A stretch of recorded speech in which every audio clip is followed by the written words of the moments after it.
तो इस स्टडी में आगे ये देखा गया कि इन तीनों अलग अलग जो स्टडीज लीडरशिप की स्टाइल हैं, इसका ये जो ग्रुप मेंबर्स हैं इनके व्यवहार पर क्या प्रभाव पड़ा। तो जो इन स्टडीज का मेन पर्पस था, जैसा हमने डिस्कस किया कि जो एग्रेसिव बिहेवियर है उस पर क्या प्रभाव किया, ये इन स्टडीज का मेन पर्पस था।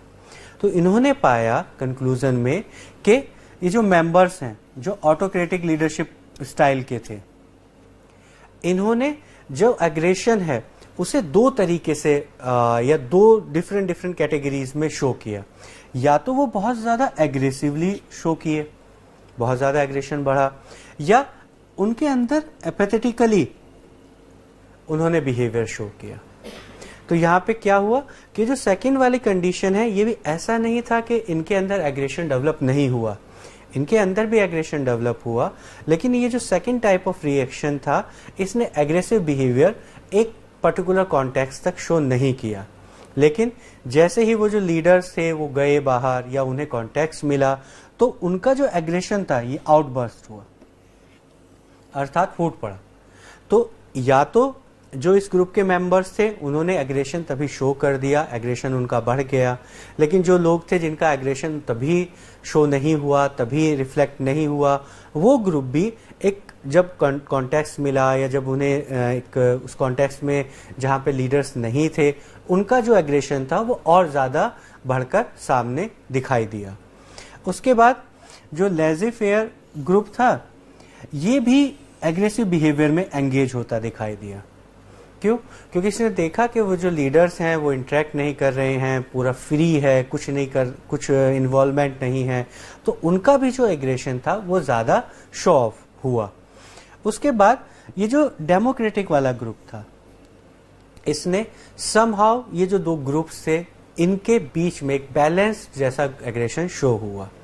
तो यहाँ पर इनकी स्टडीज से हम समहाउ ये रिजल्ट या ये कंक्लूजन ड्रॉ कर सकते हैं कि जो डेमोक्रेटिक लीडरशिप स्टाइल है, इसके जो परफॉर्मेंस पे जो आउटकम है, जो परफॉर्मेंस पे इसके रिजल्ट्स हैं, वो समहाउ बाकी की जो दो लीडरशिप स्टाइल हैं उनसे ज़्यादा पॉजिटिव या डिज़ायरेबल जो इफ़ेक्ट हैं वो हम लोग प्राप्त कर सकते हैं।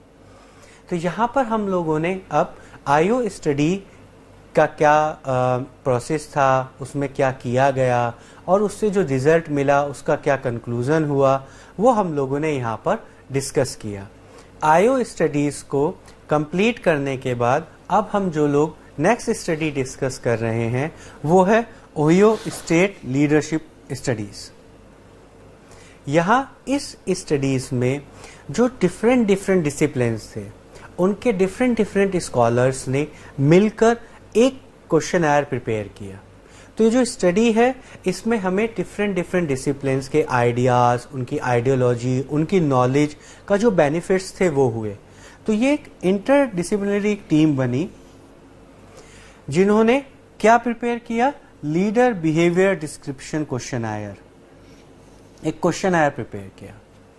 इस क्वेश्चनर में उन लोगों ने फाइनली 150 स्टेटमेंट्स रखे और इस क्वेश्चनर का, इस स्केल का क्या पर्पस था कि जो लीडरशिप है डिफरेंट कॉन्टेक्स्ट में उसको एनालाइज करना, कि लोगों के लीडर्स को लेकर, लीडरशिप को लेकर क्या क्या डिफरेंट थॉट्स हैं, क्या उनके बिलीव्स हैं, उसके बारे में जानकारी एकत्र करना डिफरेंट कॉन्टेक्स्ट में, ताकि हम लोग एक कंपाइल्ड वे में लीडरशिप को समझ सकें कि ये एक ऐसा लीडरशिप का स्टाइल है या लीडरशिप का मेथड है जो ऑलमोस्ट सभी कॉन्टेक्स्ट में वर्क करता है, या कॉन्टेक्स्ट के डिफरेंट होने के बाद लीडरशिप में क्या क्या डिफरेंसेस या लीडरशिप के स्टाइल में क्या क्या डिफरेंसेस आ सकते हैं।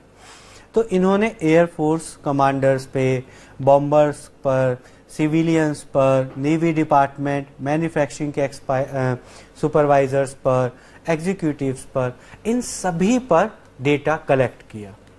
और इस डेटा को कलेक्ट करने के बाद जब उन्होंने डेटा को एनालाइज किया तो उन्होंने देखा कि हमारे यहाँ पर बहुत सारे डिफरेंट बिहेवियरल पैटर्न्स इमर्ज हुए लीडरशिप के लिए। बहुत सारे डिफरेंट पैटर्न्स हैं और वो छोटे सब सेक्शंस की तरह इमर्ज हुए। तो तो उन्होंने इन बहुत सारे जो डिफरेंट डिफरेंट सब सेक्शंस थे उन्हें कंपाइल किया और इन सब को कंपाइल करके दो जो मेजर कैटेगरीज थी उनमें कंप्लीट कर दिया। और वो जो दो मेजर कैटेगरीज हैं वो कौन कौन सी हैं? इनिशिएटिंग, स्ट्रक्चर और कंसिडरेशन।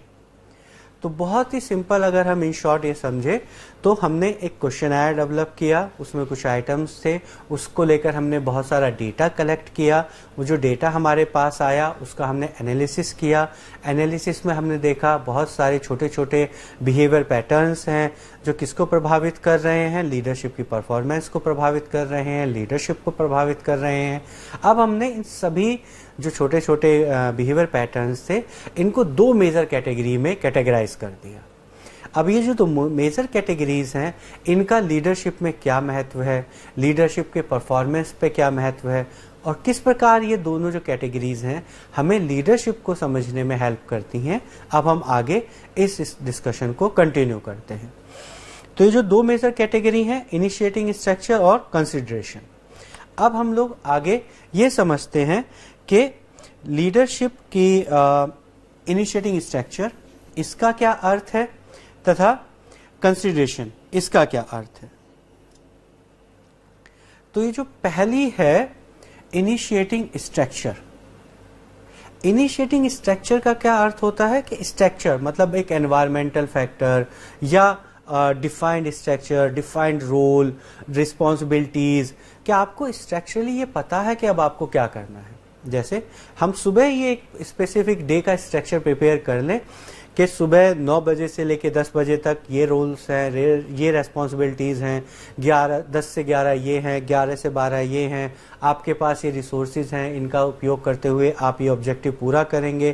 तो टेक्निकली ये एक स्ट्रक्चर्ड वे में जो प्लानिंग का कॉन्सेप्ट है उसे इनिशिएट करने में ट्रस्ट करते हैं।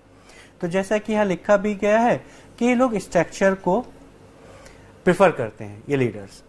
और रोल्स एंड मेंबर्स का जो रोल है उसे डिफाइन करते हैं ताकि वो जो गोल्स हैं उन्हें हम अकम्प्लिश कर सकें।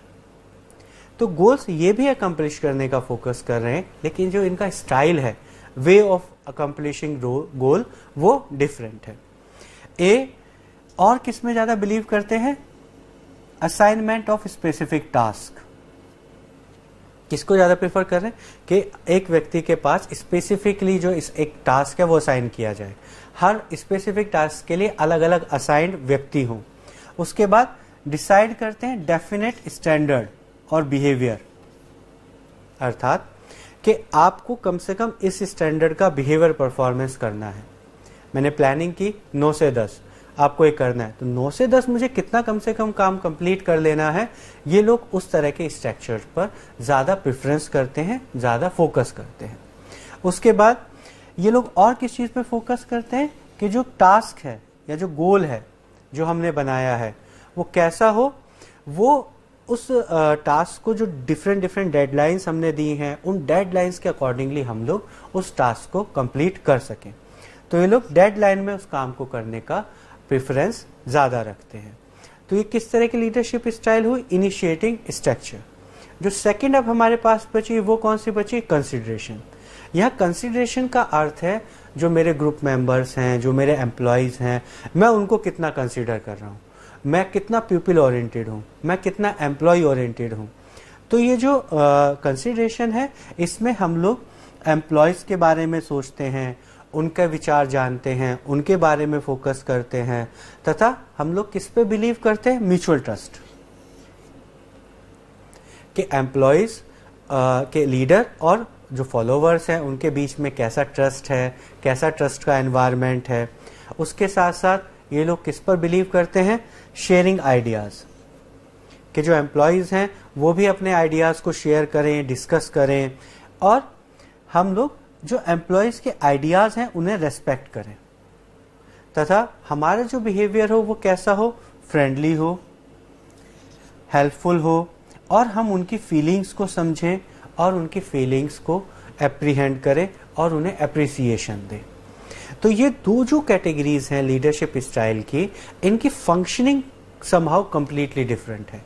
जहां हम पहले में स्ट्रक्चर पे ज़्यादा फोकस कर रहे हैं, वहां पर हम सेकेंड में जो एम्प्लॉयज़ हैं हमारा फोकस उनकी वेलबींग, उनकी तरफ है। तो अब जब ये स्टडीज हुई तो उसके बाद हम लोगों ने ये देखा कि ऐसा कोई बहुत फिक्स रिजल्ट नहीं आया कि ये जो कंसिडरेशन है ये बहुत इम्पोर्टेंट है, या जो इनिशिएटिंग स्ट्रक्चर का जो स्टाइल है ये बहुत ज़्यादा इम्पोर्टेंट है। लेकिन जो हमारे पास डिफरेंट रिसर्चेज हुई इन आइडियाज़ को लेकर, उनका एक मिक्स रिजल्ट हमें मिला। तो इसका अर्थ हुआ कि डिफरेंट कॉन्टेक्स्ट, डिफरेंट कंडीशंस भी इन्फ्लुएंस करती हैं कि किस तरह की लीडरशिप की स्टाइल को हमें इनकॉर्पोरेट करना चाहिए। लेकिन समहाउ कुछ स्टडीज में क्या पाया गया कि इनिशिएटिंग स्ट्रक्चर प्रोडक्टिविटी से रिलेटेड है कुछ हद तक, जबकि जो कंसिडरेशन का जो स्टाइल है वो किस चीज को ज्यादा प्रमोट कर रहा है, उसके किस तरह के ज्यादा आउटकम आ रहे हैं, सेटिस्फैक्शन, मोटिवेशन एम्प्लॉयज में, कि जो एम्प्लॉयज हैं वो बहुत ज़्यादा सेटिस्फाइड फील कर रहे हैं, जो एम्प्लॉयज हैं बहुत ज़्यादा मोटिवेशन फील कर रहे हैं, तथा उनके अंदर जो लीडर है उसको लेकर जो रेस्पेक्ट है वो ज़्यादा डेवलप हो रही है। तो इन दोनों डिफरेंट लीडरशिप स्टाइल का डिफरेंट आउटकम पॉसिबल है। अब इसके बाद इन्होंने ये और कंक्लूड किया कि जो लीडर है इसके अंदर दोनों तरह की क्वालिटीज़ होनी चाहिए।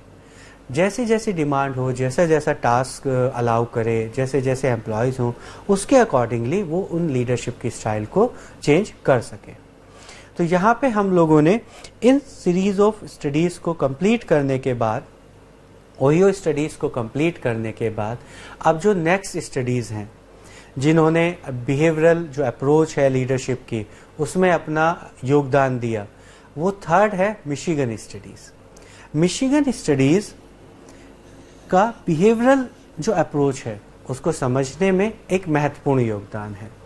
अब हम लोग समझते हैं कि मिशिगन स्टडीज़ क्या थी, उनका ऑब्जेक्टिव क्या था, पर्पस क्या था, और वो किस तरह का जो उनका आउटकम है, कंक्लूजन है, हम ड्रॉ कर सकते हैं।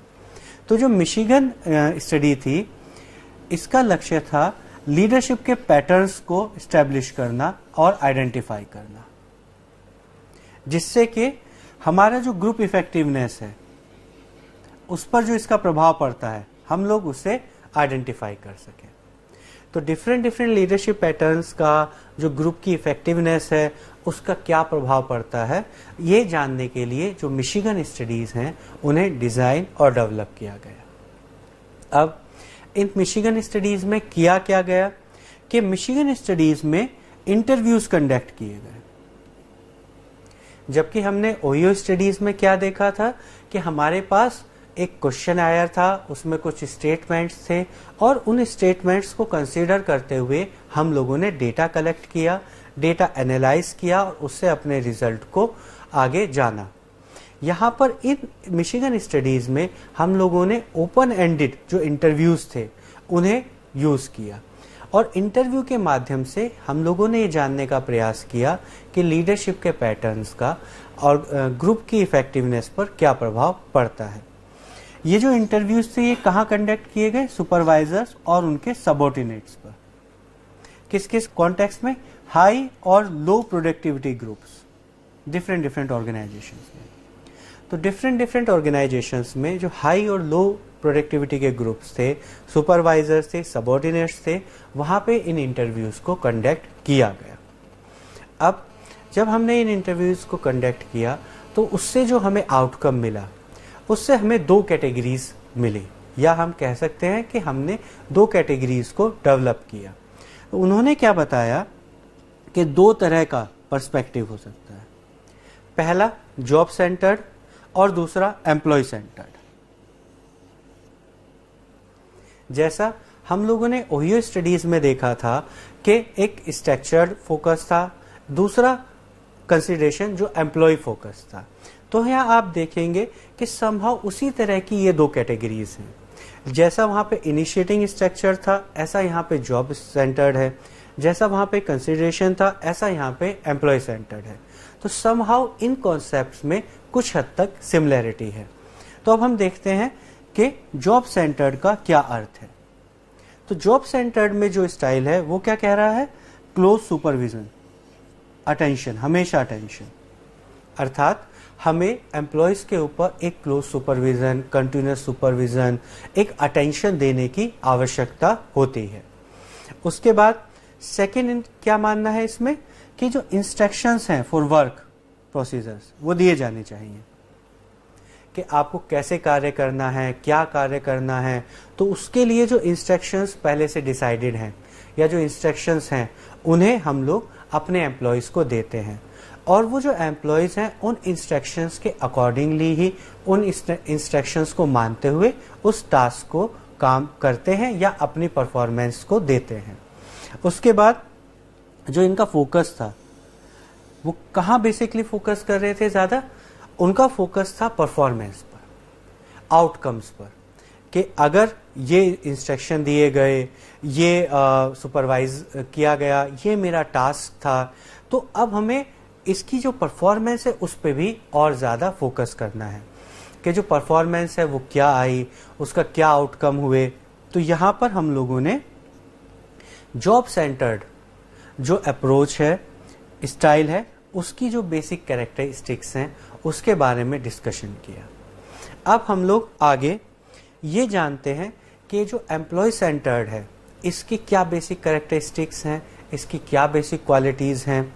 तो उसमें जो एम्प्लॉय सेंटर्ड है उसकी क्या बेसिक कैरेक्टरिस्टिक है कि ये कोहेसिवनेस पर फोकस करता है और किस पर फोकस करता है, ग्रुप्स की इफेक्टिवनेस पर, कि जो वर्क ग्रुप हैं, जो ग्रुप्स हैं संगठन में, ऑर्गेनाइजेशन में, उनकी क्या इफेक्टिवनेस है, उनके ग्रुप्स में कितनी कोहेसिवनेस है, लोग कितना मिलजुल कर कार्य करते हैं, लोग कितना एक दूसरे के साथ काम करना पसंद करते हैं, कितना वो मिलजुल कर अपने जो टीम के ऑब्जेक्टिव्स हैं उनको पाने के लिए कितना कंट्रीब्यूट करते हैं।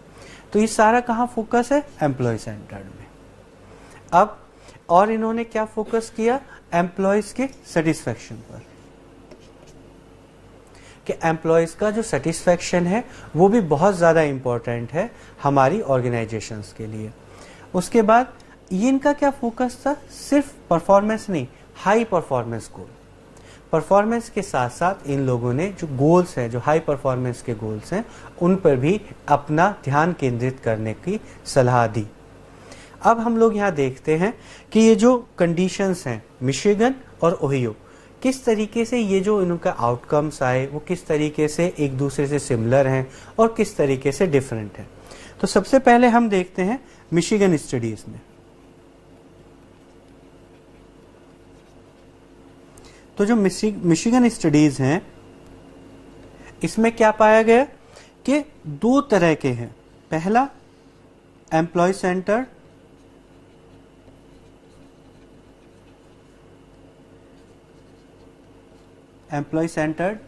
दूसरा किस तरीके का है हमारे पास, जॉब सेंटर्ड।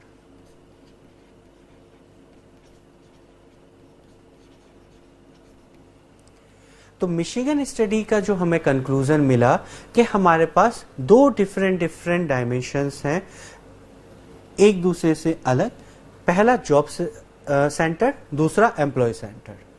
अब जो हमारे पास इसके जो कंट्रोल का फिनोमिना है वो कैसा होगा कि देखिए, जब हम लोग जॉब सेंटर्ड से और एम्प्लॉय सेंटर्ड की तरफ जाएंगे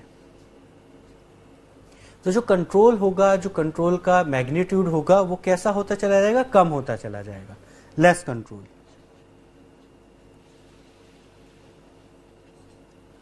लेकिन जब हम लोग एम्प्लॉय सेंटर्ड से जॉब सेंटर्ड की तरफ जाएंगे तो कैसा होगा, मोर कंट्रोल।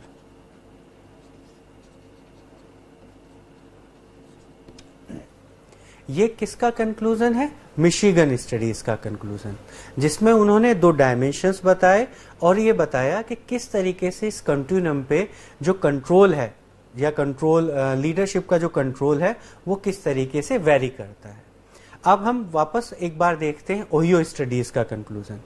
तो ओहियो स्टडीज में जो कंक्लूजन था वो कैसा था, इन्होंने दो डायमेंशंस बताए थे अलग अलग। पहला कंसिडरेशन, तो कंसिडरेशन कैसा हो सकता है, लो और हाई, तो हमारे पास लो कंसिडरेशन हो सकता है, एक डोमेन, दूसरा हाई कंसिडरेशन।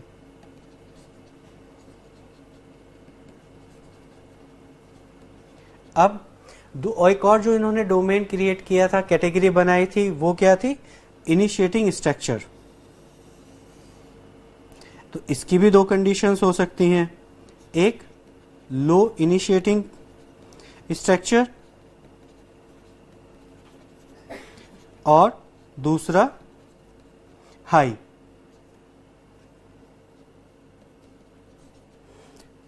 Initiating structure.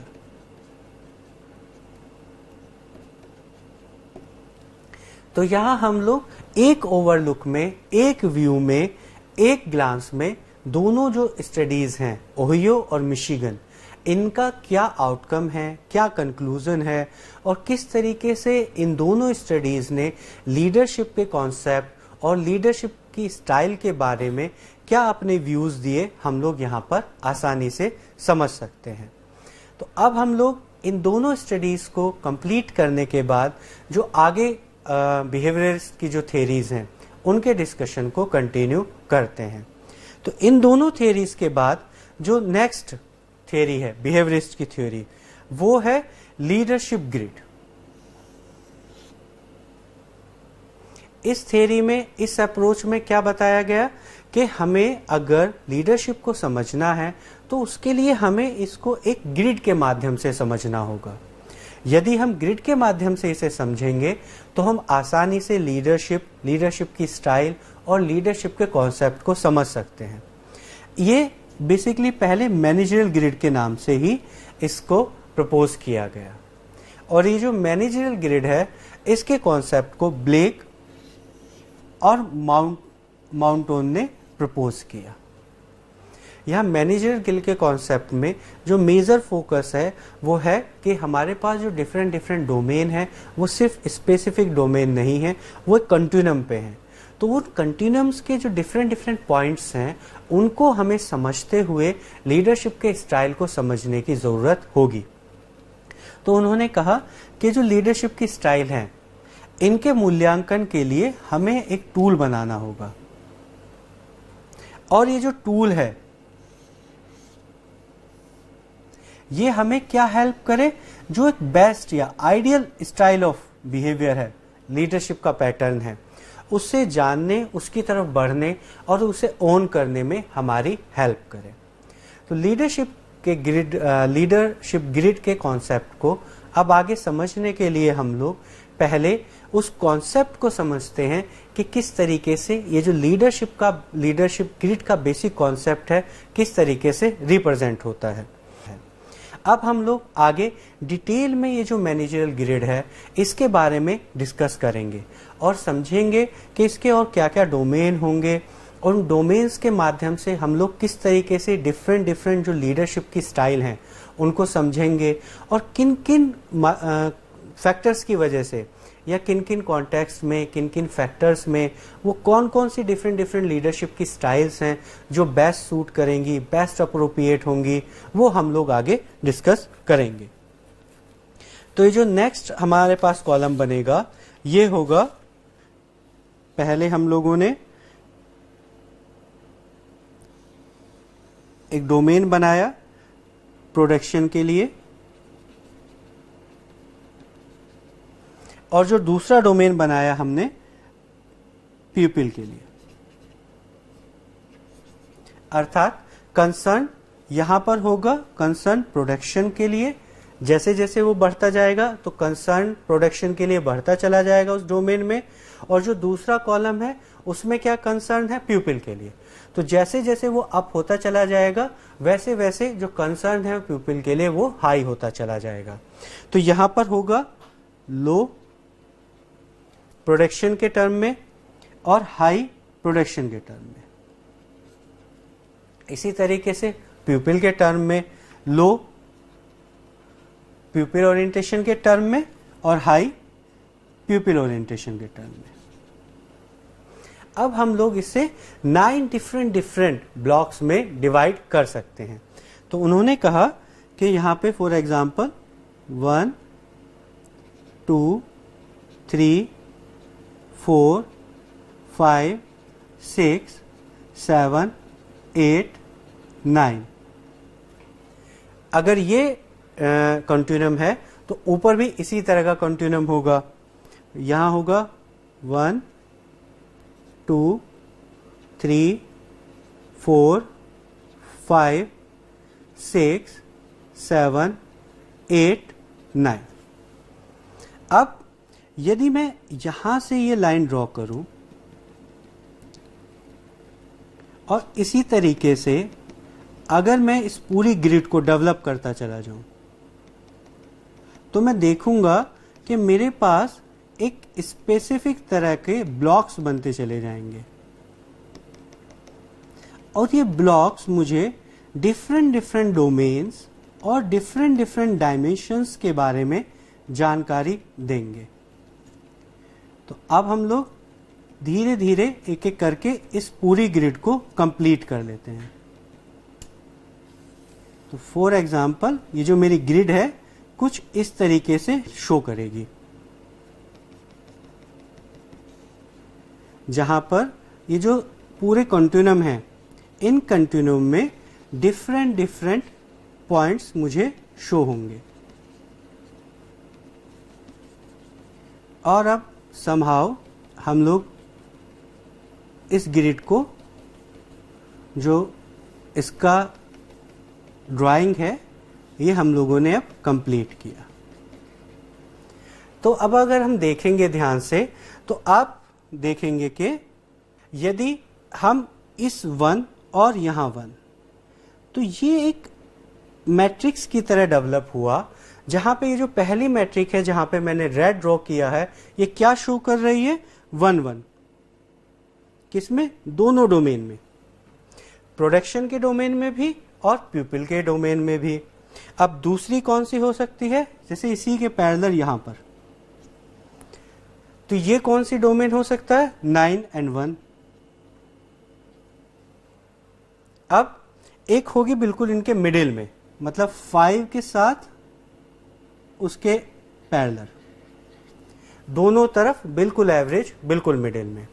तो यहां पे कौन सा मैट्रिक होगा? 5 5। अर्थात प्रोडक्शन में भी हम लोग एवरेज और हम प्यूपिल ओरिएंटेशन में भी एवरेज। उसके बाद एक और जो इधर कॉलम होगा वो कौन सा होगा? 9 9, दोनों में हाई। उसके बाद यहां पर जो पहला होगा वो होगा 1 9। तो इस तरह से हमने देखा कि हमने एक पूरी ग्रिड डेवलप की।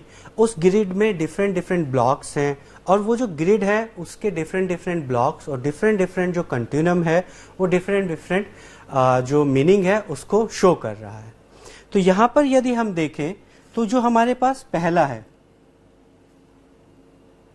1 1 1 1, इसके लिए जो हमारे पास लीडरशिप का जो बेस्ट या एक अप्रोप्रिएट मेथड प्रपोज किया वो होगा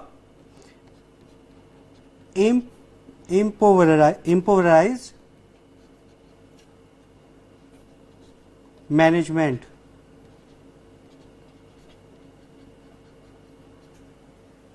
इम्पोवराइज्ड मैनेजमेंट पहले के लिए जब दोनों डोमेन में हमारे पास जो लो के सबसे क्लोजेस्ट हैं वो दोनों पॉइंट्स हैं 1 1 यहां पर। तो इस कंडीशन में क्या हम के लिए हमारे लिए बेस्ट होगा? ये मेथड। अब उसके बाद जो नेक्स्ट पोजीशन है वो क्या है हमारे पास? 9 1। यहां कौन सी बेस्ट अपॉर्चुनिटी होगी हमारे पास? Task management.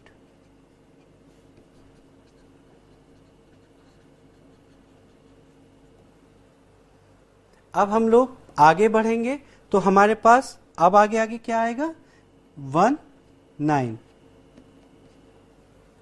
ये कौन से वाली पोजीशन है जहां पर हम लोग ये देख रहे हैं कि जो प्यूपिल ओरिएंटेशन है वो बहुत हाई है। तो इसीलिए इसे कहा जाता है कंट्री क्लब। जैसा कि पहले वाले में जो किस पे ज्यादा फोकस ज्यादा था, यहाँ पर 9-1 पर प्रोडक्शन पे ज्यादा फोकस था, प्यूपिल ओरिएंटेशन पे फोकस कम था। यहाँ पर 1-9 में क्या है, इसका उल्टा हो गया, यहाँ पर प्यूपिल पे ओरिएंटेशन ज्यादा, प्रोडक्शन पर कम। उसके बाद जो हमारे पास एक और है वो है 9-9। यहाँ पर हमारे पास क्या अपॉर्चुनिटी है, तो यहाँ पर जो होगा टीम मैनेजमेंट।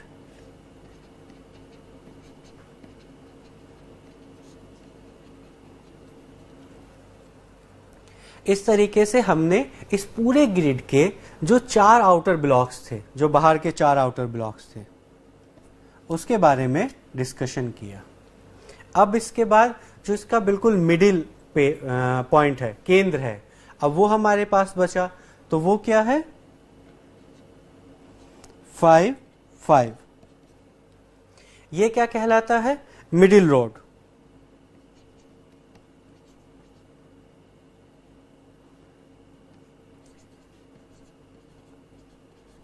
मिडिल रोड का क्या अर्थ हुआ कि हम ना ही तो बहुत ज्यादा प्यूपिल ओरिएंटेड होंगे, ना ही हम बहुत ज्यादा प्रोडक्शन ओरिएंटेड होंगे। हम लोगों का फोकस किस पे होगा, हम लोगों का फोकस होगा मिडिल वे या middle style of a leadership पर। तो आज के इस लेक्चर में हम लोगों ने क्या शुरू किया था, सबसे पहले ट्रेड थ्योरीज। ट्रेड थ्योरीज में हम लोगों ने क्या डिस्कशन किया कि जो ट्रेड थ्योरी है ये क्या बिलीव करती है कि हमारे पास कुछ इनबॉर्न क्वालिटीज होती हैं और जो लीडरशिप है वो उन इनबॉर्न क्वालिटीज का एक आउट प्रोडक्ट है, या आप कहिए एक रिजल्ट है।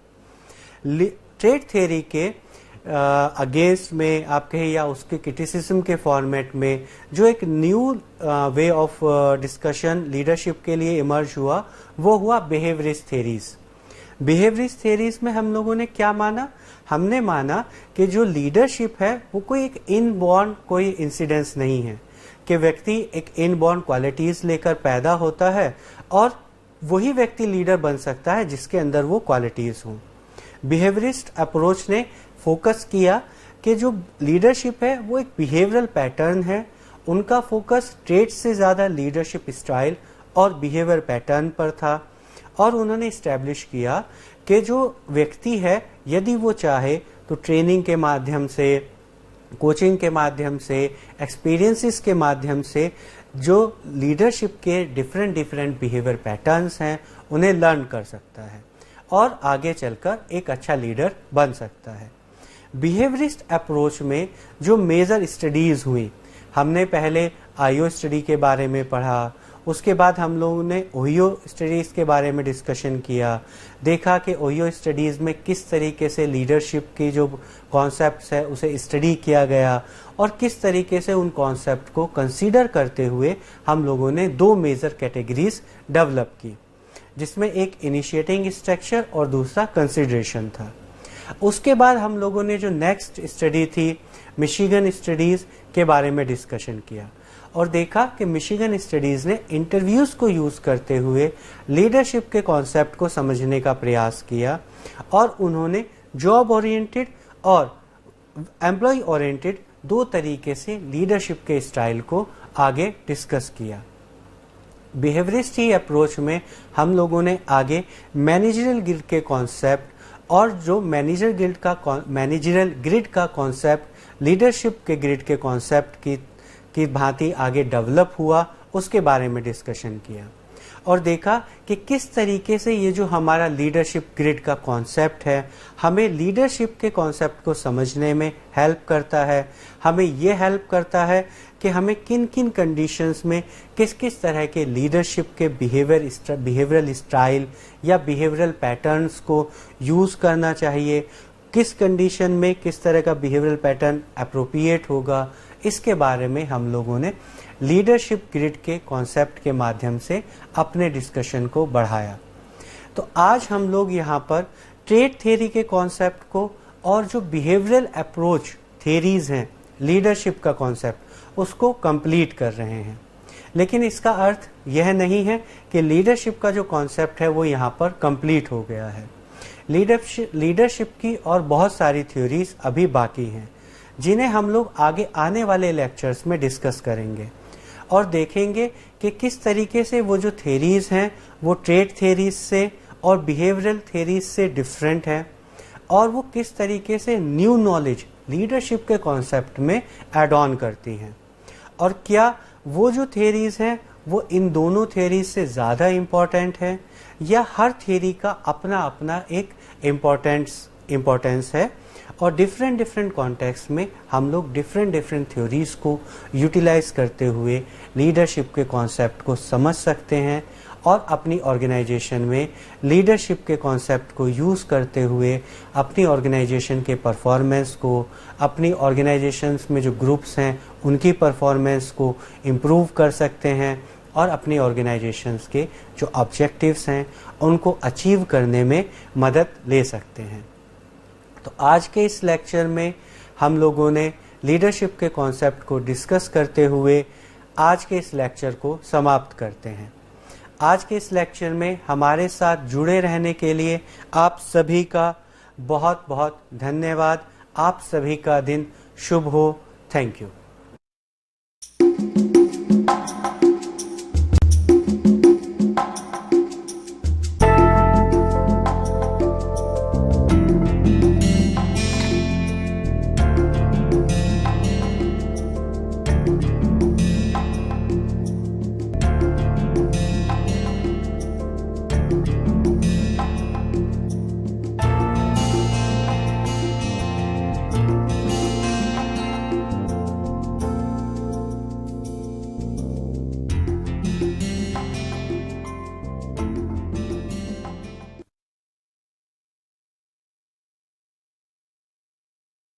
Hi, I'm Chitwan Lalji, a PhD student of Health Economics under the supervision of Dr. Debayan Pakrashi from the Department of Humanities and Social Sciences, IIT Kanpur. In one of my essays, I'm interested in understanding the relationship between consumption of fruits and vegetables and various health indicators. Health indicators, both subjective and objective health indicators like mental health, self-assessed health, various measures of blood pressure and various measures of cholesterol. Measures of blood pressure like systolic and diastolic BP. You have your incidence of high BP, MAP and incidence of high MAP. And as far as cholesterol is concerned, I have tried to concentrate more on total cholesterol, good cholesterol and incidence of high cholesterol. Now before I go on to what have been my major contributions and various policy implications, I would like to briefly tell you about the policy initiatives of WHO and various countries. The WHO, that is the World Health Organization, it started with a campaign of 5 a day. That is, you should have 5 portions of fruits and vegetables per day. That would be approximately, you could say, 400 grams of fruits and vegetables. Now, a portion, before we go further, I'll just tell you what exactly is a portion. One portion is equivalent to a medium-sized apple, or one small glass of fruit juice, which is approximately 150 milliliters, and maybe 3 teaspoons of vegetables. So the WHO went with the 5 a day campaign, which was further taken up by various countries. Countries like UK, Netherlands, Germany, Norway, they adopted the 5 a day policy, while some went for expansionary dietary policies like France, Australia, Canada, Denmark. So for example, Australia, it went for 2+5 policy, in which it said that you should consume 2 portions of fruits and 5 portions of vegetables per day. And USA went for a policy of fruits and vegetables more matters. That is, you must consume more and more fruits and vegetables. Now, irrespective of these expansionary dietary policies and dietary propagations, it has been found that only 28% of women and 25% of men, they actually meet the recommended dietary norms of 5 a day portion. So the major contribution of my work is firstly to find an association between fruits and vegetables, whether there exists a relationship between fruits and vegetables and health indicators, and if they exist, whether due to heterogeneity in the data, so I will be doing it according to age, by gender and by your weight. So apart from that, I will go for policy recommendations, in which I am basically studying how much fruits and vegetables matter. Apart from that, which type matters more. So for that, I have taken data from the Health Survey of England, Health Survey of England is an annual survey which takes data, which conducts information regularly on demographic and socioeconomic characteristics. You have your lifestyle behaviors like an individual smokes or doesn't smoke, alcohol consumption, you have your sedentary and physical activities, and you have various health indicators also which have been collected. Before I go on to what exactly is my research, I would like to concentrate more on fruits and vegetables, like what kind of questions were asked in the survey. Questions like, what kind of fresh fruit do you eat? Did you eat any dried fruit yesterday? Don't count dried fruits in cereals, cakes. Apart from that, for vegetables, they asked how many tablespoons of vegetables did you eat yesterday? So approximately after this whole survey was conducted, data was converted into portions of fruits, and like for example, 3 tablespoons of vegetables is equivalent to 1 portion.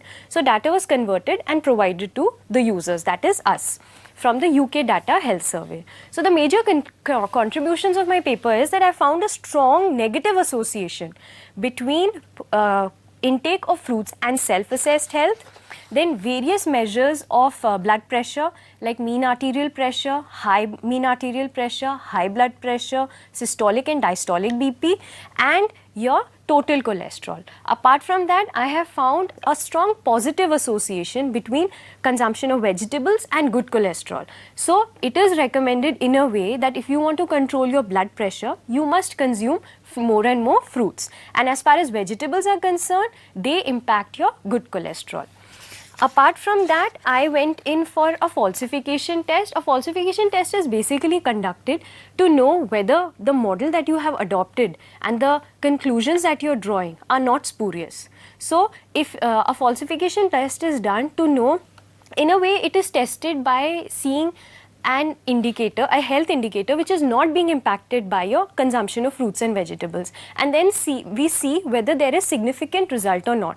If there is no significant result, that means your model is good and your results are non-spurious. So what we did is, for falsification test, we took ear complaints and infectious diseases. Now ear complaints, like if you are deaf since birth or you have some kind of imbalance, body imbalance, that is not being impacted by your consumption of fruits and vegetables, and we did find insignificant results. Apart from that, infectious diseases like HIV, AIDS, etc., we found similar insignificant results, indicating that our results are non-spurious. Apart from that, we went, since there was a lot of heterogeneity in the data, like by gender, by age, and by weight, we did the regression analysis. We found results which stated that as far as fruits are concerned, it impacts a male's health more than a female's health. So it is basically said a man should consume more fruits to impact his health, whereas as far as vegetables are concerned, they impact a woman's health more. But this has been only seen as far as cholesterol is concerned. The various measures of cholesterol, like total cholesterol, good cholesterol, and your incidence of getting high cholesterol. Now, after this, we went in for a policy implication, and in the policy implication, we tried to find 2 policy implications: what matters and exactly how much portion matters. So as far as how much portion matters, we have found that on an average, 5 or more portions of fruits impact your overall health, that is your self-assessed health, your MAP, your incidence of high MAP, and incidence of high BP. But if you want to have a good mental health, so you can optimize your mental health by consuming 3 or 4 portions of fruits as well. And similarly, as far as self-assessed health and total cholesterol is concerned, an individual must consume 4 to 5 portions to optimally have the impact of consumption of fruits. Apart from that, vegetables have had a very little impact on your health. It only impacts your incidence of getting high MAP and high BP, and it's seen that only it impacts when you consume 5 or more portions of fruits. So an optimum consumption of 5 or more portions of fruits and vegetables are recommended, but fruits have a more impact on your overall health, on various measures like self-assessed health, mental health, your various measures of blood pressure, and various cholesterol levels.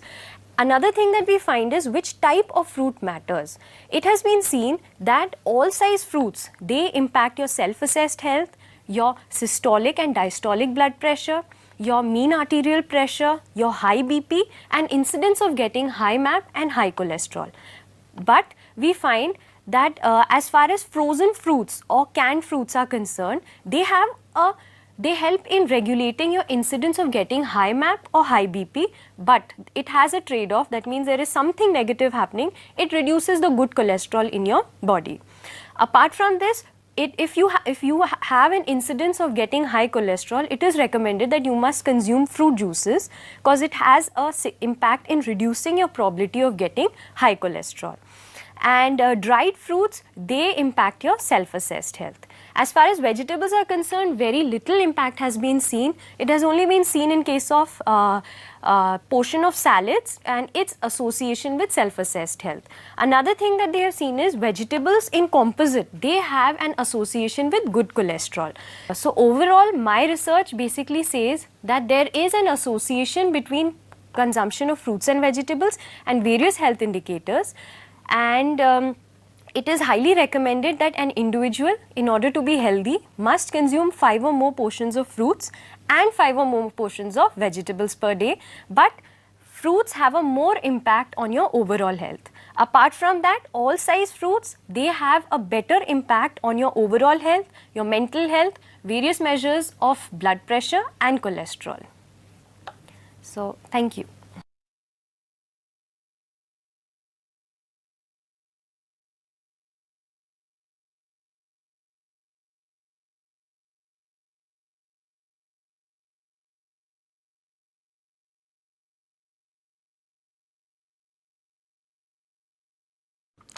Hello and welcome to this piece of literary snippet. We usually know William Shakespeare as the most revered figure in the history of English literature. But we often tend to forget that he has also been one of the most hated figures in literature.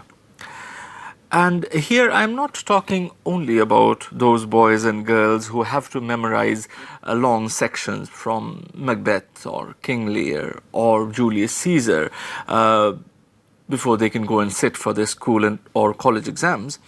But I'm also talking about people who are themselves quite famous authors.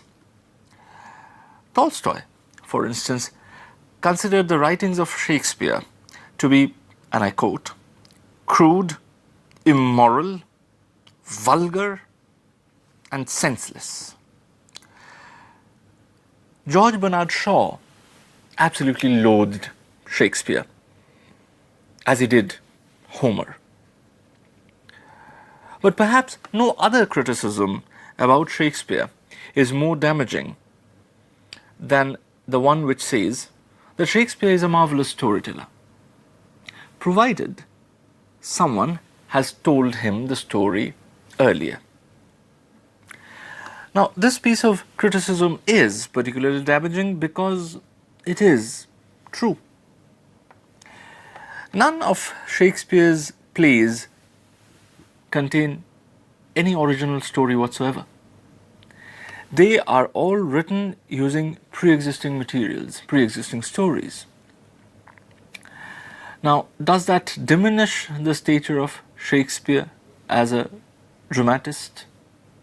Well, I'll leave that for you to decide. See you in the next episode of Literary Snippets.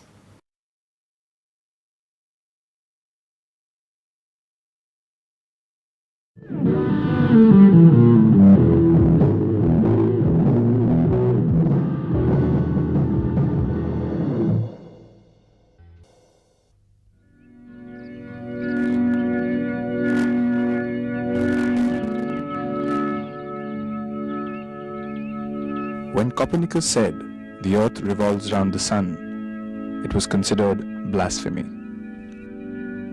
When Galileo said the earth was round, we thought he was mad. When Darwin said that monkeys are the ancestors of man, we thought he had lost it. When the ecologists said this was the end of the world and the human race, we didn't believe them.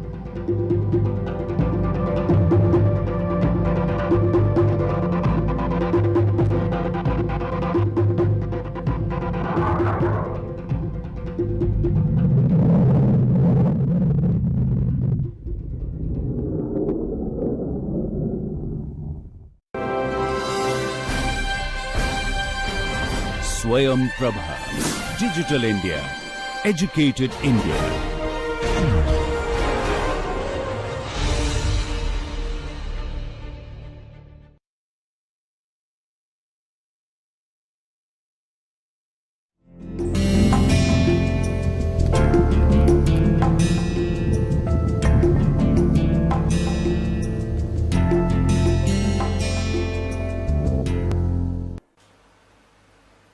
Welcome to lecture 27 of the course on multivariate data mining methods and applications. The title of this lecture is Cluster Analysis and Introduction.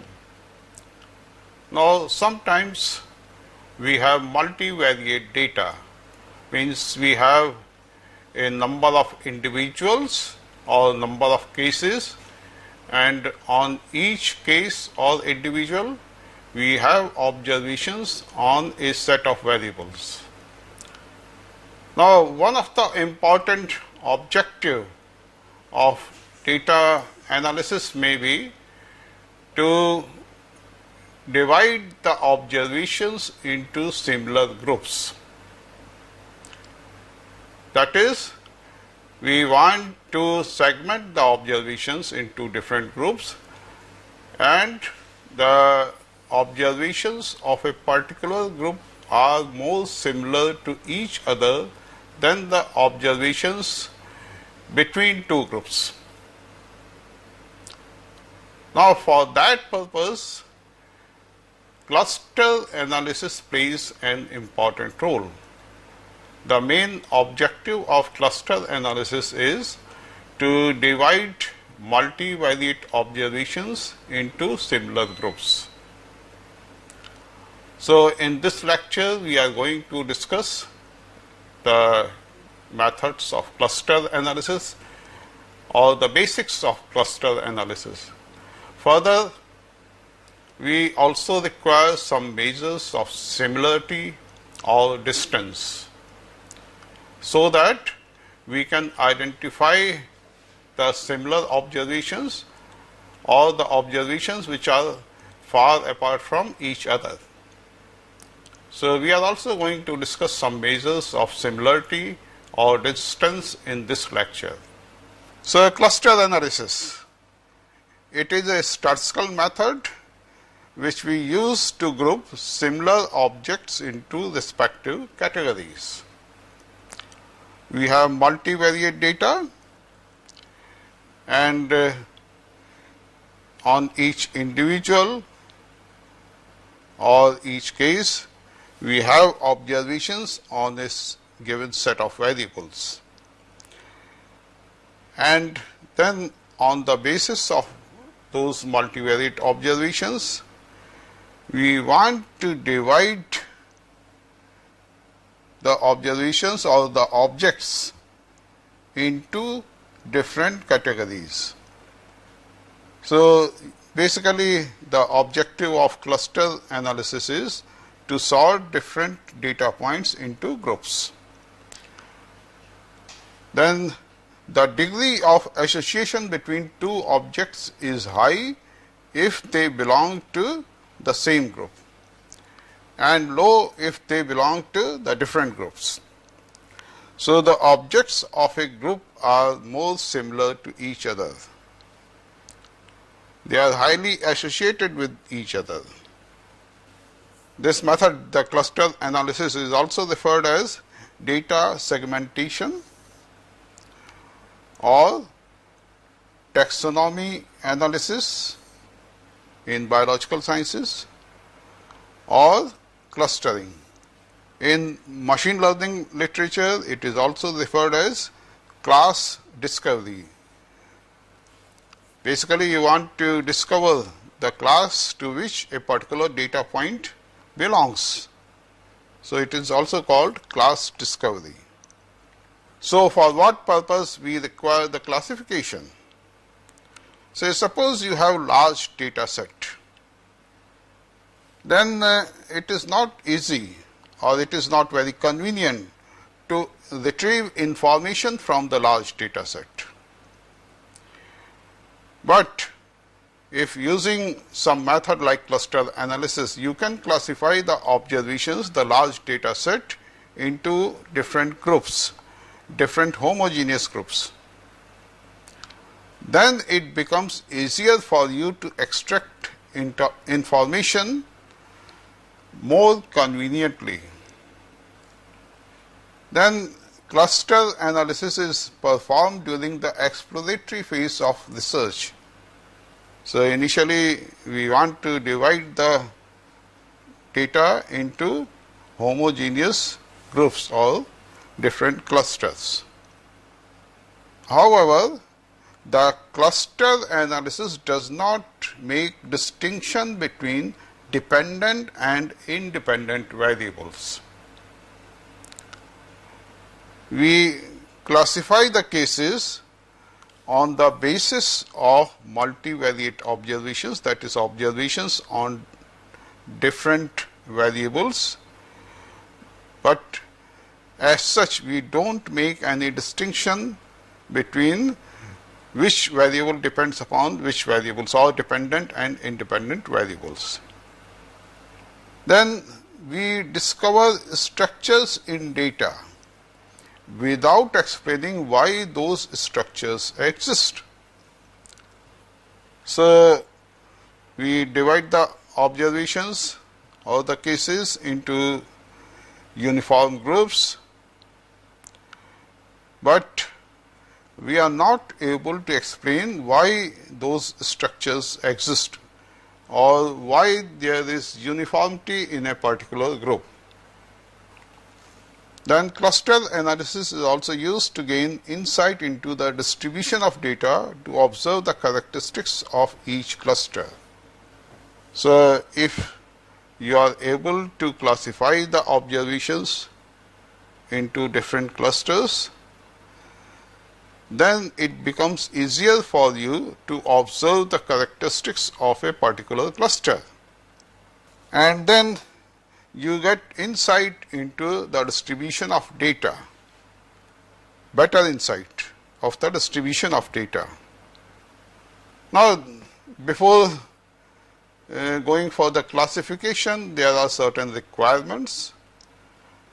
So the requirements to produce classification are: first, you have to choose the qualitative or quantitative characteristics,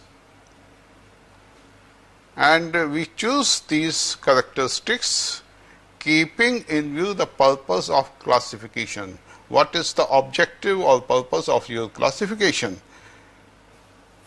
Of course, you have to classify the observations keeping in view some objective, and there are certain qualitative or quantitative characteristics which are able to serve your purpose or which may help you in providing the classification, in classifying the observations.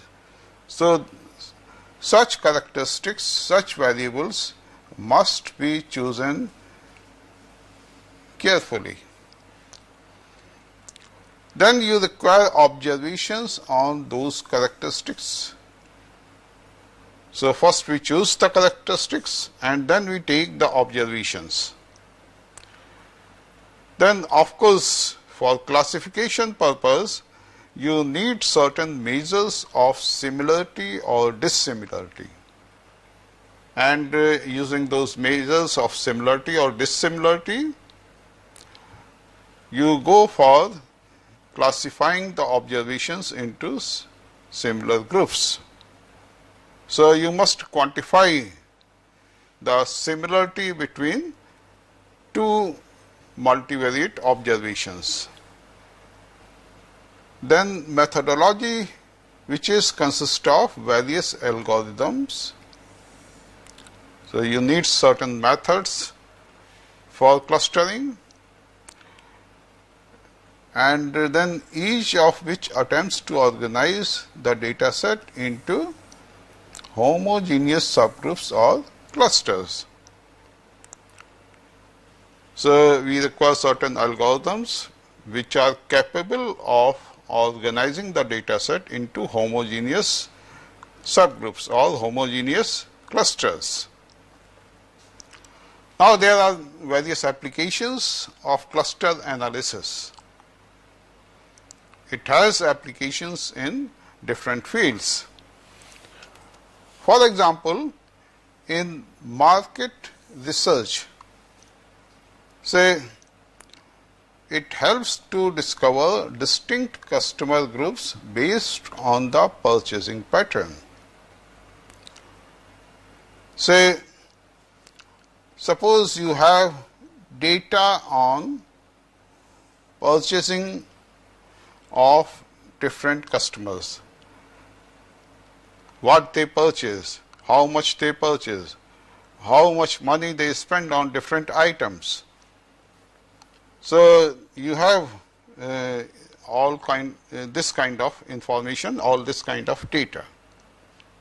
And then if you are able to cluster the customers into uniform groups, it helps you in making many decisions. Say which set of customers may be more interested in purchasing a particular type of items, this kind of decisions.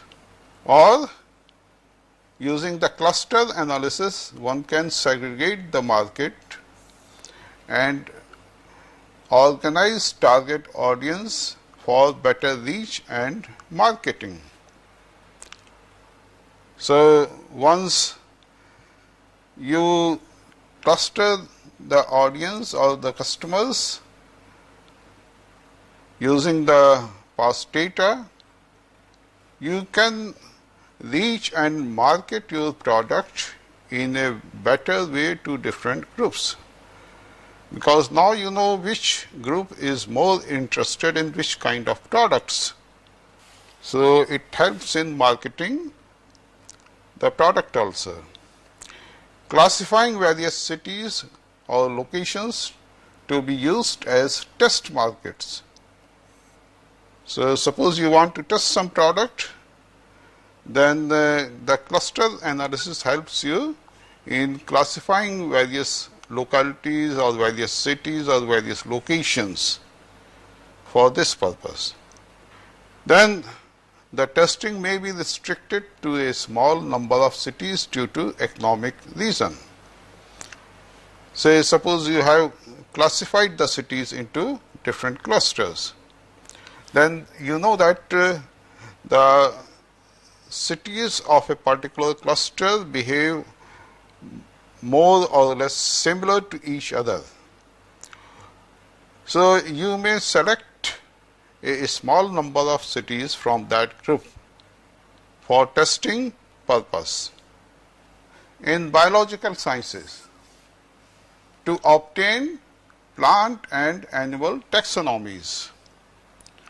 So, basically your objective is to classify the plants or animals, and then you want to analyze the evolutionary relationships among different species, or grouping the organisms into different taxa. So, for that purpose you can use different clustering methods, or to categorize genes with similar functionalities and gain insight into structures inherent to populations. So, suppose you have a heterogeneous population and you have genetic data on that particular heterogeneous population. Then a subpopulation or a particular cluster which is a subpopulation of that heterogeneous population, it may be observed whether that subpopulation is more risk of a particular disease or not. Say you have divided a heterogeneous population into different clusters or different similar groups or different homogeneous groups on the basis of gene expression data, say, and you are interested in the characteristics of that subpopulation. That subpopulation has more or less similar kind of characteristics, and then you want to observe whether that subpopulation is more risk of a particular disease or not on the basis of their genetic characteristics. Cluster analysis can be used for classifying web documents. So you can use such kind of analysis or such kind of classification of the web documents for information discovery. One can use the cluster analysis for outlier detection also. Say for detection of credit card fraud or bankruptcy prediction, one can use the cluster analysis. So suppose there is an observation which is away from all the groups, or there is an observation which belongs to a certain group of customers which has never used credit card abroad, and suddenly you find certain changes in the behavior of that credit card user. Then it is suspected that some fraud is going on. For the detection of such kind of outliers, one can use cluster analysis. Then cluster analysis is also used for analyzing the land use database. Say for identifying the areas of similar land use in Earth observation database. You have Earth observation database, and then you classify that Earth observation database into homogeneous clusters. So the areas belonging to a particular cluster may have similar land use. So for drawing such kind of inferences also one can use the cluster analysis. Then for identification of groups of house in a city according to house type, value and geographical location. So you have observations for different houses on all such variables, say house type, their value, their geographical location, their area, etc. And then you can group the houses in a city. Image segmentation. Now, image segmentation is very important in image analysis or image processing. Say, suppose you have image pixels data, then using image pixels data, you can divide the image into homogeneous regions. So the clustering in image segmentation segregates homogeneous characteristics in an image and clusters such data points together. So on the basis of pixel data and using the cluster analysis, we can go for image segmentation. The images belonging to a particular group have more homogeneous characteristics. Then psychiatry. Clustering of patients on the basis of responses to a depression questionnaire. Say, suppose you have a number of patients and then they have responded a particular depression questionnaire. and then on the basis of their responses, you can cluster the patients. And then you can say that all the patients belonging to this particular cluster are not suffering from depression, or the patients belonging to this particular cluster are, although not suffering from depression, but it is very likely that they suffer from depression in near future. So they are at the boundary of depression. Or clustering of individuals who attempted suicide on the basis of selected relevant variables. So suppose you have observations on certain relevant variables for individuals who have attempted suicide. Then on the basis of different clusters, say suppose you divide the individuals into different homogeneous clusters, then on the basis of such kind of classification, you can make inferences like, say, this particular group or the individuals belonging to this particular group have attempted suicide because of this reason, say because of depression or because of poverty, etc. In medicine also one can use cluster analysis.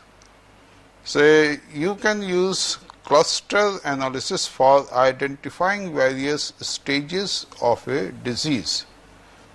Say you have performed different kind of tests on a patient, and then you have the outcomes or results of all those tests, and on the basis of those observations you have classified the patients into different homogeneous classes, and then you can say that, say, the patients of class 1 are at this particular stage of cancer, or patients of class 2 are at this particular stage of cancer, or the patients of class 3 don't have cancer.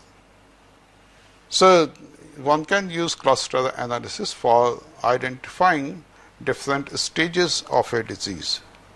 Now here is an example in which we have plotted a set of data points on the basis of observations on two variables. So this is a simple example, and just by looking at the graph you can identify this group of observations, this group of observations, and this group of observations. And then there is an observation which is away from all the groups. Now this observation may be considered as an outlier. So it is away from all the groups. And just by looking at the graph you can classify the observations into at least 3 groups, or you can say 4 groups if you consider the outlier also as the normal observation. Or here I have plotted the iris data for different species of Centrosa, versicolor and virginica on the basis of 2 variables, and those variables are petal length and petal width.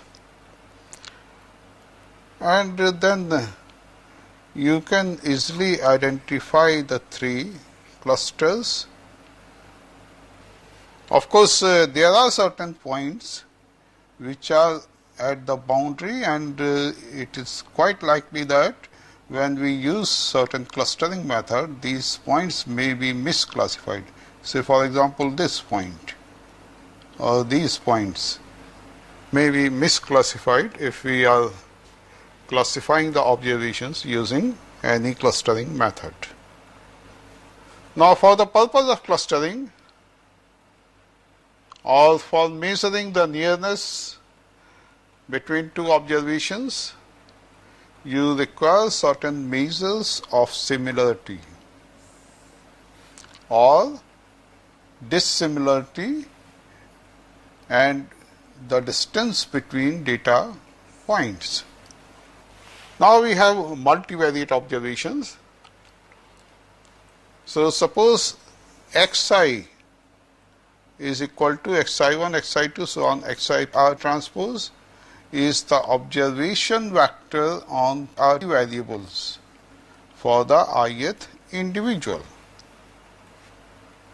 Then a similarity measure is a mathematical function that quantifies the degree of similarity between two objects or data points. Say, suppose you have two different data points, xi and xj. So, you need a function of xi and xj which measures the similarity between these two objects or these two data points, or it is a numerical measure of how alike two data points are,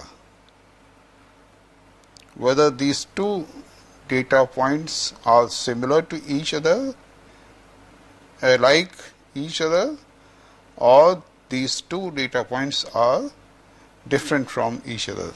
So, we need such kind of quantification for two observations. So, basically input is the two data points, say xi and xj, and output is a similarity score, which is of course a function of observations on two points or the two data points.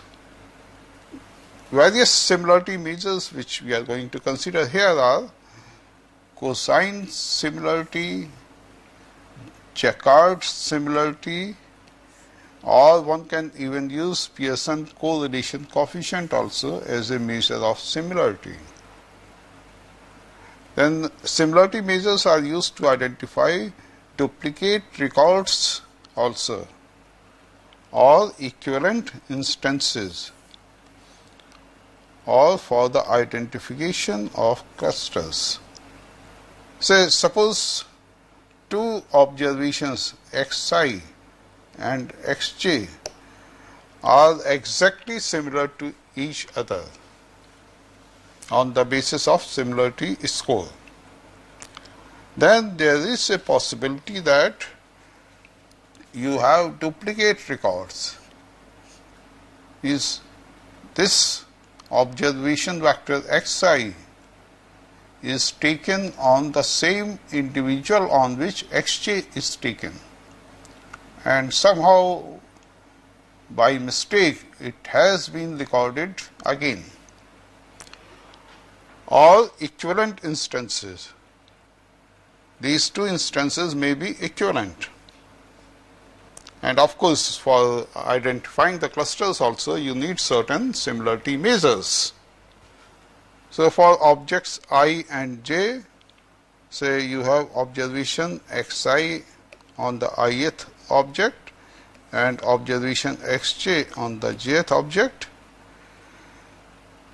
Similarity measure is a function of xi and xj, or suppose we denote the similarity measure by Sij, then Sij is a function of xi and xj. Now, most of the similarity measures lie between 0 and 1.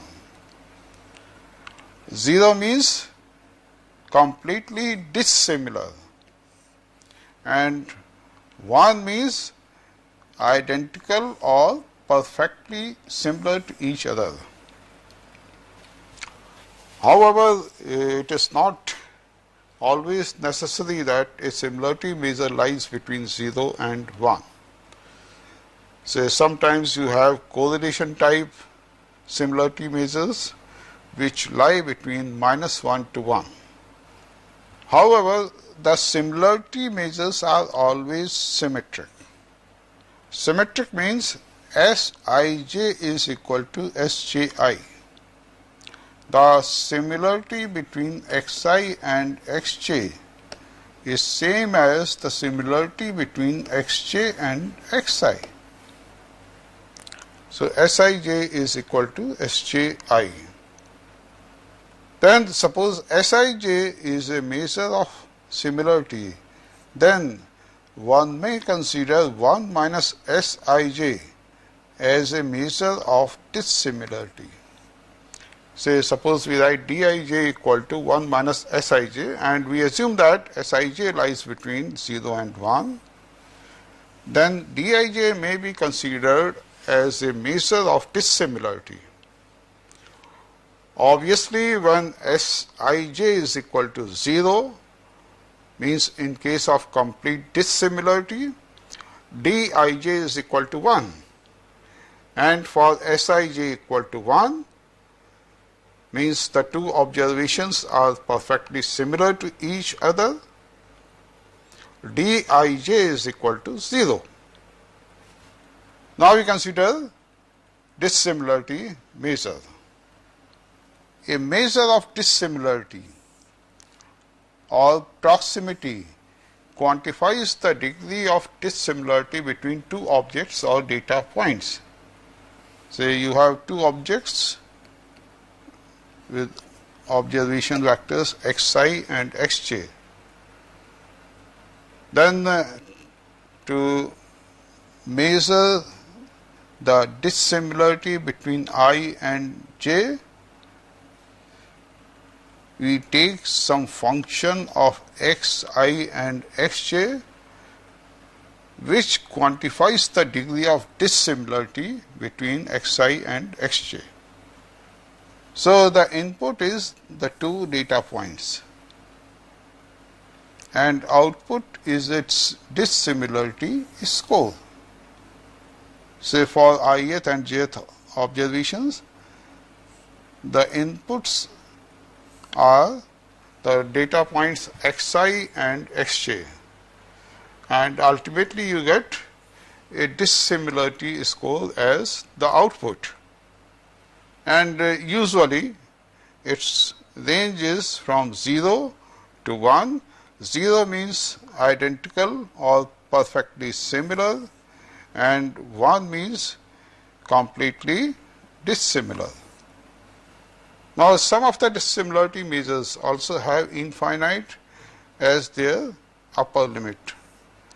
We will consider some of the dissimilarity measures which may take infinite value as its upper limit. So now we consider the definition of dissimilarity measures. For objects I and j, let xi xj belongs to Rr. A measure of dissimilarity, say Dij equal to Dxi xj, satisfies the following three properties. Say Dxi xj is greater than or equal to 0.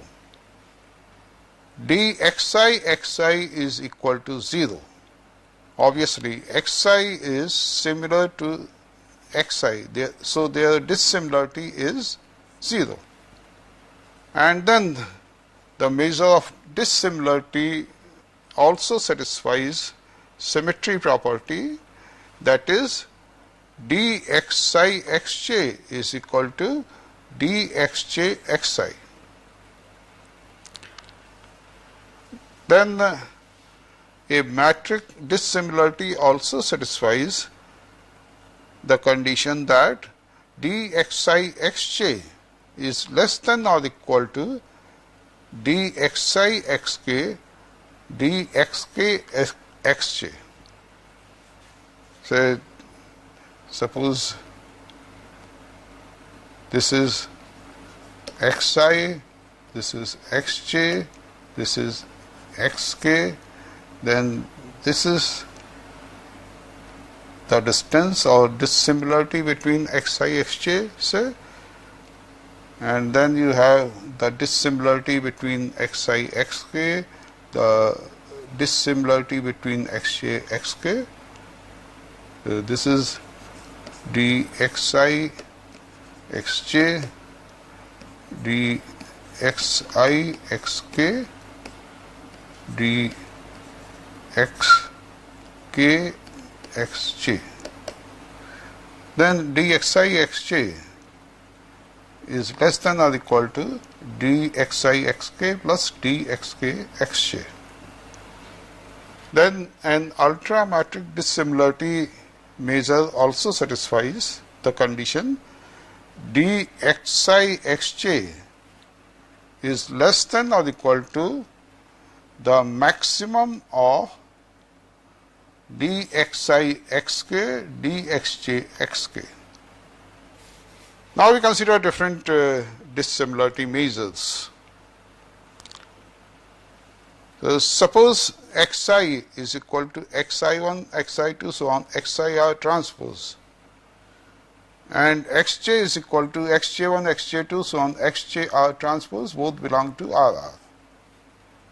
Then we define the Euclidean distance between xi and xj as, say, dxi, xj is equal to xi minus xj transpose xi minus xj to the power half, or this is equal to summation k equal to 1 to r xik minus xjk whole square to the power half.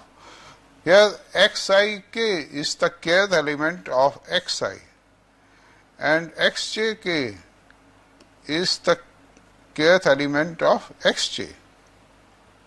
Notice that the maximum possible value of this Euclidean distance dxi, xj is not 1, it is infinity. So its upper limit is infinity, not 1. Then we define Manhattan distance as dxi, xj equal to summation k equal to 1 to r mod xik minus xjk. And we define Minkowski distance as, say, dm xi, xj equal to summation k equal to 1 to r mod xik minus xjk to the power m, and then we take whole to the power 1 upon m. So here in Minkowski distance, suppose we take m equal to 2. So for m equal to 2, it reduces to summation mod xik minus xjk square whole to the power 1 by 2. Or simply you can take xik minus xjk square here, and then we take summation over k, and then we take whole to the power half. Now this is actually your Euclidean distance. Similarly, if we take m equal to 1, then Minkowski distance reduces to the Manhattan distance for m equal to 1. Now, a variable with a larger variability will have a more pronounced effect upon the clustering than a variable with relatively low variability, because a variable with larger variability is going to affect the measure of distance in a more pronounced way. That's why before clustering we usually go for standardization. So we standardize the observations and then we go for clustering. Then another dissimilarity measure which one can use is 1 minus the correlation coefficient. That is dxi xj is equal to 1 minus rho ij, where rho ij is the correlation coefficient between xi and xj. So obviously rho ij is equal to Sij divided by Si into Sj, where Sij is equal to summation over k xik minus xi bar xjk minus xj bar. So in fact, if we divide here by r, then we get the covariance between the elements of xi and the elements of xj. Further, Si is equal to summation over k xik minus x bar I square to the power half. Again, if we divide here by r, you take 1 upon r here, then we get the standard deviation of the elements of xi. Similarly, we define Sj here, and then x bar L for L equal to I and j is equal to 1 upon r summation k equal to 1 to r xlk. So x bar I is the mean of elements of xi and x bar j is the mean of elements of xj. Then obviously rho ij lies between -1 to +1, and therefore dxi xj, which is equal to 1 minus rho ij, also lies between -1 to +1. So a relatively large absolute value of rho ij suggests the variables are close to each other, and a small correlation, say rho ij is approximately equal to 0, suggests the variables are far away from each other. So 1 minus rho ij is taken as a measure of dissimilarity between the two variables. Now we consider the case of binary variables. So you have a set of characteristics, and then you have two individuals I and j, and then we observe whether a particular characteristic is present in individual I and j or not. This one denotes the presence of a characteristic in individual I, and 2 denotes the absence. Similarly for individual j also, 1 denotes presence and 2 denotes absence. So A is the number of characteristics which are present in both individuals I and j. B is the number of characteristics which are absent in I but present in j. C is the number of characteristics which are present in I but absent in j, and D is the number of characteristics which are absent in both I and j. So A plus C is the number of characteristics present in individual I, B plus D is the number of characteristics absent in individual I. Similarly, A plus B and C plus D also the number of characteristics present or absent in individual j. And the total number of characteristics is A plus B plus C plus D, and we write it equal to P, say. Then similarity coefficient for the ith individual is, say we define the matching coefficient as A plus D upon P.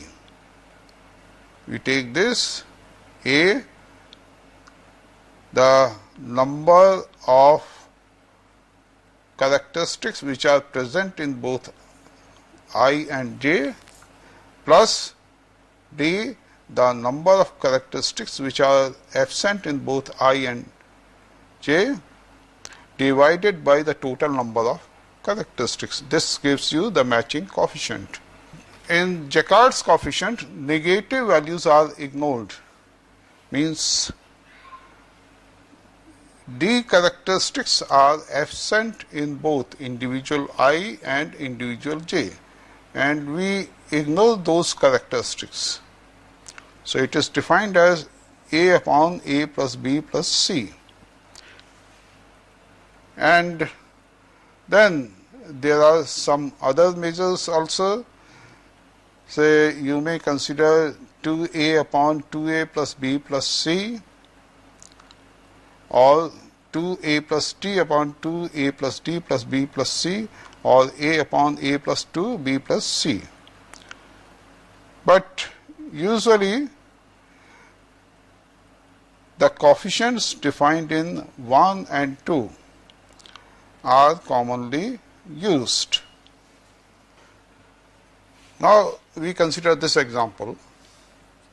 You have 3 individuals, 1, 2 and 3, and they have the scores corresponding to different characteristics. So different characteristics are different binary variables, and there are 10 characteristics or 10 binary variables. 1 denotes the presence of the characteristic and 0 denotes the absence of the characteristic. So these are the scores for different individuals. Now first we form this table for calculating the matching coefficient and Jacquard's coefficients.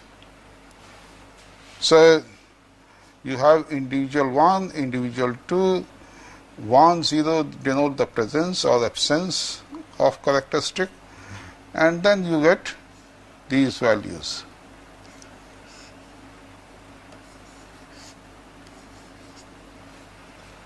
Actually, for individuals 1 and 2, you observe that this particular characteristic is present in both, this is present in both.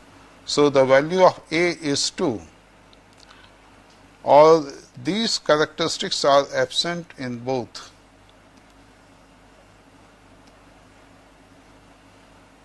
So the value of D is 5. Similarly, we can get the values corresponding to other cells also. For individual 1 and 3 also we get these values, for individuals 2 and 3 also we get these values. And then using these formulas we can calculate the matching and Jacquard's coefficients. So the matching coefficient between individuals 1 and 2, which is S12, is equal to 0.7. You can easily calculate it now. You just use this formula, A plus T upon P, and A is 2, D is 5, so 5 plus 2 7, and total number of characteristics is 10. So you get 0.7. Jacquard's coefficient is 0.4, then S13. The matching coefficient is 0.5, Jacquard's coefficient is 0. Similarly, for individuals 2 and 3, the matching coefficient is 0.8, Jacquard's coefficient is 0.33. Now the question is whether or not to include negative values, that is D. Now it depends whether in classifying a living organism you want to include the absence of variables or not, or characteristics or not. Say suppose you are classifying the living organisms, then usually it is unreasonable to classify two individuals as very similar if both lack a large number of qualities. So, in that case, one may prefer Jacquard's coefficient over the matching coefficient. Now we define cosine similarity, which is also called Orkney's similarity or Tucker coefficient of congruence. Say cos theta, which is the cosine of two non-zero vectors xi and xj. Then xi dot xj is defined as norm of xi into norm of xj cos theta. So, cosine similarity is defined as, say, we denote it by SC xi xj equal to cos theta equal to xi dot xj divided by norm of xi into norm of xj. So, basically this cos theta is the cosine of vectors xi and xj, and then this is equal to xi transpose xj divided by xi transpose xi to the power half xj transpose xj to the power half. And then we define the cosine distance as, say, dc xi xj equal to 1 minus sc xi xj. So, this is the cosine distance. So, the objective of cluster analysis is to divide the multivariate observations into homogeneous clusters. In this lecture, we have discussed the objectives and various applications of cluster analysis. We have also discussed different similarity and dissimilarity measures. In the next lecture, we are going to discuss different methods for clustering the observations or different algorithms for clustering the observations. So, I am going to stop here. Thank you.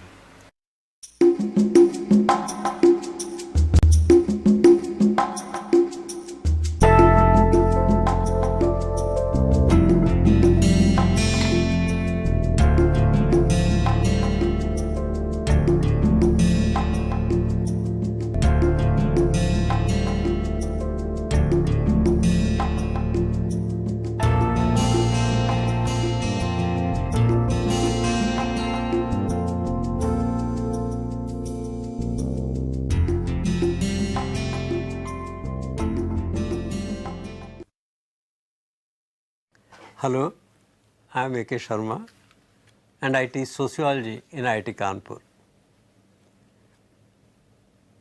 I am attempting to answer a simple question, what is sociology? Now friends, one simple answer would be that sociology is a study of human behavior.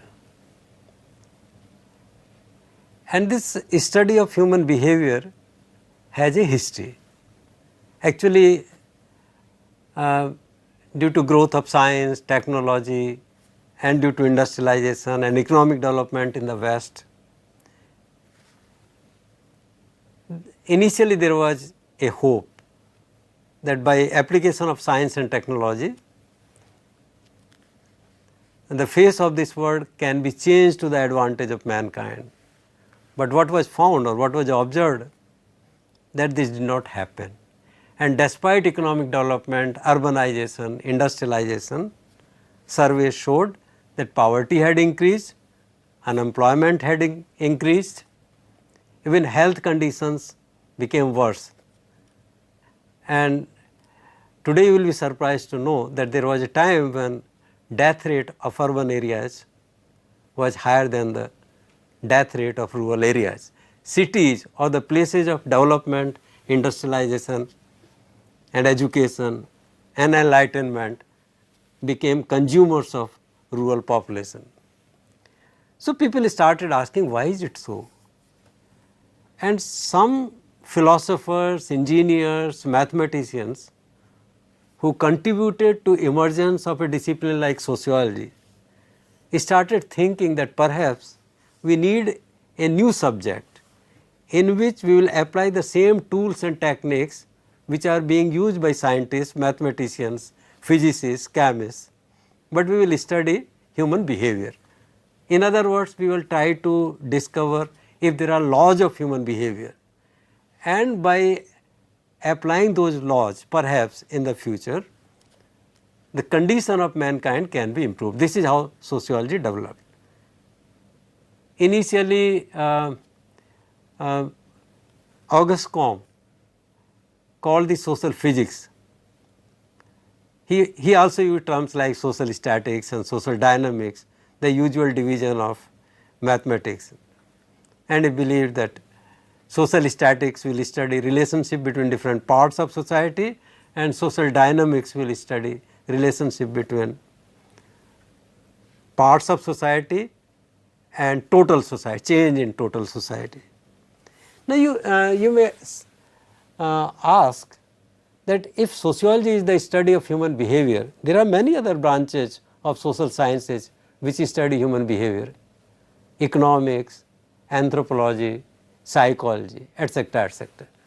The difference between sociology and these disciplines is that while in these disciplines we study one specific aspect of human behavior, like economics will study production and distribution of wealth, psychology will study cognitive processes or mental models or personality, social psychology will study personality, anthropology will study culture. Now somebody has to relate one aspect of human behavior with the other aspects, or one social fact with the other. These are all social facts for us.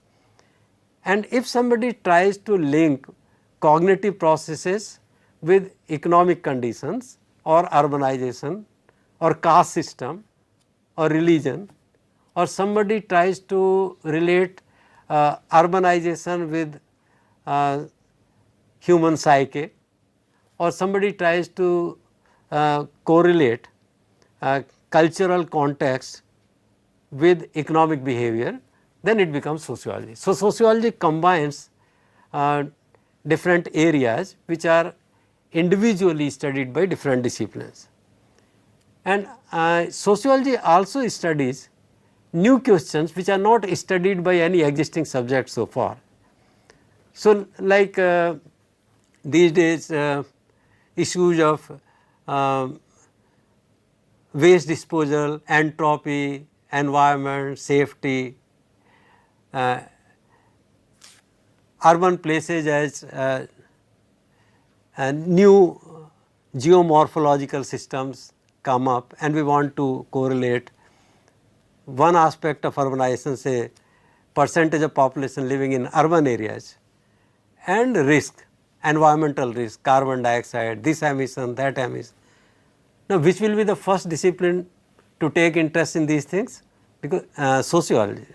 So sociology not only combines facts from different aspects of society, sociology also addresses new questions. And I can also say that one central feature of sociology is to explain individual behavior or individual psyche in terms of properties of larger society. In simple terms, if you imagine that there are two aspects of human behavior, individual and society, then while other disciplines like psychology are focusing more on individual, we study characteristics of individuals in terms of certain characteristics of larger society. This is what sociology does. Sociology is very useful for planners. Sociology is useful for answering new questions, as I said, which have not been answered by any existing discipline. And I would say that sociology is especially helpful for self-enlightenment or for developing empathy, because sociology only tells you that there are no right or wrong answers of social issues. It is not physics, it is not mathematics, it does not have fixed answers to issues, because questions can be looked at from variety of perspectives. So, role of perspectives, thinking, interest, power, etc., also come up uh, in answering social questions. And it is this aspect that something can be looked at from variety of perspective, that something can be looked at from the perspective of government, the same thing can be looked at entirely differently from the perspective of people or from the perspective of NGOs or from the perspective of experts. This realization, this takes us to self enlightenment and empathy. Thank you.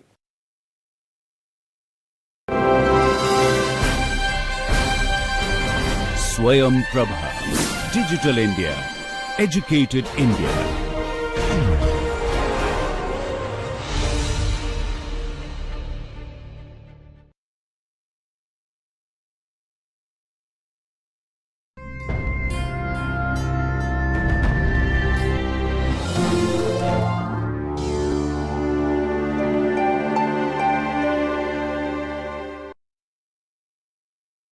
Welcome to class. Today we are going to talk about an emerging and evolving trend of English, the mixture of Hindi and English. Though we don't treat it as a separate variety, but English, or the excessive mixing of Hindi and English, specifically in media sphere, in media platforms, is also being carried to the real life situations, and the urban youth are deriving identity out of it. It has become in quotes lingo, ever emerging lingo for them. So today we are going to talk about language hybridity, a concept, and also to substantiate and understand that concept, we are going to talk about Hindi-English code mixing. So code mixing is a very established area of research and study in social linguistics. And code mixing is a phenomenon of as an outcome of a bilingual or multilingual society. And code mixing is regarded as a very productive and creative outcome of a bilingual mind. So we are going to talk about language hybridity today. Language hybridity can be understood as socio-linguistic phenomenon of code mixing that refers to the use of one or more languages for consistent transfer of linguistic units from one language into another by such a language mixture developing a new restricted or not restricted code for linguistic interaction. Braj B. Kashru gave this idea 1978. So it's a continuous transferring of linguistic items from one language to the other. Why do we do so? What is the use of it?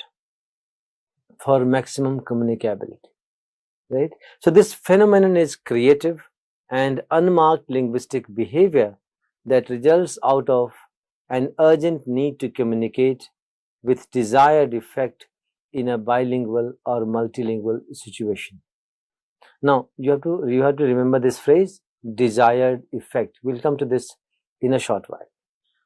So language hybridity refers to mixing of two languages, two linguistic items from one language into the other language to create a desired effect in communication for maximum communicability. Several linguists have contributed in developing an elaborate understanding of the phenomenon, and some of them are like Muskin, Mayers and Scotton, Poplock, Sankoff, Rajendra Singh, Woolford, Bhatia and Ritchie, Kachuru and others. So These studies establish this phenomenon as a very stable, productive and regular phenomenon. So it's not something unique. It's a very common phenomenon among bilinguals and multilinguals. Today, the case in point here is the mixing of Hindi and English. You can think of and you can work on mixing of your mother tongue with another dominant language. Sometimes, why I say dominant? Because one language may be language of social upward mobility, may have a high prestige value. In India, English enjoys that supremacy. It is a language of social upward mobility, at least considered as a language of social upward mobility. It has high prestige value. It brackets you into an elite class if you speak good English. So English derives a lot of pride and prestige associated with it in Indian linguistic ecology. And you can find mixing of English with all Indian languages.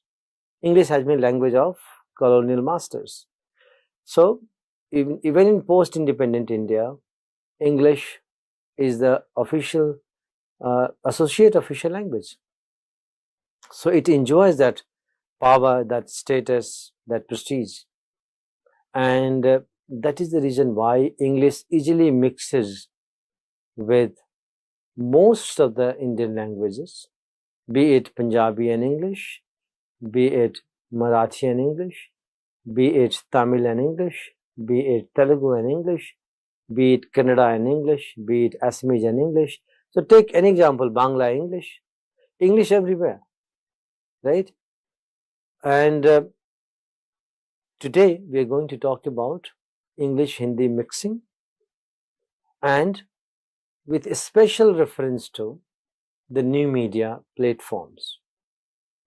I will tell you why we have chosen new media platforms today in the talk. Because the IT revolution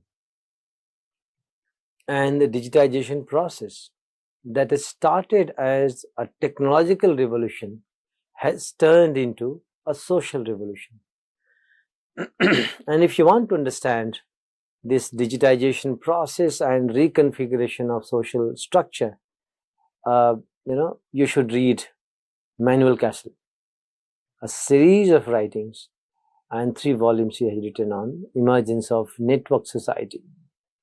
We will not get into that, but today here we'll talk about how these digital platforms and digitized public sphere is trending and fueling this mixing to a great extent, number one. And number two, how educated urban youth are identifying with this new hybrid variety.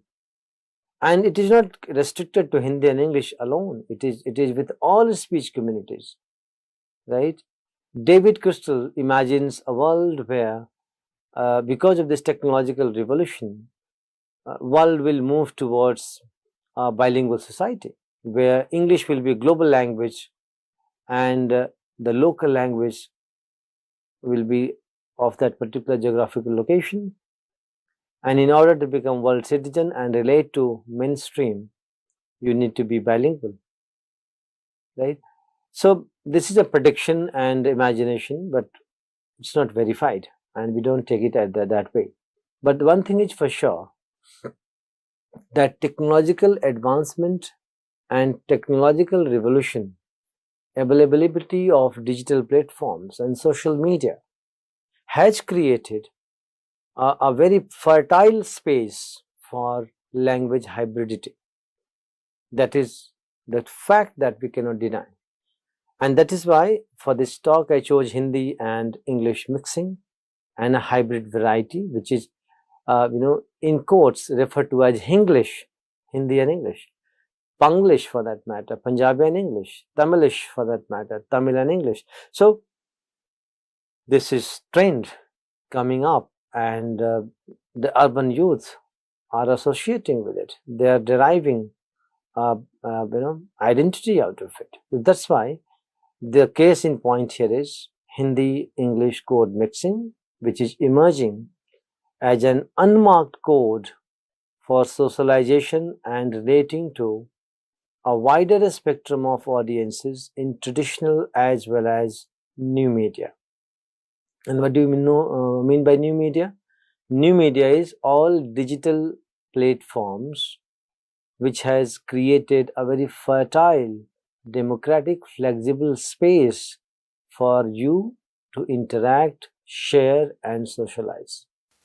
So, if you go by Bhatia's explanation, Hindi and English do stand in a conflicting togetherness. However, their mixing results in English a reconciliation of the two codes that captures the imagination of the social media users. So, English, though not acquired as first language, is emphatically present and negotiating with other Indian languages as a dominant partner. The contact of Indian languages with English is an unmarked phenomenon yielding a wide range of hybrid expressions and varieties. And that is why we chose this topic. Let us look at the taglines of a very popular product. You might have seen commercials on a television, and we all are familiar with this hybrid taglines. Look at them. Bole mere lips, I love Uncle Chips. It's a very popular Uncle Chips brand. Pepsi, series of Pepsi commercials. Ye Dil Mange More, we remember. Yahi Hai Right Choice, Baby, or Habbles Cables. Look at that. Shock Laga Kya? Or Taste Bee, Health Bee. Look at the tagline of Maggi Noodles. Pepsi, Yahi Hai Yangistan, Meri Jaan. Now, Yangistan, what is Yangistan? A hybrid expression, young plus Hindustan. Hungry Kya, Domino's Pizzas, tagline, very popular tagline. What your bahana is for McDonald's. These are taglines associated with the brand elements for branding purposes. But these taglines resonate with the aspirations of the youth. So, as a linguist or as a so-called purist, you may not approve these taglines, these hybrid expressions, but look at their presence and the prolific use of it. Look at the television programs, and you will find such hybrid expressions, prolifically being used, and we all adopt and accept it. We all understand it.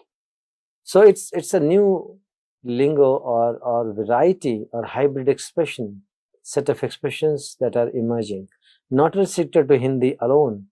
Same, products, and you see these taglines in Tamil commercials, in Punjabi commercials, in Marathi commercials, in Bangla commercials, everywhere. So this is an established phenomenon. Most of you may not be born by the time, but if you recall that Alisha Chennai, very famous Alisha Chennai song, 1995, Ek Dil Chahiye Bas, made in India. That was a cult, that was something which was noticed by most of us. And perhaps with the opening of local frontiers for global order and opening of economy, Indian economy to the world, and the process of liberalization began post 1991. And in fact, metaphorically, this song announces the arrival of India. Ek Dil Chahiye Bas, made in India. A kind of very very strong announcement that is symbolic of that period.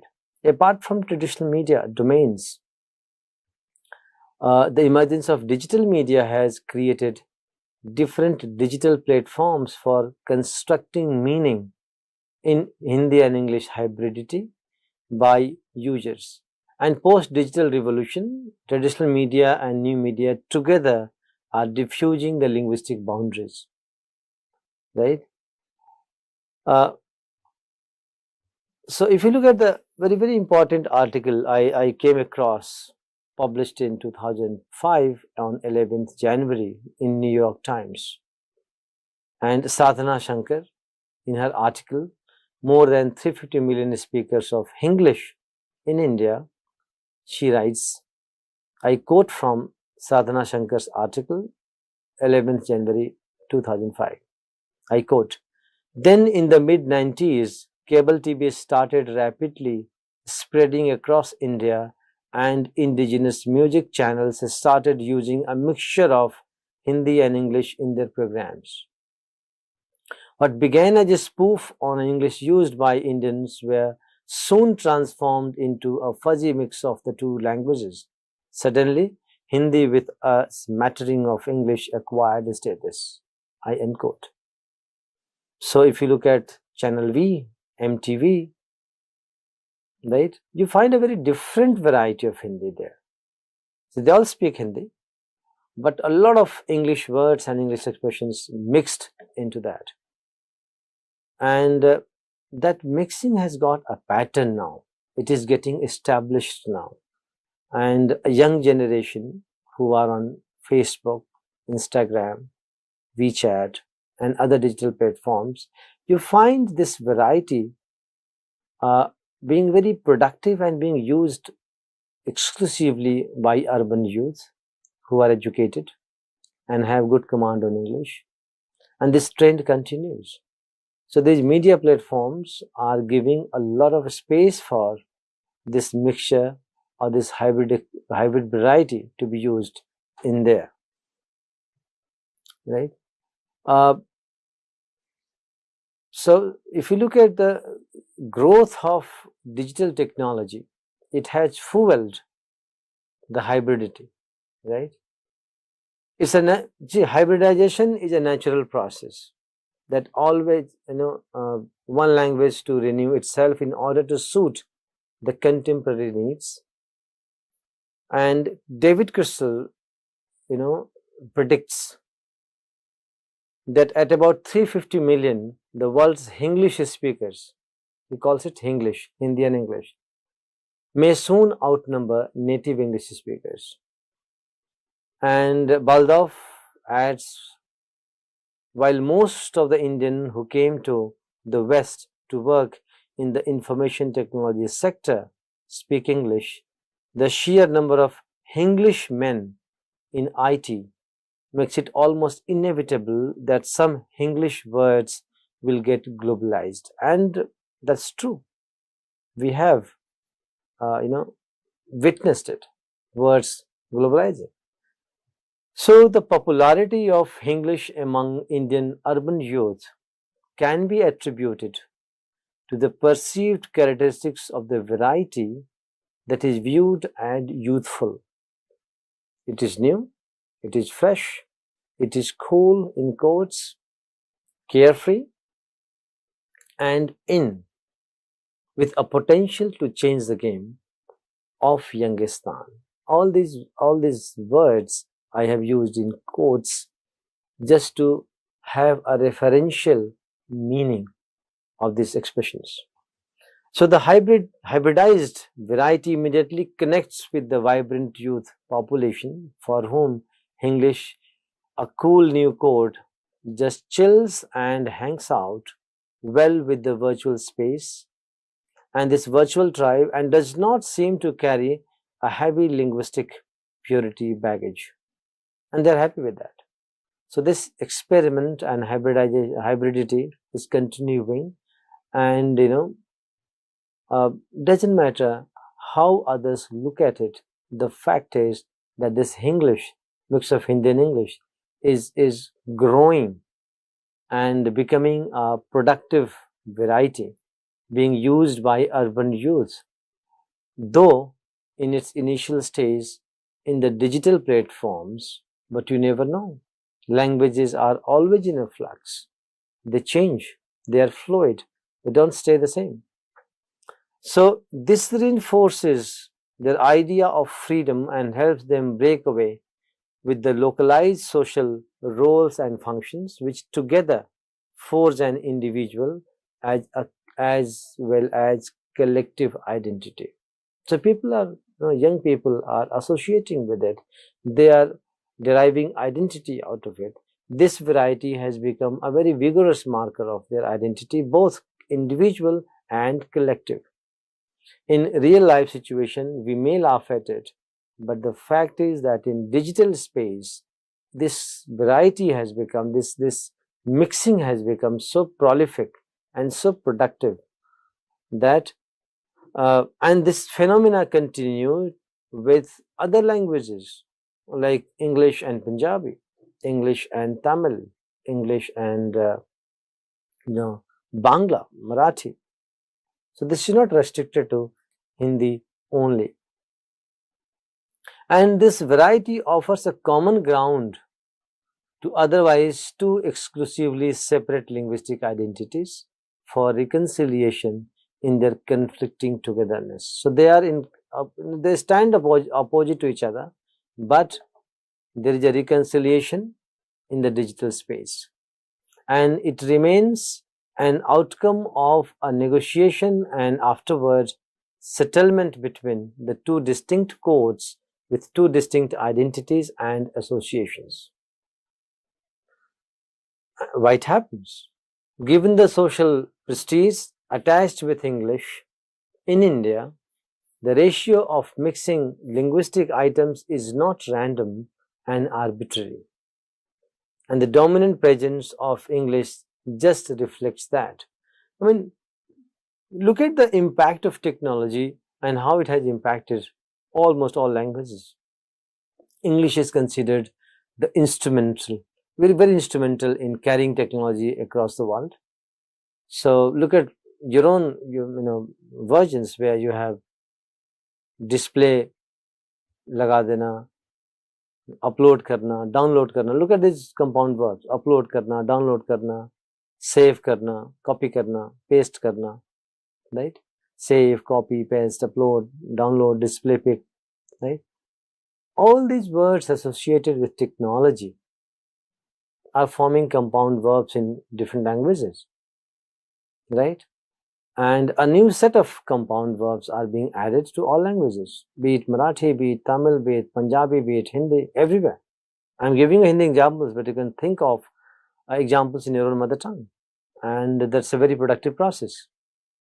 So these words associated with technology are creating a new set of categories in a given language and a new set of vocabulary in given language, right? How they are being borrowed, acculturated, assimilated, and grammatically used. Download karna. So you don't find equivalent of Hindi equivalent of download karna. Karna is Hindi verb, but download has a content word, and both together make a compound verb. Display laga dena, right? Save karna, copy karna. Now save karna, we cannot say surakshit karna, right? That's a different connotation, a different meaning. So digitization process that is started as a technological process has emerged into a linguistic and sociological process. It has become a linguistic revolution. It has become a social revolution. And a beautiful book by David Crystal, I recommend you should read, English and Internet, English as a global language. And so many other studies has emerged about computer mediated communication and language change, and it is happening all around, right? So in addition, this hybridity allows Indian urban youth to explore the freedom, breaking away with linguistic boundaries, focusing more on communication rather than on purity of the language, right? English Hindi code mixing has become an unmarked use of various sites in general and in social media, but platforms in particular. And however, as Harish Trivedi notes, the ratio of mixing is contextually English-centric with Hindi structures and vice versa. The Hindi we may find in English is peanuts compared to English we find in Hindi. And in the battle of hybridity, Hindi wins hands down. Trivedi 2014. And this is the true story of all other Indian languages where English and Punjabi, English has upper hand. English and Tamil. In this hybridity, English has upper hand. In English and Bangla hybridity, English has upper hand. You find very less Bangla expressions in English, less Hindi expressions in English, less Punjabi expressions in English, but not vice versa. So, what Trivedi says, that the Hindi we may find in English is peanuts compared with English we find in Hindi. And in this battle of hybridity, Hindi wins hands down. Right? So, that's the story of this hybrid variety which is emerging more into digitized space in the digital sphere, public sphere.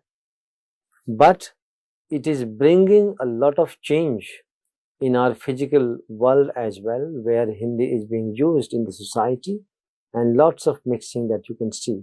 You can see that obviously on youth-centric programs in TV, and you can see this variety more into social media interaction.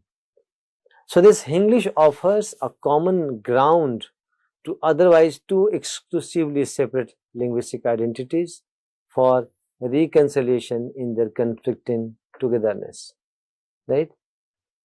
You know, the exponential growth and digital connectivity has made Indian urban youth more aware, informed, and educated. They are successfully mobilizing on issues of their concern, and they interpret and express through the platform of social media. And this variety becomes a vehicle. This variety becomes very instrumental to connect with each other in that digitized space. The social media has enabled us to socialize and coordinate public life, form opinion, and create movement and build consensus. So if you look at the functions, extended social functions of this variety, it's emerging and growing like anything, right? So social media has allowed youth to explore and create their own language and assert their identities. India has the largest population of youth in the world, and the power of this dynamic population cannot be undermined. And this variety has become, or this hybridity has become a norm and a very strong, vigorous marker of their identity. This population largely uses social media for gratifying their needs of exploring, consuming, and producing information through the medium. And today, urban youth publish, share, discuss, and network via social media. And this language is coming up as a very productive and useful tool. So the instrumentality of this hybridized English cannot be undermined. So this is the story of this mixed variety, which is emerging as a distinct variety among the urban youth in digital space, social media, and this is bearing upon changes in the real life situation as well, where you find a lot of mixing. Not necessarily people are competent in both the languages, You don't have to be very competent in English as well to use this variety. But such expressions are being used so commonly that they are being adopted and neutralized in the expressions. They become spontaneous expressions, and sometimes it becomes very difficult for this population, young population, to find the equivalent in the real life. So it's not now restricted only to social media. It is creeping in the physical society. So from digital sphere to physical sphere, what Manuel Castle calls it, we are in real virtuality. So we are in virtual society and we are in real virtuality, and languages cannot remain unchanged with the change of this digital configuration, corresponding to change in social configuration and corresponding to changes in the language forms and their use. So this is for now. Thank you very much.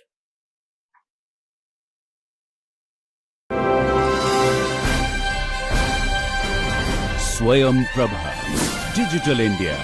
Educated India.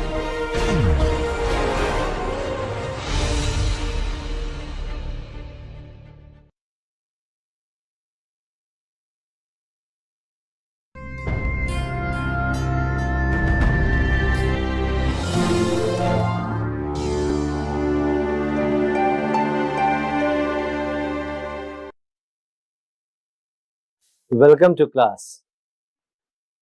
Today we are going to talk about an emerging and evolving trend of English, the mixture of Hindi and English.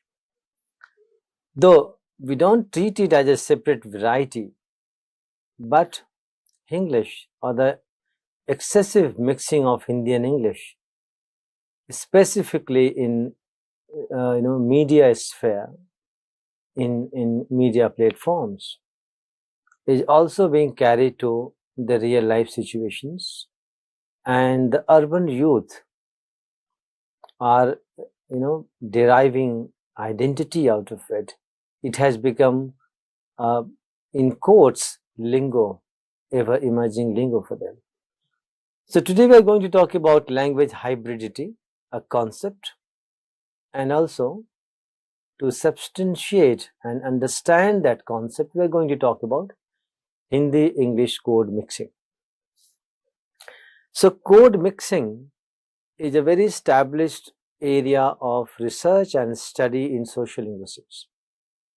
And code mixing is a phenomenon as an outcome of a bilingual or multilingual society.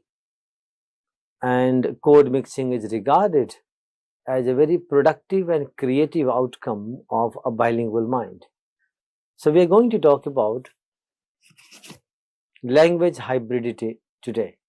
Language hybridity can be understood as socio-linguistic phenomenon of code mixing that refers to the use of one or more languages for consistent transfer of linguistic units from one language into another by such a language mixture, developing a new restricted or not restricted code for linguistic interaction.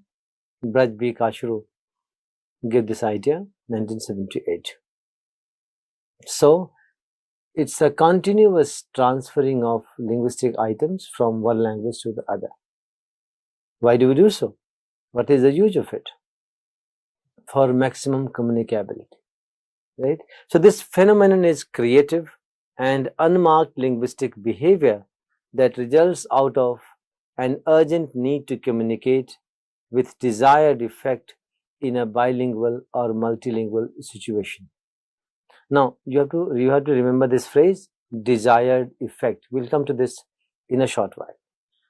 So language hybridity refers to mixing of two languages, two linguistic items from one language into the other language to create a desired effect in communication for maximum communicability.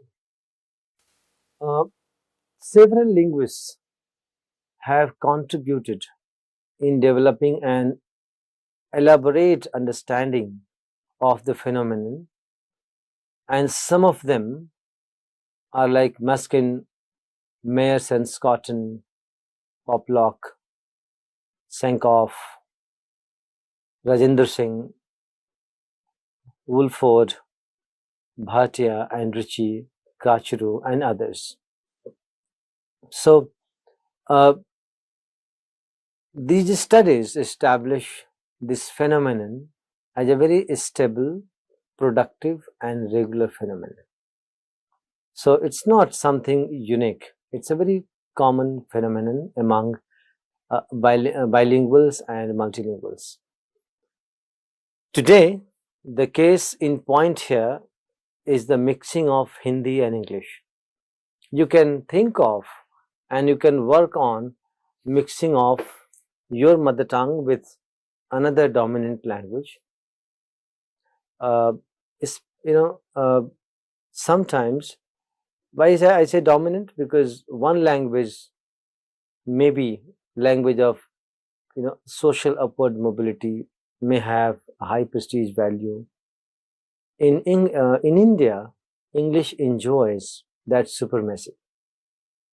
It is a language of social upward mobility, at least considered as a language of social upward mobility. It has high prestige value.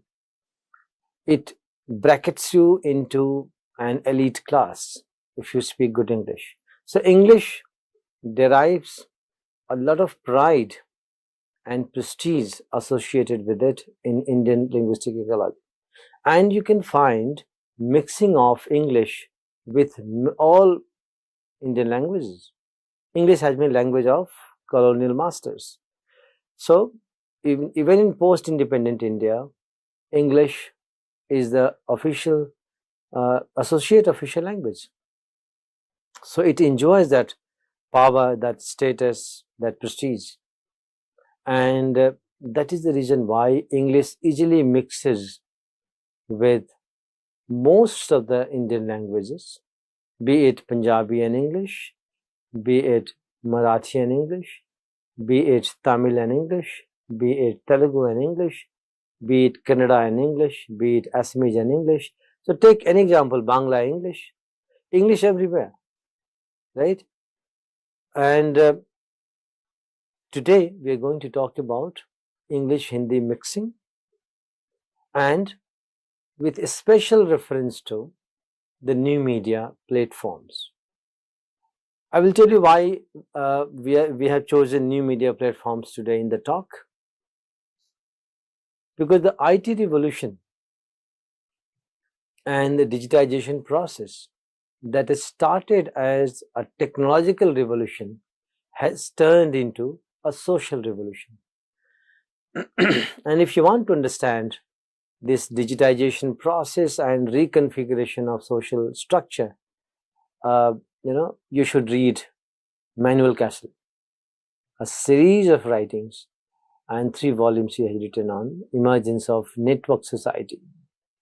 We will not get into that, but today here we'll talk about how these digital platforms and digitized public sphere is trending and fueling this mixing to a great extent, number one. And number two, how educated urban youth are identifying with this new hybrid variety. And it is not restricted to Hindi and English alone. It is with all speech communities, right?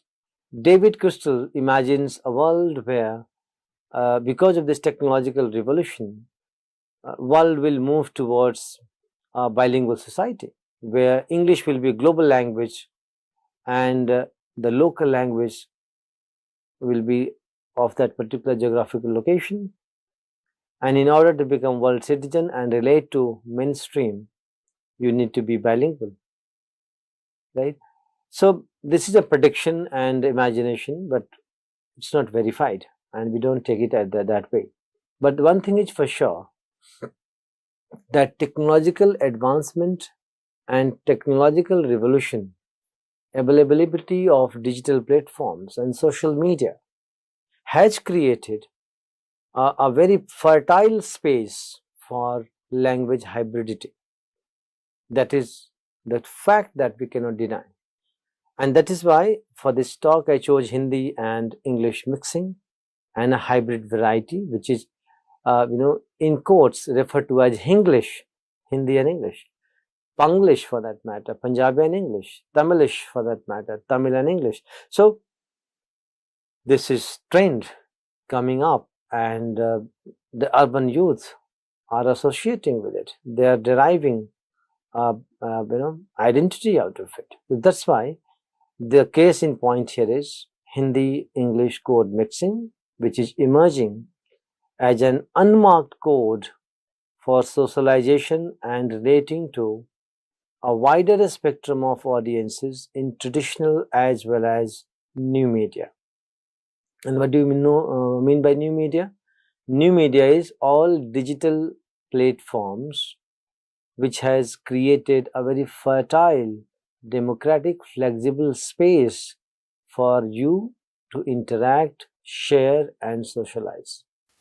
So if you go by Bhatia's explanation, Hindi and English do stand in a conflicting togetherness. However, their mixing results in English, a reconciliation of the two codes that captures the imagination of the social media users.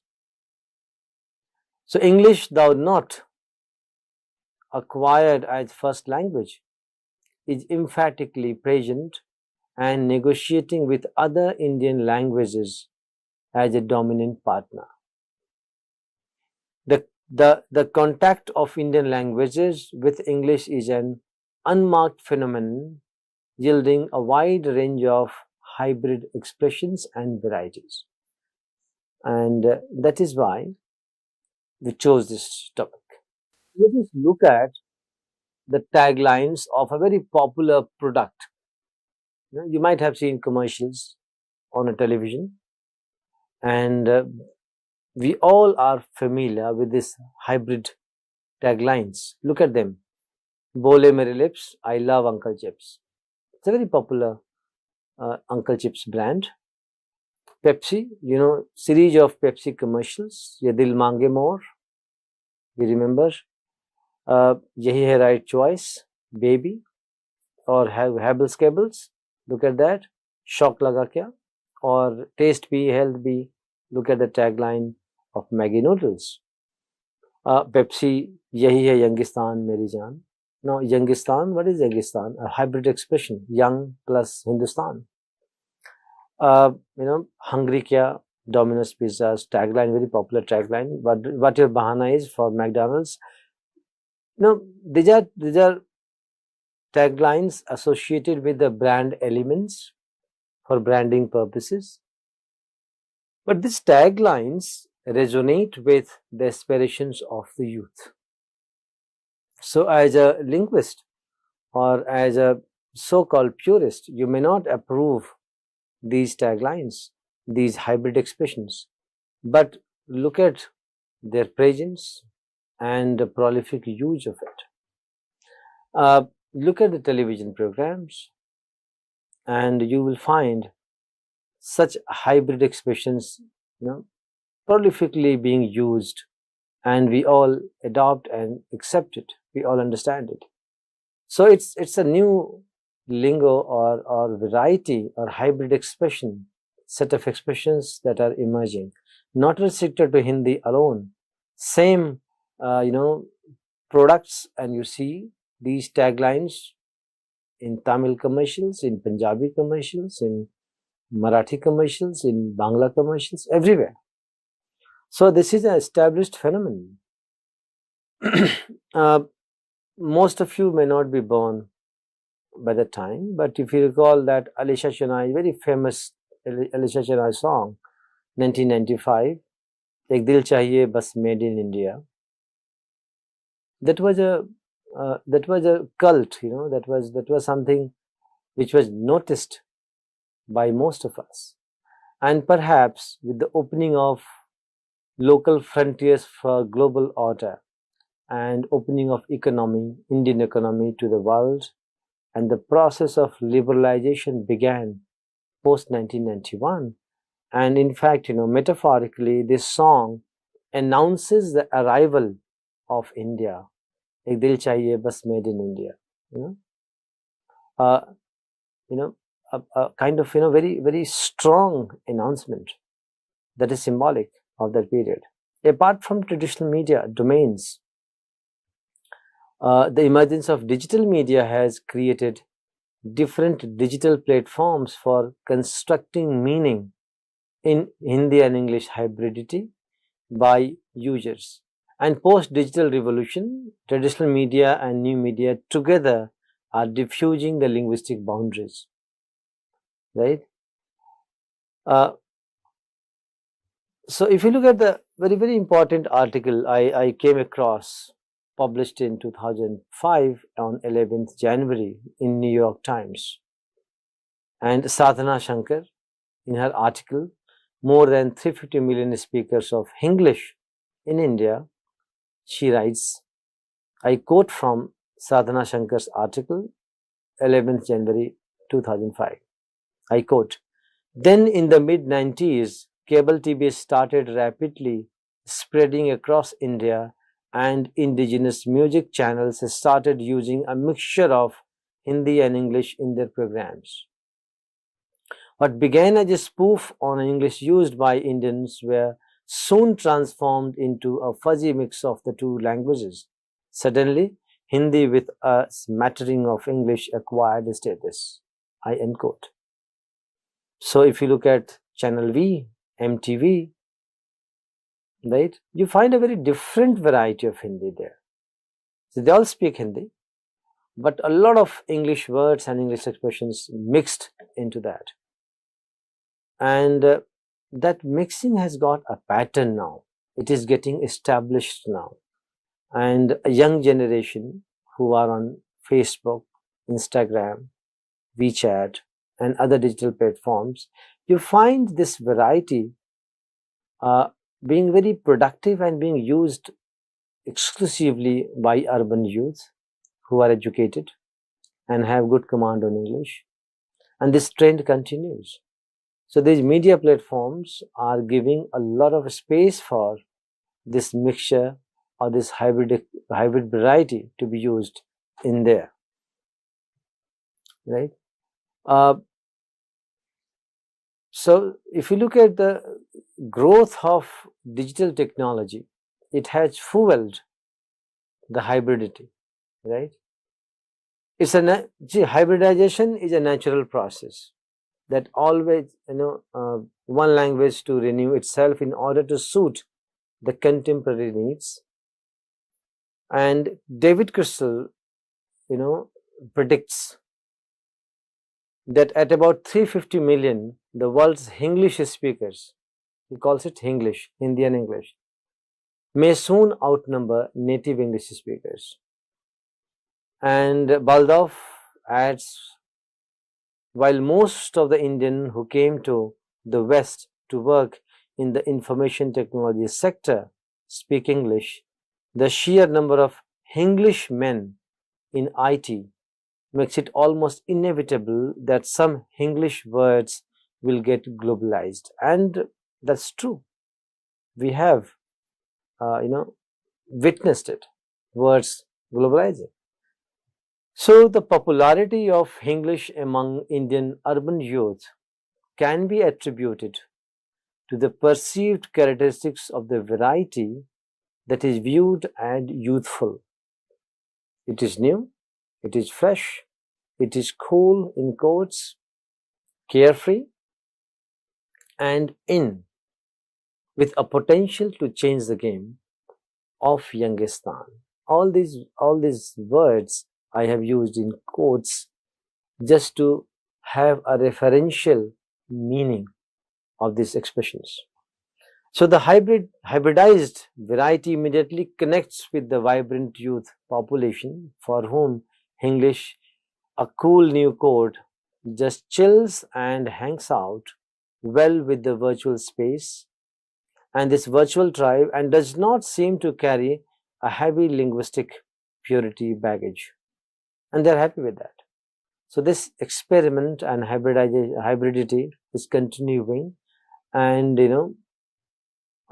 doesn't matter how others look at it. The fact is that this English, mix of Hindi and English, is growing and becoming a productive variety being used by urban youth, though in its initial stage in the digital platforms. But you never know. Languages are always in a flux. They change, they are fluid, they don't stay the same. So this reinforces their idea of freedom and helps them break away with the localized social roles and functions, which together forge an individual as well as collective identity. So people are, young people are associating with it. They are deriving identity out of it. This variety has become a very vigorous marker of their identity, both individual and collective.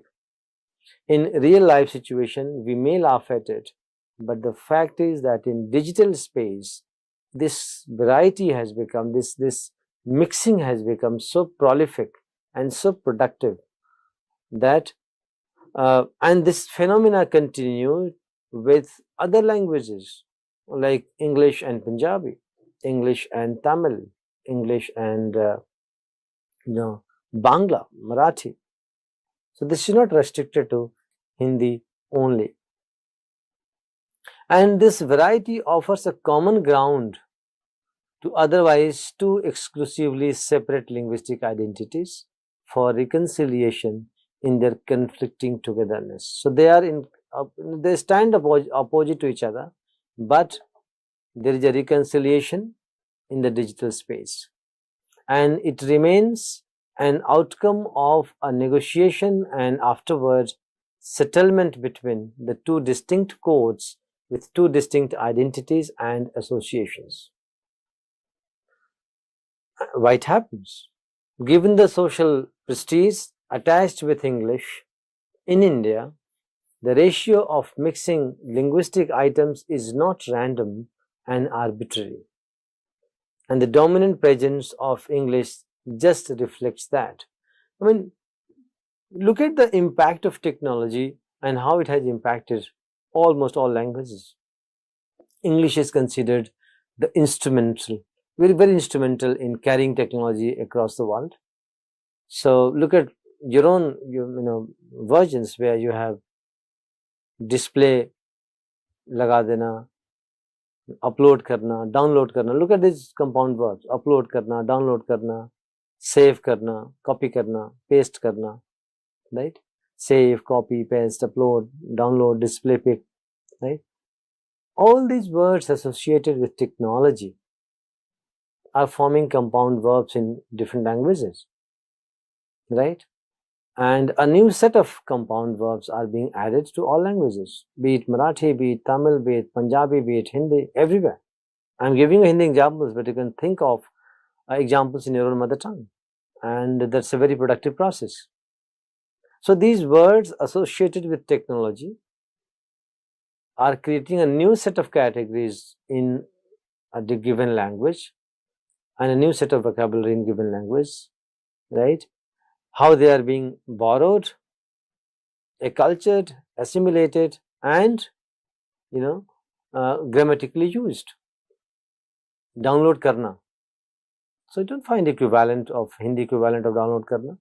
Karna is Hindi verb, but download has a content word, and both together make a compound verb. Display, laga dena, right? Save karna, copy karna. Now save karna, we cannot say surakshit karna, right? That's the different connotation, a different meaning. So digitization process that is started as a technological process has emerged into a linguistic and sociological process. It has become a linguistic revolution. It has become a social revolution. And a beautiful book by David Crystal, I recommend you should read, English and Internet, English as a Global Language. And so many other studies has emerged about computer mediated communication and language change, and it is happening all around, right? So in addition, this hybridity allows Indian urban youth to explore the freedom, breaking away with linguistic boundaries, focusing more on communication rather than on purity of the language, right? English Hindi code mixing has become an unmarked use of various sites in general and in social media, but platforms in particular. And however, as Harish Trivedi notes, the ratio of mixing is contextually English centric with Hindi structures and vice versa. The Hindi we may find in English is peanuts compared to English we find in Hindi. And in the battle of hybridity, Hindi wins hands down. Trivedi 2014. And this is the true story of all other Indian languages where English and Punjabi, English has upper hand. English and Tamil. In this hybridity, English has upper hand. In English and Bangla hybridity, English has upper hand. You find very less Bangla expressions in English, less Hindi expressions in English, less Punjabi expressions in English, but not vice versa. So, what Trivedi says that the Hindi we may find in English is peanuts compared with English we find in Hindi. And in this battle of hybridity, Hindi wins hands down, right? So that's the story of this hybrid variety which is emerging more into digitized space in the digital sphere, public sphere. But it is bringing a lot of change in our physical world as well, where Hindi is being used in the society and lots of mixing that you can see. You can see that obviously on youth-centric programs in TV, and you can see this variety more into social media interaction.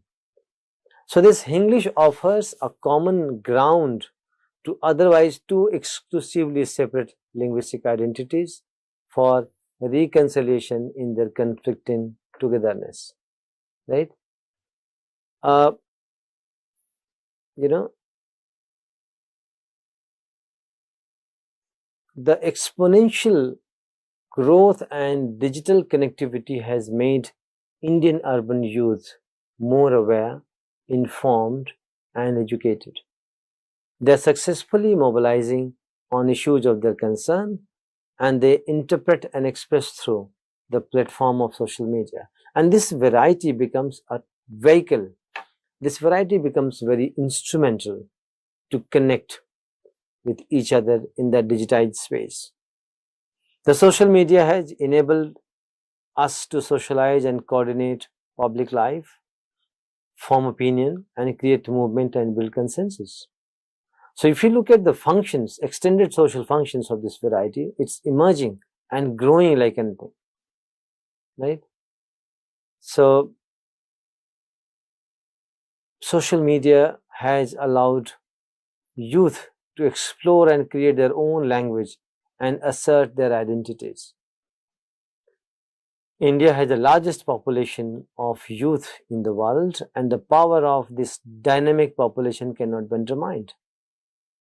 And this variety has become, or this hybridity has become a norm and a very strong, vigorous marker of their identity. This population largely uses social media for gratifying their needs of exploring, consuming, and producing information through the medium. And today, urban youth publish, share, discuss, and network via social media. And this language is coming up as a very productive and useful tool. So the instrumentality of this hybridized English cannot be undermined. So this is the story. of this mixed variety, which is emerging as a distinct variety among the urban youth in digital space, social media, and this is bearing upon changes in the real life situation as well, where you find a lot of mixing. Not necessarily people are competent in both the languages. You don't have to be very competent in English as well to use this variety, but such expressions are being used so commonly that they are being adopted and neutralized in the expressions. They become spontaneous expressions, and sometimes it becomes very difficult for this young population, to find the equivalent in the real life. So it's not now restricted only to social media, it is creeping in the physical society. So from digital sphere to physical sphere, what Manuel Castle calls it, we are in real virtuality. So we are in virtual society and we are in real virtuality, and languages cannot remain unchanged with the change of this digital configuration, corresponding to change in social configuration and corresponding to changes in the language forms and their use. So this is for now. Thank you very much.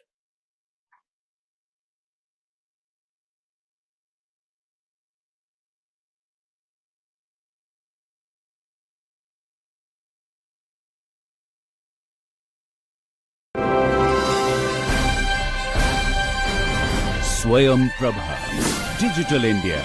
Educated India.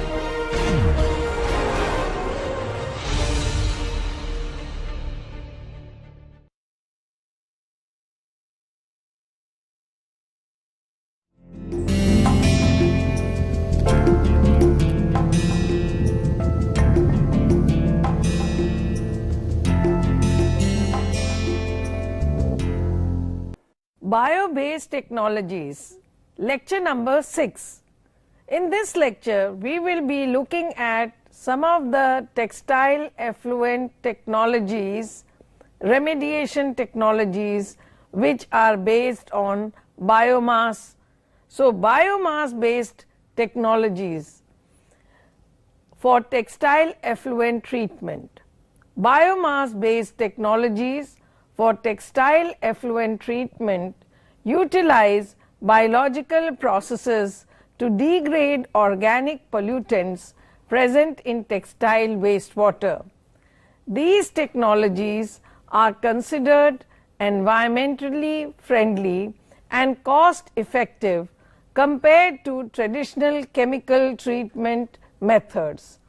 Here are some commonly used biomass-based technologies for textile effluent treatment. So, when we talked about various technologies, we talked about activated sludge process, which is nothing but using microorganisms. So, the same biomass-based technology, we will now look at it in a more concerted manner, in a more elaborate manner, and try to see how these are actually happening in the real mill where these biomass based technologies are being practiced. Activated sludge process, ASP. In ASP, microorganisms in activated sludge, a mixture of bacteria and protozoa, are used to break down organic matter in the textile effluent. The effluent is aerated to provide oxygen for microbial growth and metabolism, facilitating the degradation of organic pollutants. So, with the help of these microbes which exude enzymes, the enzymes help in degrading the organic pollutants. ASP is effective in removing organic compounds, color and other contaminants of textile wastewater. Biomass based technologies also refer to trickling filter process. These names we had taken in the previous few lectures, but we had not spoken about them elaborately. Trickling filter consists of a bed of inert material such as rock or plastic media, over which wastewater is trickled. Microorganisms attach to the surface of the filter media and form a biofilm. As the effluent passes through the biofilm, organic pollutants are biologically degraded.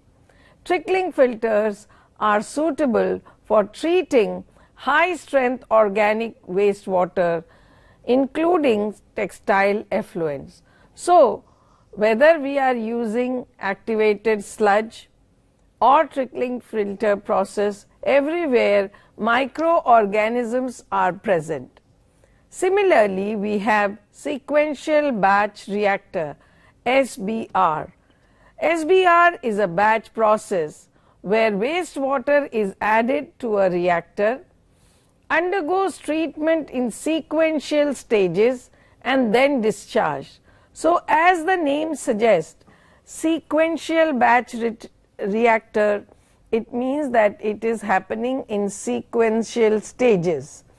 Microorganisms in the reactor degrade organic matter during various stages of the treatment cycle, which typically includes filing, reaction, settling and decanting phases.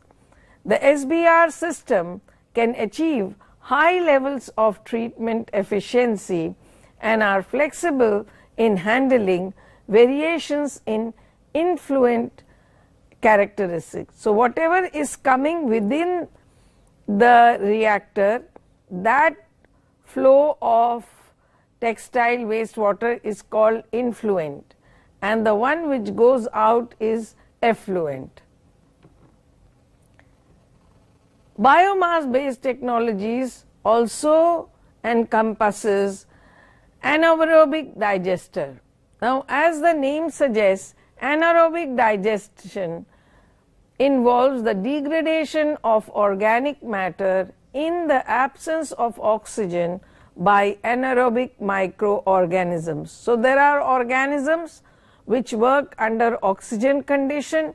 They need to be aerated continuously to continue their metabolism, whereas there are other microorganisms which do not need air or oxygen and they can work under anaerobic situation.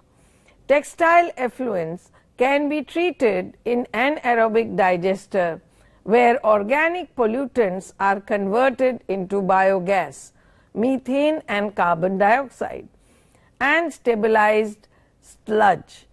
Biogas produced during the anaerobic digestion can be used for energy generation, enhancing the sustainability of the treatment process. So, as a byproduct, in the anaerobic digestion process, we also get biogas which can be used for energy generation. Then comes constructed wetlands. All these names we have already heard in the previous few lectures.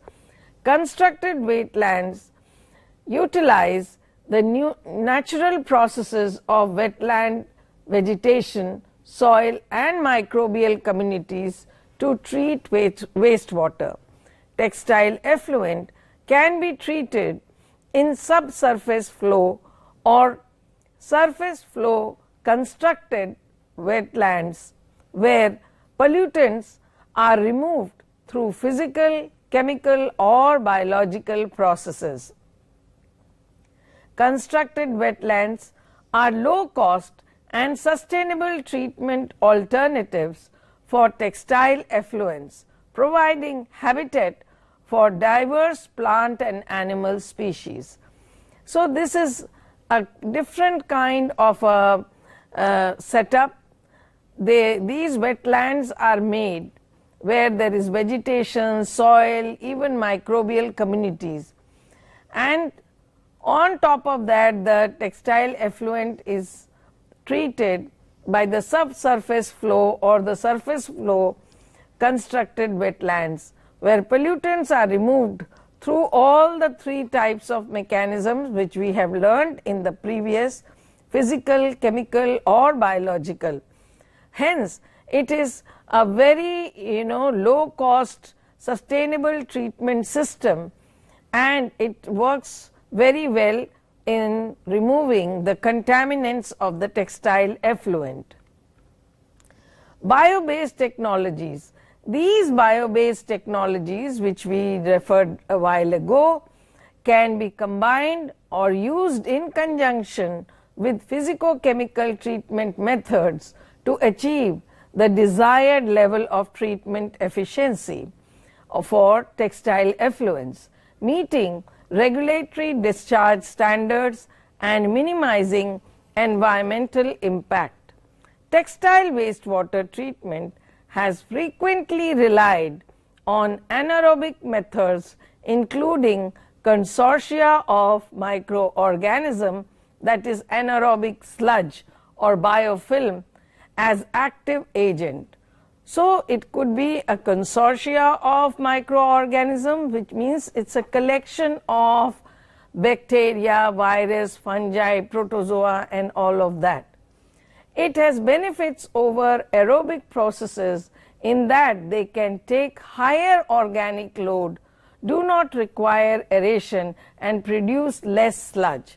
So the anaerobic biodigester is definitely more advantageous. Why? Because it can take an effluent which has more of organic load, and yet it makes out very little amount of sludge at the end of the treatment process.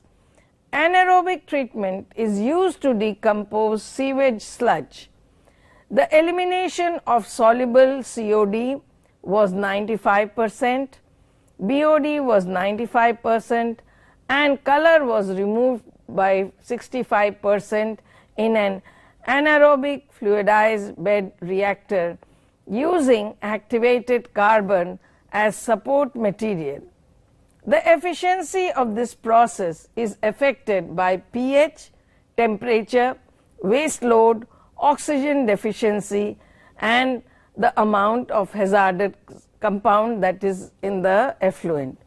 So in all practices, among all practices, trickling filters, activated sludge, SBR, this seems to be, anaerobic digestion seems to be very promising because it works very well, but then it does get affected by change in pH, temperature and the amount of waste load. Oxygen deficiency should be very high so that it works very well, because these microbes do not want or need any oxygen. So now let us look into a little deeper look into activated sludge process, which we started with. The activated sludge process is a widely used biological wastewater treatment method that utilizes microorganisms to remove organic matter, nutrients and other contaminants from the wastewater, including textile effluent. Here are the key details of the ASP method. Process description. In ASP, wastewater is mixed with pollution or population of microorganisms known as activated sludge in aerated tanks. The activated sludge contains a diverse community of bacteria, protozoa and other microorganisms that consume organic pollutants present in the wastewater as their food source. So here the microorganisms are actually eating up all the pollutants that are present. The aeration tank are equipped with mechanical aerators or diffusers to provide oxygen necessary for microbial growth and metabolism. So, continuously air is circulated. The wastewater and activated sludge mixture undergoes aeration and agitation to ensure adequate contact between microorganisms and organic matter for effective degradation. Activated sludge process has a biological treatment method. So, organic pollutants in the wastewater are biologically oxidized by aerobic microorganisms present in the activated sludge. Microorganisms use the organic pollutants as a source of carbon and energy, converting them into simpler, more stable compounds such as carbon dioxide, water and microbial biomass. So, they are completely disintegrated into carbon dioxide, water, and the biomass remains as it is. They thrive on it. This biological treatment process reduces the concentration of organic contaminants, including dyes, surfactants, and other substances commonly found in textile effluents. Clarification. After the biological treatment stage, the wastewater mixture containing treated effluent and activated sludge is transferred to a clarifier or a settling tank. So, clarification happens in the settling tank. In the clarifier, the activated sludge settles to the bottom of the tank under the influence of gravity, forming a sludge blanket, while the treated effluent rises to the top.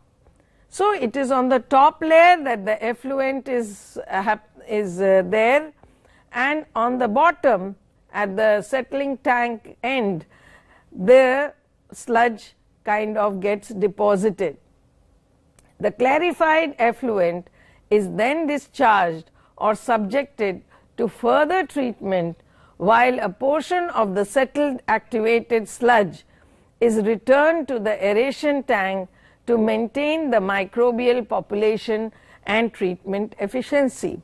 So, what happens is that a part of that sludge is again put back to the aeration tank, where the microbial population further grows with new effluent coming in contact with it to do the functioning. So, the treatment is very efficient because the same microbial sludge is being used again and again, and a part of it is put back again into the aeration tank. Sludge handling. Excess activated sludge generated during the treatment process is typically withdrawn from the clarifier and directed to a sludge treatment system. So, the remaining sludge is then put into sludge treatment system.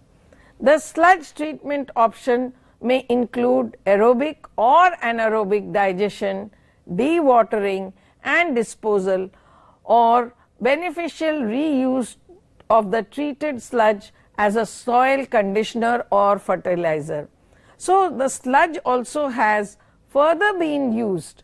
So, it is not completely a waste, and a part of the sludge is put into the aeration tank for increasing the microbial community in the aeration tank, and the rest of the sludge is dewatered, and it is either included in aerobic or anaerobic digestion, or it can be used for beneficial growth or beneficial use of the soil conditioner or fertilizer for better growth of the agro products. Monitoring and control. Now, ASP systems require careful monitoring and control of various parameters including dissolved oxygen concentration, pH, nutrient level such as nitrogen and phosphorus, and sludge age. So again and again when the sludge is being used, it starts aging. So this control is very important. Process control strategies may involve adjusting aeration rates, influent flow rates, and chemical dosing to optimize treatment performance and meet regulatory requirements. So it is very, very important to have monitoring and control. No system can work without monitoring. Otherwise, it will be just as though somebody is doing a kind of a exercise which has no limits or which has no parameters to be checked, which is not right, because every time the influent that is coming inside the ASP is having different kind of concentrations of pollutants, and when it has different kinds of concentrations of pollutants, the pollutant load is different, and when the load is different, then the parameters have to be adjusted accordingly. The activated sludge process is known for its versatility, robustness, and effectiveness in treating a wide range of industrial wastewaters, including textile effluents, while minimizing environmental impact. Proper aeration and maintenance are essential to ensure the long-term efficiency and sustainability of ASP-based wastewater treatment systems. So it is a very robust and versatile system and very effective in actually treating the textile effluents. Now let us look into the trickling filter process. The trickling filter process is also a biological wastewater treatment method that utilizes microbial biofilms attached to a solid medium to degrade organic pollutants present in the wastewater, including textile effluents. Here are some of the key details of the trickling filter process. So in the trickling filter process, wastewater is distributed over a bed of inert material such as rocks, gravel, plastic media, or other suitable materials which serve as support medium for microbial growth. The wastewater is trickled or sprayed over the surface of the filter medium, allowing it to percolate downward through the biofilm attached to the medium. Microorganisms within the biofilm metabolize organic pollutants present in the wastewater, using them as food source for their growth and energy. So the microorganisms are actually using the organic pollutants as their food, and they are metabolizing it in their own system and thereby removing it from the textile effluent. So they use this for their own growth and also for the energy that they require for metabolism activity. Biofilm formation. How does it take place in trickling filter processes? As wastewater flows over the filter media, microorganisms present in the wastewater attach to the surface of the medium and begin to form a film.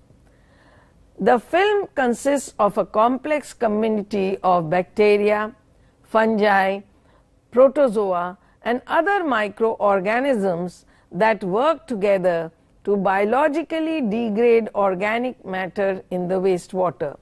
So first the filter medium is taken, and then microorganisms present in the wastewater get attached to the surface of the media and then they form a biofilm. And in this biofilm, it is not consisting of just bacteria alone or fungi alone. It's a consortium of microorganisms, and therefore they call it microorganisms, which include bacteria, fungi, protozoa, algae, virus, and all of that. The structure of biofilm provides a large surface for microbial colonization and enhances contact between microorganisms and wastewater, promoting efficient pollutant removal.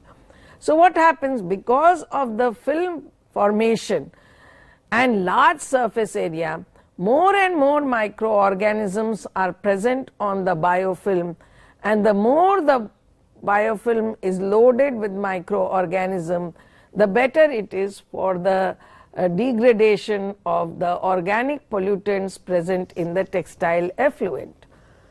Aeration. Unlike activated sludge system that provides continuous aeration, trickling filters operate under aerobic conditions with intermittent or no aeration. So here there is no necessity for a continuous air to be circulated within the trickling biofilters. Oxygen required for microbial metabolism is supplied by the air trap within the void present in the filter media, and by diffusion of oxygen from the atmosphere into the biofilm. So excess of oxygen is not required. The oxygen that is already present in the between the filters and which is present within the media can diffuse, and the biofilm can take oxygen from there. The intermittent aeration pattern in trickling filter helps maintain aerobic and anaerobic zones within the biofilm, supporting diverse microbial communities capable of degrading a wide range of organic pollutants. So that way it is supporting both aerobic and anaerobic these microbes to thrive on these trickling filters and film. Treatment efficiency. The trickling filters are effective in removing organic pollutants, suspended solids, and biochemical oxygen demand, that is BOD, from wastewater. The biological treatment process in trickling filters result in the conversion of organic pollutants into simpler and less harmful compounds such as carbon dioxide and water. Depending on the design parameters and operating conditions, trickling filters can achieve significant levels of pollutant removal, making them suitable for treating textile effluent and other industrial wastewater. So because they take care of removal of organic pollutants, suspended solids, biochemical oxygen demand is also lowered from the wastewater, they seem to be very good, because these are a few parameters which we learnt in the previous few lectures, that the main culprits are the textile effluents organic pollutants. And what do? They increase the COD, they increase the BOD, they are also increasing the suspended solids, and therefore leave alone the pH and the temperature and the color and the turbidity and all of that. So these are the main culprits of the textile effluent, and if any method can remove that largely, I think that method is one of the best methods for treatment of textile effluent. Effluent clarification. Treated effluent from the trickling filter passes through the filter media and is collected in an underlying collection system. Effluent clarification may be required to remove any remaining suspended solids or biomass before discharge or further treatment. Clarification processes such as settling or filtration may be integrated downstream of the trickling filter to achieve the desired effluent quality. So what happens when most of it is removed? Then definitely the effluent treatment is successful and the effluent is now having the desired quality as per the regulatory norms, and therefore it is one of the best methods of doing it. However, trickling filter process requires maintenance and monitoring. See, as I told you in the beginning also, that continuous monitoring is required, because the processes that are happening in the mill are not the same throughout the day, they are not the same day after day. So every time the nature of the textile effluent is changing with different kind of organic pollutant load. So unless and until at every stage there is maintenance and monitoring, one would not be able to adjust the parameters that are required for more of the organic load or more of the inorganic load, etc. Proper maintenance of trickling filter system involves periodic inspection, cleaning and replacement of the filter medium to prevent clogging and ensure optimal treatment performance. Monitoring of the influent and effluent characteristic such as BOD, suspended solids and nutrient concentration is essential for assessing the treatment efficiency and compliance with regulatory standards. So this is how it helps.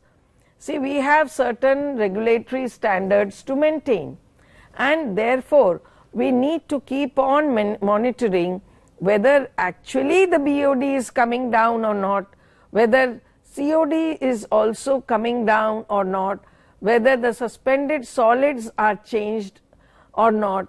Because if the system is not working efficiently, these values will not be lowered and the objective will not be reached. So in order to reach the objective and to keep on constantly monitoring, then only we can say, okay, now the effluent is very different from the influent, and therefore it can be run down for discharge, ultimate discharge. So monitoring of influent and the effluent is very important. Trickling filters are widely used in wastewater treatment plants due to their simplicity, reliability and cost effectiveness in treating organic wastewater streams, including textile. Proper design, operation and maintenance are essential to maximize the performance and longevity of trickling filter system. So they are cheap, they are reliable and they are very simple to operate. Not much of technology or hi-fi engineering is required. Only these filters need to have biofilm of a consortia of microorganisms, and that should work under aerobic or anaerobic condition to actually remove the pollutant load. Then let us move on to the next type, that is the sequential batch reactor, SBR. The sequential batch reactor is a wastewater treatment process that operates in a batch mode, meaning that wastewater is treated in discrete batches rather than continuous. SBR systems are widely used in both municipal and industrial wastewater treatment applications, including the treatment of textile effluents. Here are the key details of the sequential batch reactor process. So, in a SBR system, wastewater treatment occurs in a single reactor tank that performs multiple treatment steps within a single batch cycle.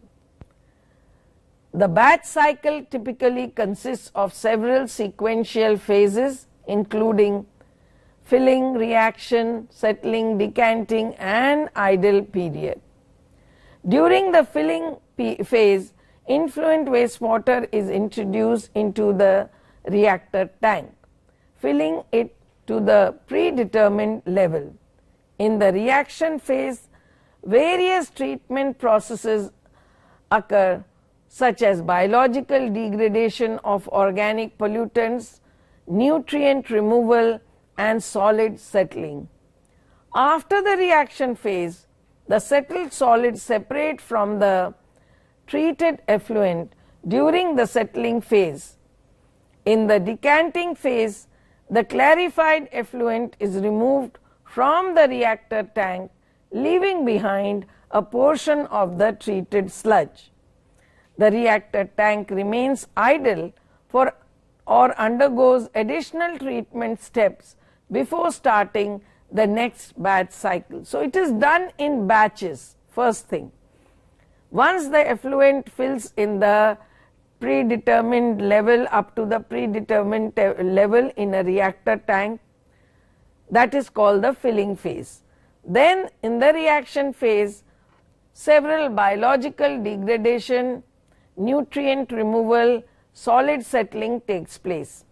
After the reaction phase, the settled solid separates from the treated effluent during the settling phase.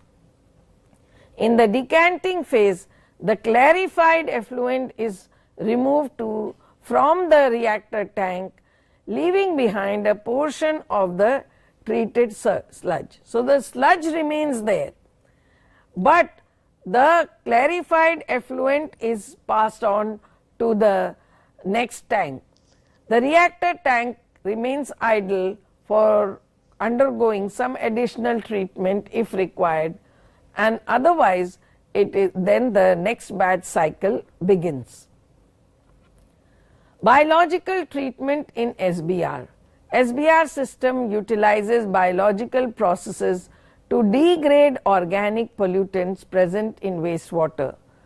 During the reaction phase, microorganisms present in the reactor tank metabolize organic matter, converting it into simpler, less harmful compounds such as carbon dioxide and water.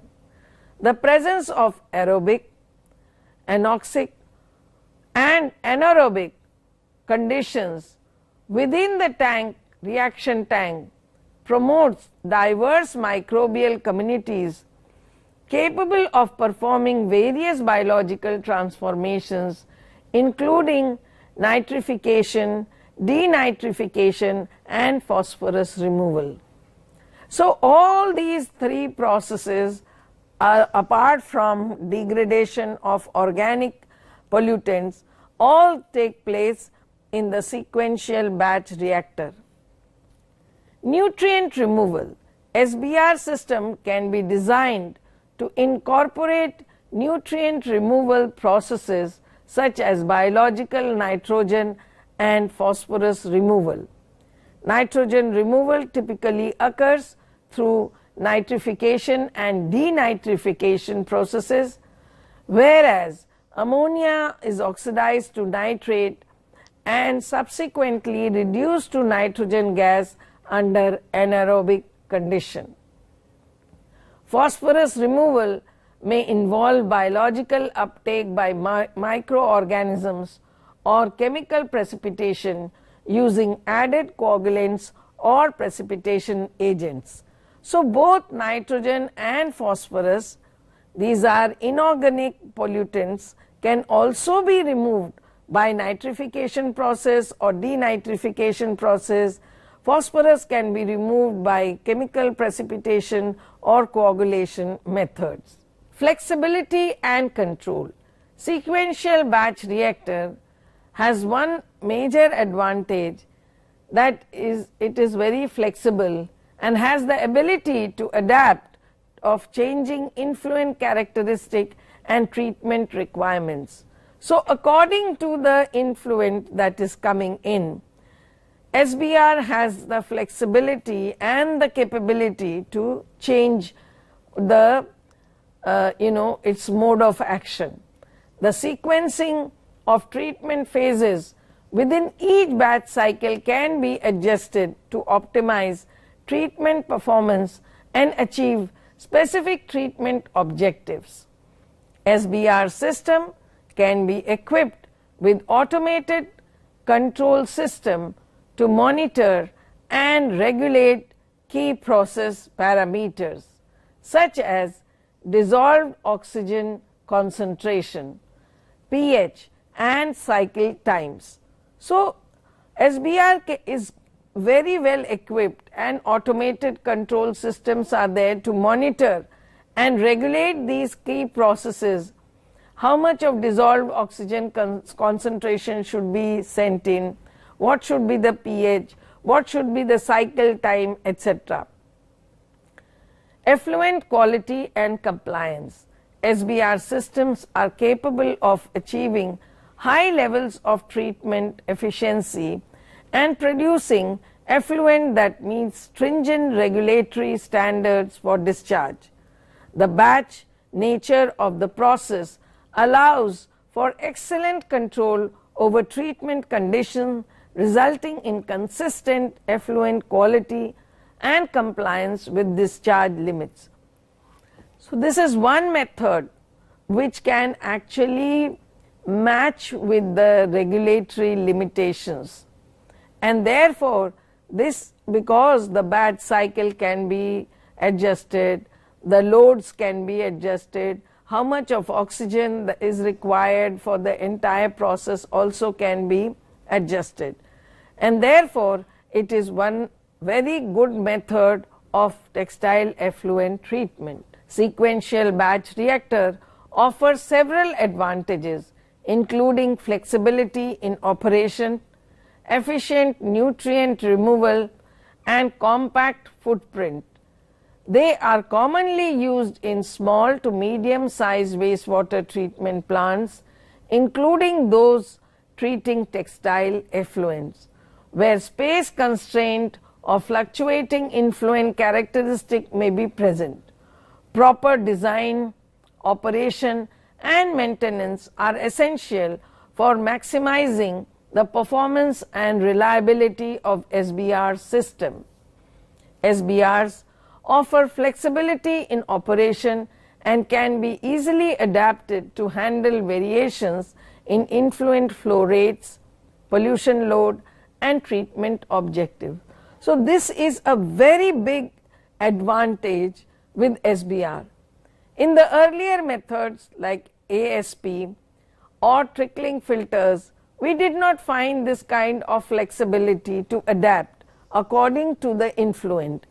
Whatever influent was coming, that was being adjusted, and that is where the SBR has an edge over the other methods, and it requires smaller space, especially in mills there is space constraint. When there is a space constraint, these can be actually constructed in small to medium size of SBR, and because they do it in batches, the load of the influent also varies throughout the day, because not one product is being made in the mill. Different types of products are being made, different constituents are being used for different dyes and other auxiliaries are being used. So in that case, it is not the same textile effluent throughout the day. But in trickling methods and ASP method, such adjustments were not possible. But in sequential batch reactor, as per the load, the reactor can be monitored and the parameters can be fixed. So that is a very big advantage. The modular nature of SBR system allows for scalability, making them suitable for small scale decentralized wastewater treatment application as well as larger municipal or industrial treatment facilities. Overall, sequential batch reactors are versatile and efficient biological treatment system that can effectively treat a wide range of wastewater streams, including textile effluents. Proper design, operation and optimization are essential for maximizing treatment performance and achieving desired effluent quality standards. So, it is a very good robust system, versatile, and it is very efficient biological treatment system among the systems we have studied so far. Proper design, its operation and its optimization to get the maximum treatment performance can give the desired effluent quality standards as per the regulatory norms. So, you will agree with me that this is one of the best biomass based technologies among the ones which we have studied so far. Then let us move on to aerobic digestion of textile effluent. Aerobic digestion of textile effluent involves the biological degradation of organic pollutants present in the wastewater under anaerobic condition by consortium of microorganisms. So, just a while ago we studied that it is always a consortium of microorganisms in anaerobic digestion. Here are the key aspects of anaerobic digestion of textile effluent. Anaerobic digestion occurs in the absence of oxygen, as the name suggests, typically in a sealed reactor vessel called as anaerobic digester. Textile effluent is introduced into the anaerobic digester where it comes into contact with anaerobic microorganisms including bacteria, archaea and methanogens. These microorganisms metabolize organic matter in the effluent, converting it into biomass or biogas, mainly methane and carbon dioxide, and microbial biomass. So, biomass is also generated and biogas is also generated, and biogas is nothing but methane and carbon dioxide. Anaerobic digestion, how the biogas production takes place, we will just try to look into that.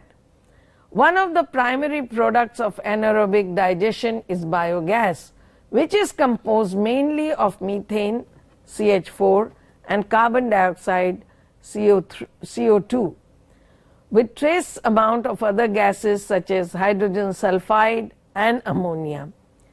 Biogas production depends on various factors including the organic content of the textile effluent, temperature, pH, hydraulic retention time in the digester, that is the HRT.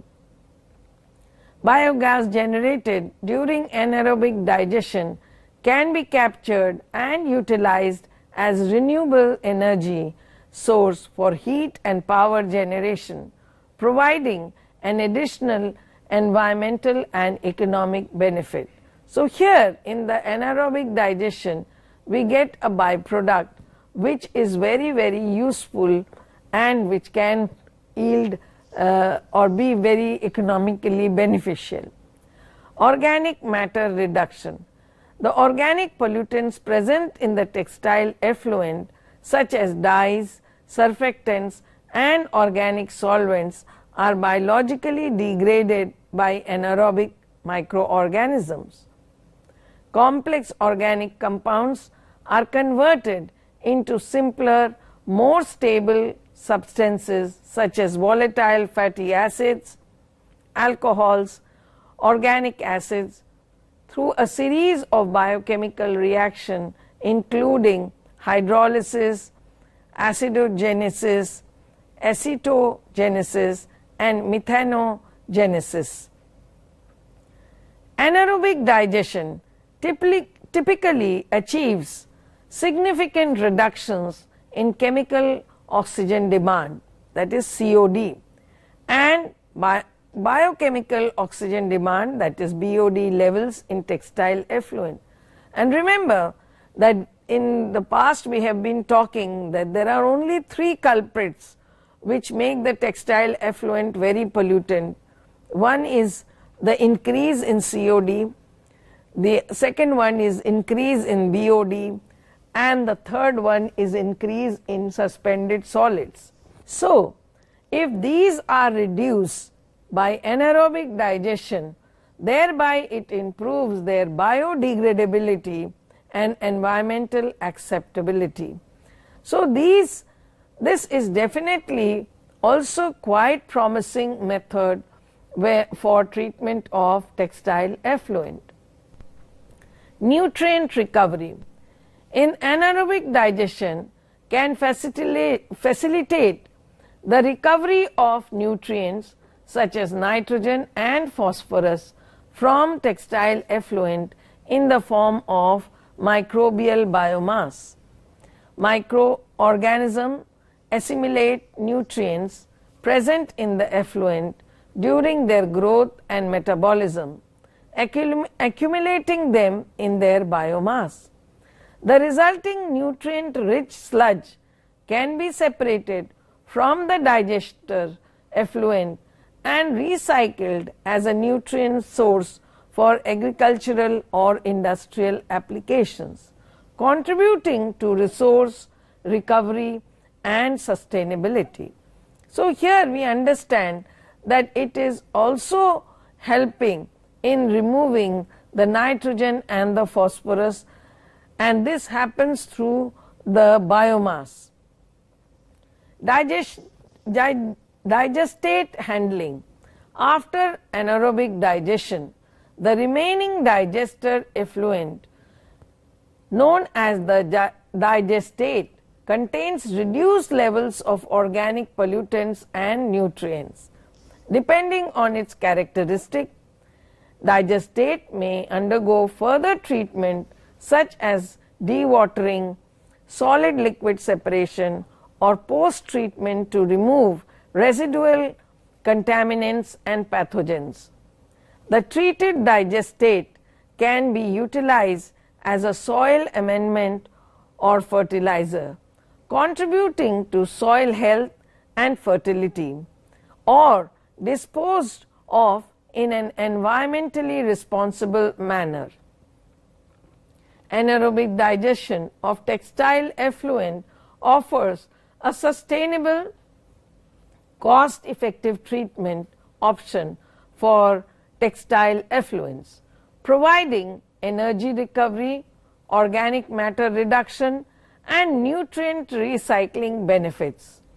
Proper design, operation, and management of the anaerobic digestion system are essential to maximize treatment efficiency and resource utilization while minimizing environmental impacts. So, here also monitoring is very important, and it is very beneficial because it actually offers a sustainable and cost-effective treatment option for textile effluent. Just like SBR, which had its own advantages, here also nutrient recycling benefits are there, reduction in organic matter, energy recovery by getting back biogas, which is could be used for heat or energy production. So we know that these are very beneficial points for anaerobic digestion. Anaerobic digestion collects methane and provides a source of renewable energy that is carbon neutral, provides energy with no net increase in atmospheric carbon dioxide.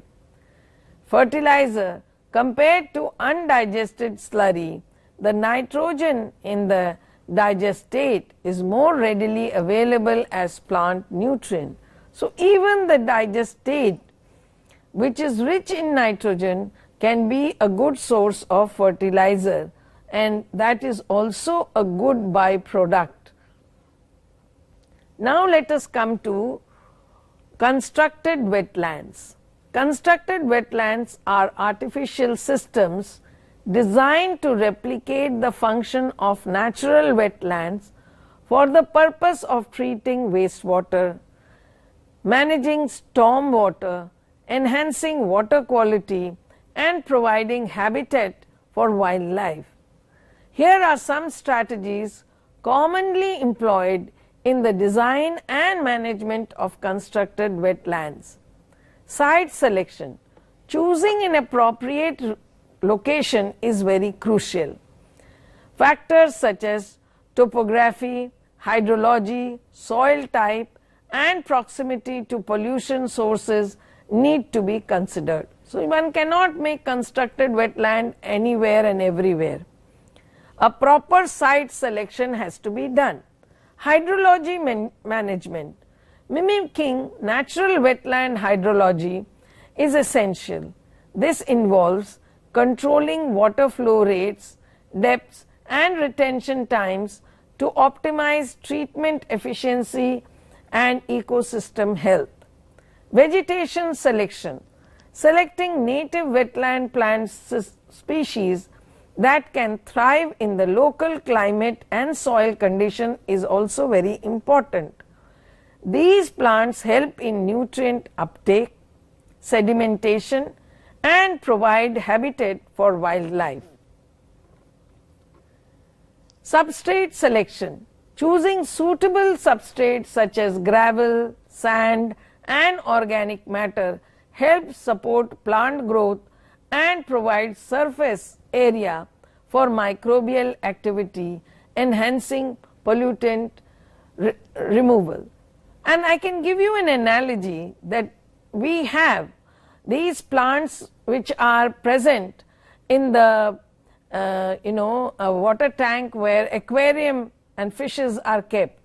So that kind of system can be achieved through these. So that it has to go through the treatment, training, design, pre-treatment, and oxygenation. Aerobic conditions are beneficial for microbial activity and pollutants degradation. Various methods such as surface aeration, surface bubbler, various and constructed channels can be employed to maintain adequate oxygen levels. Constructed wetland again has to go through monitoring and maintenance. It has to go through integration with landscaping. It should not look like a standalone. So constructed wetlands can be aesthetically integrated into the surrounding landscapes, providing recreational opportunities and enhancing property value. Community engagement and adaptive management. Flexibility is a key to the success of constructed wetlands. Systems should be designed with the capacity to adapt to changing environmental conditions, regulatory requirements, and operational challenges over time. What are the benefits of constructed wetland? Wastewater treatment can happen very effectively to remove pollutants from wastewater by physical, chemical, and biological systems. They can remove nutrients like nitrogen and phosphorus, organic matter, heavy metals, pathogens, and other contaminants. And they have very low operating costs. So compared to conventional wastewater treatment system, constructed wetlands often have lower operating and maintenance costs. Habitat creation and biodiversity. Constructed wetlands provide habitat for diverse plant and animal species, including wetland-dependent species and migratory birds. Flood mitigation. By detaining and slowly releasing storm water, constructed wetlands help reduce peak flow during heavy rainfall events. Aesthetic and recreational value.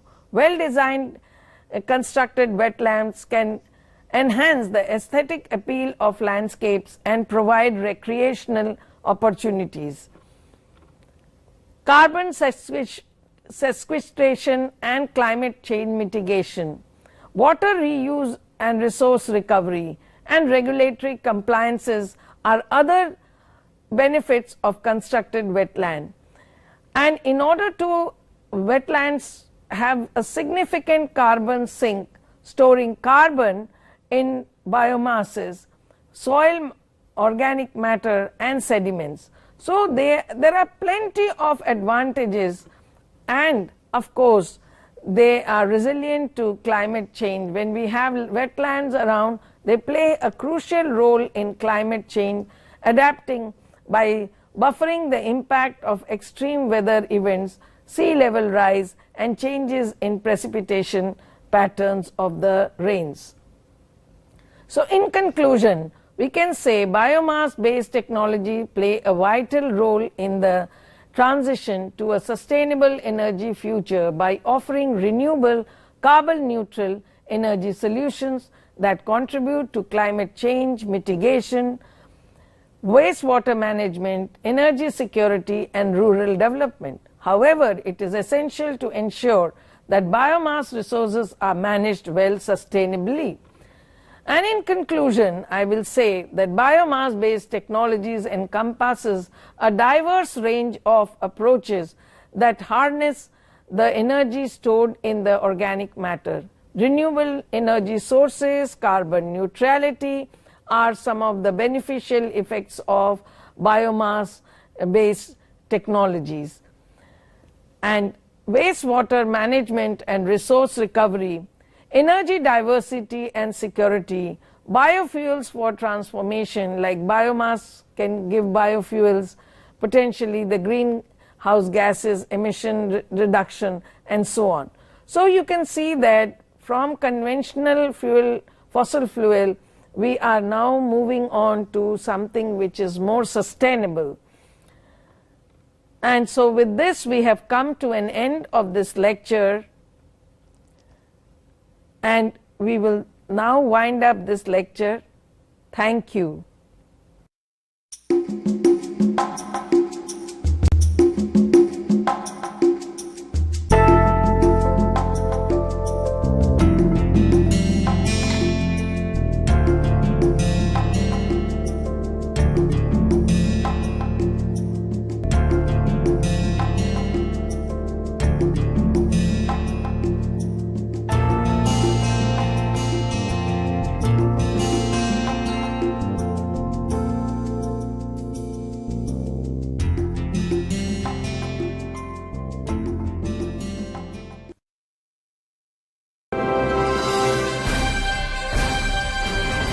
Swayam Prabha. Digital India.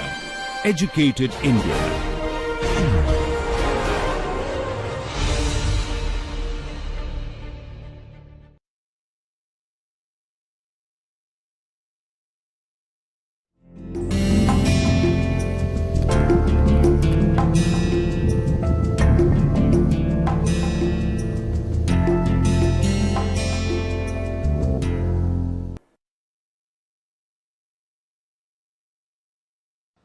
Hello everyone, welcome to the course An Introduction to Disability Studies. The first lecture is dedicated to introduction, where I'm going to map out the very idea of why disability studies emerged, why people are engaging with this discipline, and the most importantly, why we all need to read and study the area of disability studies. First and foremost question that we deeply ask ourselves is, why are we reading this? Why is it important and significant for all of us to engage with disability studies? Let me go back and ask a simple question. Why do we all engage with women's studies? Why do we all engage with post-colonial studies? Why do we all engage with, let's say, gender studies, tribal studies, caste studies, or any discipline that you talk about? The point is simple, that when we are engaging with this discipline, they all have certain questions to ask. What are those questions? That is the entire purpose that we have framed this course for you. So one question that we're going to ask is why people with disabilities are marginalized in today's contemporary society. The second question that we need to ask is what are the important factors that are responsible for making them marginalized or subjugating them in our society. The third question is, which I personally feel is more pertinent and significant to ask, is how disability is constructed. Why I am asking you this question? Because if you have gone through women's studies, let's say post-colonial studies, structuralism, post-structuralism, you have so far understood that we all are represented. It's nothing that we are going to contest something that is natural, but we're going to ask that how something that is natural is being produced by a particular culture, because we all come to a consensus that it more depends on what kind of a culture we are in. So let's say, for example, the very idea of a disability, like the very idea of a woman, differ from every different culture. So let's say, for example, if you come from African culture, the very definition of a woman or the very definition of a disability is not the same the way it is in Asian culture. So question that we need to ask is that what kind of a culture we are in and how that particular culture produces a particular body. So certain things that we need to keep in the mind, because when I will keep speaking about in each lecture about disability and the problems associated with people with disability, is that that disability, or let's say women, or let's say tribal, or let's say a body, they all are moving around one particular idea that they all are constructed. And our job is to question that. Our job is to find out that what are the responsible factors, what are the societal influences that constantly shape them. And second thing that we need to keep in the mind, that any notion, or let's say any idea, is not static since it has emerged. Constantly it evolves. It is not going to be the same in one particular era. So let's say, for example, if we know Renaissance period. So if I go back to the Renaissance period, if I look at the very dimension of the very understanding of women, all disability is not the same as we see in the age of Enlightenment, and it's not the same in the age of Romanticism, is not the same as in the Victorian period, and obviously when the modern period emerged due to the industrialization, due to the capitalism. These are the important responsible factors. They constantly started changing the very definition of women or society or disability. So why am I speaking about all this? I'm speaking about all this because these are the responsibility one has to constantly think about so that they can understand this field very significantly. The second thing, when we are engaging with this area, or let's say this interdisciplinary field, is important that we are not going to only focus on one particular discipline, let's say for example English, because disability studies, like women's studies, is interdisciplinary field, and we're going to borrow the methodology from different field to understand what this field is all about. So in this first important lecture, that is called Introduction, we are going to only talk about how we are going to think about the area called disability studies. So if you look at my first slide, the first slide is talking about that disability studies is an interdisciplinary field. That's a very important question that we are going to talk further, that examines disability as a social, cultural, historical and political phenomena. So when I say disability, so it has to be looked at what socially it means, what politically it means, what culturally it means, what economically it means, because these are economic, social, political, cultural factor. We cannot keep it separate. Rather, when we are looking at it, we need to understand it politically, culturally, socially as well. So this is an interdisciplinary field. What I mean by interdisciplinary field is that when we look at a particular field, we are going to look at the object of study from some other area, but our analysis is going to be differently. And that is why when I will keep moving to this lecture, you will see that so on and so forth, like a particular period of time, people with disabilities were always the study or the object of study from medical studies. So people of medical studies used to examine the concern of people with disabilities. But slowly and gradually, when the interdisciplinary department started emerging, they realized that there is something more to do. There is something more ethical perspective need to be bring over here, something that need to be more politically, it has to be analyzed, and then people started looking it as an interdisciplinary. So that is why when I'm talking about disability studies, we need to constantly keep in the mind that this is all about interdisciplinarity. The second is what it does, what disability studies does. As you look at the second points, it looks at how society constructs disability, including the ways in which it is defined, perceived, and experienced by individuals. So what I mean to say that how disability is constructed, let me hold on for a second to explain this to you. What society does, like you can say that body is a different phenomena, society is a different phenomena. So what society has to do with the body? No, that is all about society, because how do we understand what the body is? Body is understood by the society, how society is going to look at it. Let me give you a more clear understanding so that you can easily relate it. Let's say, for example, if you go to the pre-colonial period and you see that how women were treated in the pre-colonial period and the colonial period. So later on, when the society evolved economically, politically, socially, culturally, and then people started looking at the body of the women very differently.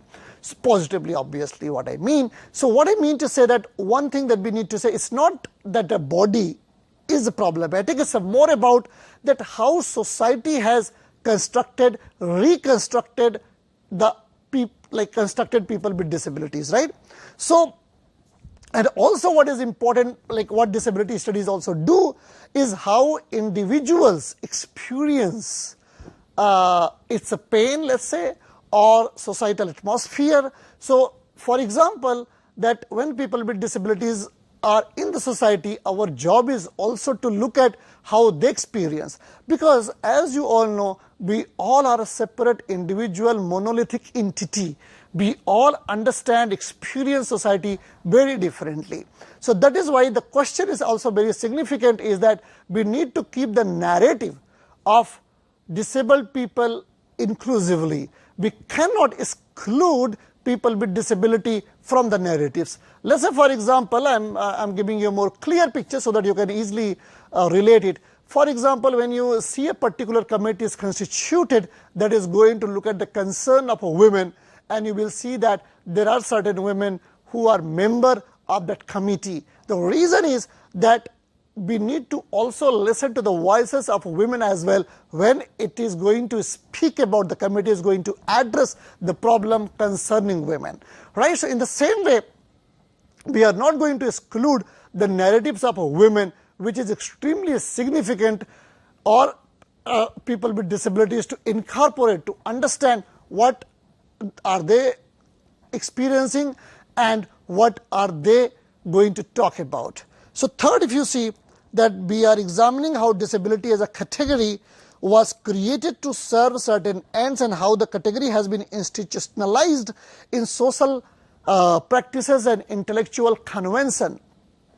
This is extremely significant to understand that certain ideas are institutionalized, which means to say, what I mean, that there are certain institutions that they perpetuate those ideas and they are constantly circulated among us. One is, let's say, law as a primary institutions.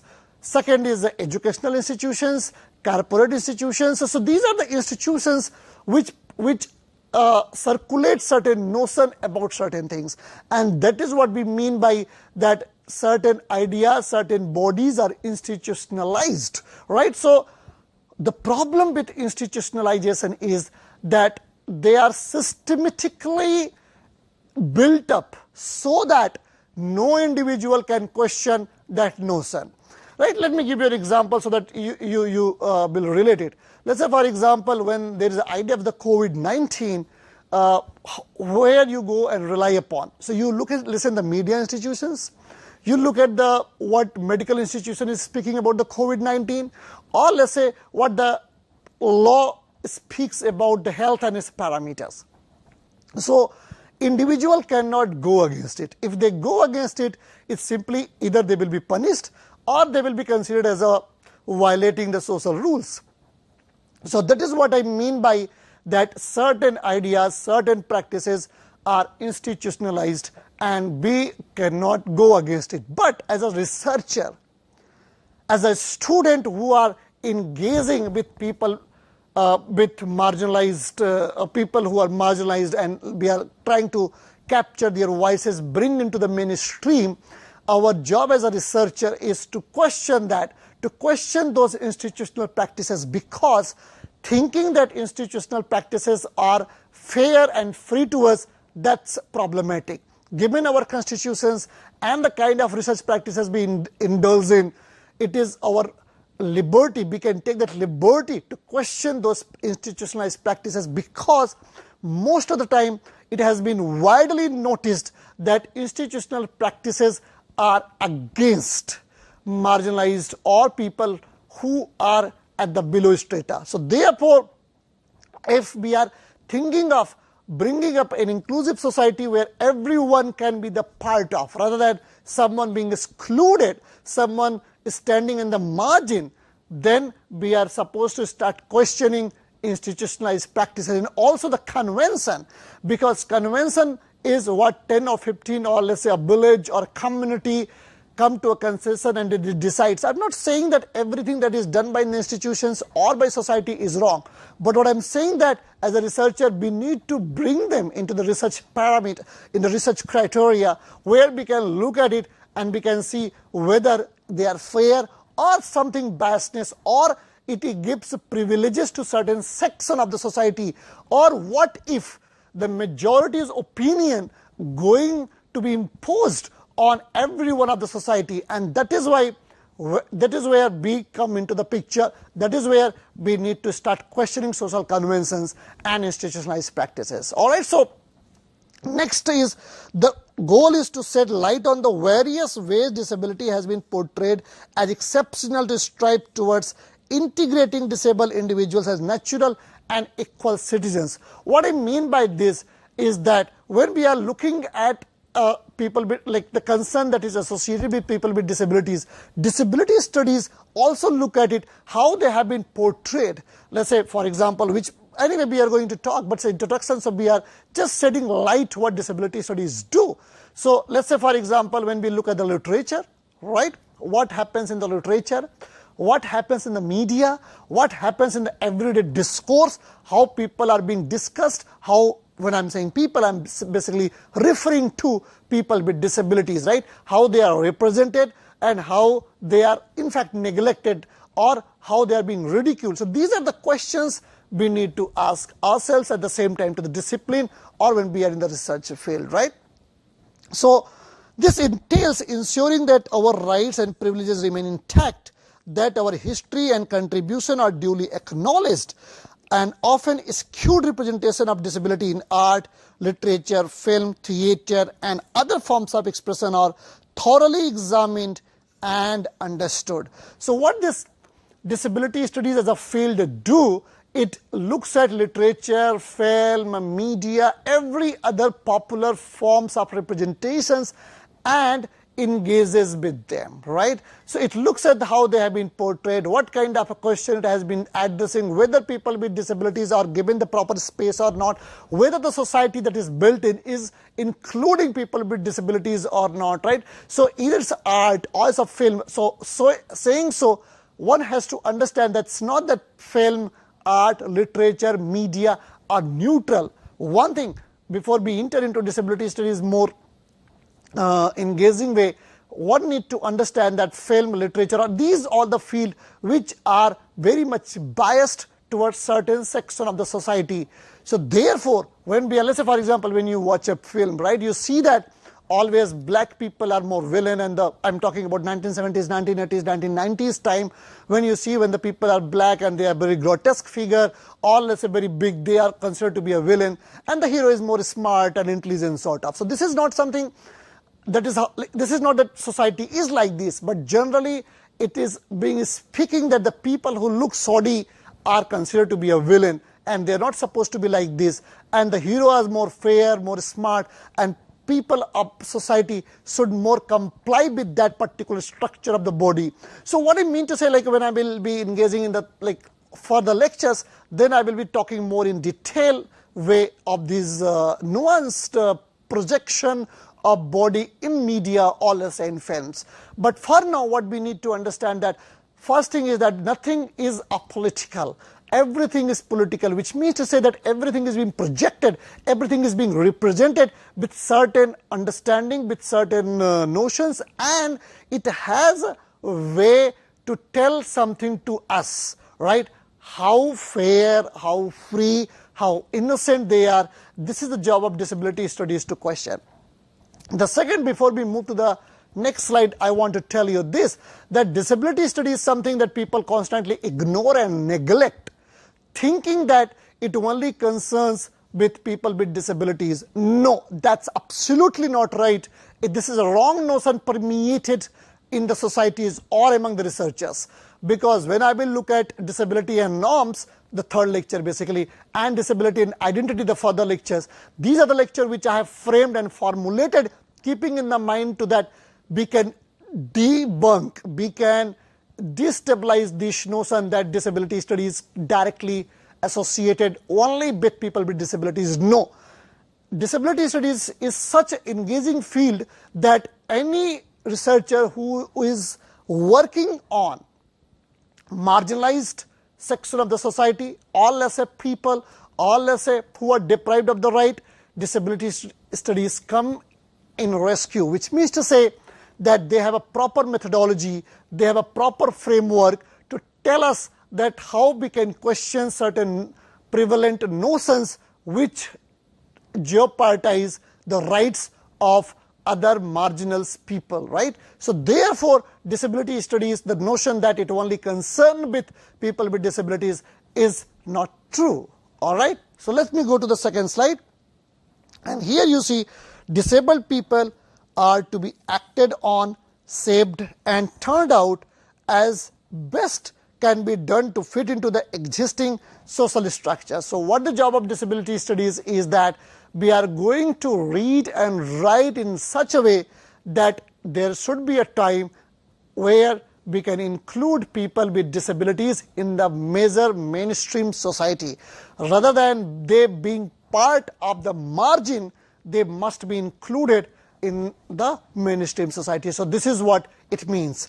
In disability studies and through aligned effort in disability rights movement, our aim has been to integrate disability perspectives and voices into educational curricula while also fostering greater involvement of disabled individuals in society. So what I mean to say that, as I was speaking, that even if you look at the educations, right, I'm sure that you go and look at the educational books meant for BA or UG, or let's say for example school students, you will hardly see people with disabilities projected in normal way, right?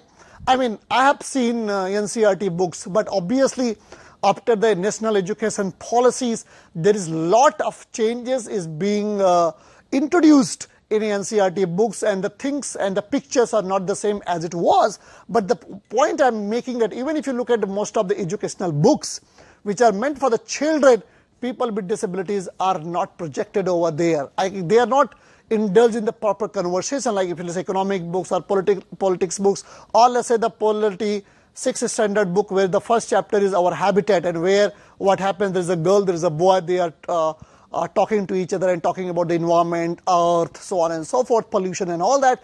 But my question is, why not a people with disability, or as a child who is disabled, they are projected there and they are speaking about the same thing that a normal child is doing.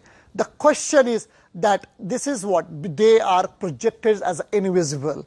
They are not supposed to come into our imagination.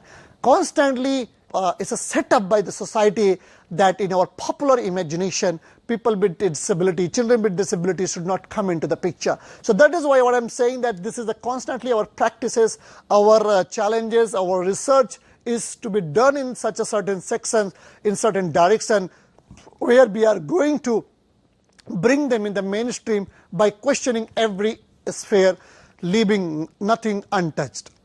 In such circumstances, we are prompted to consider not only the involvement of disabled individuals in the social sphere, but also the rules that have traditionally hindered such participations. This encourages us to ponder the essence of these rules, their creators, whose interest they ultimately serve. As I have been speaking about is what I mean to say that whenever you look at any particular discourse, any particular questions, you need to ask the questions which I was talking about, that one, who does this? Who has created this? Why is it so? Because the moment you ask this question, I am pretty sure that you are going to come up with a certain beautiful, good answer, and you will understand that how systematically, institutionally, people with disabilities are discriminated or forced out of the society, right? So that is why I am saying that we need to ask first questions, right? If we keep living on the society, or we think that no, this is how it is. I mean, I will talk about it, why does it happen, what are the factors responsible, and then the picture will be more clear. But what I'm talking about today is this, that in disability studies, we need to frame that kind of a questions, right? So let's say, for example, in Kenny Fry's work, Staring Back the Disability Experience from the Inside Out, 1997, that you can see on your screen. This book is extremely significant. This is an anthology of disability literature. It reflects in the introduction on the historical tendency for disabled individuals to be defined by the perspectives and needs of the non-disabled world. So often marginalized, subjected to isolation, experimentation, and even extermination, disabled voices have frequently been silenced by those unwilling to listen, right? So if you have entered or read structuralism and post-structuralism, or let's say any interesting, engaging book that talk about binary, you will see that there are two set of understanding. The one which talks about that there is a binary in the society, and it talks about that one is independent of other, and one they don't need other section, or let's say other, to facilitate them, right? That's a one understanding. And the second understanding is, which emerged after structuralism and post-structuralism, is that no, that's not true. In fact, those who are considered to be independent, they are independent because there are people who are working for them. So I'm not getting into more theoretical, conceptual difficulties, but I'm sure that you have read about the self and other concept, right? So this is what I'm trying to make it more simple to make you understand. So the idea is this, that there are certain sections, there are certain people who constantly try to silence certain other section of the society so that they remain privileged. Or let me put it in this way, there are certain section of society, or like certain voices which are marginalized, so that the status quo is constantly maintained. And I'm sure that the entire fight you see, like constantly suppressing the voices of the marginalized people, is because that status quo remain unchecked, right? Status quo remain intact, because the moment you challenge status quo, what would happen? The privileges will be challenged, right? And which is why we need to constantly engage with disability studies, because that gives us a platform from where we can question the majority which constantly tries to silence marginal identity. And here you see, when I'm speaking last 5 minutes, I have not used even one single time people with disabilities. The particular reason is that this field is not constantly, like, it not talks about only people with disabilities, but rather it more talks about the suppressed voices. It may be disabled, maybe women, maybe Dalit, maybe a different caste or tribal, or let's say aboriginal, so on and so forth, right? So this is an humble attempt, what I'm doing in this lecture, to make you understand that this is not only people with disability studies should read it, but rather people who are interested in marginalized section of the society, right? So moving to the third slide, here you see there is one important question that Michael Brube is asking.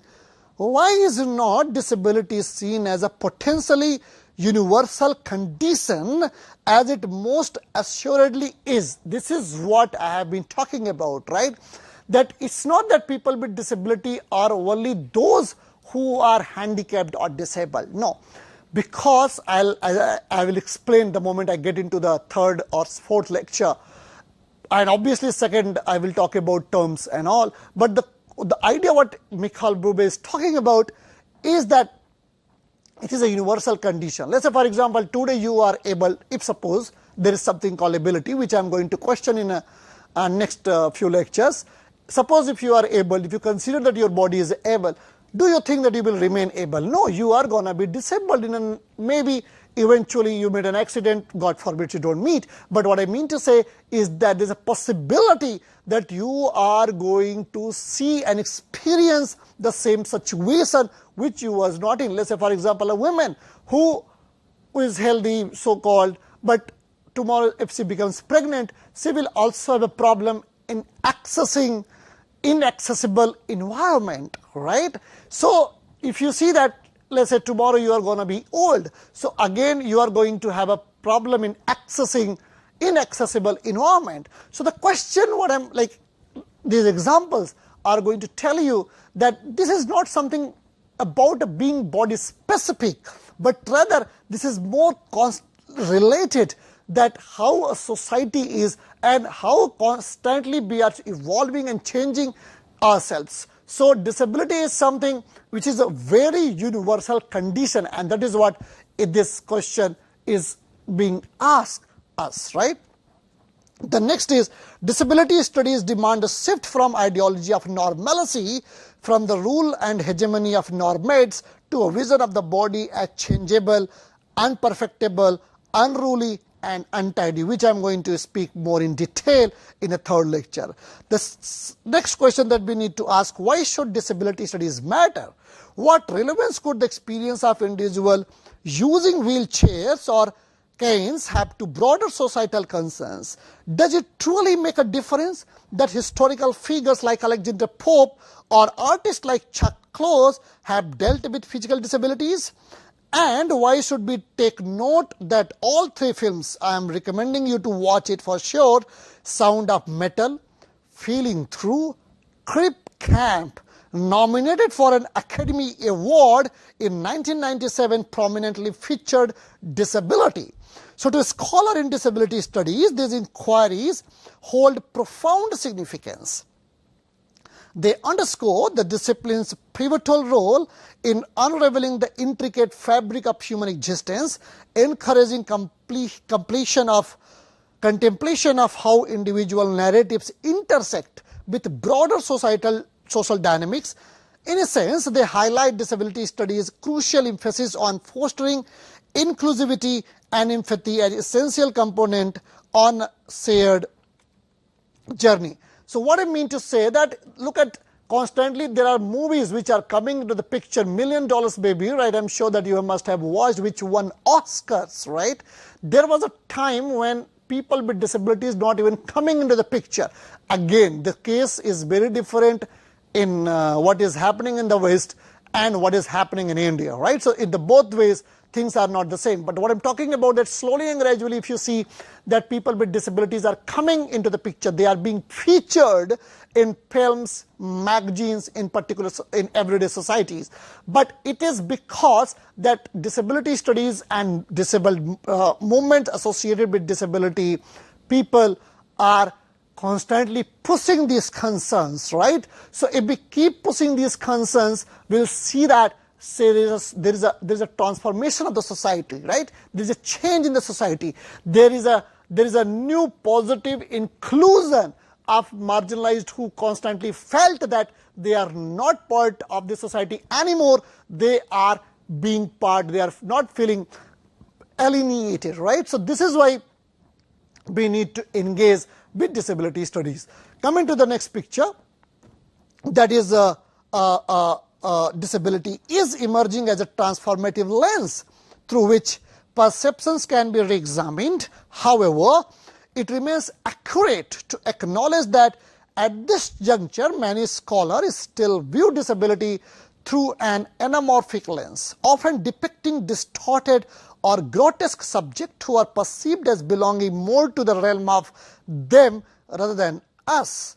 Let me put it in other words, ableism remains prevalent both within academic circles and society as a whole.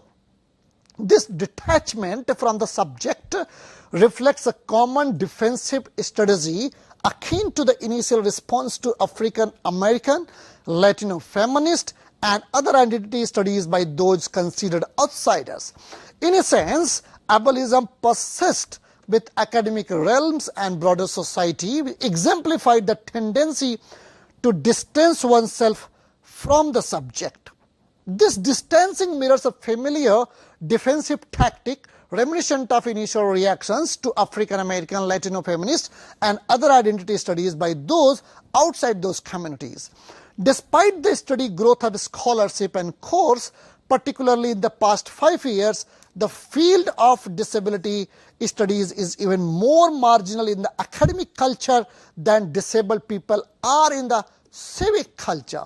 The enormous energy society expends keeping people with disabilities sequestered and in subordinate positions is matched by the academy's effort to justify that isolation and oppression. So what these slides are talking about? These slides are simply asking a question, or let's say asking us to reflect upon that why for a particular time this disability, like the issues that today disability studies are talking about, they are raising it up, why it was not in our society, why these were not part of our culture, right? In fact, it also, these slides ask us a very important question, that even if we, for example, even if we look at the civic culture, we see that in the civic culture, people are included, right? People with disabilities. They are part of the society. But again, it's not that there are not biases. It's not that there are no prejudices. It's not that they have become mainstream. But in comparison to academic culture, where people with disabilities, like our disability studies, are still marginalized. Like I come from a department of English, Banaras Hindu University, where you see that like even in the last 5 to 6 years, people have started doing research in this field. My question is this: even from let's say JNU, DU, BHU, or let's say even IIT Kanpur, because I've seen the thesis produced in the IIT Kanpur, or let's say IIT Delhi or IIT Mumbai or IIT Madras. Why is it so that people question that engages with disability studies was not considered significant and important, right? Why is it so that in fact you can go and check it in any library, you will see that in the past, leave it this particular period of time, and you see 1970s, 1980s, 1990s, even 2010 and 2020, you see how many theses are being written or talking about people with disabilities. This will give you a very clear picture that in academic culture, disability studies were not still being considered a part of academic discipline, which means to say that it was not considered as a significant and important questions to be raised. So I'm not saying that there are other questions which were raised by these people or scholars were not significant. I'm talking about why were they ignored. That's my significant questions, and that is why I come to conclusion. In fact, everyone will come to consensus and will agree with it that people did not include it, people did not talk about it. So later on, when disability studies pushing disabled movements concerning working for people with disabilities, they started pushing it, and then people started realizing, no, these are the significant questions that we need to ask.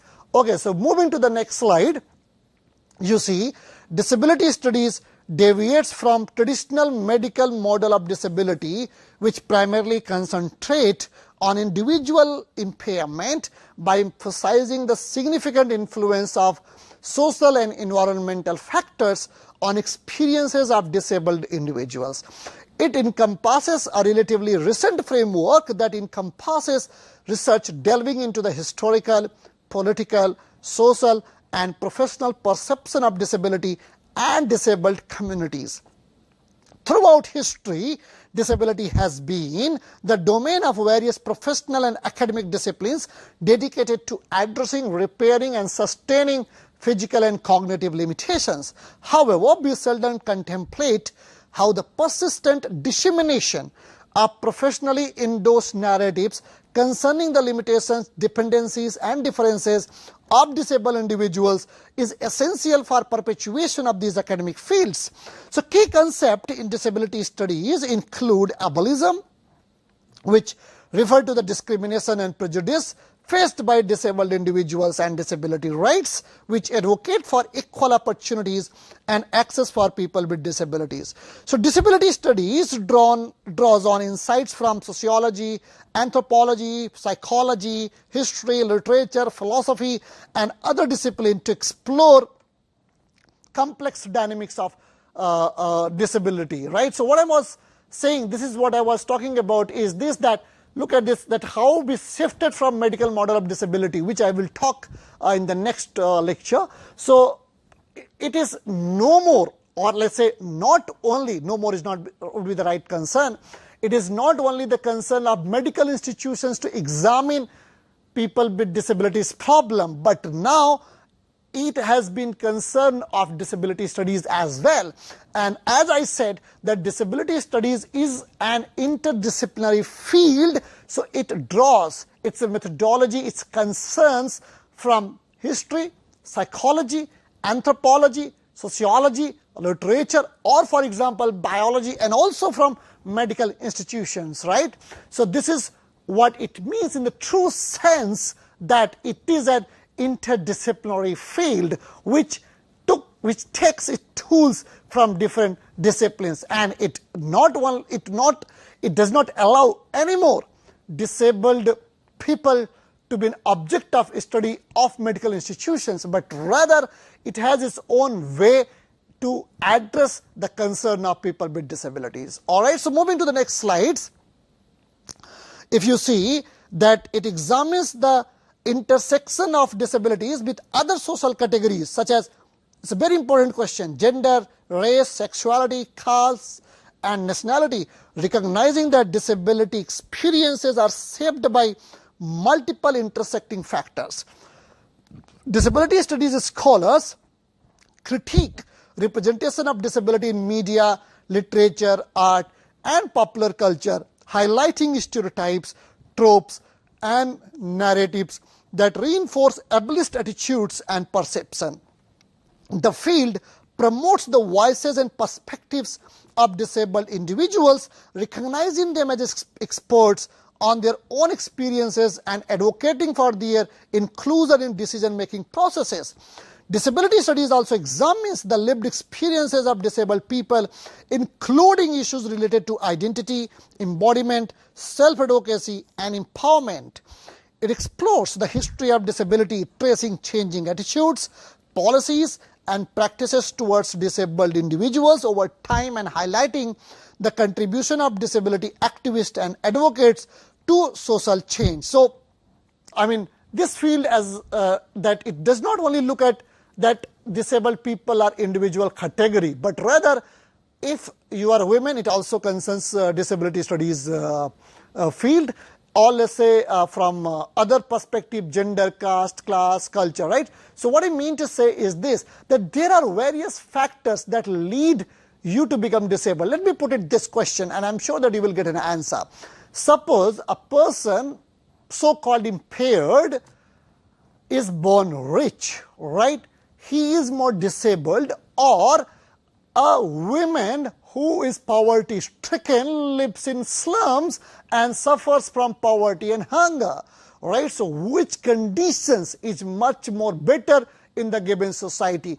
I'm not saying that someone is much better and someone is much worse. What I'm saying is that I'm just giving you two conditions where the way you assume that someone is disabled and someone is not, but I'm sure that you will see that poverty is also one important issue that has disabling attitudes, right? That can disable people, right? So this is what I was talking and arguing and advocating for, that it intersection, there is an intersections of disability along with other identities. So therefore, I have dedicated, in fact, one chapter on disability and identity, where I will be looking for that how the identity of disability is produced and emerges. All right.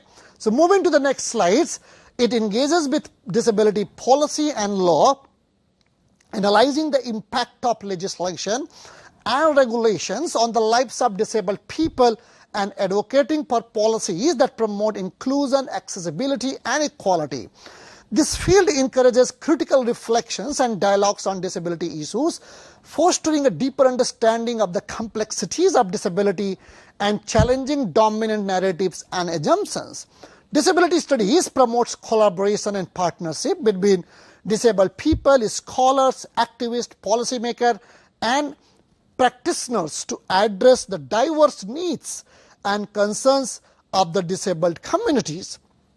It recognizes the diversity within the disability community, including difference in identity, experience, and perspective, and advocates for an inclusive approach that respects and celebrates this diversity. Disability studies encourages research that is participatory, empowering, and ethically sound, prioritizing the voices and priorities of disabled people and communities in the research process. So the field promotes accessible and inclusive education, advocating for curriculum development, teaching strategies, and campus policies that accommodate the need of disabled students and faculty. It also engages with debates and controversies within disability communities, including discussion around medicalization, cure versus acceptance, assisted suicide, the role of technology in enhancing or challenging disability identities. It fosters international collaboration and exchange, recognizing that disability is a global issue that requires a global response, and advocating for the rights and inclusion of disabled people worldwide. It encourages innovation and creativity in addressing disability issues, promoting the development of new approaches, practices, and technologies that enhance the lives of disabled individuals and promote their full participation in societies. This particular field promotes awareness and understanding of disability issues among the general public, challenging stereotypes, myths, and misconceptions about disability, and promoting positive representation of disabled people in media and popular culture. Right? So disabled, like what disability studies do is also look at, let's say, policies. It also look at the campus politics. It also goes on the different narratives. It also look at the people who are affected from the disease, right? Which I will be speaking about, that how disability and disease are very different phenomena. And it also look at the certain narratives that are spoken or archived from different sections in the different societies, right? So moving to the slide, disability studies recognizes the importance of intersectionalities in understanding disabilities, acknowledging that disabled individuals may face multiple forms of discrimination and marginalization based on their intersecting identities. It advocates for accessible environment and services in all areas of society, including transportation, housing, healthcare, employment, recreation, civic participation, to ensure that disabled people can fully participate in all aspects of life. Disability studies also promotes a right-based approach to disability, emphasizing the inherent dignity and worth of all individuals and advocating for recognition and protection of the human rights of disabled people. It also engages with debates around language and terminology related to disability, recognizing the importance of self-identification and person-first language while also respecting the preferences of people with disabilities.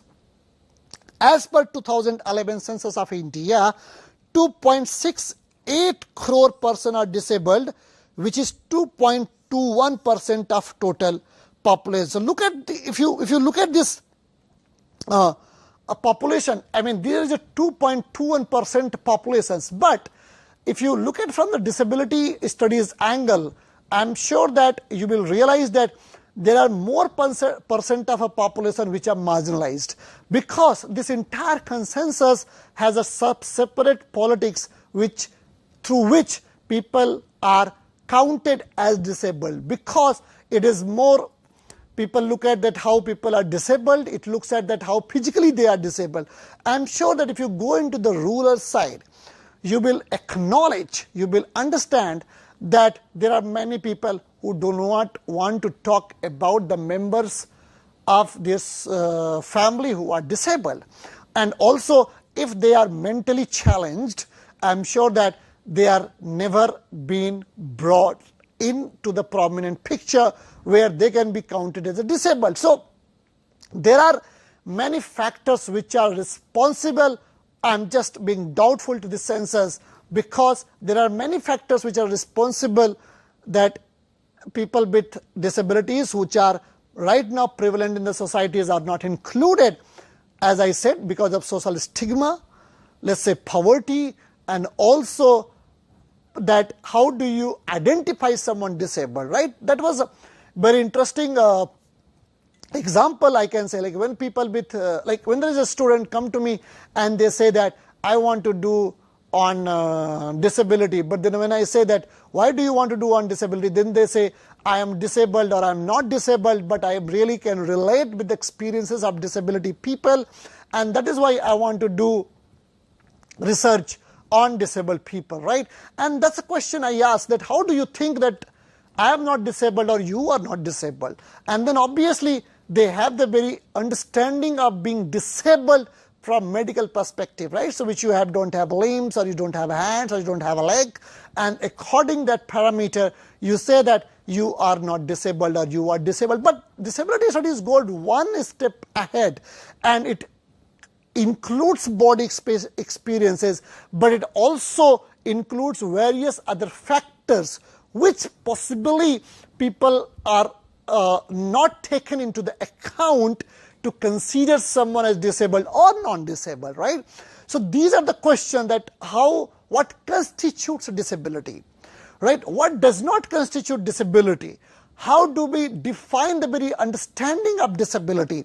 What is the parameter or the factors which are important to say that someone is disabled or non-disabled, right? So there are multiple definitions, there are multiple understanding which constantly evolved as the scholars and the people who are working in this field, they started dealing with it and they started challenging certain assumptions of it, right? So this is why we are going to look at these definitions, we are going to look at this thinking, we are going to look at these factors, right? So moving to the next slides, the so-called Western understanding of disability and the significance of research in South Asia and primarily India. It doesn't mean that we want to negate the knowledge construction in the West, but rather we are more interested in creating a space where the lived realities of disabled person can be understood from the vantage point of developing countries. Critical disability studies transforms the conventional notions of disabled people as products of retribution for past sin, unfortunate dooms and victims which should adjust to the able society around them. disability studies in India, it emerged as a scholarly field in the 20th century, influenced by disability rights movement and academic developments. It encompasses interdisciplinary approaches drawing from different perspectives, right? So what I mean to say, like this, I have been talked about this slide, so I will just speak it out to you, that when we look at the Western discourse and when we look at the Indian discourse, what we interestingly see in these two different discourses is this, that Western discourses has a very different understanding of the body. Because when we come to India, we see that religion becomes a very prominent factor to shape your understanding, right? Which I will be talking about in a lecture called Disability in India. But for time period, like let me hold it for a second here, you will relate it that how religiously people have understood body different way. Like let's say we have a Biklang, Ang, Divyang, so on and so forth, we'll talk about it. But the idea is that we are supposed to be very careful when we are reading Indian disability problems and using Western tools, because one thing is quite clear here, that they both are different perspective, they both are culturally different, they both relate and associate these fields differently, and therefore when we are analyzing it, when we are looking at it, so we are not supposed to use the entire Western theories or understanding of disabled people from the Western perspective and impose on Indian perspective, right? So let's say for example that people in India consider multiple reasons for someone being disabled. In fact, you also see that if you are deformed body, people think that you are incarnation of a divine being, right? So the question is that this is not what we need to engage from the Western perspective, but rather we need to look at it culturally in India, and then we need to use the apparatuses. And as India being part of different cultures, religions, sections of different communities, we need to be also pretty careful that which culture we are analyzing, which communities we are engaging with, where we are reading people with disabilities. Let's say northeast section, if you see that northeast part of India is completely diagonally opposite culturally, in terms of culturally, from the South India. And then coming to the north and mid India, let's say for example, let's say Delhi, Madhya Pradesh, Rajasthan, Uttar Pradesh, Bihar, and so on and so forth.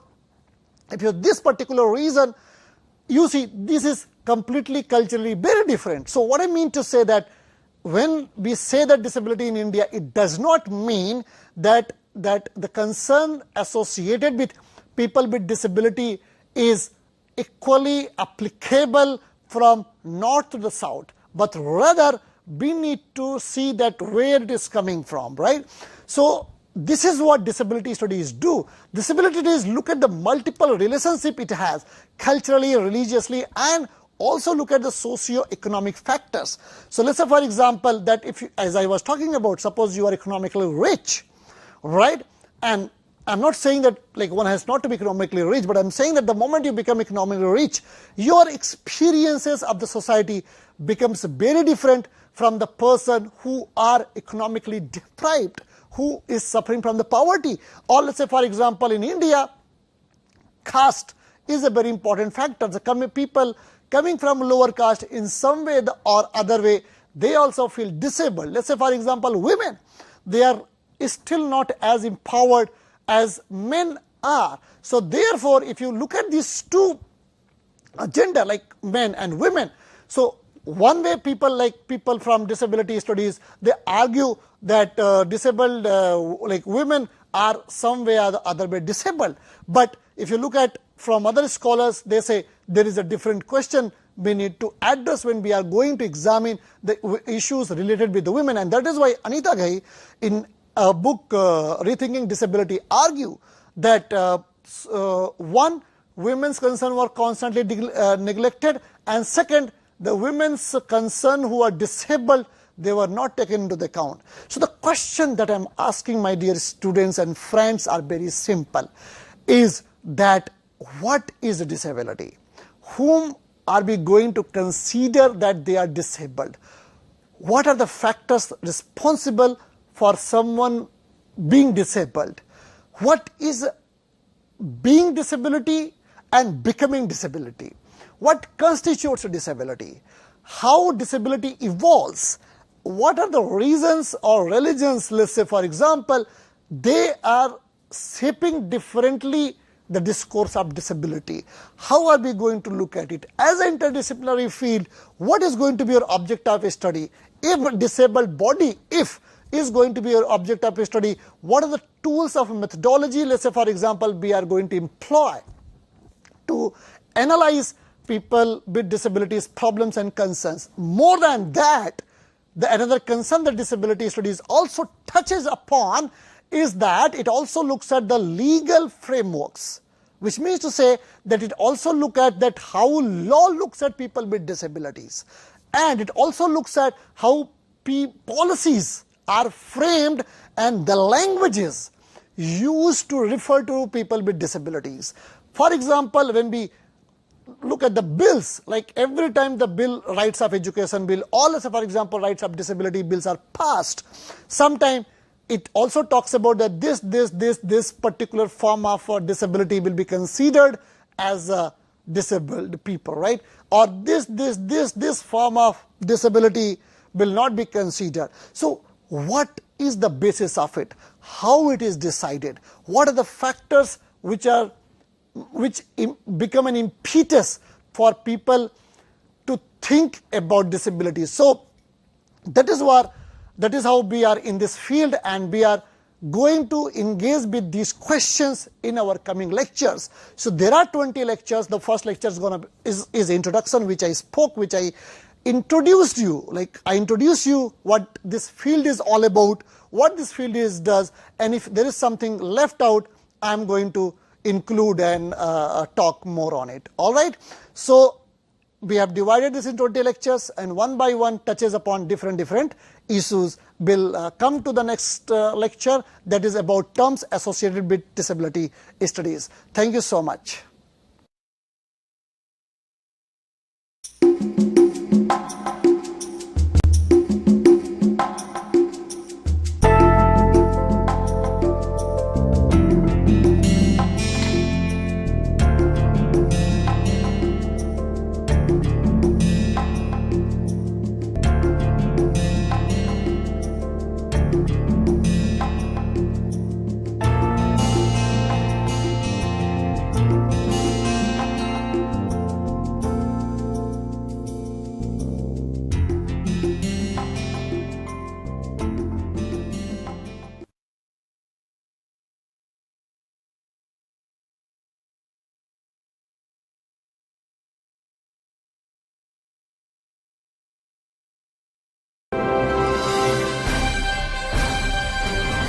Swayam Prabha. Digital India. Educated India.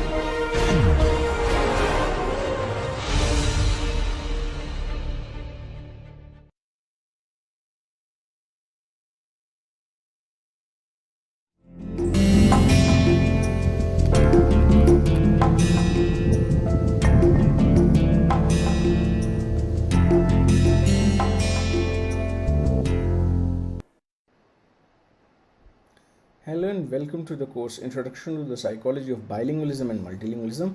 I am Dr. Ark Verma from the Department of Cognitive Sciences at IIT Kanpur. I have been talking to you about the bilingual and multilingual brain in the recent lectures, and I am going to continue the discussion based on that.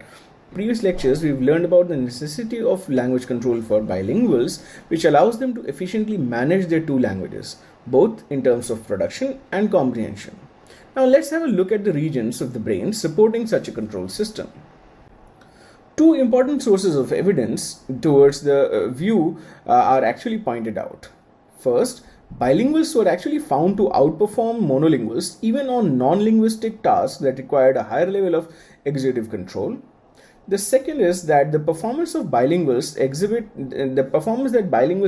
between their stronger and weaker languages actually resemble the performance of monolinguals when they were asked to switch between a more difficult and an easy task. Say, for example, an easy task could be word reading and a more difficult task could be color naming in terms of a Stroop scenario.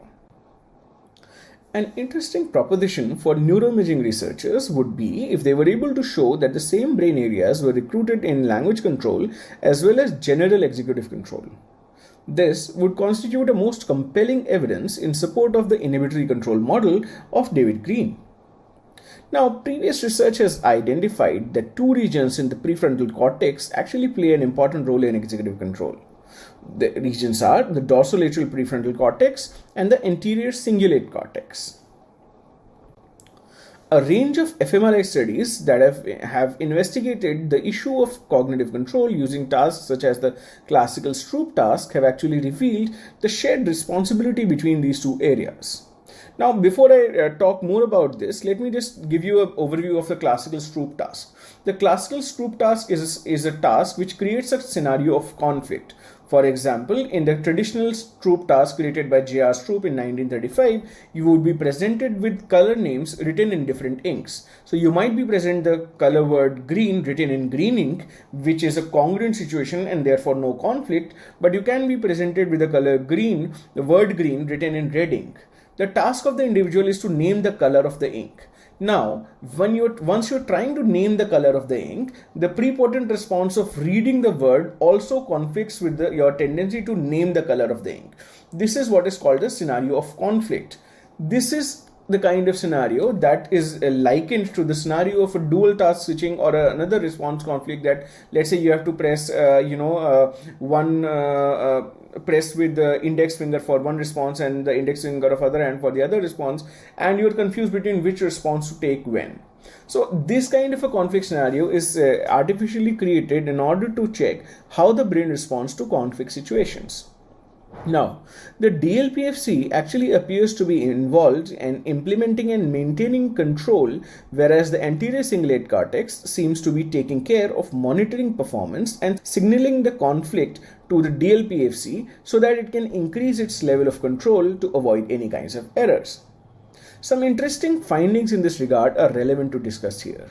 For example, McDonald and colleagues reported that when participants were instructed to name the color of the stimulus to be presented on the upcoming trial, there was no activity in the dorsolateral prefrontal cortex, but when the participants were asked to read the word on the next trial, it was there. This finding led to the notion that it is only with respect to the more difficult task that top-down control is actually required and thus implemented by the DLPFC. However, if this were indeed the case, one could liken this finding to the notion that in an unbalanced bilingual, where, say, for example, the L1 is very strong and the L2 is not, the DLPFC would be recruited if the individual is forced to use their weaker L2, but not when they are asked to respond in their stronger L1. Another important finding that needs to be pointed out from this study was that the authors did not observe any instruction-related modulation of activation in the ACC. Instead, the ACC responded to the congruency manipulation of the Stroop stimulus. So, the ACC actually showed a higher level of activation upon the presentation of an incongruent stimulus than upon the presentation of a congruent stimulus. Remember what I was telling, if the color green is written in green ink, it is not it is a congruent stimulus and therefore no conflict is there. When color green is written in red ink, then there is a situation of conflict and it is an incongruent stimulus. This finding led the authors to suggest that the role of the ACC is to monitor performance and signal response conflict, which is then acted upon by the DLPFC. Further, the researchers reasoned that if language control is governed by the domain general abilities of executive control, it would be plausible to expect that the DLPFC and the ACC should also be involved in language maintenance and language switching. Indeed, evidence for the same has been gathered from typically two sources: neuropsychological studies with patients as well as neuroimaging studies with neurologically intact individuals. Let us look at some of this evidence. Now, Muter and colleagues actually compared language maintenance and switching performance of a Urdu-English bilingual patient, FK, with bilateral damage to the middle and superior frontal gyri and with that of a control group of a neurologically intact bilinguals. Now, in agreement with earlier predictions, FK actually showed poor performance on number of tasks that are known to require general executive control. More specifically, the participants were presented with sequences of Arabic numerals 1 to 9 presented in a random order, and depending upon the background color, the numerals had to be named in one or the other language. Language switching and non-switching trials actually occurred in an unpredictable manner. Notably, in comparison to the controls, FK actually made an extremely large number of errors, and the exact error pattern observed suggested that he had a specific problem in maintaining and switching to Urdu, which was his weaker language. This led the authors to hypothesize that these results would have basically cropped up from FK's inability to marshal and sustain the resources required to suppress the dominant English over their weaker, Urdu. These findings therefore agree with the earlier suggestions that the instruction and the instruction and use of weaker language required the involvement of new task set, which was damaged in the case of FK. In another study, Fabro and colleagues actually examined a Friulian Italian bilingual man who had a lesion in the left anterior cingulate cortex and in the white matter of the prefrontal and frontal areas of the left hemisphere. This patient was assessed for performance in speech production and comprehension tasks and also in forward and backward translation tasks, and was found to be perfectly fine with respect to the overall language system. However, the patient failed to maintain the use of language of the specified language by the instructor, which basically tells us that while the language system is particularly intact and there is no problem with respect to the use of either language, the control is the problem. So, for instance, when asked to speak in Italian exclusively, the patient could hardly maintain slightly above chance levels of utterances in Italian and inadvertently kept switching to Friulian, which was also the case when he was asked to speak exclusively in Friulian. The patient also exhibited pathological language alternation outside the lab even when his interlocutors were exclusively monolingual. Thus, it seems that the patient was unable to sustain the resources to suppress the non-target language or alternatively to maintain the target language, which was the case for both of his languages, unlike the patient FK in Muter's study. Further, given the fact that patient's language system was tested and found to be completely intact, led the authors to assume that the language control network is actually different and slightly independent from the overall language processing network, which was intact in this individual.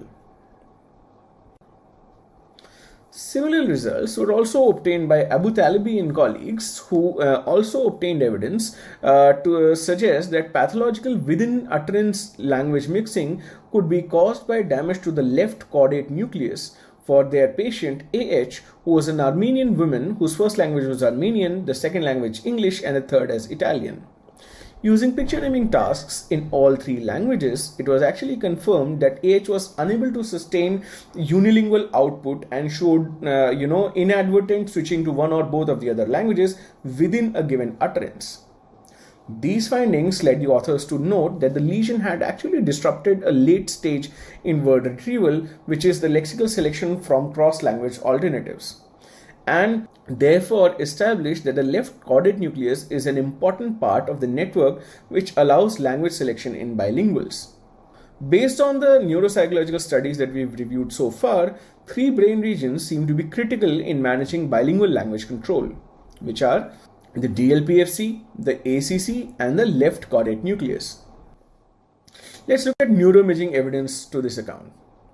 Hernandez and colleagues in their studies in 2000 and 2001 and in their study in 2009 actually used functional magnetic resonance imaging to observe neural activity during unilingual and language mixed picture naming by early and relatively balanced Spanish-English bilinguals. As is clear, when their L1 was Spanish and they had all been first exposed to English at a very early age, but at the time of testing, they were slightly more dominant in English than in Spanish. These tasks included unilingual and mixed language picture naming blocks, wherein the former they named pictures exclusively in either Spanish or English, and in the latter they switched between English and Spanish in a predictable manner: Spanish, English, and so on. In addition to the above, in the 2001 study, the participants were administered a pair of non-switching switching condition, where they are always produced, the responses in one language, in the same language, also in the switching condition. So this is a within language task switching kind of a scenario. Here, participants were shown pictures of an animal or a person performing some action, say for example a crawling baby or a barking dog, etc. And they were either asked to name the action or the agent. So the switching was between either they have to name the action or the agent. In all three studies, the types of response to produce on a specific trial was indicated by a verbal cue. For example, in the naming blocks, the cue would be say for naming in English, diga for naming in Spanish, and in the action and object naming task, to for naming the agent and the for naming the action respectively. Now, this increased activation in the DLPFC during the language switching condition actually led to the conclusion that switching between languages in picture naming actually involved an increase in the general executive control as compared with the amount of executive processing required for unilingual picture naming. Additionally, the within language task pair of 2001 study, where they were asked to alternate between naming the object and naming the action, the similar activation of DLPFC was actually observed. The researchers basically concluded that because in the within language switching task, the questions were relatively easy, therefore it did not recruit the involvement of executive control areas, more specifically the DLPFC. Finally, in another study by Hernandez and Mesquian in 2006, they tested a different bilingual population, which included all late Spanish-English bilinguals who had started to learn English after the age of 18 years. When tested, the Spanish was clearly the dominant language among these individuals. Now, these participants were made to name the blocks of pictures in either L1 Spanish or L2 English while fMRI scans were being made. These scans showed that increased activity in the DLPFC was observed during picture naming in their weaker language as compared to their stronger language.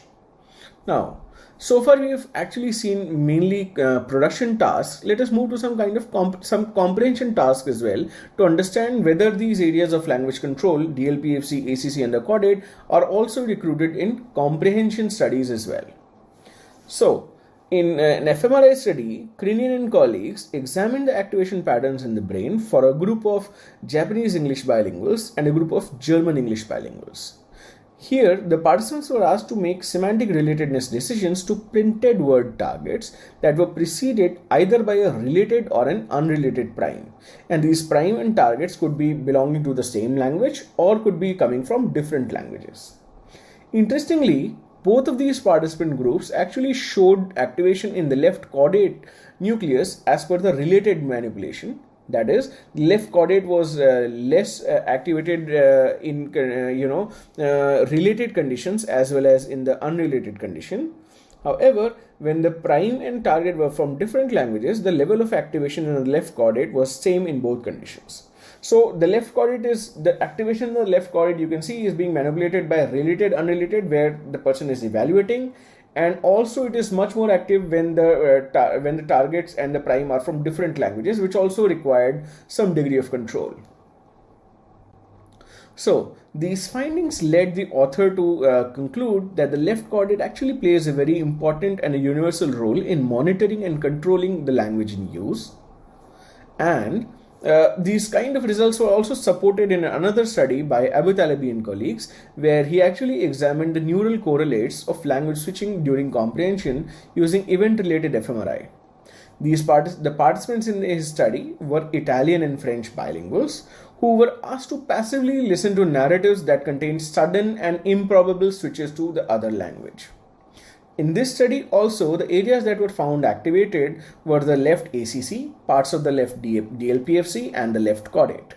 Moreover, switching into the more exposed and practiced L2 actually showed a less extended activation pattern in direct comparison between the two types of switches, showing that switching into L1 selectively engaged the caudate and the ACC.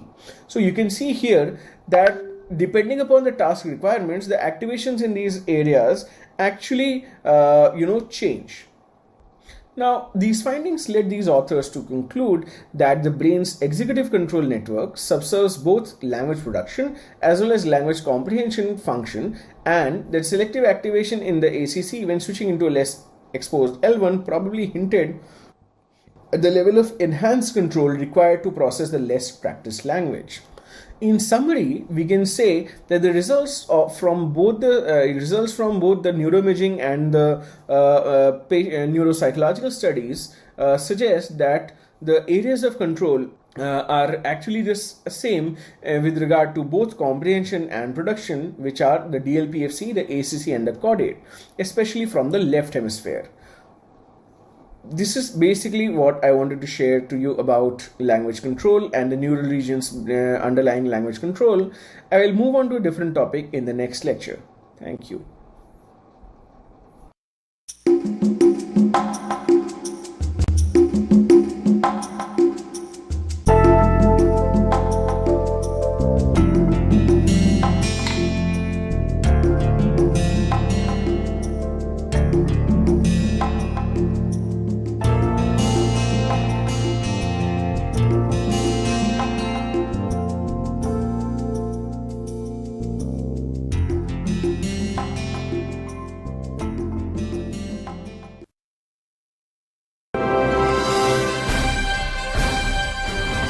Swayam Prabha. Digital India.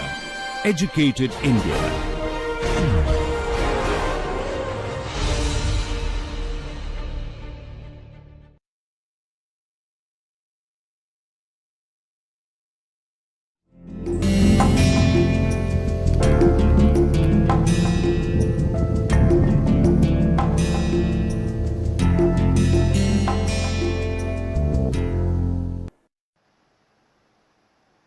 Hello and welcome to the course Introduction to the Psychology of Bilingualism and Multilingualism. I am Dr. Ark Verma from the Department of Cognitive Sciences at IIT Kanpur, and I am going to talk to you about bilingualism and multilingualism and their consequences for other cognitive functions today. Now, so far in the previous lectures, we have studied about the various aspects of language acquisition and use in bilinguals. We have also studied about the elaborate system of control that is required by bilinguals to manage the two languages. In the most recent set of lectures, we talked about the neural correlates of language acquisition, use, production, comprehension, and also language control. However, while we are sort of moving to the conclusion of this course and moving toward a conclusion about the behavior of bilinguals and multilinguals, it is important for us in the spirit of Fodor's modularity argument, which we took up when we began the course, to sort of also examine whether bilingualism or multilingualism has any influences on other cognitive functions as well. In this next set of lectures starting today, we will go through some of the cognitive functions that may actually get influenced because of an individual being bilingual or multilingual. Now, one of the pertinent questions within language research has been the relationship between language and thought. A bunch of researchers in the early 19th century have actually grappled with the issue and approached the question in ingenious ways. In fact, in one of the previous courses that I took on the Introduction to the Psychology of Language, I have also discussed this issue in great detail, and if you remember, we actually saw that although language and thought can actually exist independent of each other, and there is a sort of a double dissociation where there have been individuals who can actually speak, but they cannot, who can actually have completely fine language but not coherent thought patterns, and also individuals who have deficiency in language but completely fine thought patterns. Also, if you look at imagery, if you look at other sensory modalities, it is perfectly plausible for people to have perfectly fine thought patterns without the aid of language. We also saw the case of Brother John, a French monk who was having epileptic seizures where he could not even talk to himself but could actually carry out operations that would come within the domain of thought. Similarly, we saw Williams syndrome patients who had fluent output of language but a very incoherent thought pattern and so on. So, while there is a lot of research on the fact that whether language and thought are related to each other or not, or how they are related, or let us say, as we say, whether it is a chicken or an egg problem, the contemporary research actually suggests that language and thought are relatively independent from each other, although they might have some kind of influence on each other which cannot be denied. A bunch of researchers in the early 19th century, for example Edward Sapir and Benjamin Lee Whorf, actually grappled with this idea and came up with what is called the Sapir-Whorf hypothesis, which proposed that the languages we speak actually also influences our ways of thinking. Interestingly, researchers actually now acknowledge that while there may be innumerable ways to perceive the world, the languages of the world do actually differ in the way they the languages map the concepts onto linguistic structures. Moreover, the theory also states that we may indeed perceive the world through the lenses of our respective languages, attending to and noticing the aspects of the world that are reflected and expressed clearly in our languages, and ignoring the aspects of the world that are not encoded as well in our languages. Indeed, research is replete with evidence that shows that languages do carve out the world differently. For instance, the English words ladder and staircase map onto the same single Russian word. Also, famously, it was pointed out by even Sapir and Whorf that Inuit speakers may have different words for snow falling. For instance, they have a different word kanik for snow that is falling down, and apput for the snow that has touched the ground. Similar differences have also been found to occur between linguistic structures of other types of concepts as well. For example, the information encoded in a verb, in languages verb forms like gender, number, and tense information. A very interesting illustration of the kind has been offered by Boroditsky and colleagues, which was cited by de Groot, and which says, to say the elephant ate the peanuts in English, we must include the tense, the fact that the event happened in the past. In Mandarin, indicating when the event occurred would be optional and could not be included in the verb.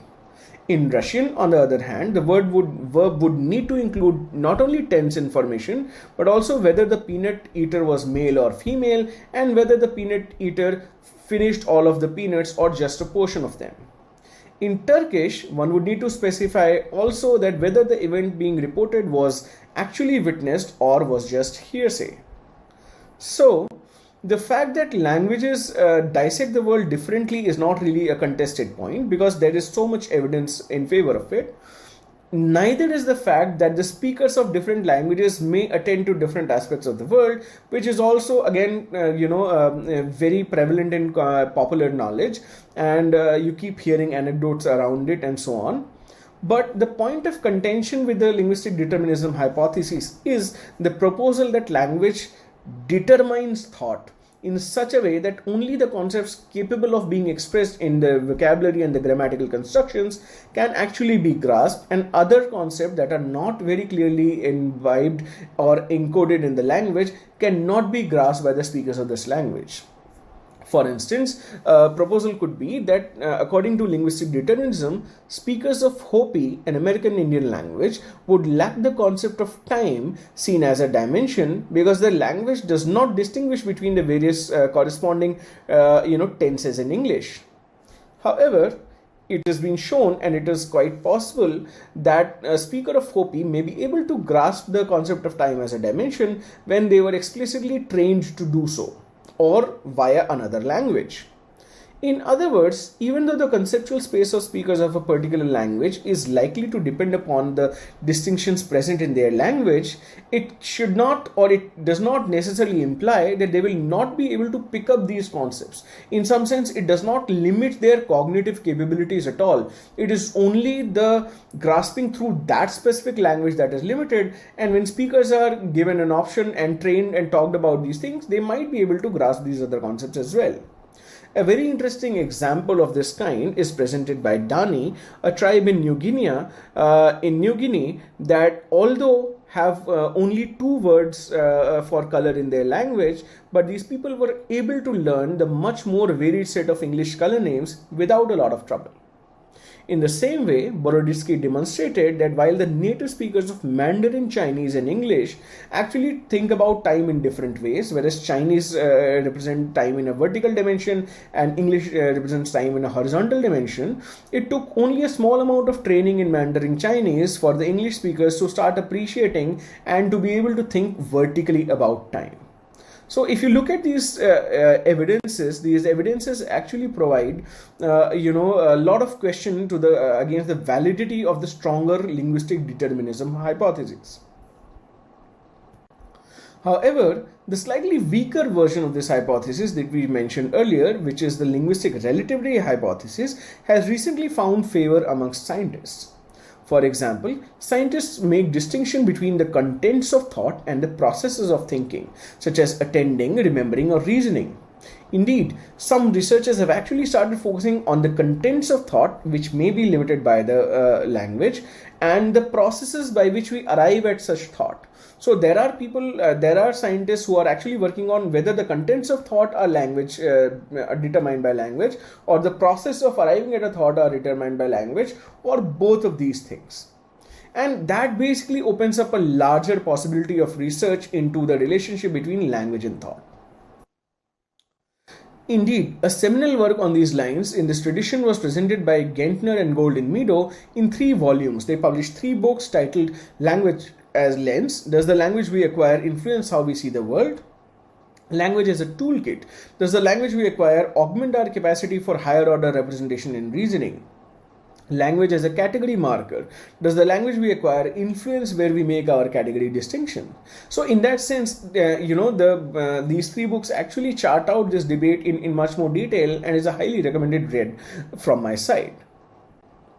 Also, the nature of more recent research in the relationship of language and thought is slightly more nuanced than earlier. For example, the more recent work is more careful with regards to the type of evidence that would that would be counted in support of the fact that language influences thought. For example, a closer examination at some of the earlier studies reveals that several studies examining this relationship have exclusively used verbal tasks, which makes it difficult to interpret the evidence, because you cannot use verbal stimuli to judge something about the language processing, to judge something about whether language processing has an impact on thought processes. In that regard, to avoid this kind of indeterminacy or confounds, evidence from non-verbal tasks might be more useful, such as classification, memory, sorting, and matching, which are non-verbal tasks and which can still yield whether speakers of different languages have different kinds of thought and reasoning processes. Also, the more recent work in this direction considers the possibility that linguistic relativity might apply in some conditions, but not in all conditions. So, for example, Boroditsky and others have hypothesized that language may exert an especially strong influence on the formation of abstract nominal concepts such as time, concepts representing abstract activities such as thinking or loving, hating, etc., and relational concepts. They reason in the fashion that because in order to learn these concepts, individuals have to typically rely on their linguistic experience. Therefore, their linguistic experience actually limits, or in some sense scaffolds, the type of learning that they would have with respect to these concepts. Finally, recent work also expresses the awareness that the effects of language and thought are often confounded with the effects of culture and thought. remember that languages do imbibe a lot of cultural practices between them, and a lot of effects that we might be interpreting as effects of language might actually in fact be effects of cultural differences between two cultures. Say for example, the French and the English are different cultures, whereas the Indian and the French are also very different cultures. Now, interestingly, while there has been much debate about the relationship between language and thought, the phenomenon of bilingualism has surprisingly stayed out of this debate. Most studies have made cross-linguistic comparisons of some content of thought between monolingual speakers of two or more different languages, which differ in ways such as tense, number, or gender agreement. In fact, Pavlenko points out that bilinguals have been, kept out of this research mainly because they are, sort of messy and will make interpretations more difficult. On the other hand, Pavlenko actually opines that research on linguistic relativity should certainly include bilingualism as a case, because bilinguals may be the only individuals that have the first-hand experience of the effects of linguistic relativity because of their experience with the two separate linguistic systems within their own conceptual space. Also, Athanasopoulos favored the inclusion of bilingualism in studying the relationship between language and thought on the grounds that majority of the people in the world actually speak more than one language, and therefore it makes sense that a theory of relationship between language and thought would be incomplete if it does not take into account bilingualism and bilingual speakers. Now, an interesting aspect of bilingual studies of linguistic relativity has been the question of whether and to what extent bilinguals actually experience different conceptual worlds when communicating in their one or a different language. Now, this is something that I'm sure a lot of you could relate with. For example, for us Indians, when we are speaking in English, it is typically a very formal setting, a very inhibited, very sort of conscious kind of a setting. And when we switch to our own native language, be it Hindi, Tamil, Telugu, Bengali or Malayalam, we tend to become less formal, more confident, more creative, and so on and so forth. So indeed, it seems that there is a difference between how bilinguals actually perform in their two languages and how do they feel about the world in their two languages. On this account, anecdotal evidence actually exists of bicultural bilinguals who actually describe that they experience a personal transformation into a different conceptual world when they switch to their other language. For example, when you're speaking in school in English with your teachers and your colleagues which may not understand Hindi or Bangla, you come out as a very different person as opposed to when you're speaking at home in Hindi or Bangla or any of your first language with your family members. Now, these experiences actually align with the notion of coordinate bilingualism that we have discussed before, and at the same time provide evidence that switching of languages does not necessarily require a simultaneous switching of socio-cultural circumstances. It is just that you can access the other cultures through this languages of the other kind. Now, these anecdotes also provide evidence against a very strong and deterministic view of the theory, as espoused by linguistic determinism by Sapir and Worf. Now, there are some more interesting questions that I would want to leave you with before I wrap this particular lecture up. And these are questions about the bilingual's relationship between language and thought. The questions could be, are there any binaries? I mean, are these stages between the L1 cultural or conceptual world and L2 conceptual world binary stages? So for example, when I'm speaking in English and when I'm speaking in Hindi, am I basically experiencing a binary split personality?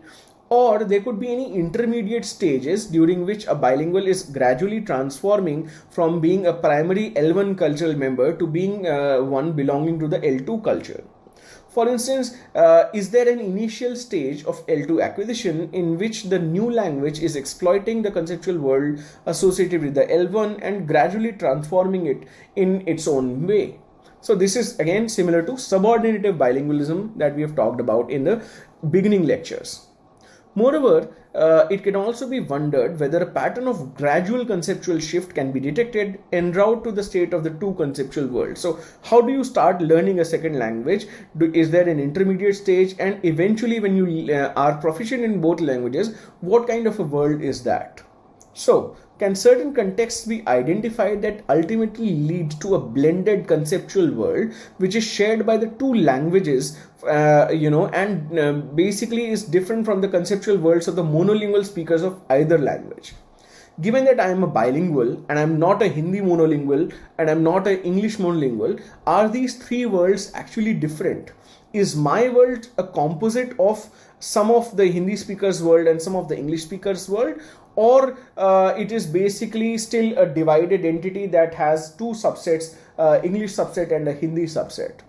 This is also something very, very interesting, and it resembles the concept of compound bilingualism that we have thought about earlier.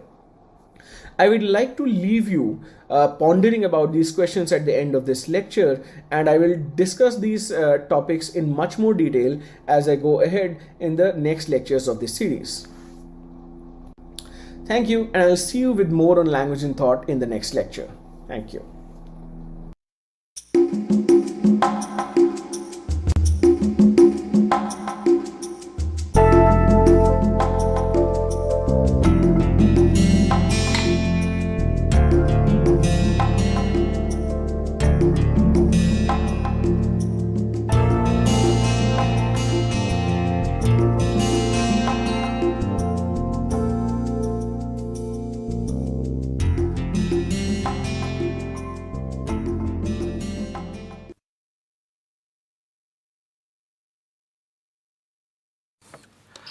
Hello and welcome to this piece of literary snippet.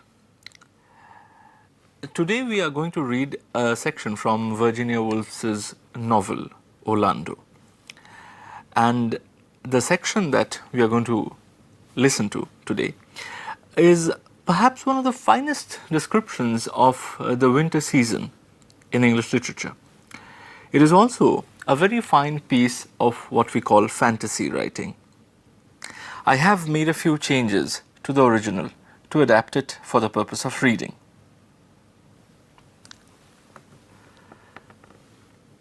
The Great Frost was, historians tell us, the most severe that has ever visited these islands. Birds froze in mid-air and fell like stones to the ground. At Norwich, a young countrywoman started to cross the road in her usual robust health and was seen by the onlookers to turn visibly to powder and be blown in a puff of dust over the roofs. The mortality among sheep and cattle was enormous. Corpses froze and could not be drawn from the sheets. It was no uncommon sight to come upon a whole herd of swine frozen immovable upon the road. The fields were full of shepherds, ploughmen, teams of horses, and little bird-scaring boys, all struck stark in the act of the moment. One with his hand to his nose, another with a bottle to his lips, a third with a stone raised to throw at the ravens, who sat upon the hedge within a yard of him as if they were stuffed birds. The severity of the frost was so extraordinary that a kind of petrification sometimes ensued. It was commonly supposed that the great increase of rocks in some parts of Derbyshire was due to no eruption, for there was no eruptions. Rather, it was supposed that they were due to the solidification of unfortunate wayfarers who had been turned literally to stones where they stood.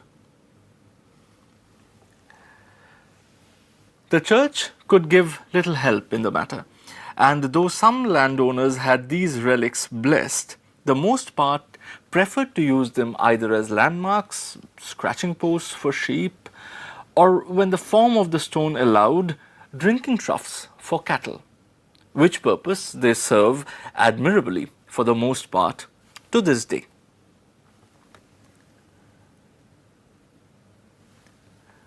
But while the country people suffered the extremity of want, and the trade of the country was at a standstill, London enjoyed a carnival of utmost brilliance. The new king directed that the river, which was frozen to a depth of 20 feet, should be swept, decorated, and given all the semblance of a park or pleasure ground, with arbors, mazes, alleys, drinking booths, all at his expense, of course. Frozen roses fell in showers when the queen and her ladies walked abroad. Colored balloons hovered motionless in the air. Here and there burnt vast bonfires of cedar and oak wood, lavishly salted so that the flame were of green, orange, and purple fire. But however fiercely they burnt, the heat was not enough to melt the ice, which, though of singular transparency, was yet of the hardness of steel.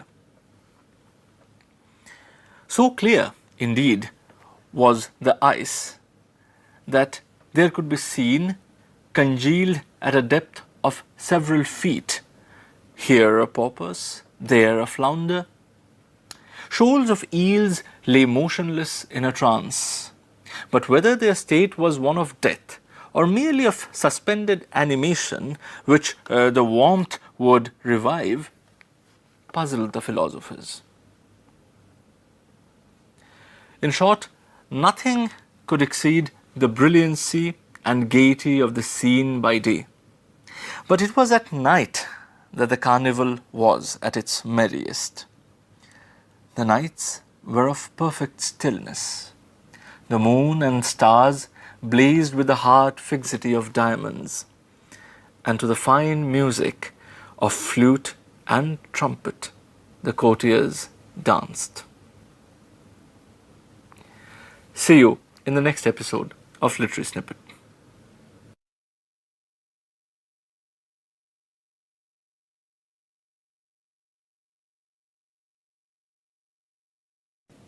I am A.K. Sharma and I teach sociology at IIT Kanpur.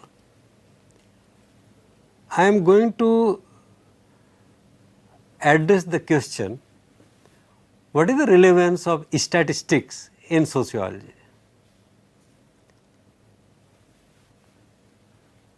In India, there is some confusion about role of statistics in sociology, and most of the students of sociology suffer from what I call phobia of statistics. But actually, if you look at history of sociology or the kind of works that are being done in sociology, which are published in prestigious academic journals, you find that there is a lot of use of statistical methods, and not simple methods, very advanced methods. All of you know, as students of sociology, you know that one of the founding fathers of sociology, Comte, or another founding father, Emile Durkheim, they said that sociology is one subject which differs from other subjects in the questions that they try to answer, but they use the same method, the method of science. And that in sociology, those who believe in this kind of approach, they are called positivists. Emile Durkheim called them positivists.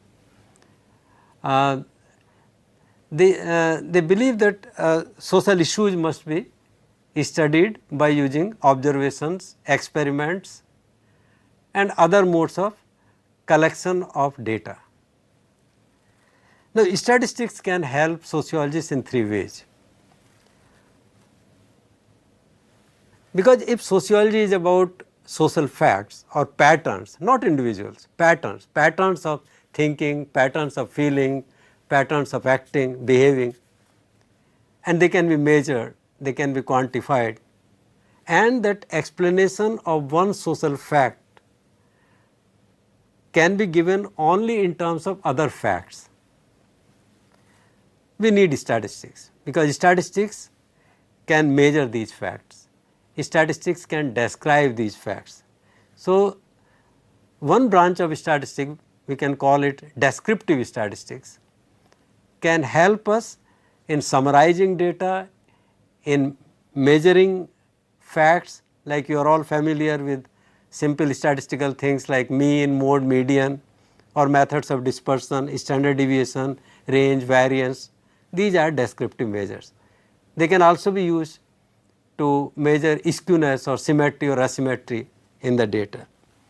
Other types of statistical methods, which are called inferential statistics, are used to test hypotheses.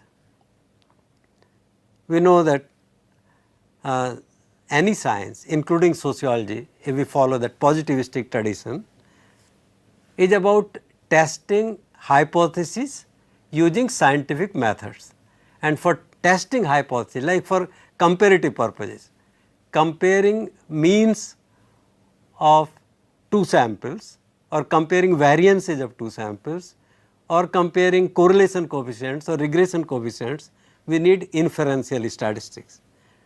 And if you are familiar with some of them, t-test, z-test, chi-square test, f-test, these are the tests which come under inferential statistics. We use statistics for drawing inferences about two or more samples. And thirdly, statistics can also be used for posing new questions. I remember that a few months ago I read an article in Population and Development Review in which the authors Cole and Gramajo, they tried to explain homicide rates and variations in homicide rates across countries in the entire world. And they found, based on statistical analysis, logistic regression and all, they found that one factor which explains variations in homicide rates in the world is female education. Not culture, not governance so much, not even male education, but female education. Now, if facts are showing this, so you have a new sociological question. Why is it that rise in female education leads to higher homicide rates? And Cole and Gramajo then gave certain hypotheses. You may not agree with those hypotheses. You may conduct this study on your own or test these hypotheses given by Cole and Gramajo using statistical methods. But the point I am making that in addition to describing data, drawing inferences, statistical methods can also be used for raising new questions in sociology. And of course, you are all familiar that whenever the issue of prediction comes, predicting population of India, predicting urbanization, predicting per capita income of India 20 years from now, 50 years from now, there also statistical methods are of great help. And finally, statistical methods have been used in monitoring and evaluation of development policies run by various governments and NGOs. Thank you very much.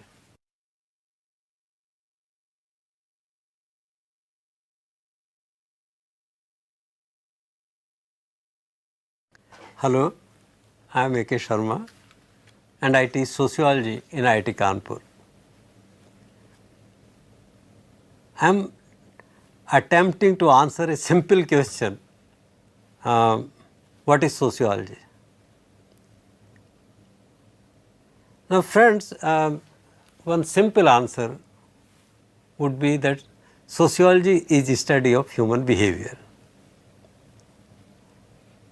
And this study of human behavior has a history. Actually, due to growth of science, technology, and due to industrialization and economic development in the West, initially there was a hope that by application of science and technology, and the face of this world can be changed to the advantage of mankind. But what was found or what was observed, that this did not happen.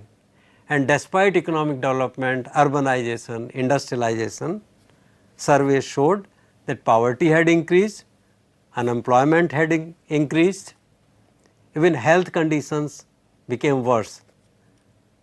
And today you will be surprised to know that there was a time when death rate of urban areas was higher than the death rate of rural areas. Cities or the places of development, industrialization and education and enlightenment became consumers of rural population.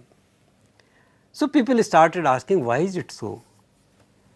And some philosophers, engineers, mathematicians who contributed to emergence of a discipline like sociology started thinking that perhaps we need a new subject in which we will apply the same tools and techniques which are being used by scientists, mathematicians, physicists, chemists, but we will study human behavior.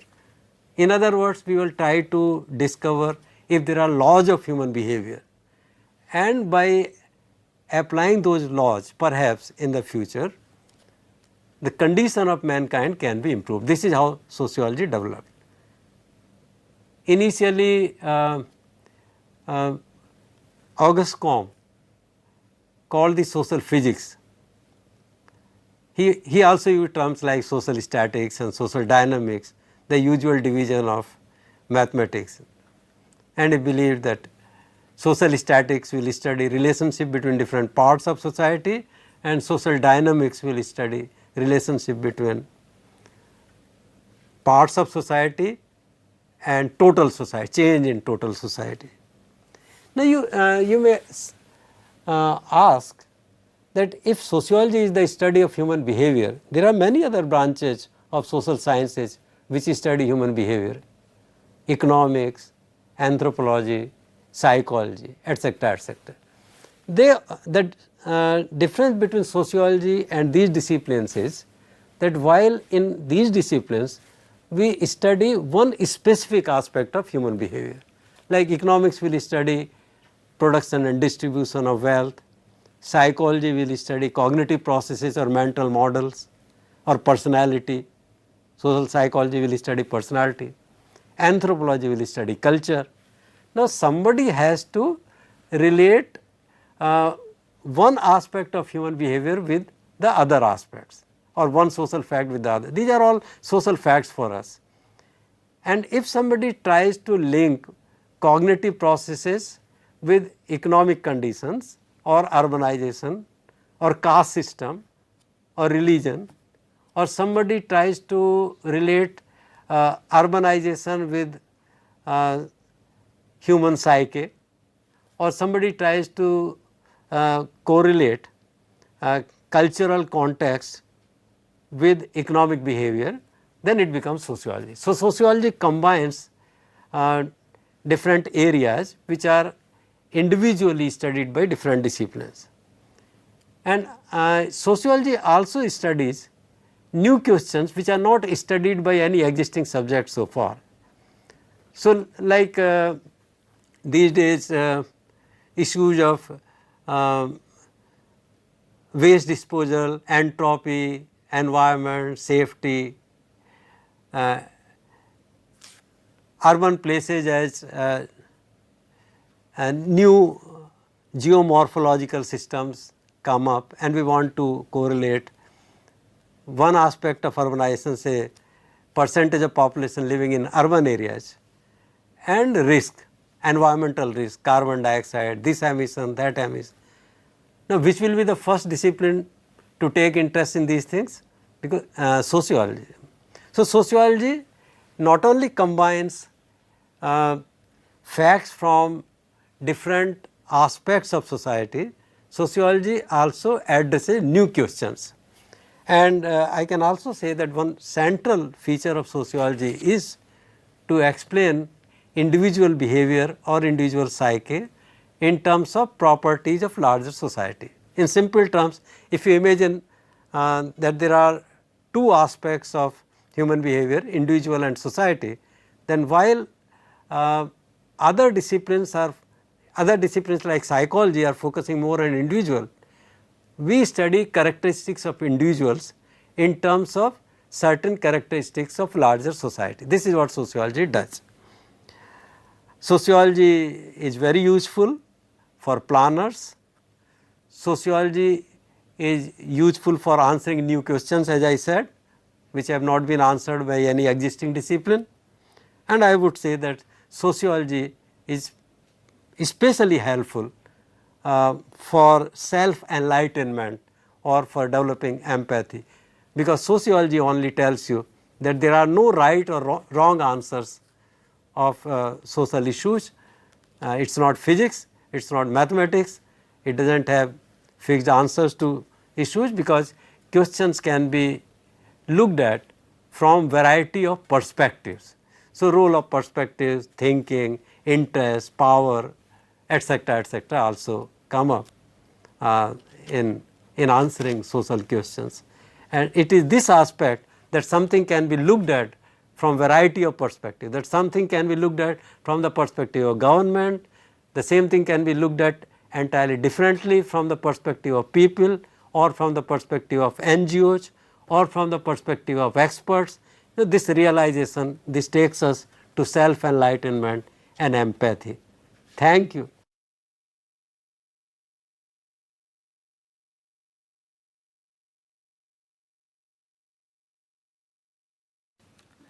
Hello and welcome to this piece of literary snippet. British humour doesn't have a very high standing in the world. When people talk about it, they usually do so with a certain degree of disparagement. Yet all this is, I think, rather unfortunate, because if I read out to you a certain section from Jerome K. Jerome's famous novel Three Men in a Boat, you will realize that not only is British humour genuinely funny, it is probably even better than some of the other samples of humorous writings that you might have read in the recent past.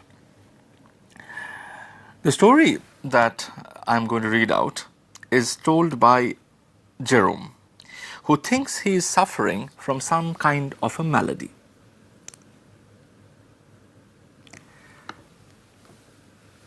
I remember going to the British Museum one day to read up the treatment for some slight ailment of which I had a touch.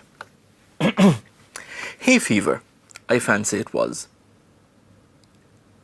I got down the book and read all I came to read, and then, in an unthinking moment, I idly turned the leaves and began to indolently study diseases generally.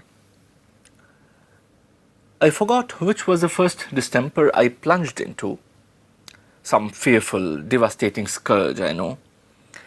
And before I had glanced half down the list of premonitory symptoms, it was borne in upon me that I had fairly got it. I sat for a while, frozen with horror, and then in the listlessness of despair, I again turned over the pages. I came to typhoid fever, read the symptoms, discovered that I had typhoid fever. Must have had it for months without knowing it. Wondered what else I had got. Turned up St. Vitus's dance. Found, as I expected, that I had that too. Began to get interested in my case and determined to sift it to the bottom, and so started alphabetically. Read up ague and learnt that I was sickening from it, and that the acute stage would commence in about another fortnight. Bright's disease, I was relieved to find, I had only in a modified form. And so far as that was concerned, I might live for years. Cholera I had with severe complications, and diphtheria I seem to have been born with. I plodded conscientiously through the 26 letters, and the only malady I could conclude I had not got was housemaid's knee. I felt rather hurt about this at first. It seemed somehow to be a sort of slight. Why hadn't I got housemaid's knee? Why this invidious reservation? After a while, however, less grasping feelings prevailed. I reflected that I had every other known malady in the pharmacology, and I grew less selfish and determined to do without housemaid's knee. Gout, in its most malignant stage, it would appear, had seized me without my being aware of it. And zymosis. I had zymosis evidently from boyhood. There were no more diseases after zymosis, so I concluded there was nothing else the matter with me. I sat and pondered. I thought, what an interesting case I must be from a medical point of view. What an acquisition I should be to a class. Students would have no need to walk the hospitals if they had me. I was a hospital in myself. All they need to do would be to walk round me and after that take the diploma. Then I wondered how long I had to live. I tried to examine myself. I felt my pulse. I could not at first feel any pulse at all. Then all of a sudden it seemed to start off. I pulled out my watch and timed it. I made it 147 to a minute. I tried to feel my heart. I could not feel my heart. It had been beating, but now it had stopped beating. I have since been induced to come to the opinion that it must have been there all the time and must have been beating, but I cannot account for it. I patted myself all over my front, from what I call my waist up to my head, and I went a bit around each side and a little way up the back. But I could not feel or hear anything. I tried to look at my tongue. I stuck it out as far as ever it would go, and I shut one eye and tried to examine it with the other. I could only see the tip, and the only thing that I could gain from that was to feel more certain than before that I had scarlet fever. I had walked into the reading room a happy, healthy man. I crawled out a decrepit wreck. Our friend next visited a doctor, and there he got a prescription which said to eat well, to go for long walks, and not to worry his heads over things he didn't understand. See you in the next episode of Literary Snippets.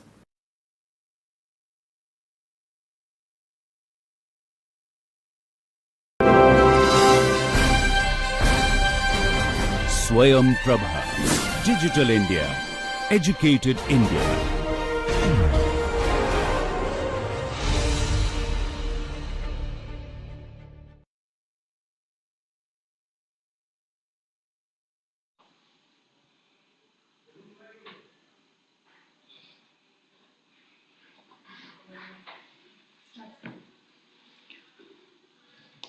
So, good evening, listeners.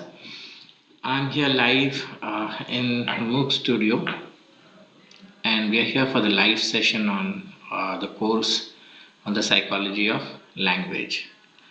Now, from now on to the next 60 odd minutes. What I'll do is I'll take up your questions, some of them which you have posted on this Google sheet, and some which you will put online, and I'll try to answer them to the best of my capacity. One request before we start is, don't try to, I wouldn't say don't, but my request is, please don't put those questions which are directly related to the course content into this particular video or in this live session. If you have doubts regarding any of the lectures or course material, put it in the forum, and that will be answered there, because we have more time to look at it.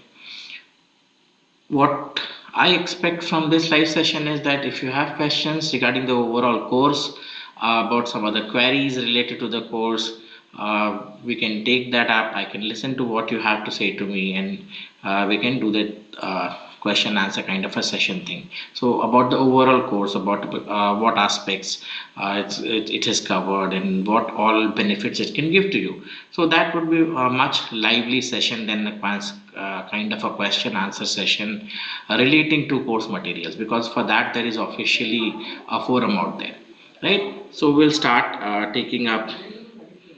So good evening, Kanij, good evening, Malathi, I speak it right, I guess.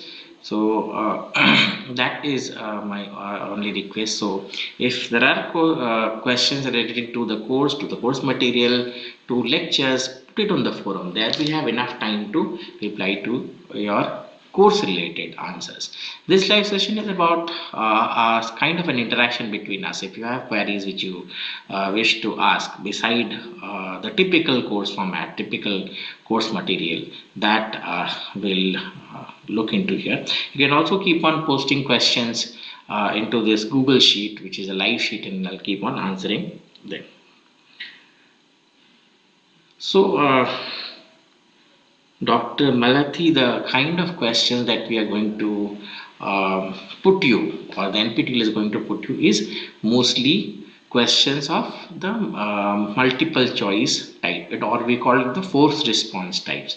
So one of the answers will be correct, 4 answers will be provided to you, and a question comes along with it.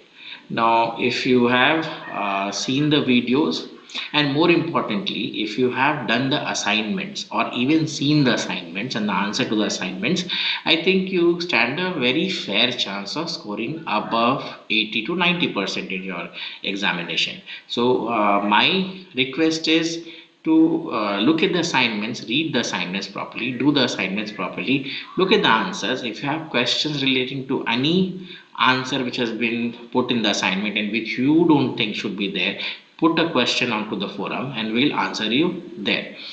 Look at the notes. We have also provided you notes for each section, and if possible, also read the book which has been assigned to this particular course. Now that will give you an edge. But having said that, even if you don't read the book, just doing the assignment itself or looking at the videos and reading the notes will be fairly enough for taking you to 90%. So that's the kind of questions, or that's the kind of paper that we are going to have. So Meera, very good evening to you as well. So Dr. Malthi, then there's nothing to worry about. If you have done all the assignments properly, all the best for the examination, you're going to score very good.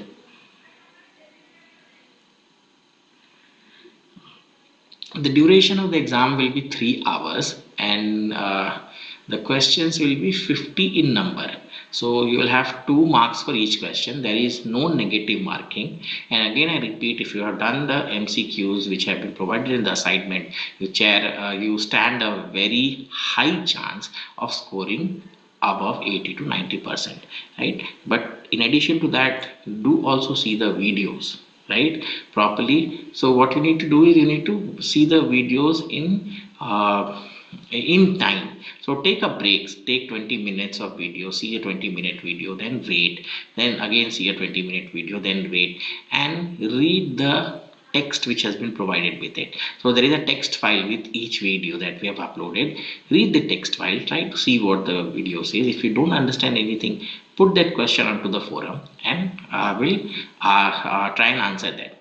Do remember, this is a psychology course. This is a course related to the psychology of language. So we are not linguists. So questions which is relating to something, a concept which is deep ingrained into linguistics, that we may not be able to answer. The course here is about understanding the psychology behind use of language, why was language developed for the matter, and what is the role of language in cognition, in day-to-day activity, in people communicating. So that is the goal of the course. Of course, we touch upon several aspects of linguistics, but as I said, none of the people which is in my team are linguists. So we are psychologists who do a little bit of linguistic work, psycholinguistic kind of a study. So that's one other thing.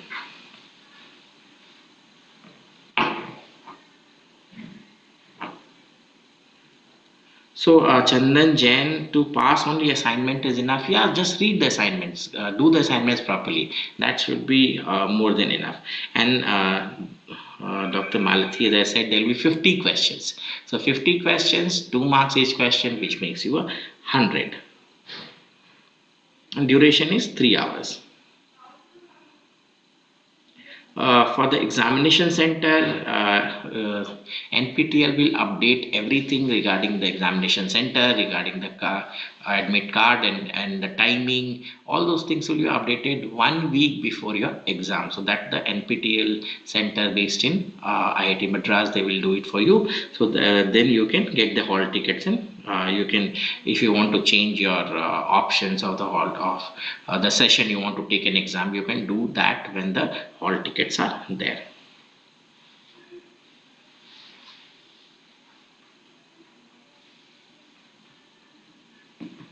So Shipra Sharma, the assignments, I think each week we post an assignment. I think you would have done the assignments, right? So each week we post an assignment. There is an 8-week course.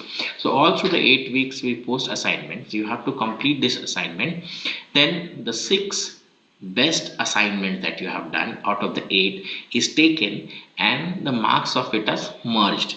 It is merged with the total marks that you get in your exam, the final exam, and then a scorecard is generated. So those are the how you get the assignment.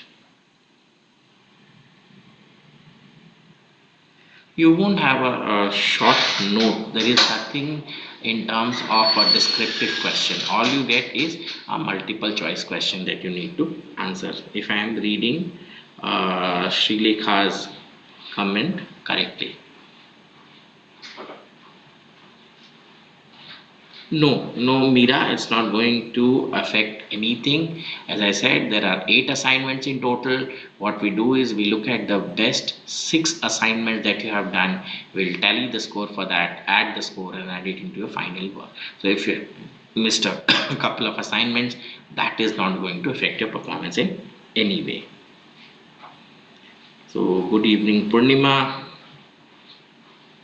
Dr. Malathi, I think they will send you a link for downloading the card in your email, because everything will be posted on the website. So I think that is how they do it. But I'll get back to you on this. Let me talk to the people in NPTEL and get back to you. How do you download the hall ticket?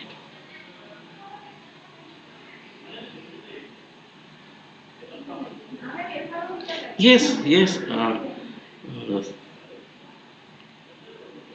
Akshindra, I guess that's the name. With your 6 assignments or 5 assignments, you're going to get the certificate. So don't worry, take the exam, do the assignments. Even if you have not attempted the assignments are still there, right? I guess it is out there. You read the assignments properly, read the answers to the assignment, and that should be more than enough for getting a good score, more than good score.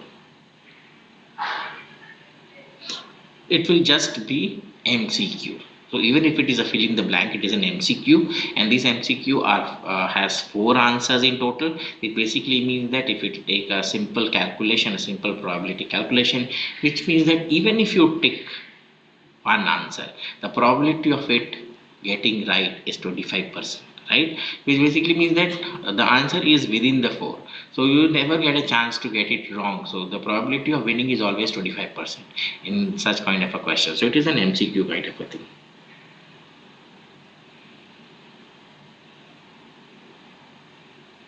Thank you, Dr. Bharati. It's nice to hear praise about uh,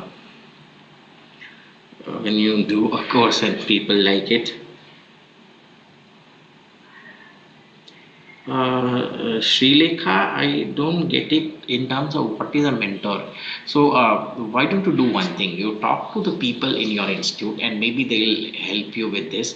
Because for the course, you don't need to select any mentor.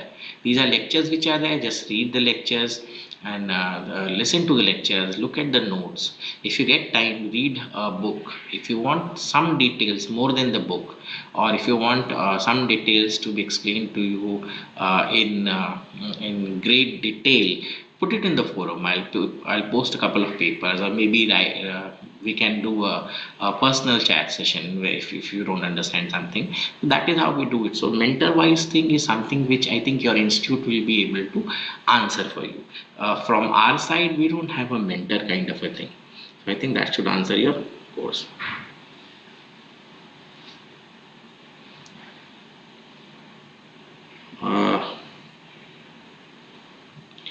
What kind of questions? So as I said, these are multiple choice questions, and these are alike. These are similar to the one that you have in your assignments. So what happens is when you listen to this course, see, the idea is I do understand that it is a 1 hour lecture, right? And in this 1 hour, people get bored. So as a psychologist, what I would say is that don't go through the lecture in one go. What will happen is, because since we are in this profession of doing these lectures, so we can shift quickly between topics.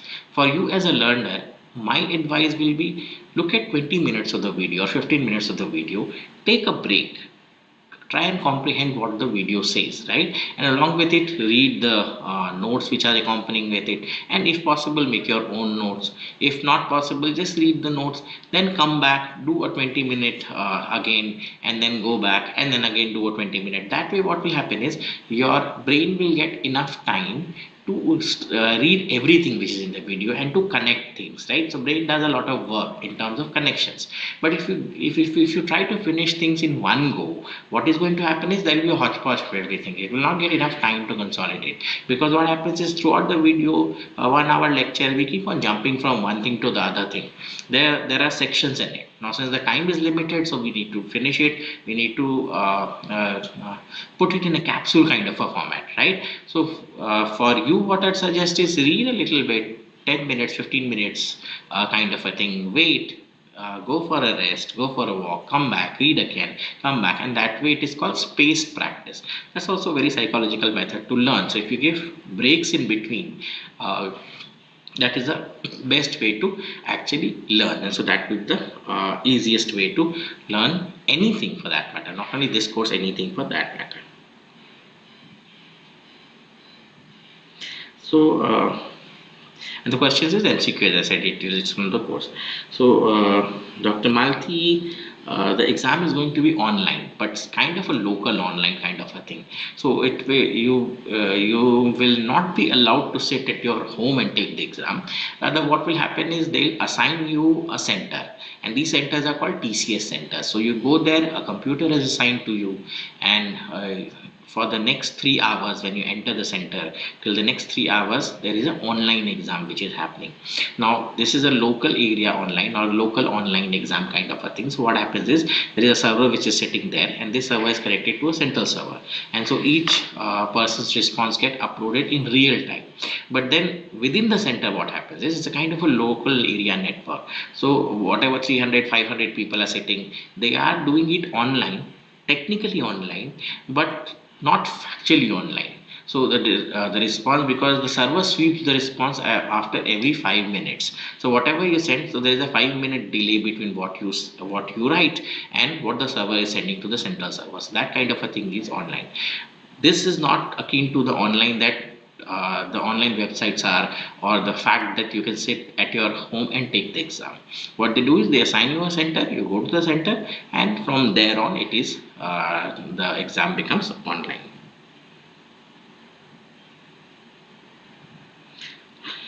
No,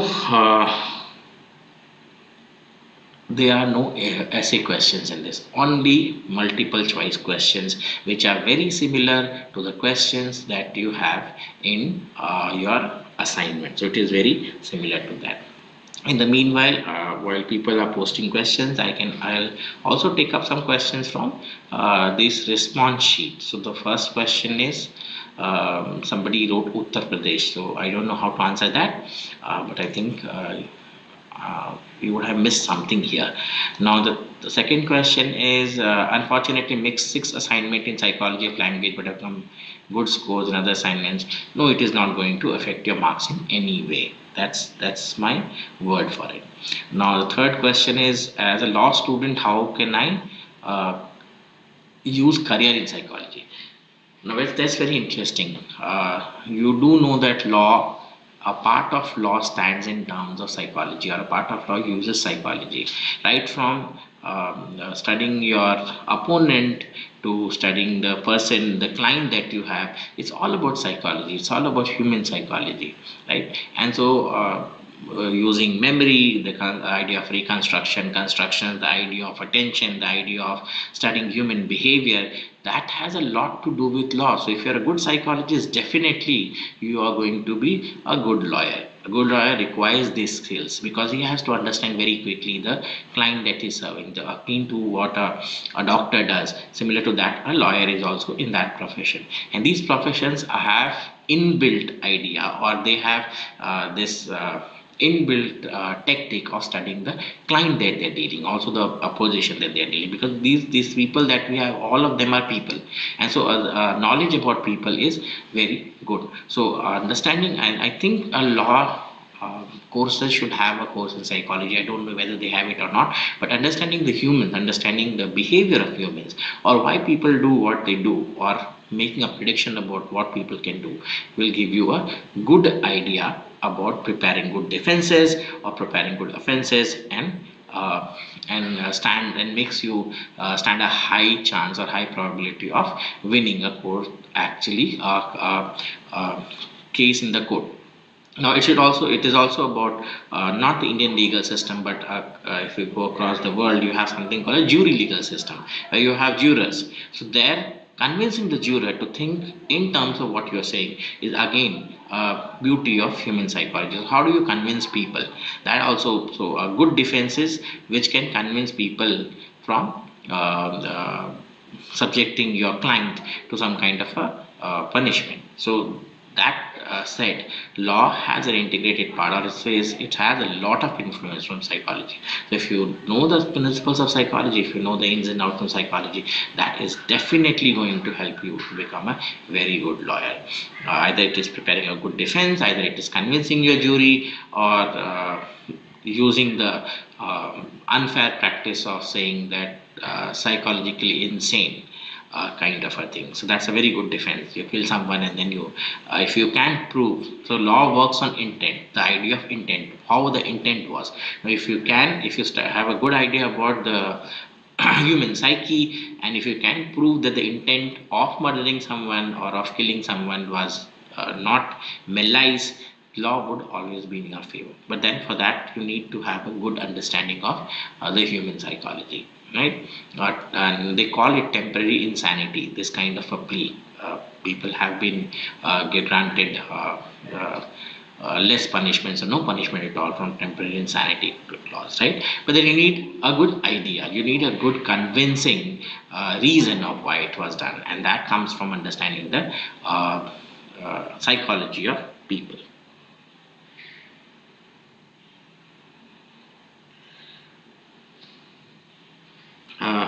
The to Malti, new courses for the next session. Right now, I'm not proposing anything, but I think in the next session, I'll have a course on engineering psychology. That, given the fact that this NPTEL team has to approve of it. There are three more courses that I usually take. One is on the consumer psychology, the other is on cognitive psychology, and the third is about human behavior, beside the course of language. But I'm also planning on a new course on engineering psychology that's to do with engineering students and ergonomics and design of things. So that still in the pipeline. It's not been approved as of yet, but that would be a new course. As I said, beside this, there are three other courses that I keep on doing. Kanij, no, there is no negative marking for this exam. Hansen, explain in one sentence about the course, sir. In one sentence about the course, so starting now, this course is about everything we are doing right now. Right. So what does it do? This course is about communicating. This course is about exchanging ideas. This course is about why people need to exchange ideas, and this course is about the medium that people use for exchanging ideas. So I and you are talking, and when we are talking, we are exchanging ideas. Maybe you are expressing displeasure, maybe you are expressing pleasure, maybe you are trying to understand me. All those things. So this course is all about me and you interacting. And that is one of the things which are necessary for being a social being. If we are a social being, we have to be the society. If we have to be the society, there are certain norms. We have to act according to people in the society. For that, we need to understand each other. Because if it's a good, it had been a society where everybody is for himself, it would be a much better thing.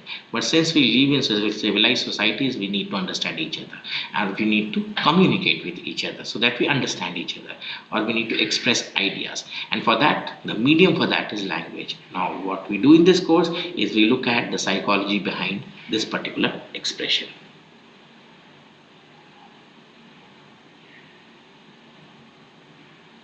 Shumisri Das. So, what you could do is, as a computer student from computer science, this course of language, so it basically you can think about modeling, you can think about studies in speech production or speech perception. Now there are a large number of neural networks, or there are a large number of developed neural networks for speech perception. One good example is, think about how does Google perceive speech? How does Google understand what we say? Now, akin to what Siri does, Siri has a way of looking at things. So if we accent something, Siri will not be able to understand it. But it's not true for Google. With our language, with our accent, and with thousands of accent in the Indian language, Google can still understand that. So you can think about that kind of modeling.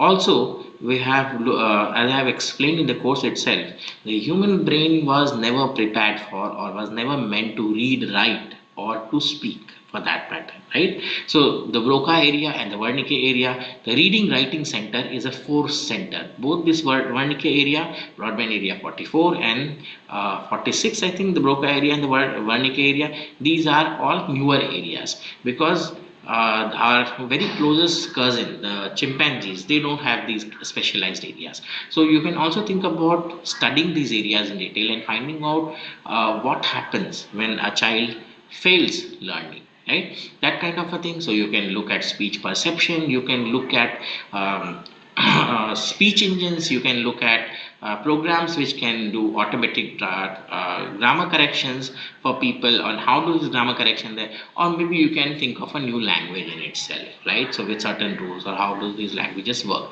So there's a lot of possibility if you look into it, and so all of this can really work.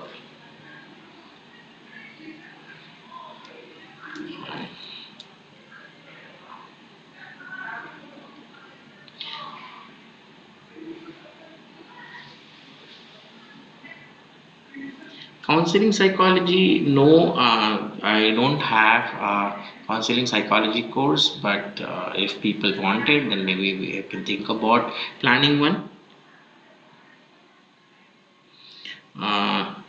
So Elise, to pass examination, should we focus more on the text notes and assignments?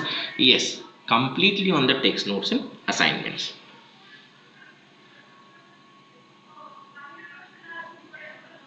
Again, as I said, Arati, even if you score less than average in the exam, and if you do the assignments good, the total will be always good. That is why we focus on the assignment. As well, we say that focus on the assignments. So if you do the assignments nicely, and even if you do a little bit bad at the examination, all of them turns out to be good average marks. So that is how things should work.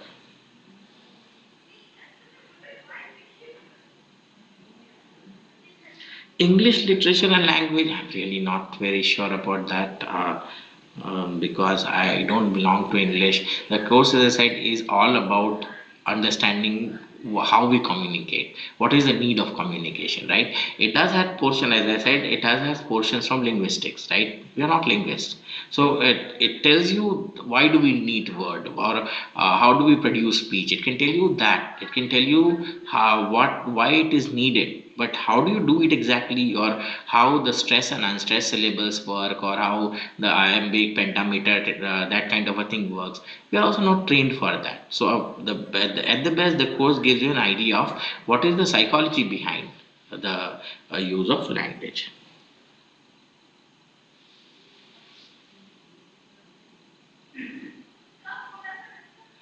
Okay, Dr. Malti, I note your suggestion. So what I'll do is we'll think about putting a course on educational psychology.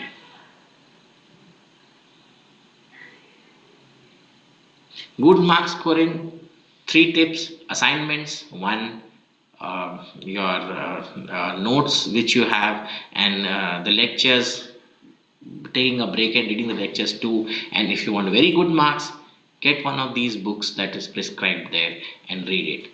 That will be the best thing. But even if you don't read the book, or if you even don't go through the book, assignments and videos and notes which are related to the video should be more than enough. So that's the tip.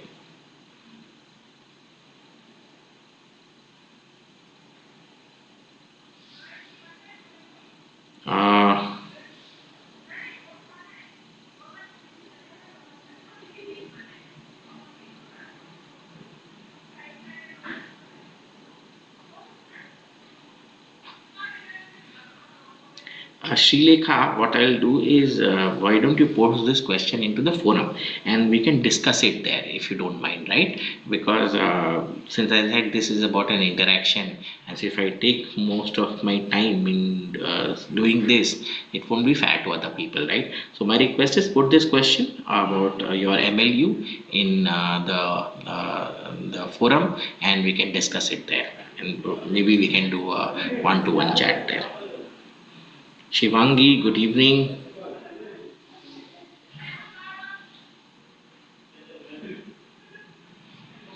The questions are going to come from all the topics, Elise. And so what is going to happen is that you don't need to just focus on one topic. The questions are equally distributed from all the topics. As I said, and as I go on saying again and again, it is all about doing the assignments and the notes. If you do the assignments nicely, do the notes nicely, look at the video lectures properly, with time, and try and understand and comprehend that, I think that should be able to answer your question and also provide you good marks.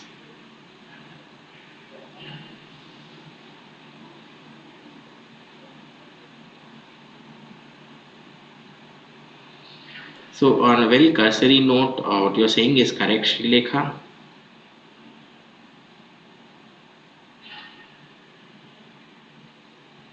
But hall ticket Tanzim is something which will come 1 week before the exam starts, so that the NPTEL team will do for you. They'll post it on your on their website, and then you can download it from there. Let's also take some questions from this Google forum. So how much the course is going to help in career activities? So depending on what career do you want, the course is will be helping in what career is you are choosing. If you are in a career of communication or developing yourself into computer science, maybe in neuroscience, or even in a little bit of language and linguistics, and do want to understand, particularly in psycholinguistics, and do want to understand how people communicate, or if you are even working for a company and want to understand how people communicate for developing speech engines, that kind of a thing. I think that is where it is. And for the general population, the course is interesting in the sense that it gives you an idea of what is language, what is the need of language, right? I'll tell you one interesting thing. See, most of us are afraid of grammar. You'll agree to me that if I tell you a sentence and if it is grammatically correct or wrong, you can detect it. But if I ask you, so if I say Ram village going, you will immediately catch the sentence and you'll immediately say that there is something wrong with it, right? There is an intuitiveness. So you can tell me, but there are people who will not be able to tell me the grammar. So this grammar identification of where it is wrong, this comes automatically, right? And so this knowledge of this course will give you some idea of not only in terms of how child develops. So if you read theories of child psychology like Vygotsky's theory or Piaget's theory, that will give you an idea of how child develops. Look around you, there is a lot of attention on small children. You have these white hat junior, this junior, that junior, and making your children progress higher, learn new concepts, and do all this kind of a thing. Although there is a psychologist called Flynn who basically says that with every passing year, with every passing decade, the average intelligence goes on increasing. But the fact is that the child's brain is very limited because the development takes place in stages. And so if we try to surpass these stages, what is going to happen is the child, you can feed exterior knowledge, but then this idea of a concept or the idea that how these concepts are developed, that will not develop in the child, and because of that what will happen is he'll not be able to progress further. So the development of this course will also tell you how and what language can do, or how concepts are taught. A very good example that I take from child psychology is small children who are 3 years, 2 or 3 years of age, take a tumbler filled with water and take a flat surface and pour the water from tumbler to the flat surface. Now people or children who do not have a concept of this volume, they will think of it as magic because the volume has decreased, so the amount of water has decreased. But so that is what I've been telling. But why they are surprised is because they don't have the concept of volume, right? They cannot understand the concept of volume.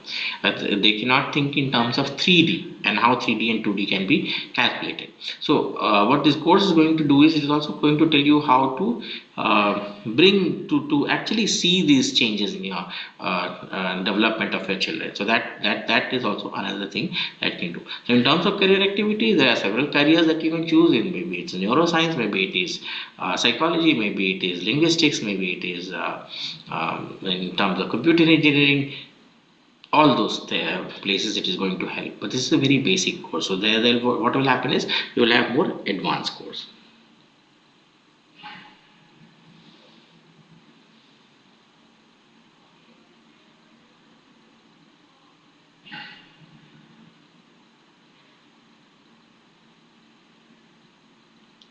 To focus on mental health or calm yourself and remove stress. So stress is something which we all have been up. So how do you remove it? See, if frankly speaking, you cannot take out stress from the equation, right? But what you can do is you can reduce it, and one way to reduce it is to remove the neurotic paradox, to remove the center of it. Basically, stress happens when we try to think about a thing and we try to think all the negatives about a thing. So when you are getting stressed about something, try to focus somewhere else, try to regulate yourself somewhere else, think about something positive, think about something else, and that way what will happen is stress will come down. You cannot take stress out of equation. And also remember that a minimum amount of stress is necessary for good performance, right? So there is the idea of U stress, E stress, and that kind of a thing. So a minimum amount of stress is necessary. But if you are very much stressed, the first thing that you need to do is to leave that neurotic paradox, to leave that center which is causing you problem. right? And the best way to do that is I'll suggest yoga. If you can do a little bit of meditation to concentrate yourself. Now, obviously, when you are in yoga, what will happen is not that when you close your eyes and you chant something or you try to calm yourself down, you will get into a trance phase. That's not going to happen. But at the best, what will happen is you'll try to focus yourself. So when you're doing this exercise is something which I tell people to do is every day you should probably try doing it, maybe for half an hour, maybe for 15 minutes, whatever time permits you. Close your eyes, settle yourself somewhere, and try focusing on your breathing. So breathe out and breathe in, kind of a thing, and don't think of anything. Now, I know it is not possible to not think about anything. The mind is a wonderful thing. There is a concept in psychology which is called mind wandering.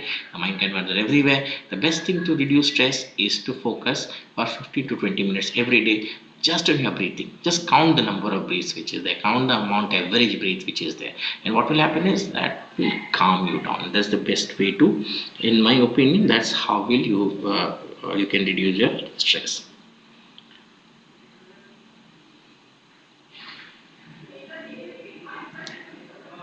Above 90% Nathaniel, I don't think you can do just with the notes and the videos. If you want to go above 90%, you'll obviously have to read the books, yeah, because everything is not there. As I said, there are some things which the book will only contain, and we always put in questions which will benefit people who have taken the books, and but that is only 5% of the questions. So if you want to get a 100% marks, if you want to get the highest marks, if you want to get attain the mastery into it, obviously you have to go back to the book which I use, or which actually help us in developing the course. But yes, near about 80 to 90%, I think that should be enough with your the assignments as well as your course lectures. Dr. Malti, what will happen is, I think as soon as the exam is over, there is a moderation session, and after the moderation, once we finalize the scores are posted. So I think 1 week should be the time which they should take, within which they will post the certificates to you. Thansem, no problems with 8 assignment. If you miss 2 assignments, which gives us 6 assignment, what we'll do is we'll take the 6 assignment and average the score. So no problems there.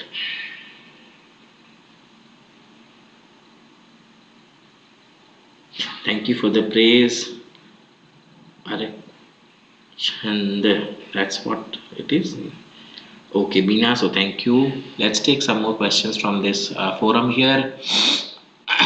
So what will be the pattern of the exam? So answer these questions. It is multiple choice, 50 questions, 2 marks each question, 3 hours. That's what the thing is about. Same question here. So Ladakh. So some question which I think the student has not put, but if you can redefine this question, maybe we can take it. MA in psychology, I want to do diploma in counselor, please guide me. If you have an MA in psychology and if you want to be a counselor, the first thing that you need to do, thank you Dr. Malti. So what you need to do is, first you need to have a degree in counseling, right? So you have to have a diploma in counseling, and that I think there are several. My suggestion would be either CIP Ranchi, which does counseling, gives you a certificate of counseling, or you may try with NIMHANS, or there are a couple of other centers also which I know of. Now, since I'm not from counseling, I'm not very sure where you can get it, but these are the best which can give you a counseling diploma or a degree, a diploma, and that should be enough for you becoming a counselor. Now, depending on what kind of counselor do you want to do, you want to be an educational counselor, you want to be a child counselor, you want to be what do you call it, clinical counselor, that depends upon what kind of diploma you have with it, right? So, but MA in counseling should not be enough, is that is what I understand. I have to have a diploma for that. So I did explain the course in one statement, which is whatever we are doing right now is what the course is about. Question paper pattern is MCQ. Wish to know the center address. You will get the center address a week before the final exam. That's what the NPTEL will put it. Okay, so no more questions here. Let's take questions from here. So Dr. Malti, thank you. Hansim, how to buy that book, sir, and the book name. So book's name, you will find it in the course website itself. At the bottom of the course, the references are there. Buying the books, you can buy it on Amazon, you can buy it from Barnes and Nobles, you can buy it from Oxford University Press, wherever is possible for you. The best is think about Flipkart or maybe Amazon, and they should be able to give you the books. You can also visit your local library and maybe they have the book with them, and that could be a way to get the books. Arati, so sir, what is the average score to get the e-certificate? E-certificate, I think there is very less average they require, but why do you want to get the average score? Try getting good scores. If you have done the assignments properly and if you have done the course also, the exam also properly, you will get good marks, so don't worry about that.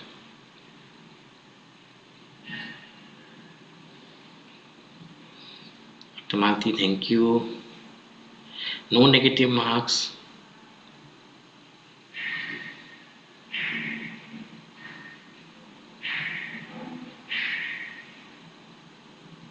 Thank you, Shileka, Shiv Kumar, Meera. Thank you, Meera. Right, so if you have questions, you can put it at the chat here, or thank you, Thansen. Thank you, Arati. To all of you who are here, I thank you all for being here. What is the qualification to get a license from RCI as a counselor? Priyanka Gupta. So Priyanka from RCI is Priyanka. What I'll do is I'll ask a friend of mine who's a counselor, and maybe he can give you this information. So just wait for it. I'll ask this question to a friend of mine. What is the qualification needed for getting a counselor license? But I think license should be you have to pass a license exam and then they give you a license. But I'll get back to you on this. Shivangi, the video lectures and text notes are really helpful, sir. Using video lectures are very interesting. So thank you, Shivangi. Any other person, if you want to ask questions, I'm here. Let's do this. We have some 20 odd minutes to finish this session. Of course, there will be other sessions also, and you're welcome to join my other courses also. So next semester we'll have a course on cognitive psychology and human psychology or human behavior. The cognitive psychology course is particularly interesting because it will add up to what we have done in psychology of language. It will tell you the concepts of why we do what we do, about the human cognition. And so people who are really interested in moving along this line, people who want to take in psychology or understand concepts and cognition, my suggestion would be to enroll to that course. Right, 2 more courses which I need to float, which people have suggested, Dr. Meera has suggested, and some other people also have suggested, is a course on educational psychology. So I'll try and do that. I'll put up a course and let's see if it gets if it gets approved, then we will definitely have that course for you. Thank you, and I'm also glad to meet you all here.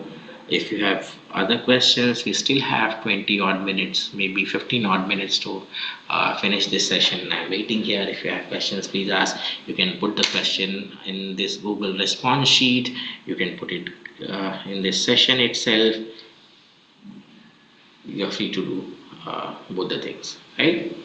And as I said, the course was about language, about teaching, about understanding each other, about passing of ideas. So we started off by looking at how human language developed. We looked at the scientific study, so how to do experiments in language. Very briefly, we looked at how the speech is produced and speech is perceived, and we moved on to the concepts of words, sentences, that kind of a thing. The word, sentences, reading and writing, and then looking at bilingualism, basically 2 languages speaking together. Right. So this is how the course content was. This is the flow that we have. Okay. know about the new courses through our mail, sir. Okay, Dr. Malti, I'll do that.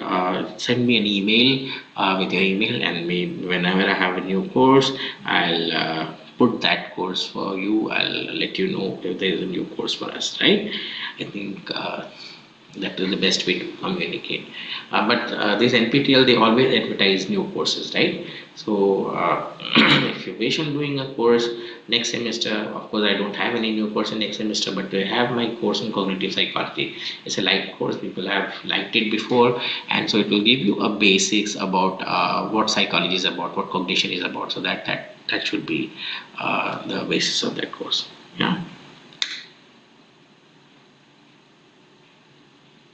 Child psychology, I'll try to do a course on Sri Lekha on child psychology.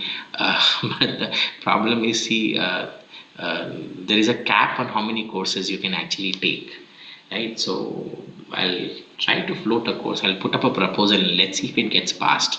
I'll definitely put up a course on child psychology. That is something that I also wanted to do for a long time. All right, so if you are from the child education or from the child development program, you will understand that it's important to understand how the child develops. Now, what is happening around us is that there's too much information, and children are growing at a very faster rate. Too much information actually ruins you. So that's what we as a psychologist tell you, right? So that has to be, if you are from psychology, you'll understand there is something called a positive regard, right? That's a concept which Albert Bandura talks about. So what he says is we cannot be too affirmative, neither we cannot be too punishing, and so we have to provide the child the right amount of help as a parent. So that all things should be there for people to read and understand. It's all there in the books in psychology, but for the general people, it should be out there. So I was also thinking of a course on child psychology. Let's see if we are allowed to do a course like that, on how quickly we can develop that. I'll try to do that course.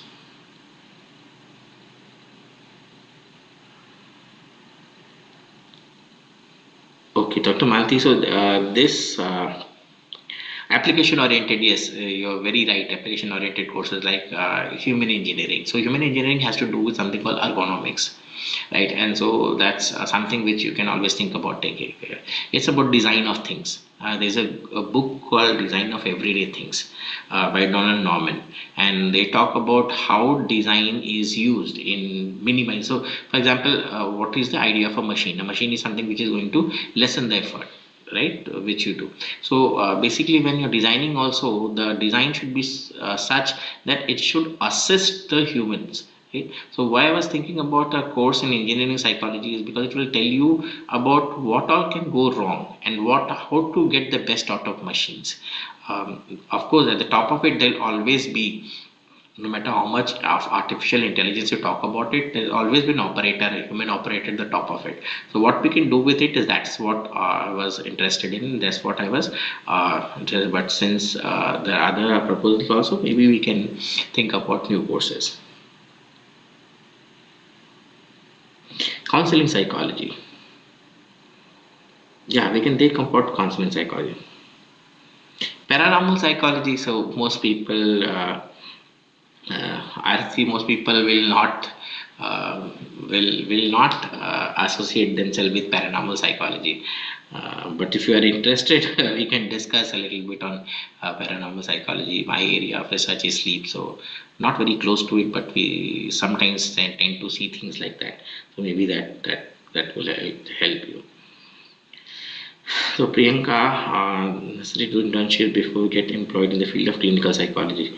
Do the better internship in private clinic or government organization. Priyanka, a best thing would be government organization. A private clinic is good, but a government organization is better because the certificates are value. One thing. Also, government organizations. So you've seen government hospitals, right? You get a range of patients there, and so you get a more experience out of it. I belong to Benares, so if you ever go to the IMS, which is the Institute of Medical Sciences, the medical college with it, Benares University, if you look at that, each doctor has like less than 2 minutes for treating a patient, but then there's flow of patients, and so the experience that you get from government organization is a lot more, because people from certain classes or from each class can appear there. The fees still now, you won't believe, in Banaras University Medical College is 10 rupees, which is far less than any other clinic I can think about. So you get a range of patients, you get a range of experience, and so government organization is the best to be get a training in. I'll think about this. I'll talk to my friend about RCI or the certificate thing. I'll get back to you, Priyanka. Yeah. Okay. And Dr. Malthi, about counseling psychology, I'll think about a course in counseling psychology. Let's see how many of these gets approved. Okay. Okay. So, if you still have questions,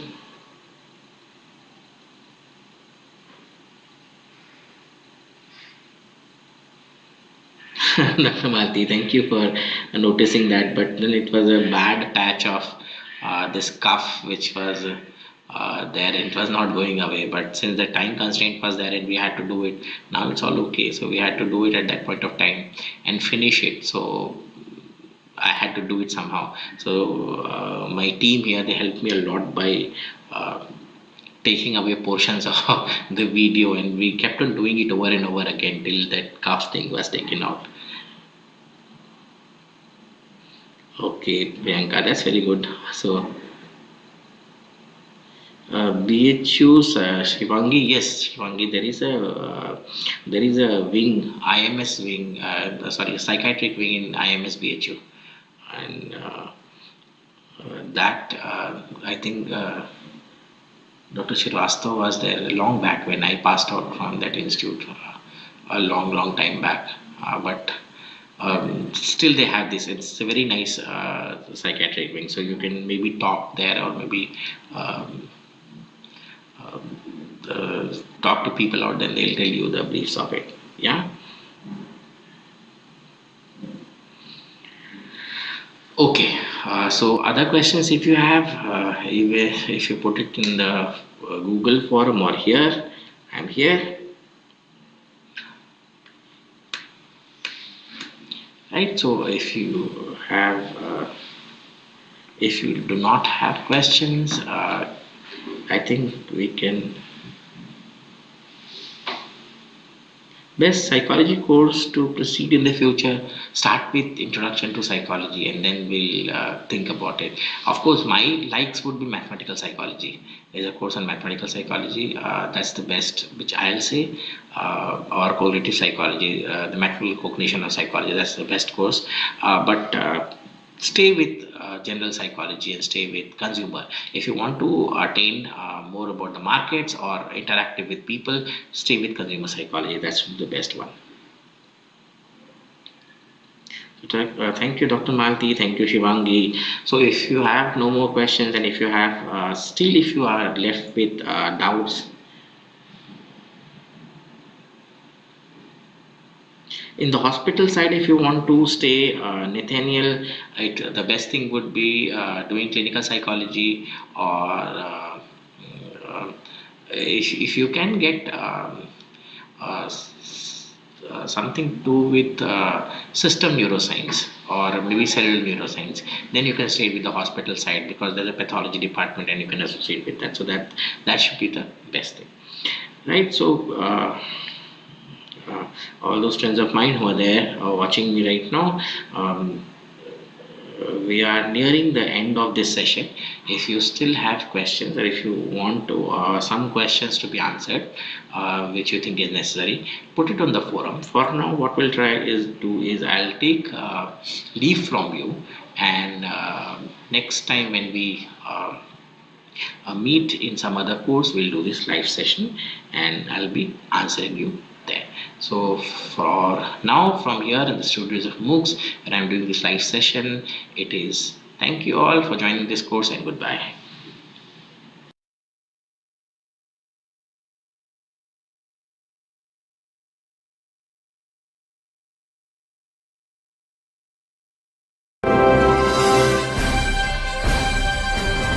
Swayam Prabha, Digital India, Educated India.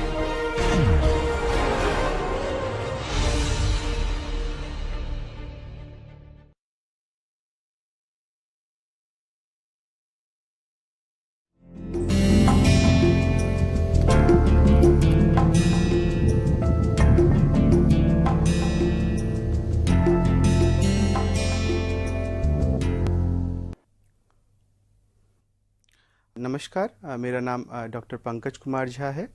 मैं Motilal Nehru college Delhi विश्वविद्यालय में राजनीति विज्ञान पढ़ाता हूं और स्वयं Prabha IIT Kanpur द्वारा प्रारंभ की गई इस पूरी मुहिम में मेरे द्वारा जिस कोर्स को जो है वो प्रेजेंट किया जा रहा है उसमें 20 टोटल लेक्चर है। और जैसा कि पिछले लेक्चर में 5वें लेक्चर में आपने देखा था कि हमने डिसेंट्रलाइजेशन से जुड़े कुछ महत्वपूर्ण विषयों को उसमें उकेरा था, जैसे कि फेजलर का जो मॉडल है डिसेंट्रलाइजेशन का वो क्या है, उसके साथ साथ पंचायती राज से जुड़े जो विभिन्न मतलब कमिटीज़ बनी है पोस्ट इंडिपेंडेंट इंडिया में, उसके बारे में हमने बहुत विस्तार से बात की थी, चाहे वो बलवंत राय मेहता कमेटी हो, उसका संस्थानम कमेटी के बारे में, अशोक मेहता कमेटी के बारे में और बाकी कमेटियों के बारे में भी हमने विस्तार से उसके प्रोज कॉन सबको बताया था।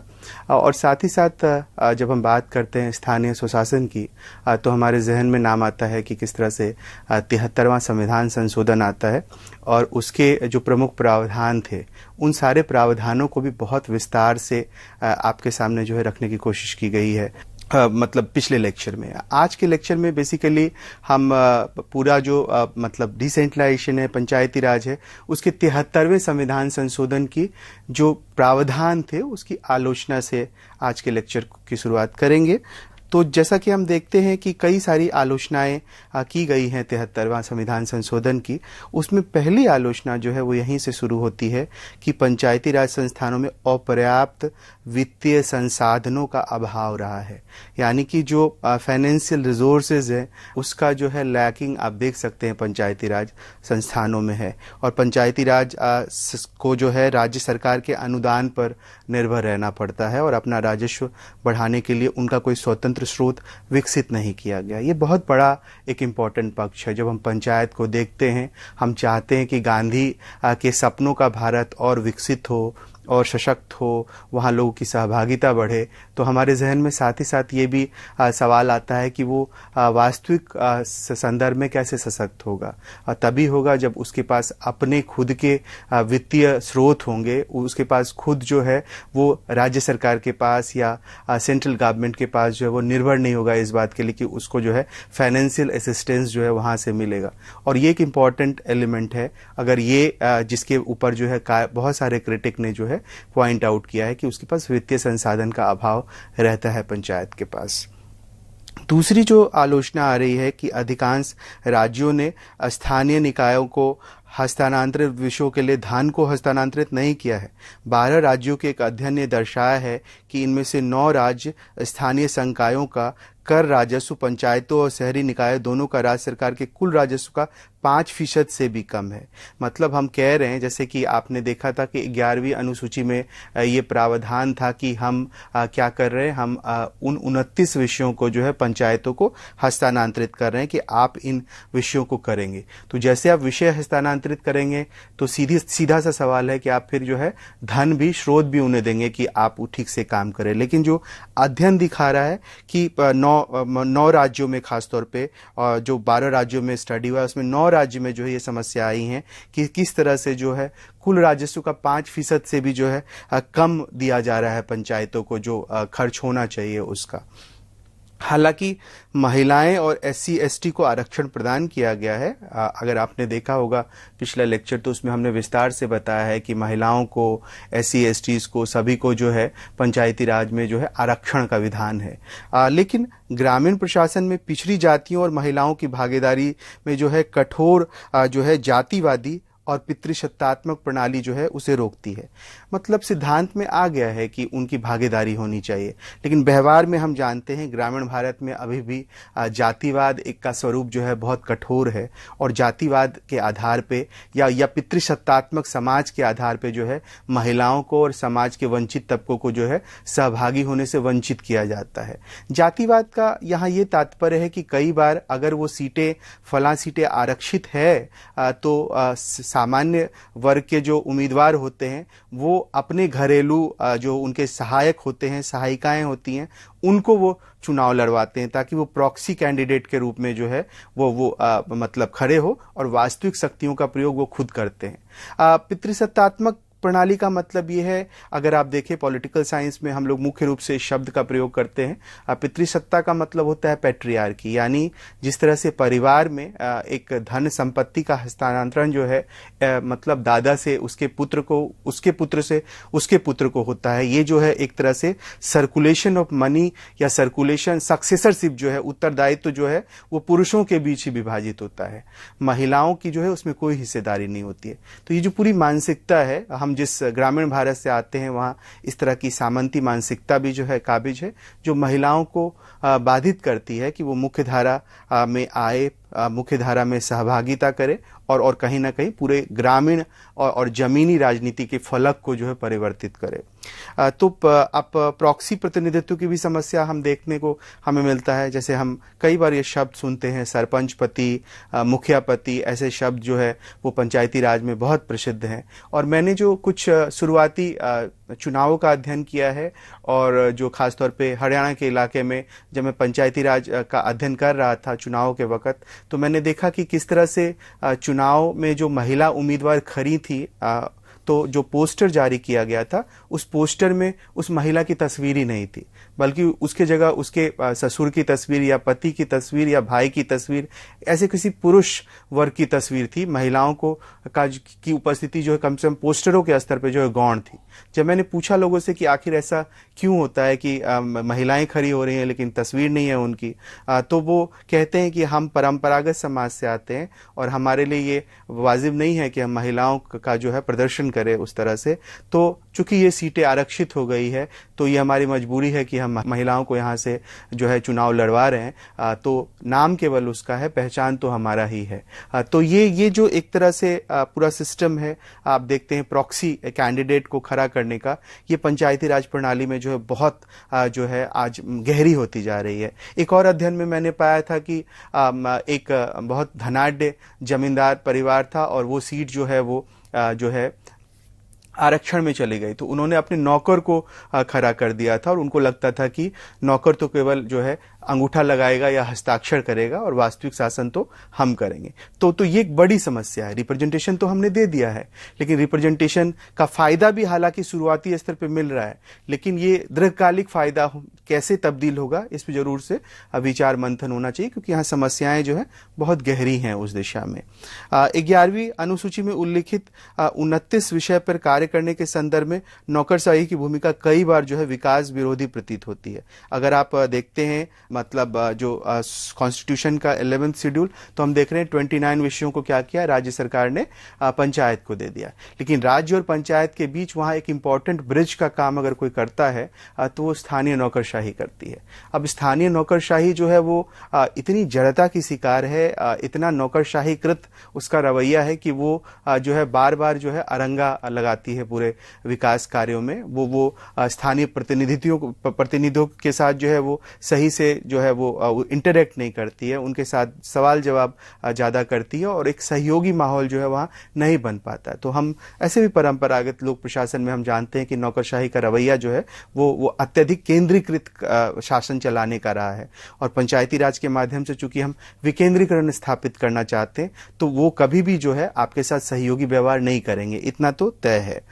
दक्षिण भारत और उत्तर भारत में पंचायती राज के प्रदर्शन संबंधित रिकॉर्ड में भी समानता नहीं देखने को मिलती है। जैसा हम लगातार पिछले क्लासेस में भी हम कहते आ रहे हैं कि हमने पंचायती राज व्यवस्था को तो चलाया है और 73वां संविधान संशोधन भी अगर 92-93 के आधार पर देखें तो लगभग जो है इतने साल बीत गए हैं, लेकिन जब आप प्रदर्शन के लिहाज से देखेंगे कि कहाँ अच्छा पंचायती राज व्यवस्था काम कर रहा है, तो आपको ये आंकड़ा साफ नजर आएगा कि उत्तर भारत जो है वो दक्षिण भारत की तुलना में जो है प्रदर्शन के मामले में फिसड्डी साबित होता है या हो रहा है, क्योंकि अलग अलग कारणों से उत्तर भारत के राज्यों में जो है अलग तरह के पंचायती राज व्यवस्था में मतलब गतिशीलता के साथ जड़ता भी है, और दक्षिण भारत के राज्यों में जो है एक डिवोल्यूशन ऑफ पावर जो है, सत्ता का हस्तांतरण जो है वो ज्यादा अच्छे तरीके से हुआ है, तो वहां ठीक से काम हो पा रहा है। तो एक तरह से जो है आप देख सकते हैं कि अनइवन अनइवन आपको पिक्चर, असमान तस्वीर जो है पंचायती राज के संदर्भ में नजर आएगी उत्तर भारत और दक्षिण भारत के बीच। पंचायती राज संस्थाओं में के चुनाव में धन बल और बाहुबल का भी जबरदस्त प्रयोग होता है। जब हम सोचते हैं कि हम पंचायत के लिए चुनाव लड़ रहे हैं, जब हम सोचते हैं कि जमीनी स्तर पर लोकतंत्र की जड़ों को गहरे करने के लिए चुनाव लड़ रहे हैं और इस चुनाव से लोगों की सहभागिता होगी, लोगों की आवाज जो है वो गांव-गांव के स्तर पर मुखरित होगी, जब हम कहते हैं गांव की सरकार हम बना रहे हैं। लेकिन उसी चुनाव में जब आप चुनाव को देखेंगे तो वहां जिस तरह से धन बल और बाहुबल का प्रयोग होता है वो अपने आप में जो है बहुत एक चिंतनीय विषय है। और खासतौर पे धन बल बाहुबल के साथ साथ जो है आप देख सकते हैं कि जिस तरह से जो है मॉरल एक्टिविटी जो नहीं है, जो गैर नैतिक क्रियाएं हैं वो भी होती हैं, जैसे खुलेआम जो है शराब का बंटवारा और बाकी चीजों का बंटवारा। किस तरह से अगर कैंडिडेट स्थानीय स्तर पे जान रहा है कि गांव का कोई एक वोटर गांव में नहीं है, तो अगर वो गांव से बाहर जो हो सकता है वो पंजाब में, हरियाणा में, महाराष्ट्र में नौकरी कर रहा है, तो यहां तक कि उसे टिकट दे के जो है उसको बुलाने की प्रथा है। तो ये जो है पूरा एक जो सिस्टम चलता है ग्रामीण स्तर पर, उसको भी देखने की जरूरत है कि किस तरह से पैसे का जो है बंदर बांट होता है, लोग पैसे बांटते हैं, शराब बांटते हैं। तो ये सब भी जो है चुनौती के रूप में है, क्योंकि लोकतंत्र का सही अर्थ तो ये नहीं था। हम ये करने के लिए शायद जमीन के लोकतंत्र को मजबूत नहीं करना चाहते थे, उसका आशय कुछ और विस्तृत था, कुछ और गहरा था।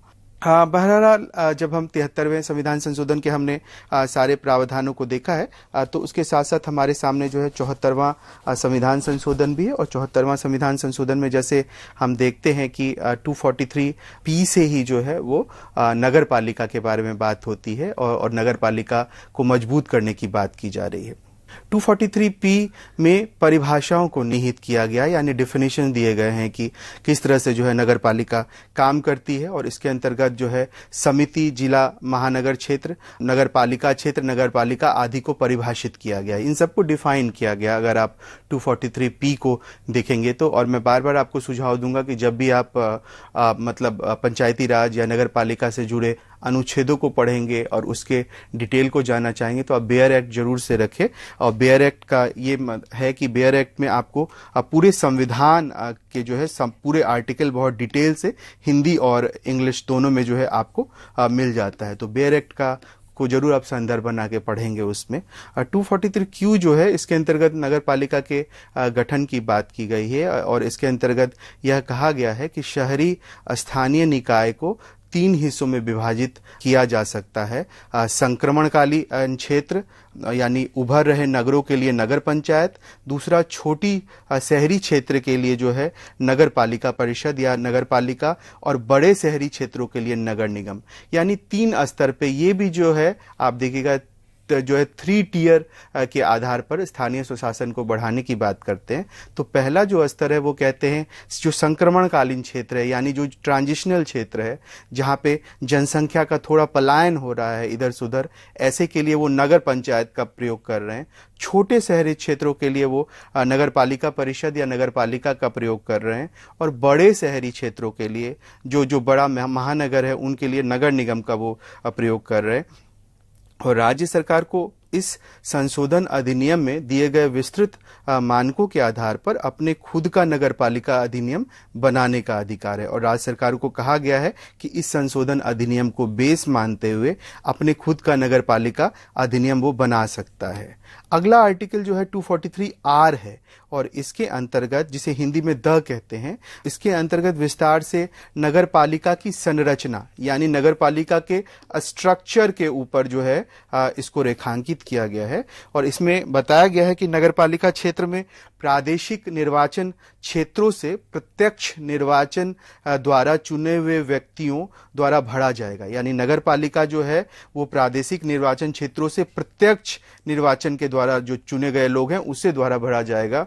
और प्रत्येक नगर पालिका क्षेत्र को प्रादेशिक निर्वाचन क्षेत्रों में विभाजित किया जाएगा जो वार्ड के नाम से जाना जाएगा। और जो नगर पालिका क्षेत्र होगा उसको वार्ड के नाम से जो है आगे विभाजित किया जाएगा। अगला आर्टिकल जो है 243S है, जिसे 243 ध कह सकते हैं हिंदी में। और ये कहता है कि वार्ड समितियों आदि के गठन और उसकी संरचना, यानी कि ऐसी नगर पालिका की जिसकी जनसंख्या 3 लाख या उससे अधिक है, प्रादेशिक क्षेत्र के भीतर वार्ड समितियों का गठन किया जाएगा। यानी जहां पे जनसंख्या जो है वो 243 में कहता है, जहां नगर पालिका की जनसंख्या 3 लाख या उससे अधिक है, वहां प्रादेशिक क्षेत्र के भीतर क्या होगा कि वार्ड समितियों का गठन किया जाएगा। और वार्ड समिति जो है जो एक या अधिक वार्ड से मिलकर बनेगा। यानी वार्ड समिति का कंपोजिशन होगा क्या, एक या एक से अधिक वार्ड जो है मिलके वार्ड समिति बनाएगी। और वार्ड समिति के प्रादेशिक क्षेत्र के भीतर किसी वार्ड का प्रतिनिधित्व करने वाला किसी नगर पालिका का सदस्य उस समिति का जो है वो सदस्य होगा। और जो वार्ड समिति का जो है सदस्य कौन होगा, उस नगर पालिका क्षेत्र का जो प्रतिनिधित्व करेगा वो वार्ड समिति का सदस्य होगा। तो आर्टिकल 243 जो है वो वार्ड समिति और के गठन और उसकी संरचना के बारे में बात करता है। अगला जो आर्टिकल है आर्टिकल 243T जो है वो कहता है स्थानों का आरक्षण, यानी जो सीट्स हैं, सीट्स का जो है कैसे रिजर्वेशन का क्या है इसमें प्रावधान, इसको विस्तार से बताता है।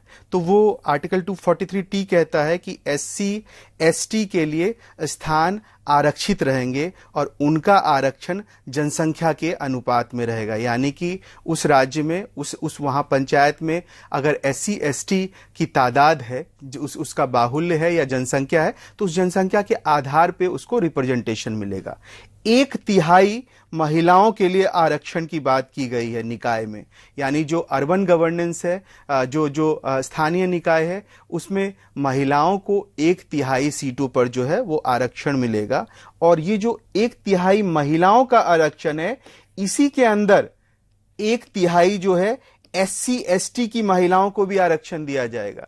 यानी महिला के अंदर जो है SC ST महिलाओं के आरक्षण का प्रावधान है।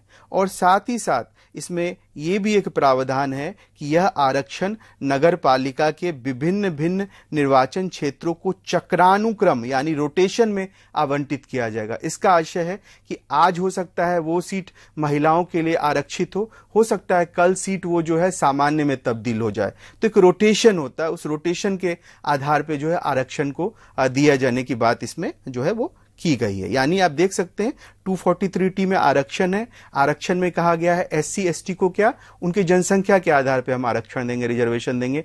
महिलाओं को क्या कहा गया है, 1/3 हम रिजर्वेशन दे रहे हैं। और 1/3 जो महिलाओं को रिजर्वेशन दे रहे हैं उसमें SC ST की महिलाओं को भी रिजर्वेशन दे रहे हैं। और साथ ही साथ ये भी कह रहे हैं कि जो महिलाओं को रिजर्वेशन आप दे रहे हैं वो रोटेशन के बेस पे दे रहे हैं, यानी वो रोटेट होते रहेगा। हो सकता है आज वो सीट जो है रिजर्व है, कल वो सीट अनरिजर्व हो जाएगी। 243 यानी यू जो है वो अवधि की बात करता है, यानी नगर पालिका की अवधि क्या है, नगर पालिका का जो है टोटल कार्यकाल क्या है। तो ऐसे आप जानते हैं कि नगर पालिका की अवधि भी जो है पंचायतों की अवधि की तरह ही 5 वर्ष मुकर्रर की गई है। यानी कि 5 वर्ष जो है नगर पालिका की कुल अवधि है, 5 वर्ष के बाद जो है चुनाव होगा। लेकिन अगर 5 वर्ष से पूर्व जो है मान के चलिए नगर पालिका विघटित हो जाती है, किसी कारण से वो जो है विघटन कर दिया गया है नगर पालिका को, तो उसमें यह भी प्रावधान है, याद करने योग्य बात है कि विदिन 6 मंथ जो है आपको फिर से पुनः चुनाव करवाना है। ठीक है, यानी 5 वर्ष उसका कार्यकाल है, 5 वर्ष से पूर्व जो है अगर विघटित होगी तो 6 महीने के अंदर आपको फिर से चुनाव करवाना पड़ेगा।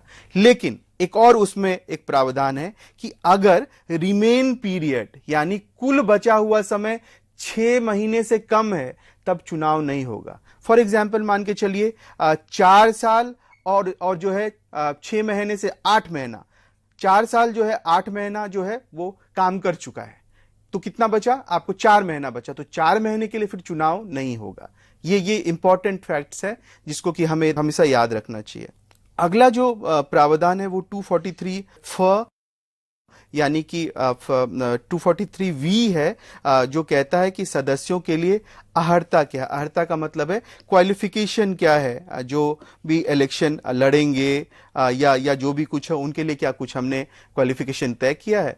तो जहां तक क्वालिफिकेशन की बात है तो उसमें 21 वर्ष का समय जो है वो तय किया गया है कि 21 वर्ष का जो है हम जो भी मतलब पूरा कर चुका है वो जो है इलेक्शंस को जो है वो लड़ सकता है। अगला प्रावधान जो है वो 243W में है, यानी 243 ब के अंतर्गत आता है, और इसमें नगर पालिका आदि की शक्तियां, प्राधिकार और उत्तरदायित्व का जो है बहुत विस्तार से उल्लेख किया गया है।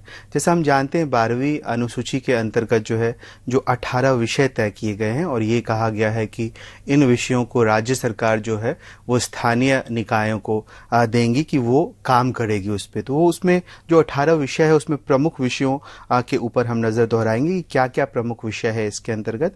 जैसे शहरी योजना निर्माण एक प्रमुख विषय है, उसमें जमीन और भवन निर्माण संबंधी विनियमन जो है दूसरा विषय है।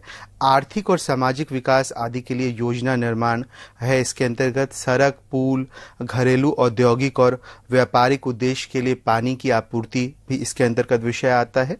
सार्वजनिक स्वास्थ्य तथा सफाई, संरक्षण, पर्यावरण संरक्षण और पारिस्थितिकीय पहलुओं को बढ़ावा देना इसके अंतर्गत शामिल है। साथ ही साथ झोपड़पट्टियों का विकास और सुधार, शहरी गरीबी को हटाना आदि भी इसके अंतर्गत जो है शामिल है। यानी कि ये जो मोटा मोटा जो आपने देखा कि ये विषय हैं, ये सभी ऐसे विषय हैं जो राज्य सरकार शहरी निकाय को दे रही है कि ये मैं पर्टिकुलर ये 18 विषयों को मैं आपको हस्तांतरित कर रहा हूं और आप इन विषयों पे जो है आप कार्य करेंगे। 243Y यानी 243 म जो है अगला इंपॉर्टेंट आर्टिकल है जिस पे हम बात कर रहे हैं, और इसके अंतर्गत जो है वित्त आयोग का विधान है, यानी कि फाइनेंस कमीशन के बारे में कहा गया है कि फाइनेंस कमीशन जो है वो होगा। जैसा आप जानते हैं कि सेंट्रल लेवल पे तो अलग फाइनेंस कमीशन का प्रावधान अलग तरीके से है, राज्य स्तर के लिए प्रत्येक राज्य को एक वित्त आयोग गठित करना होगा, ये आर्टिकल कहता है, ताकि शहरी निकायों को वित्तीय स्थिति की समीक्षा की जा सके। राज्य स्तर पर वित्त आयोग जो बनेगा वो जो अर्बन गवर्नेंस है उसके फाइनेंशियल सिचुएशन का क्या करेगा, समीक्षा करेगा, ऑब्जर्वेशन करेगा। साथ ही साथ यह आयोग उन सिद्धांतों की भी सिफारिश करेगा कि इन निकायों को संसाधनों के हस्तांतरण को संचालित आप कैसे करते हैं, कैसे आप वहाँ फाइनेंस देते हैं, कैसे रिसोर्सेज देते हैं, उस पूरे प्रोसेस को भी मॉनिटर करेगा ये। और इसमें राज्य के समेकित निधि से जो है अनुदान या सहायता भी शामिल है। जो कंसोलिडेट फंड है स्टेट का, वहाँ से सहायता, वहाँ से अनुदान, वहाँ से जो है मिलेगा किसको, स्थानीय निकाय को। 243Z जो है विस्तार से नगर पालिका के लेखाओं को संपरीक्षा करता है, यानी कि 243 जो Z है वो ऑडिट करता है किसका, जो नगर पालिका है, जो अर्बन गवर्नेंस है उसमें जो भी खर्च हो रहा है, जो भी व्यय किया जा रहा है, उसको ऑडिट का जो है राइट 243Z के अंतर्गत प्रदान किया गया है। 243ZA जो है वो नगर पालिका के लिए चुनाव की बात करता है। जो चुनाव का विधान है उसको 243ZA में कहा गया है, और कहा गया है कि शहरी स्थानीय निकायों के सभी निर्वाचनों में मतदाता सूची तैयार करने और संचालन आदि की निगरानी, निर्देशन और नियंत्रण का कार्य राज्य निर्वाचन आयोग के हाथ में होगा। यानी state election commission should be responsible for conduct election in urban governance, यानी कि जो शहरी निकाय है वहाँ पे अगर चुनाव हो रहा है तो उसको निर्देशन करने, उसको नियंत्रण करने, उसको जो है निगरानी करने की जिम्मेदारी किसकी होगी, राज्य निर्वाचन आयोग के हाथ में होगी। अगला जो आर्टिकल है 243ZD है। 243ZD जो है वो कहता है कमिटी फॉर डिस्ट्रिक्ट कमीशन, यानी जो जिला नियोजन है उसके लिए कमिटी होना चाहिए, उसके लिए जो है समिति होनी चाहिए। प्रत्येक राज्य में जिला स्तर पर जिला नियोजन कमेटी का गठन किया जाएगा, जो पंचायत और नगर पालिका द्वारा तैयार किया गया समेकित योजनाएं और संपूर्ण जिला के लिए एक विकास का प्रारूप बनाने के लिए जिला जो है योजना समिति का गठन होगा। यानी कि जिला स्तर पे बहुत सारा काम होता है जो विकास से जुड़ा काम है और योजनाओं को पूरा करने से रिलेटेड काम है। तो इन सभी कामों के लिए एक इम्पॉर्टेंट जो है संस्था का यहाँ गठन करने की बात की गई है, वो है कमिटी फॉर डिस्ट्रिक्ट प्लानिंग। और ऐसी समिति का कुल सदस्य संख्या जो है वो कम से कम जो है, ये कहा जा रहा है कि कमिटी ऑफ डिस्ट्रिक्ट प्लानिंग के संदर्भ में ऐसी समिति का कुल सदस्य संख्या में से कम 4/5 जो 4/5 सदस्य जिला स्तर पर पंचायत के और जिला में नगर पालिका के निर्वाचित सदस्यों में से ग्रामीण और शहरी क्षेत्रों की जनसंख्या के अनुपात के अनुसार निर्वाचित होंगे। यानी ये जो आप कमिटी देख रहे हैं, कमिटी ऑफ डिस्ट्रिक्ट प्लानिंग, उसमें 4/2 सदस्य जो होगा वो जिला स्तर पे और पंचायत स्तर पे वहां की जनसंख्या के हिसाब से जो है वो उसमें निर्वाचित होने चाहिए, उसका इंपॉर्टेंट हिस्सा बनना चाहिए। प्रत्येक जिला योजना समिति विकास योजना के निर्माण करने में निम्नलिखित चीजों को ध्यान रखेगी। जो भी जिला विकास समिति बनेगी, जो भी जिला के लिए कमेटी बन रही है, वो विकास संबंधित जो है निम्नलिखित कार्यों को फोकस करेगी। जैसे पंचायत और नगर पालिका के कॉमन विषय जिसमें पानी और अन्य भौतिक और प्राकृतिक संसाधनों में हिस्सा को बांटना, अवसंरचना यानी इंफ्रास्ट्रक्चर और एकीकृत विकास यानी इंटीग्रेटेड डेवलपमेंट और पर्यावरण का संरक्षण जो वो शामिल है। साथ ही साथ वो क्या कह रहे हैं कि कई चीज जो कि कॉमन रिसोर्सेस हैं, जो नेचुरल रिसोर्सेस हैं, जिसमें पानी है, प्राकृतिक संसाधन है, उसका इंफ्रास्ट्रक्चर है और उसका एकीकृत विकास है यानी उसका इंटीग्रेटेड डेवलपमेंट है और पर्यावरण का संरक्षण, इन सभी कार्यों के प्रति भी जो है वो बहुत उद्देश्यपूर्ण रहेगी, उसे बहुत गंभीरता से लेगी। प्रत्येक जिला समिति का अध्यक्ष वह विकास योजना जिसकी ऐसी सिफारिश की जाती है वो राज्य को भेजेगा। यानी कि जो अध्यक्ष होगा जिला समिति का वो एक इम्पॉर्टेंट काम भी करेगा। वो क्या करेगा कि राज्य सरकार को उस जिला के संदर्भ में जो विकास की गुंजाइश है, जो संभावनाएं हैं, वो सब जो है वो क्या करेगा, राज्य सरकार को भेजेगा। तो आप देख सकते हैं कि अर्बन गवर्नेंस के अंदर जो है कमिटी ऑफ डिस्ट्रिक्ट प्लानिंग जो है वो बहुत इंपॉर्टेंट है। ये इसलिए भी ये इंपॉर्टेंट है और ये क्योंकि आप देख रहे हैं कि ये कमिटी ऑफ डिस्ट्रिक्ट प्लानिंग है।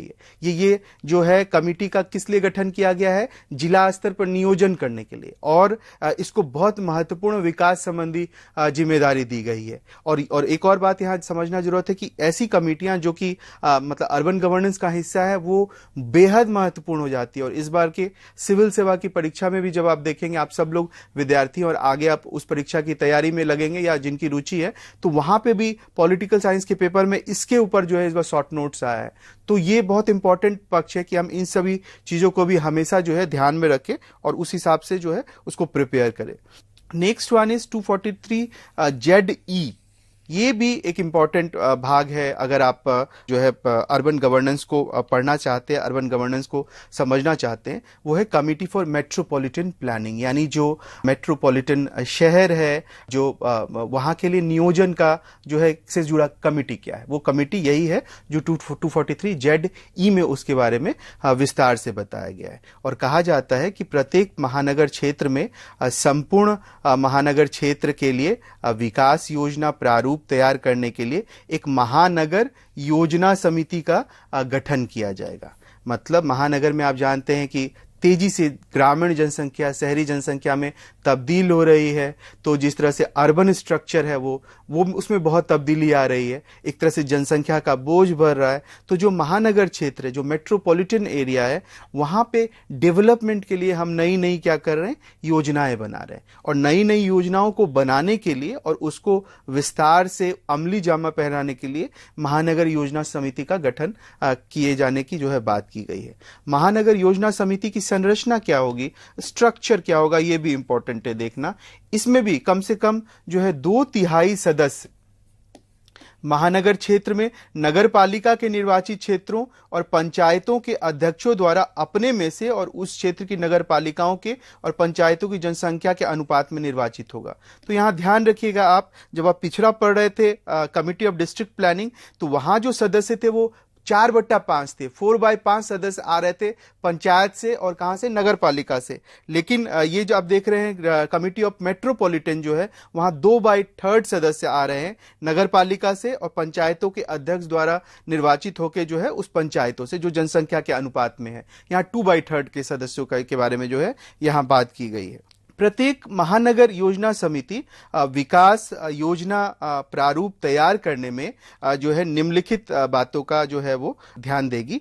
जैसे महानगर क्षेत्र में नगर पालिका और पंचायतों द्वारा तैयार की गई योजनाएं, नगर पालिका और पंचायतों के सामान्य हित के विषय जिसमें जल और अन्य भौतिक और प्राकृतिक संसाधन में हिस्सा बटाना, अवसंरचना का एकीकृत विकास और पर्यावरण संरक्षण है। यानी पिछले के ही तरह 243 जेड में देखिए इसी तरह का प्रावधान था और जेडी में भी इसी तरह का प्रावधान है कि अगर मेट्रोपॉलिटन एरिया को आपको डेवलप करना है, वहां विकास करना है, तो उसके लिए भी आपको प्रारूप करना पड़ेगा। जब आप प्रारूप करिएगा तो यह ध्यान रखिए जो बेसिक एमिनिटीज की चीजें हैं जैसे जल, पानी, उसके लिए क्या व्यवस्थाएं, जो नेचुरल रिसोर्सेज है उसके लिए क्या व्यवस्था है, अवसंरचना के लिए यानी इंफ्रास्ट्रक्चर के लिए कैसे हम इंटीग्रेटेड डेवलपमेंट का जो पूरा मामला है उसको हम कैसे देखते हैं, और पर्यावरण संरक्षण यानी कि एनवायरनमेंट के जो है मतलब संरक्षण के लिए हम क्या क्या करते हैं, इसको भी इसमें खास जगह दिया गया। साथ ही अंतिम पॉइंट में 243 जेडी को देखें तो प्रत्येक महानगर योजना का अध्यक्ष वह विकास योजना जिसका ऐसी समिति द्वारा सिफारिश की गई है वो राज्य सरकार को भेजेगा। यानी ये बिल्कुल सिमिलर है पीछे से देखिए तो यहां पे भी था क्या, जिला स्तर का अध्यक्ष क्या करेगा, भेजेगा स्टेट गवर्नमेंट को कि ये जो है हमारे लिए विकास की योजना है। उसी तरह मेट्रोपॉलिटन जो योजना का जो अध्यक्ष है वो क्या करेगा, स्टेट गवर्नमेंट को भेजेगा कि ये हमारे जो है विकास के लक्ष्य हैं, इसको इसके ऊपर जो है कानून बनना चाहिए, इसको जो है विकास के लिए इसको प्रयोग किया जाना चाहिए। अगला जो हिस्सा है वो आलोचना का है और आलोचना के अंतर्गत जैसे अभी तक हमने विस्तार से देखा कि किस तरह से जो डिफरेंट प्रावधान थे अर्बन गवर्नेंस के वो क्या थे और उसकी फिर आलोचना के हिस्से में हम आ रहे। इससे पूर्व हमें थोड़ा सा जरूर इस बात को विस्तार से देखेंगे कि जो पूरा ये अर्बन गवर्नेंस का स्ट्रक्चर है वो आप देखिएगा कि किस तरह से हिंदुस्तान में जैसे भारी तादाद में शहर जो है वो शहरी शहर में तब्दील हो रहा है, यानी कि जनसंख्या जो है शहर की तरफ जा रही है और जैसे ही जनसंख्या शहर की तरफ जा रही है तो हो क्या रहा है कि वहां पे बेसिक एम्यूनिटीज के लिए आधारभूत जो जरूरतें हैं उसके लिए जो है एक तरह का संकट आ रहा है। तो उसमें अलग अलग तरह का प्रयोग है। कई बार आप देखिएगा जैसे दिल्ली जैसे शहर में जब कुछ सालों पहले जब वहां श्रीमती शीला दीक्षित मुख्यमंत्री थी तो उन्होंने भागीदारी एक प्रयोग की शुरुआत की थी। भागीदारी का मतलब क्या था, भागीदारी का मतलब था सिटीजन और गवर्नमेंट पार्टिसिपेशन। और उन्होंने क्या किया था, कई संस्थाएं जैसे RWA है, रेजिडेंस वेलफेयर एसोसिएशन कहते हैं, वो आम जनता की तरफ से सरकार के साथ जो है बातचीत करती थी, भागीदारी करती थी। और दूसरी तरफ जो है जैसे दिल्ली जो है जल बोर्ड है, दिल्ली विद्युत निगम है, ये सारी संस्थाएं जो है वो सरकार की तरफ से करती थी और दोनों मिलके जो है पार्टिसिपेट करके अर्बन गवर्नेंस को जो है वो चला रहे थे। तो इस तरह का प्रयोग जो है शहरी गवर्नेंस में जरूरी है और अलग अलग जगह ये हो भी रहा है। लेकिन क्योंकि 73rd और 74th अमेंडमेंट ने शुरुआती काम तो कर दिया है जो बहुत महत्वपूर्ण काम था, लेकिन इसके आगे का काम जो है अभी भी शेष है। और आगे का काम क्या है कि जो ये जो डेली लाइफ का एवरीडे जो अर्बन गवर्नेंस के चैलेंजेस हैं उसको हम कैसे डील करें।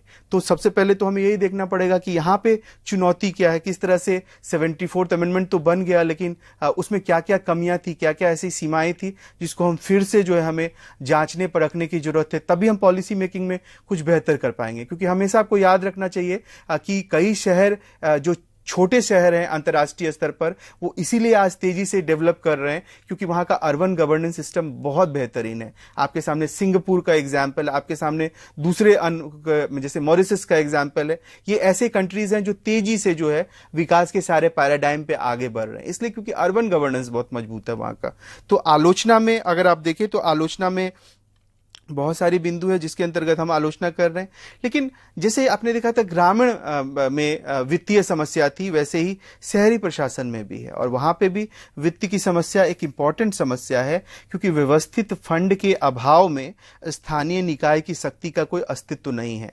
क्योंकि बिना संसाधन के किसी भी कार्य को अंजाम नहीं दिया जा सकता। जैसे 12वीं अनुसूची में जो 18 कार्य बिना वित्त के जो है विफल होंगे। मतलब सिंपली आप कह रहे हैं कि विदाउट फाइनेंस आप कुछ कुछ भी नहीं कर सकते कहीं पे भी, और आप तो अर्बन गवर्नेंस को व्यवस्थित करने की बात कर रहे हैं, और इतना पैसा खर्च होगा, इतना समय खर्च होगा, इतना उसमें इंटेलिजेंस खर्च होगा, तो उसमें आप बिना वित्त के कैसे करेंगे? तो वित्त एक इंपॉर्टेंट एलिमेंट है जो गांव की पंचायतों के संदर्भ में हो रहा था, रूरल गवर्नेंस के संदर्भ में हो रहा था, वही समस्या यहाँ अर्बन गवर्नेंस के संदर्भ में भी है। दूसरी जो आलोचना 74th अमेंडमेंट की जा रही है वो यही है कि नए एक्ट में वित्तीय मामलों की देखरेख के लिए राज्य वित्त आयोग का प्रावधान किया गया है। आपने देखा राज्य वित्त आयोग का प्रावधान किया गया था अर्बन गवर्नेंस में, जो शहरी प्रशासन की वित्तीय स्रोतों और जरूरतों की पूर्ति करेगा। ये कहा गया है कि जो शहरी प्रशासन की जो जो जरूरत होगी, उन्हें बेसिक एमिनिटी चाहिए, उन्हें जो अलग अलग एरिया में डेवलपमेंट वर्क करना चाहिए,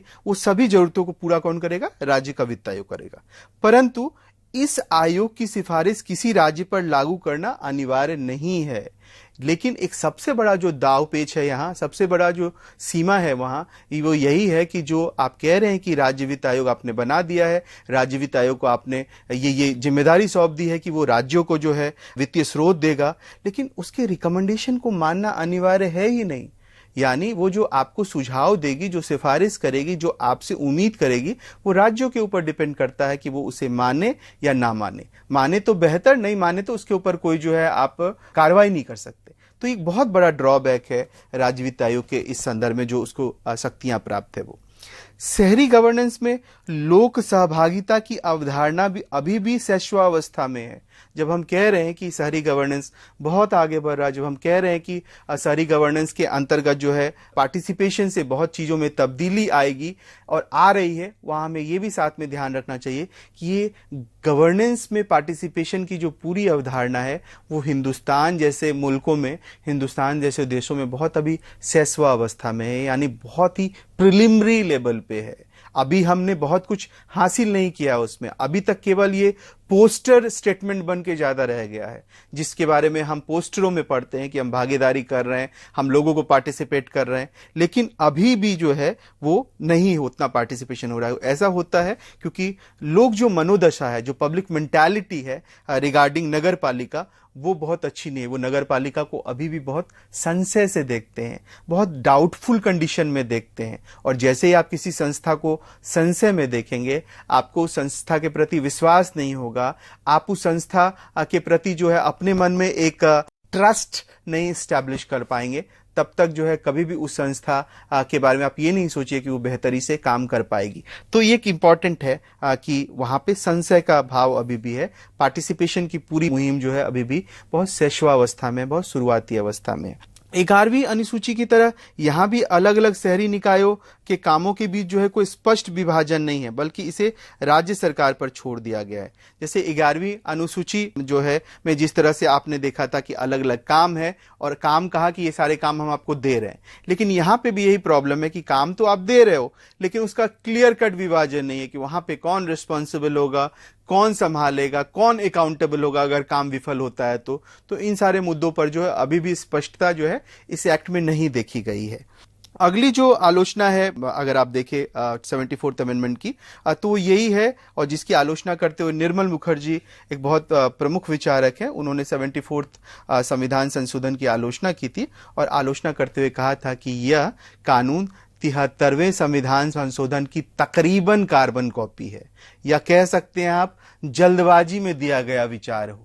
क्योंकि आपने देखा 73वां संविधान संशोधन के सारे आर्टिकल्स को, और लगभग आपको लगता है कि उसका रिपीटेशन ही है 74th संविधान संशोधन, यानी 73वां और 74वां संविधान संशोधन के अगर सारे एक्ट को देखें तो कुल जमा 2 लास्ट जो आपने देखा मेट्रोपॉलिटन और डिस्ट्रिक्ट कमिटी, ये दोनों आपको नया मिलेगा, उसको छोड़ के लगभग जो है दोनों के सभी जो भी प्रावधान है वो आपको सेम मिलेंगे। इसी कारण से निर्मल मुखर्जी जैसे विचारक कहते हैं कि लगता है ये कार्बन कॉपी है और जल्दबाजी में विचार किया गया है।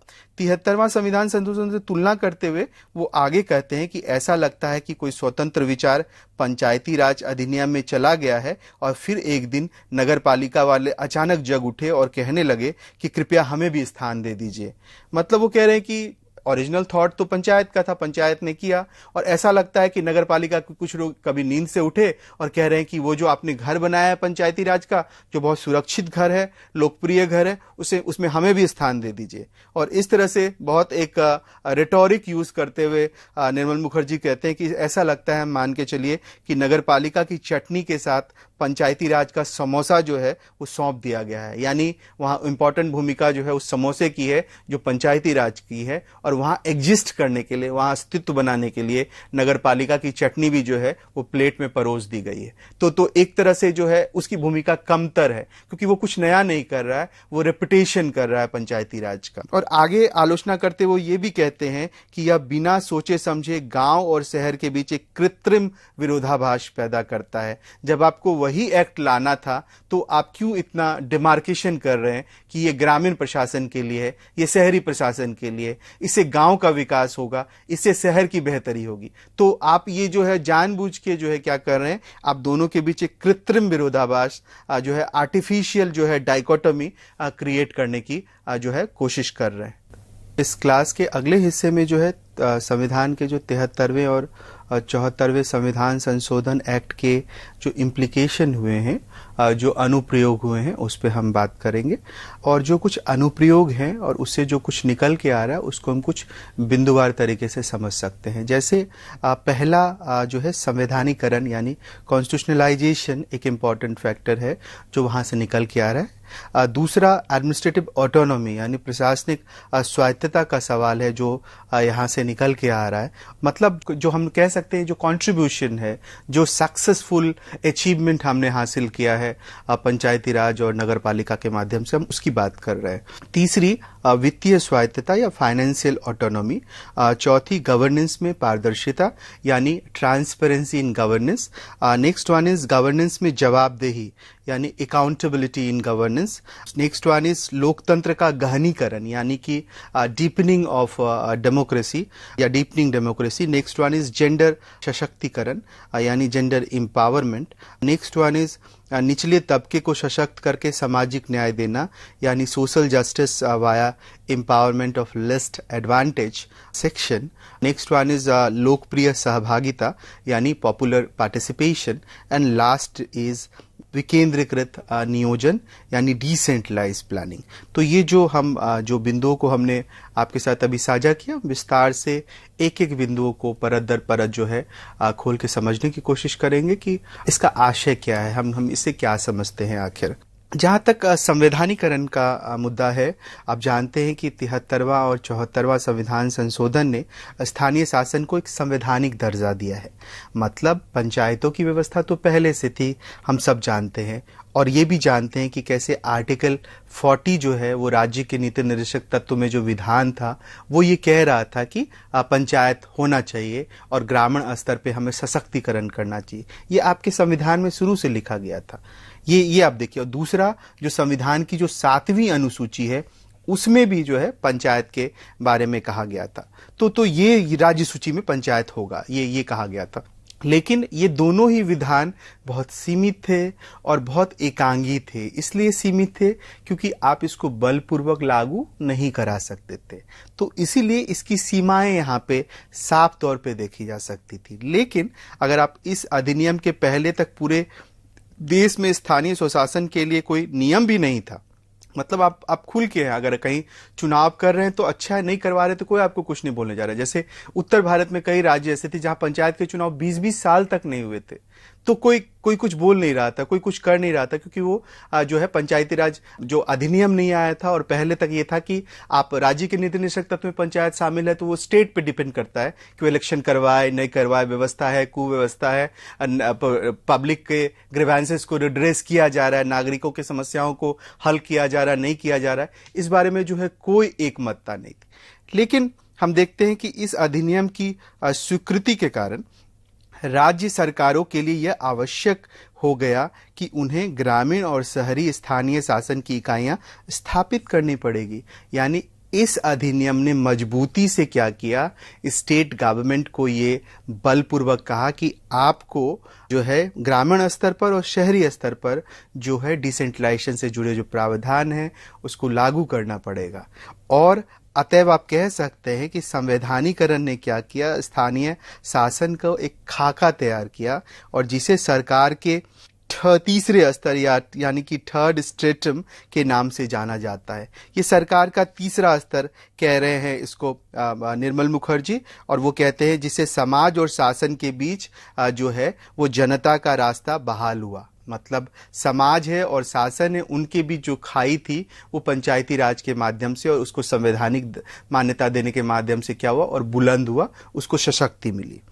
दूसरा है प्रशासनिक स्वायत्तता। इस अधिनियम ने ग्रामीण और शहरी दोनों इकाइयों को कार्य वितरण के मामले में अत्यधिक प्रशासनिक स्वायत्तता जो है वो प्रदान की, यानी कि एडमिनिस्ट्रेटिव ऑटोनॉमी दोनों को मिला है। इससे पूर्व स्थानीय इकाइयों को राज्य सरकार के मात्र एक प्रतिनिधि के रूप में देखा जाता था और उसके पास ऐसा कोई अधिकार नहीं था कि राज्य के निर्णय के अतिरिक्त और कोई प्रशासनिक निर्णय ले सके, यानी बहुत सीमित उन्हें अधिकार दिया गया था। उनको ये पावर नहीं था कि वो जो है राज्य के निर्णय के अतिरिक्त भी कोई अलग से निर्णय ले सके। परंतु नए कानून ने स्थानीय शासन को इस काबिल बनाया है कि ये अपने मामले को स्वयं निभा सके। उदाहरण स्वरूप ये तय कर दिया गया है कि अपने क्षेत्र के समुचित विकास ये स्वयं करे, जिसमें अन्य कार्यों के साथ साथ अपने क्षेत्र के आर्थिक विकास और सामाजिक न्याय की योजना तैयार करना, अनेक विकास योजनाओं को लागू करना या ऐसे किसी अन्य विकास कार्य की शुरुआत करना जो स्थानीय इकाई को आवश्यक लगे। यानी एडमिनिस्ट्रेटिव ऑटोनॉमी के माध्यम से इतना तो तय है कि ग्रामीण स्तर पर, शहरी निकायों के स्तर पर जो है सामाजिक न्याय और आर्थिक विकास के लिए खाका तैयार करने की महत्वपूर्ण जिम्मेदारी जो है ग्रामीण स्तर पर मिल गई है। अनेक विकास योजनाओं को चालू करने की जिम्मेदारी जो है वो ग्रामीण स्तर पर मिल गई है। और या आप कह सकते हैं कि कोई ऐसी विकास कार्य को शुरुआत करना जो स्थानीय इकाई के लिए जरूरी हो, उसके लिए भी जो है उसे महत्वपूर्ण जो है अधिकार मिल गया है। Next one is financial autonomy, यानी कि वित्तीय जो है स्वायत्तता। इस अधिनियम का एक अन्य प्रभाव वित्तीय स्वायत्तता को स्थापित करना भी है। किसी भी संगठन का अपरिहार्य शर्त जो है उसके वित्तीय रूप से स्वतंत्र होना। अगर आप संगठन है और आप लाइवली तरीके से, आप अच्छे से, बिना किसी दबाव के काम करना चाहते हैं तो डेफिनेटली आपको फाइनेंशियली इंडिपेंडेंट होना चाहिए, और अगर आप हैं तभी आप काम कर पाएंगे।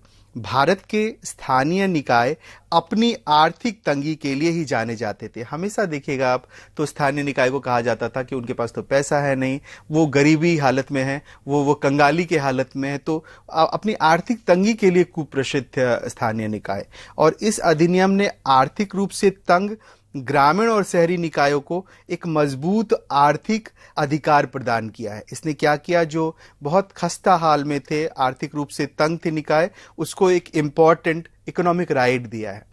इस अधिनियम ने दोनों संस्थाओं को राज्य द्वारा पहले से तय संसाधन के अलावा अपने संसाधन जुटाने का भी अधिकार दिया है। राज्य सरकार तो दे ही रही है, आपको फाइनेंशियल असिस्टेंस कर रही है पंचायत को और नगर निगम को, लेकिन साथ में आपको ये भी अधिकार है कि आप अपने खुद के रिसोर्सेस को भी जनरेट कर सकते हैं, अपने खुद के संसाधनों को भी सृजित कर सकते हैं, उसको मैनेज कर सकते हैं, उसको प्रबंधन कर सकते हैं। इसके अलावा इस अधिनियम ने यह भी प्रावधान किया है कि राज्य सरकारें एक राज्य वित्त आयोग का गठन सुनिश्चित करे जो निम्नलिखित बिंदुओं पर सिफारिश करे। साथ ही साथ जो है ये भी कहा कि तो राज्य के लिए क्या करना चाहिए कि एक वित्त आयोग का गठन करे और वो अलग अलग एरिया में, जैसे राज्य को कुछ पंचायतों को या म्युनिसिपैलिटी को कुछ जो है वित्तीय जरूरत चाहिए, मैनेजमेंट चाहिए और अलग तरह के विकास के लिए चाहिए, कुछ आर्थिक विकास के लिए चाहिए, उन सभी में जो है क्या करेगा, ये वित्त आयोग जो है उसकी मदद करेगा, उसको स्ट्रेंथन करने की कोशिश करेगा। अगला जो है वो है शासन में पारदर्शिता, यानी ट्रांसपेरेंसी इन गवर्नेंस। अब देखिए, हम गवर्नमेंट की जगह गवर्नेंस शब्द का प्रयोग करने लग गए हैं। गवर्नेंस का मतलब शासन से है, यानी सरकार की जगह अब हम गवर्नेंस शब्द का प्रयोग करते हैं, और इसीलिए करते हैं क्योंकि गवर्नेंस जो है एक तरह से कार्यकुशल सरकार का बोध कराता है। मतलब अब हम गवर्नेंस की बात कर रहे हैं इसलिए क्योंकि हम जो है गवर्नमेंट जो बहुत स्ट्रिक्ट रिस्ट्रिक्शंस के साथ काम करता था, उसकी जगह हम एक इंक्लूसिव तरीके से सरकार काम करे उसकी बात कर रहे हैं, इसलिए हम गवर्नेंस की बात कर रहे हैं। और गवर्नेंस की पूरी अवधारणा में आप देखिएगा स्टेट के साथ जो है सिविल सोसाइटी भी इंपॉर्टेंट रोल में भाग लेता है, यानी राज्य के साथ साथ नागरिक समाज भी भाग लेता है। हाल के दिनों में पारदर्शिता का चलन काफी बढ़ा बढ़ा है, यानी ट्रांसपेरेंसी काफ़ी आप देखिएगा काफ़ी प्रयोग हो रहा है और पारदर्शिता को आजकल स्थानीय शासन में ईमानदारी सुनिश्चित करने के आवश्यक शर्त तथा अच्छे शासन के तत्व के रूप में देखा जाता है। और पारदर्शिता को क्या हम देख रहे हैं कि आज के समय में जहां ईमानदारी के भाव से देखा जाता है, अगर आप पारदर्शी हैं मतलब आप ईमानदार हैं, तो ईमानदारी को जो है दिखाने के लिए यूज करते हैं और अच्छे शासन के तत्व के रूप में इसका प्रयोग होता है। अतएव इस अधिनियम का चौथा महत्वपूर्ण निहितार्थ यह है कि इसने शासन में पारदर्शिता की शुरुआत की है और पारदर्शिता को बहाल करने के उद्देश्य से 73वें और 74वें संविधान संशोधन के अनुच्छेद 243J और 243Z, यानी 243J जो है वो पंचायत से जुड़ा हुआ है और 243Z जो है वो म्युनिसिपल कॉर्पोरेशन से जुड़ा है, उन दोनों में ऑडिट का प्रावधान किया है। और ऑडिट जैसे ही होगा मतलब आप अपने सारे किए गए खर्चों को जो है पब्लिक अफेयर में ला रहे हैं, आप जो है क्या कर रहे हैं, आप उसको लोक वित्त में लाग रहे हैं, पब्लिक स्फेयर में बोल रहे हैं कि हमें पिछले साल हमने ये खर्च किया, हमें ये मुनाफा हुआ। और जैसे ही आप ये कर रहे हैं मतलब आप ट्रांसपेरेंट हो रहे हैं। और ट्रांसपेरेंसी को बहाल करने के लिए जैसा कि हम जान रहे हैं पंचायती स्तर पर और म्युनिसिपल कॉर्पोरेशन के स्तर पर, दोनों के स्तर पर जो है संवैधानिक प्रावधान जो है वो तय कर दिया गया है। पंचायतों के स्तर पर 243J और शहरी प्रशासन के स्तर पर 243Z, ये दोनों जो है ऑडिट की पूरी जो अवधारणा है उसको रीस्टैब्लिश करने की बात करती है। नेक्स्ट वन इज शासन की जवाबदेही, यानी कि अकाउंटेबिलिटी इन गवर्नेंस। अब जो है गवर्नेंस में भी अकाउंटेबिलिटी की बात की जा रही है, यानी कि जो शासन होगा वो जो गवर्नेंस में जो अकाउंटेबिलिटी है उसमें जो है ये इसका आशय है कि इन संशोधनों के माध्यम से स्थानीय इकाइयां लोगों की अपेक्षाओं को पूर्ण करते हुए जवाबदेह हो गई है। यानी ऐसा माना जा रहा है कि ये जो इकाइयां हैं, यूनिट है, वो जवाबदेह हो रही है क्योंकि वो लोगों के एक्सपेक्टेशन को फुलफिल कर रही है। अगर स्थानीय स्तर पर जो संस्थाएं काम कर रही हैं वो लोगों की शिकायतों को निपटारा करने में, लोगों की जन आकांक्षा को पूर्ण करने में और लोगों को सेटिस्फाइड करने में अगर सफल होती है तो वो संस्था को कहा जा सकता है कि वो जवाबदेह है। और जैसे ही जवाबदेही का पूरा जो है संकल्पना सामने आता है, ऐसे लगता है कि गवर्नेंस यही है, गवर्नेंस का यही मतलब है। जैसे आप गुड गवर्नेंस का एक कंसेप्ट है, देखिएगा वर्ल्ड बैंक का है 1989 का सुशासन का संकल्पना, उसमें यही बात कहा गया है कि किस तरह से जो है पब्लिक सेक्टर को मैनेजमेंट किया जाएगा, सार्वजनिक क्षेत्र को जो है वो प्रबंधन किया जाएगा, किस तरह से अकाउंटेबिलिटी लाई जाएगी, किस तरह से ट्रांसपेरेंसी लाई जाएगी, किस तरह से राइट टू इंफॉर्मेशन को जो है वो स्टैब्लिश किया जाएगा, किस तरह से पार्टिसिपेशन लाया जाएगा। ये सारा कुछ जो है वो गुड गवर्नेंस का पार्ट है, यानी सुशासन का पार्ट है। और ये सब अगर आप शासन में ला रहे हैं, ये सब अगर शासन में आप स्थापित करने की कोशिश कर रहे हैं, यानी अब आप जो है गुड गवर्नेंस की तरफ जो है आगे बढ़ने की कोशिश कर रहे हैं। और ये जो है गुड गवर्नेंस का एक इंपॉर्टेंट एलिमेंट है, उसको आपको संदर्भ में उसको समझने की जरूरत है। नेक्स्ट जो स्लाइड है वो लोकतंत्र के को गहनीकरण करने की बात कर रहा है, यानी कि डेमोक्रेसी को कैसे डीप करेंगे, डीपनिंग ऑफ डेमोक्रेसी कैसे हो रहा है 73rd और 74th अमेंडमेंट से। ये भी एक इंपॉर्टेंट क्वेश्चन है, ये भी एक इंपॉर्टेंट कंसर्न है। तो भारतीय लोकतंत्र जो है इसलिए मजबूत हो रहा है, इसलिए गहन हो रहा है, इसलिए गहरा हो रहा है आप कह सकते हैं, क्योंकि भारतीय समाज लोकतांत्रिक भावनाओं से जुड़ा हुआ है। और समाज अगर डेमोक्रेटिक वैल्यू से जुड़ा हुआ है, यानी वो समाज का रूट बहुत गहरा है, उसकी जड़ें बहुत गहरी है और यहाँ डेमोक्रेटिक भावना से वो जुड़ा हुआ है। नए अधिनियम ने निम्नतर स्तर पर ग्राम सभा बनाकर, पश्चिम बंगाल में हालांकि ग्राम सभा से भी नीचे ग्राम संसद बनाकर, पंचायत नगर पालिका के लिए वार्ड समिति बनाकर भारतीय समाज की जड़ों को गहरा किया है। यानी आप डिसेंट्रलाइज कर रहे हैं, उसकी जमीन को गहरा कर रहे हैं, तो वो और क्या हो रहा है कि वो मजबूत हो रहा है। साथ ही साथ आप देखिएगा कि इस अधिनियम ने लोगों को सहभागिता के कार्य का भी प्रशस्त किया है। लोग पार्टिसिपेट कर रहे हैं। कैसे पार्टिसिपेट कर रहे हैं भाई? तो लोग पार्टिसिपेट कर रहे हैं क्योंकि महिलाओं को आपने रिजर्वेशन दिया है 1/3 सीटों पर, SC ST को रिजर्वेशन दे रहे हैं, समाज के वंचित वर्ग को प्रतिनिधित्व मिल रहा है। तो जैसे ही समाज का वंचित वर्ग प्रतिनिधित्व पा रहा है, यानी पूरा स्ट्रक्चर जो है वो समावेशी हो रहा है। और जैसे ही पूरी संरचना समावेशी हो रही है, मतलब लोकतांत्रिक मूल्यों को, लोकतांत्रिक भावनाओं को, लोकतांत्रिक चरित्र को मजबूती से स्थापित किया जा रहा है। और जैसे ही ये सब कुछ हो रहा है, मतलब लोकतंत्र की जड़ें जो हैं वो गहरी हो रही हैं। उसके साथ साथ नियमित होने वाले चुनाव से भी क्या हो रहा है, लोकतंत्र गहरा हो रहा है। जो रेगुलर इलेक्शंस हो रहे हैं, रेगुलर इंटरवल पे आप कहते हैं 5 साल पे इलेक्शन हो रहा है, उससे भी जो है वो क्या हो रहा है, पूरा स्ट्रक्चर जो है वो ज्यादा गहरा हो रहा है, ज्यादा मजबूत हो रहा है। अगला है लैंगिक सशक्तिकरण, यानी कि जेंडर एम्पावरमेंट कैसे हो रहा है। इस अधिनियम का एक महत्वपूर्ण प्रभाव यह भी है कि इसके द्वारा निकायों में महिलाओं को आरक्षण को आपने दिया। आपने देखा अभी कि 1/3 आपने आरक्षण दे दिया महिलाओं को। हालांकि ये प्रत्येक स्टेट में आप देखिएगा तो वेरी कर रहा है, मौजूदा समय में 50-50% तक आरक्षण महिलाओं को दिया जा रहा है। भारत की महिलाएं खासतौर पे ग्रामीण क्षेत्रों की महिलाओं का पितृसत्ता द्वारा जो है परंपरागत रूप से शोषण हो रहा था, आप जान रहे हैं। महिलाएं हाशिए पे थी, महिलाओं को ऐसा माना जाता था कि महिलाएं मतलब जो है वो होम मेकर है और पुरुष मतलब जो है वो ब्रेड विनर है, मतलब महिलाएं घर का काम करेंगी, पुरुष रोटी कमाएगा। ये इस आधार पे हमने डिवाइड कर दिया था कार्यों का बंटवारा, और ये माना था कि महिलाएं घर के ही अंदर रहेंगी। जैसे ही घर के अंदर रहेंगी तो उनका प्रतिनिधित्व कैसे होगा, तो बाहर निकल ही नहीं पाएंगी। और उसी तरह से व्यवस्था भी थी कि वहां पे महिलाओं को प्रतिनिधित्व के लिए कोई प्रेरणा नहीं मिल रही थी। तो 73वां संविधान संशोधन से जैसे ही हम कह रहे हैं कि महिलाओं को रिप्रेजेंटेशन करने के लिए हम सीटों का आरक्षण कर रहे हैं, 1/3 सीटें जो है महिलाएं चुन के आएंगी उसमें, तो अचानक क्या होगा, जैसे ही हम रिप्रेजेंटेशन दे रहे हैं तो आरक्षण के माध्यम से महिलाएं पार्टिसिपेट कर रही हैं, यानी वो सहभागी हो रही हैं। और जैसे ही वो सहभागी होंगी तो उसका सशक्तिकरण धीरे धीरे होगा। जैसे आपने देखा ना अभी कि आप देख रहे थे कि कैसे हम कह रहे हैं कि पंचायत पति सरपंच पति का संकल्पना आ रहा है, वो सही है, वो आ रहा है क्योंकि ये पहले स्टेज में है। महिलाओं को आरक्षण मिला है, वो पार्टिसिपेट करना उन्होंने शुरू किया है, लेकिन वो जैसे ही पार्टिसिपेट कर रही हैं तो धीरे धीरे उनके अंदर समझदारी भी आ रही है।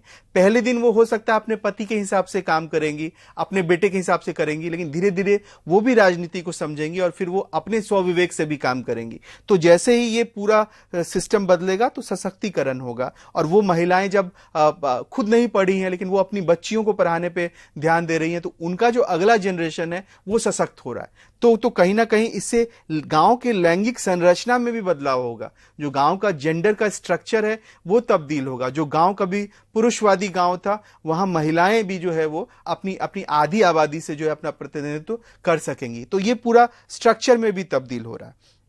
हालांकि अभी भी ये सशक्तिकरण का छोटा सा कदम हम कह सकते हैं, लेकिन चुनौतियां भी इसके चारों कदम है, और मुझे लगता है हर कदम के साथ विशेषता के साथ चुनौतियां होती है, लेकिन चुनौतियों को बहुत अधिक हावी करने से उसकी विशेषताओं के महत्व को हम जो है घटा नहीं सकते। तो विशेषता अपनी जगह है, और विशेषता को जो है हमें खुल के उसके बारे में बात करना चाहिए।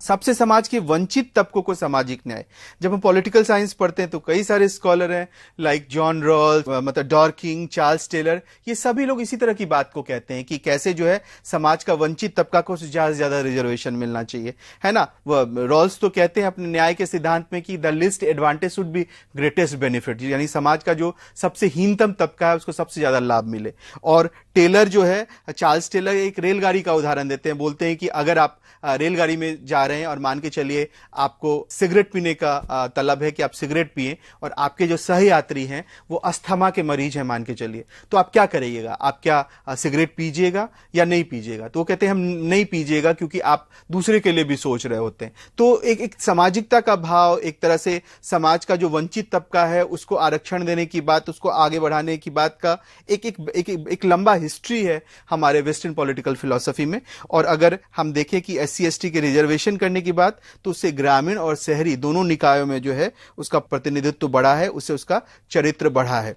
अगला जो है लोकप्रिय भागीदारी है, और यानी पॉपुलर पार्टिसिपेशन, और इस अधिनियम ने स्थानीय शासन में जन जन की भागीदारी को स्थापित किया है। 73वां और 74वां संविधान संशोधन 1992 में विकास के वैकल्पिक नमूने के तौर पर लाया गया सहभागी विकास एक महत्वपूर्ण पहल है। पार्टिसिपेटरी डेवलपमेंट जो है एक इंपॉर्टेंट एलिमेंट है, और इस अधिनियम ने निचले स्तर पर ग्राम सभा या वार्ड समिति के निर्माण को आवश्यक बना के जन सहभागिता को और मजबूत बनाया है। और ये अगला जो बिंदु है, वो अगला बिंदु जो है वो विकेंद्रीकृत योजना का है, यानी डिसेंट्रलाइज प्लानिंग का है। और डिसेंट्रलाइज प्लानिंग जो निकल के आ रहा है उसके अनुप्रयोग के रूप में वो ये कहता है कि इस नए अधिनियम का एक महत्वपूर्ण चिन्ह योजना निर्माण प्रक्रिया के विकेंद्रीकरण की शुरुआत करना भी है। शुरुआती स्तर पर योजना निर्माण को एक अत्यंत तकनीकी कार्य के रूप में समझा जाता था, जो कि अनुभवी दिग्गजों के द्वारा किया जाता था, परंतु बाद में योजना के विचार में काफी बदलाव आया। हम इस परंपरागत ऊपर से नीचे चलने वाले प्रतिमान के बजाय नीचे से ऊपर चलने वाले दृष्टिकोण को हम बल देते हैं और परंपरागत रूप से चल रहे टॉप डाउन अप्रोच के स्थान पे बॉटम अप्रोच को अधिक महत्व दे रहे हैं। यानी हमने पूरा योजना का तरीका ही बदल दिया। पहले हम क्या करते थे, टॉप टू डाउन अप्रोच को फॉलो करते थे, यानी ऊपर से नीचे की तरफ। अब हम नीचे से ऊपर की तरफ जो है योजनाओं को फॉलो करते हैं, यानी गांव का विकास हो तब शहर का विकास हो, इस तरह के अप्रोच को मान रहे हैं। योजना निर्माण प्रक्रिया को विकेंद्रीकृत करने के सरकारी प्रयास ग्रामीण और शहरी दोनों निकायों में स्पष्ट रूप से देखे जा सकते हैं। 2243G में भी पंचायती राज को स्वशासन के संस्थान के रूप में पहचान मिली है तथा यह अधिकार दिया गया है कि वो आर्थिक विकास और सामाजिक न्याय को बढ़ाने वाली परियोजनाओं का निर्माण करे। हालांकि केरल, कर्नाटक और तमिलनाडु को छोड़कर देश के अन्य राज्यों में जमीनी स्तर पर योजना निर्माण का कार्य अभी बहुत शुरुआती दौर में है और 74th अमेंडमेंट के माध्यम से कमिटी फॉर डिस्ट्रिक्ट प्लानिंग और कमिटी फॉर मेट्रोपॉलिटन प्लानिंग भी ऐसी संस्थाओं का निर्माण कर रहा है जिससे इस उद्देश्य की प्राप्ति हो रही है। यानी विकेंद्रीकृत योजना आप देख रहे हैं, ग्रामीण स्तर पर क्या है, शहरी स्तर पर क्या है। तो इस तरह हमने विस्तार से देखा कि किस तरह से 73rd अमेंडमेंट की क्या आलोचनाएं हुई, क्या क्या प्रॉब्लम्स थे और 74th अमेंडमेंट के प्रावधान क्या थे, उसकी आलोचनाएं क्या क्या हुई और ओवरऑल 73rd और 74th अमेंडमेंट से क्या क्या इंप्लीकेशन, क्या क्या उसकी जो है आप कह सकते हैं कुछ निचोड़ के कुछ जो है महत्वपूर्ण चीज निकल के सामने आई, जिसे आपको निश्चित तौर पर मुझे लगता है एक समझ बना होगा इस विषय पर। और आपका शुक्रिया, आप इस पूरे प्रोसेस में हमारे साथ हैं। धन्यवाद।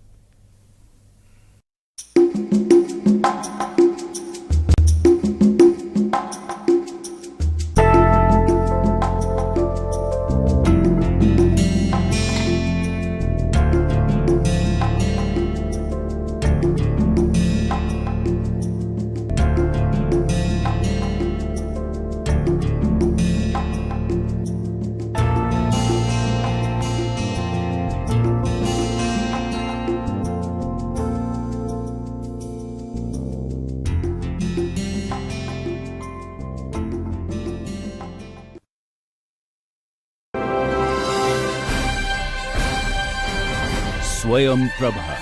Digital India. Educated India.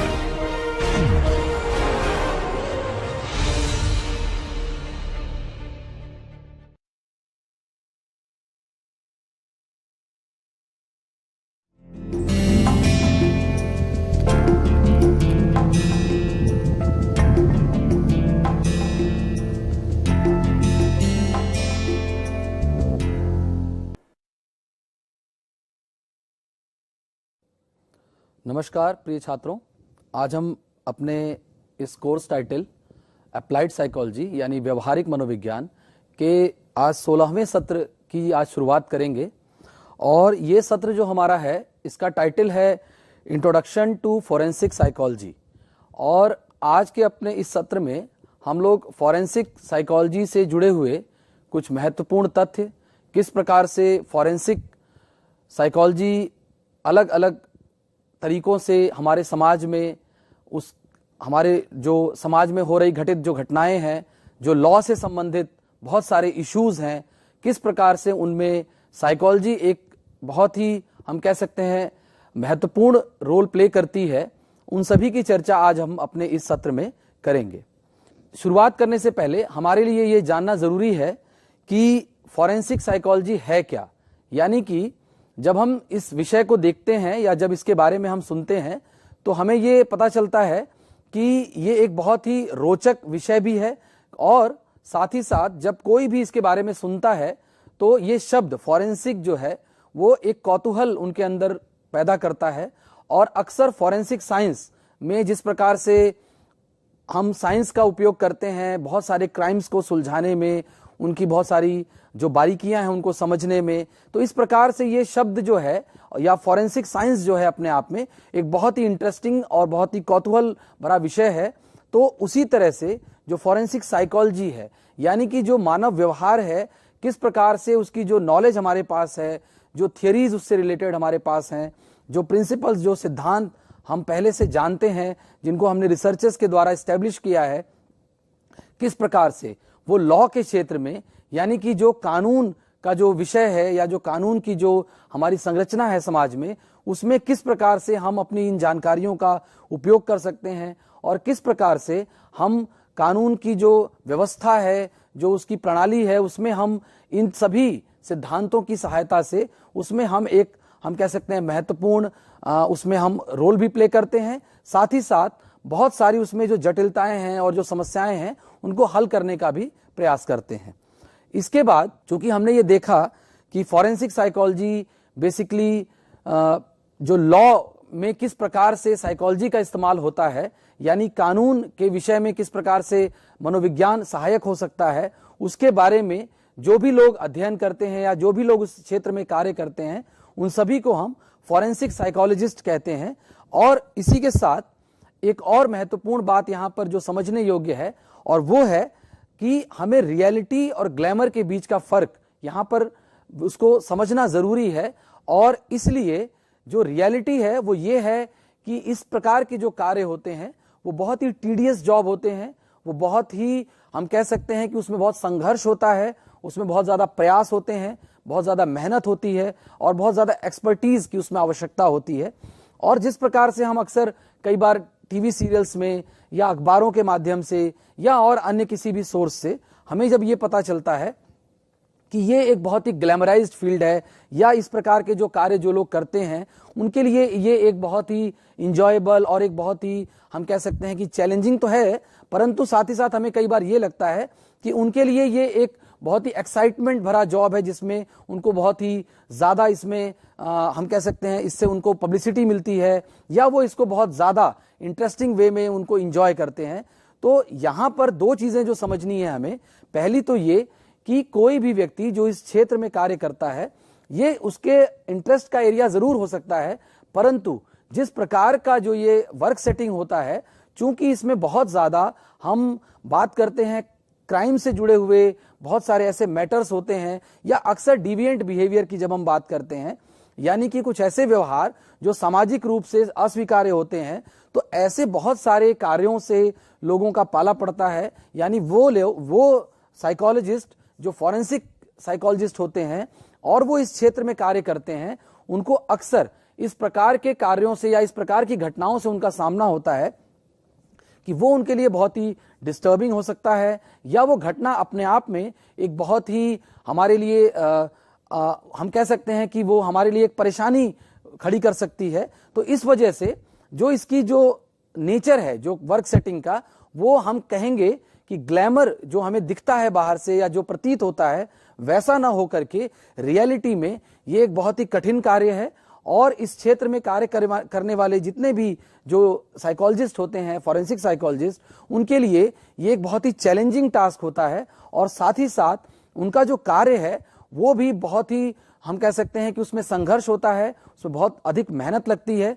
तो इस प्रकार से बाहर से जो इस प्रकार का एक आवरण दिखता है कि ये एक बहुत ही ग्लैमराइज्ड फील्ड है और इसमें कार्य करने वाले लोगों को बहुत पब्लिसिटी मिलती है या वो एक बहुत ही इंजॉयबल एनवायरनमेंट में कार्य करते हैं, तो ये वैसा ना हो करके एक बहुत ही मुश्किल क्षेत्र जिसमें लोग अपने एक्सपर्टीज का इस्तेमाल करते हैं, साथ ही साथ वो इसमें कंट्रीब्यूट करते हैं और मुश्किल परिस्थितियों में, और हम कह सकते हैं कि ऐसी घटनाएं या ऐसी जो व्यक्ति है या जो ऐसा व्यवहार है जो कि मुश्किल भी है और साथ ही साथ असामाजिक भी हम कह सकते हैं या फिर किसी न किसी तरह से वो हमारे लिए डिस्टर्बिंग भी हो सकता है, तो ऐसे लोगों से या ऐसे व्यवहार से उनका अक्सर सामना होता है। तो इस प्रकार से जो इसकी रियलिटी है वो कहीं ना कहीं जो हमारी जो दिखती है बाहर से जो चीजें उससे काफी अलग है।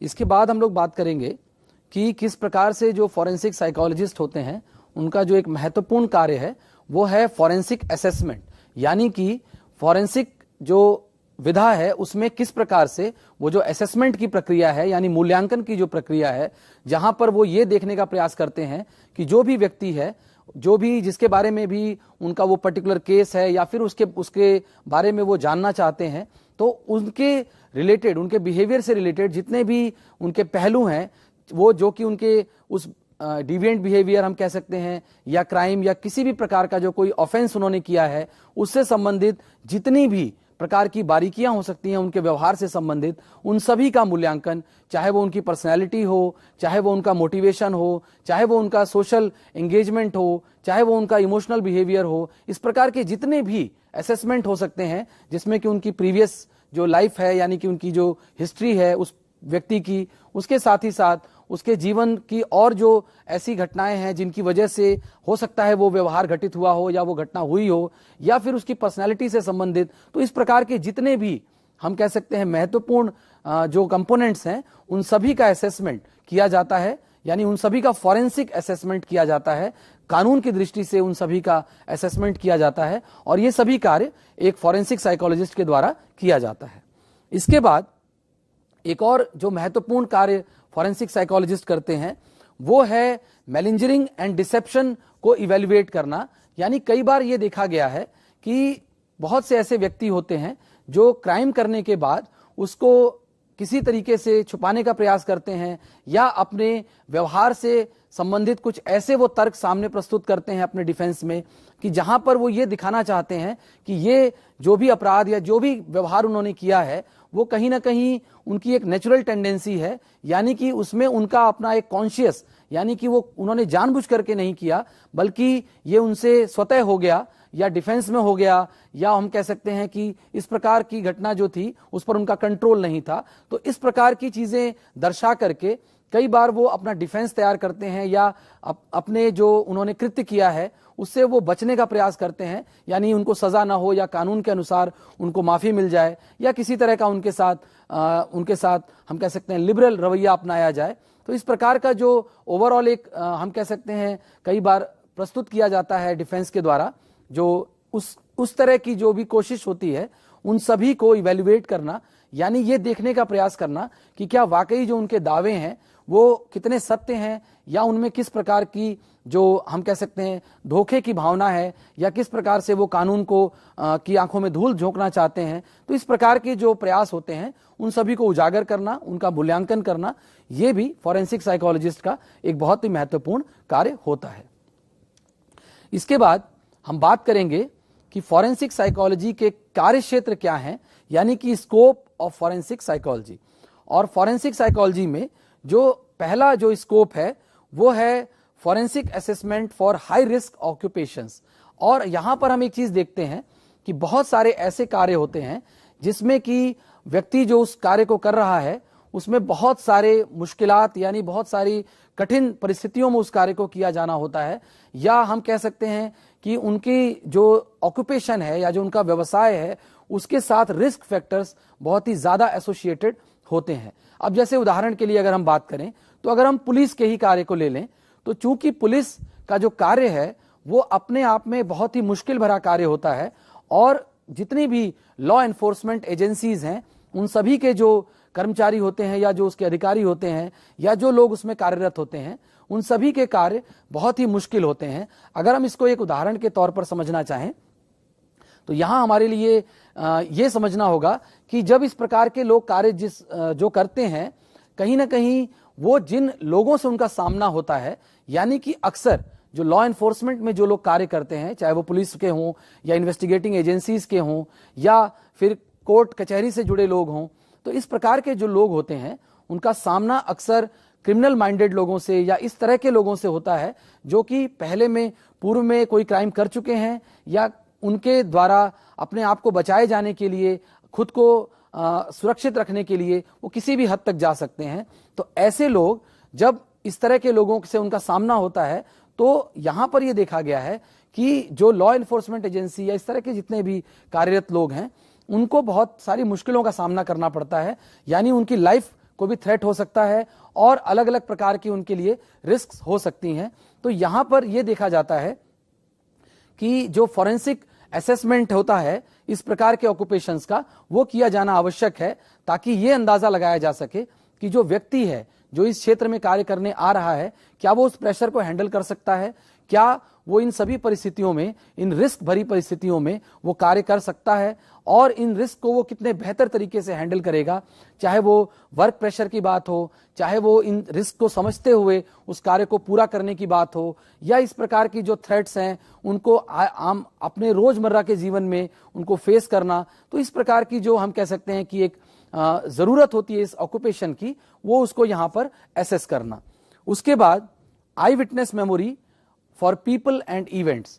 फॉरेंसिक साइकोलॉजी में एक और महत्वपूर्ण क्षेत्र है वो है आई विटनेस मेमोरी से संबंधित विषय को उसका अध्ययन करना, साथ ही साथ किस प्रकार से जो आई विटनेस है उसको एज एन एविडेंस, उसको कितना उसकी सत्यता होती है, किस प्रकार से उसका उपयोग किया जा सकता है, उसमें किन बातों का ध्यान रखा जाना चाहिए। और इस आई विटनेस के संदर्भ में यहाँ पर हम इस विषय को अपने अगले सत्र में भी इस पर बहुत विस्तार में चर्चा करेंगे।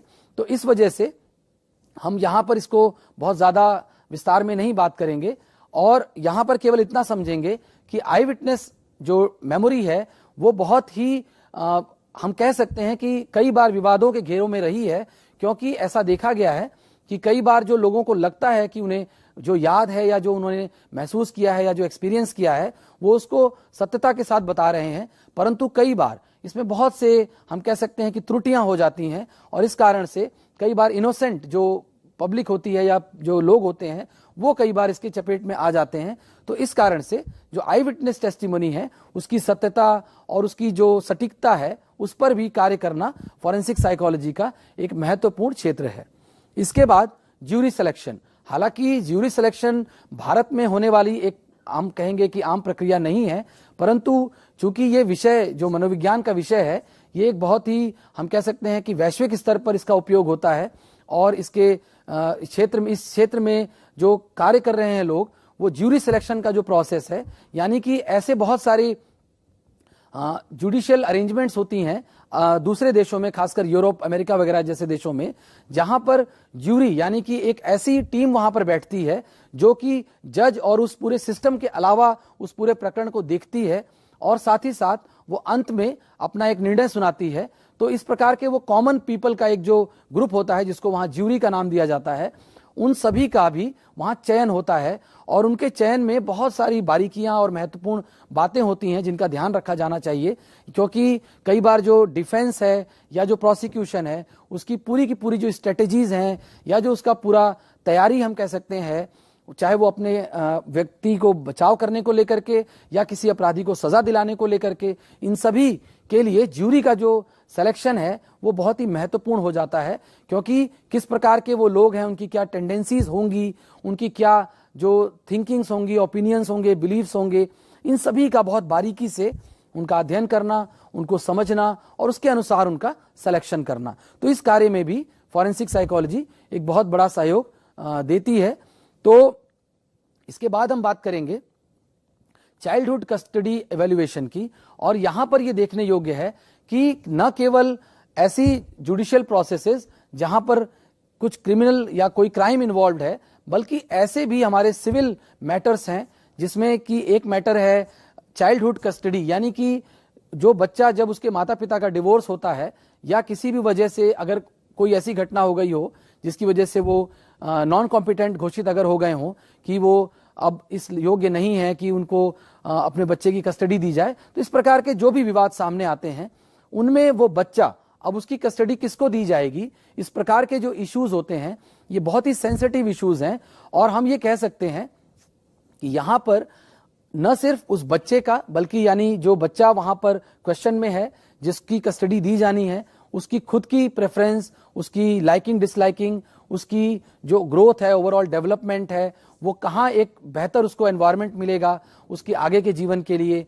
तो इस प्रकार के सभी पहलुओं को ध्यान में रखा जाना, साथ ही साथ जो उससे जुड़े हुए इमोशनल पहलू हैं या उससे जुड़े हुए जो भी साइकोलॉजिकल एस्पेक्ट्स हैं, उन सभी का ध्यान रखना, ताकि एक बच्चे की जो जीवन है उसके बारे में एक सही फैसला लिया जा सके और कानूनन इस चीज में उस पूरी प्रक्रिया को सहयोग करना, यह भी फॉरेंसिक साइकोलॉजी का एक महत्वपूर्ण कार्यक्षेत्र है।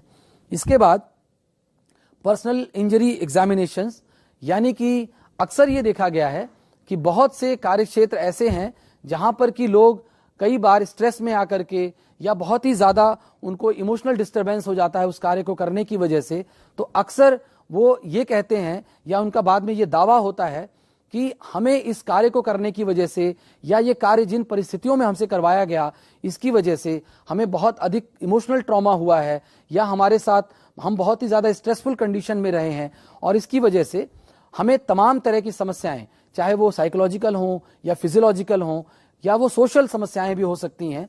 तो इस प्रकार की जो बहुत सारी समस्याओं का जो कई बार लोगों के द्वारा क्लेम किया जाता है, चाहे वो अपने ऑर्गेनाइजेशन के अगेंस्ट में या किसी पर्टिकुलर व्यक्ति के अगेंस्ट में, तो ये इस प्रकार की जो बहुत सारी केसेस सामने आते हैं, उनमें जो इंजरीज वो क्लेम करते हैं और कई बार वो फिजिकल इंजरीज ना होकर के साइकोलॉजिकल इंजरीज होती हैं, जो कि उनके ओवरऑल लाइफ को, क्वालिटी ऑफ लाइफ को अफेक्ट करती हैं।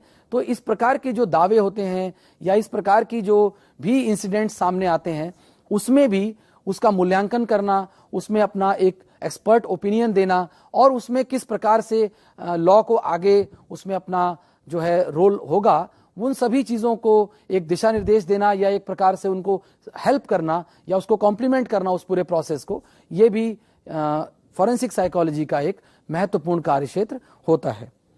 इसके बाद एक और महत्वपूर्ण कार्य है जो फॉरेंसिक साइकोलॉजी में जिसको किया जाता है, and that is assessing employment discrimination and harassment.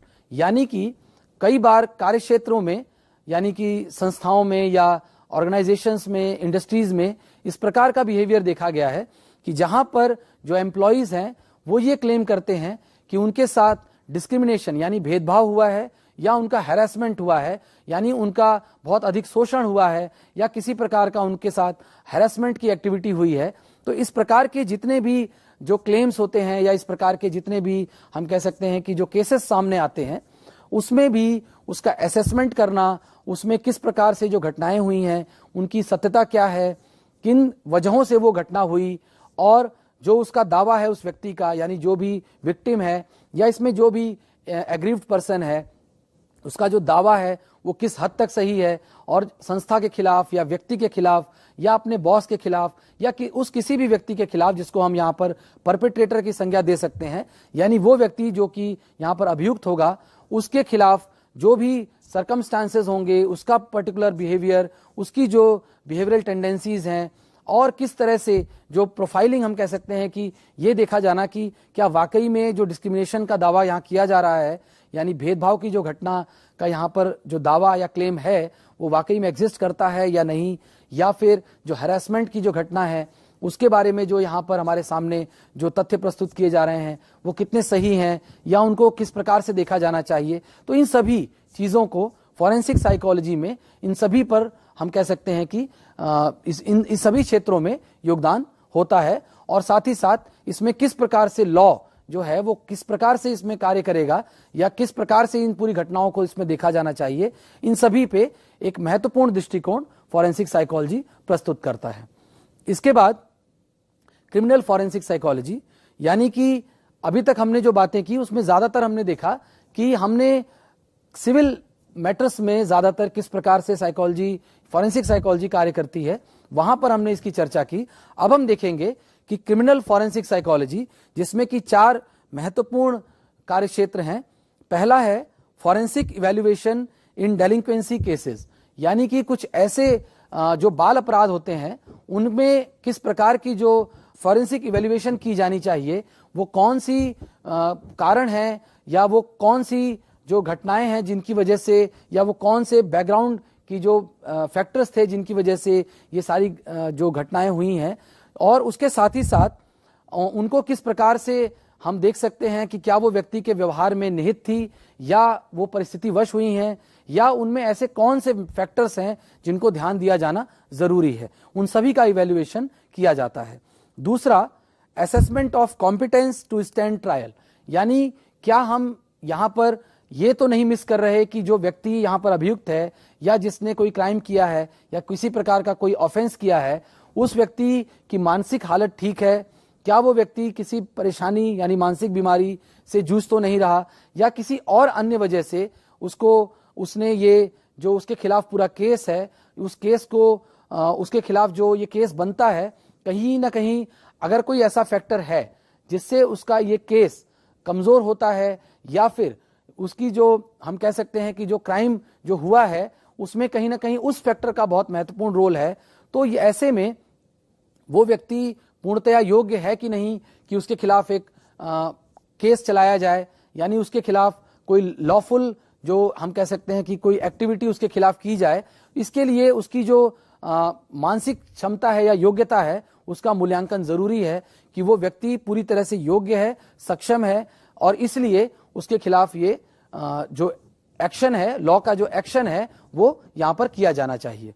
इसके बाद चाइल्ड सेक्सुअल अब्यूज इवैल्यूएशंस, और ये एक बहुत ही सेंसिटिव मैटर होता है बिकॉज जो चिल्ड्रन हैं, छोटे बच्चे हैं, अक्सर उनके साथ जब इस प्रकार के केस सामने आते हैं तो चूंकि ये केस की ओवरऑल सेंसिटिविटी और साथ ही साथ जो सोसाइटी का इस प्रकार के जो केसेस हैं उनको लेकर के जो सोशल एक हम कह सकते हैं ओपिनियन होता है, या जो एक सोसाइटी का ओवरऑल इस तरह के केसेस में जो इंटरेस्ट होता है वो बहुत हाई होता है, और साथ ही साथ मीडिया का भी जो फोकस होता है वो इस तरह के केसेस में बहुत ज्यादा होता है।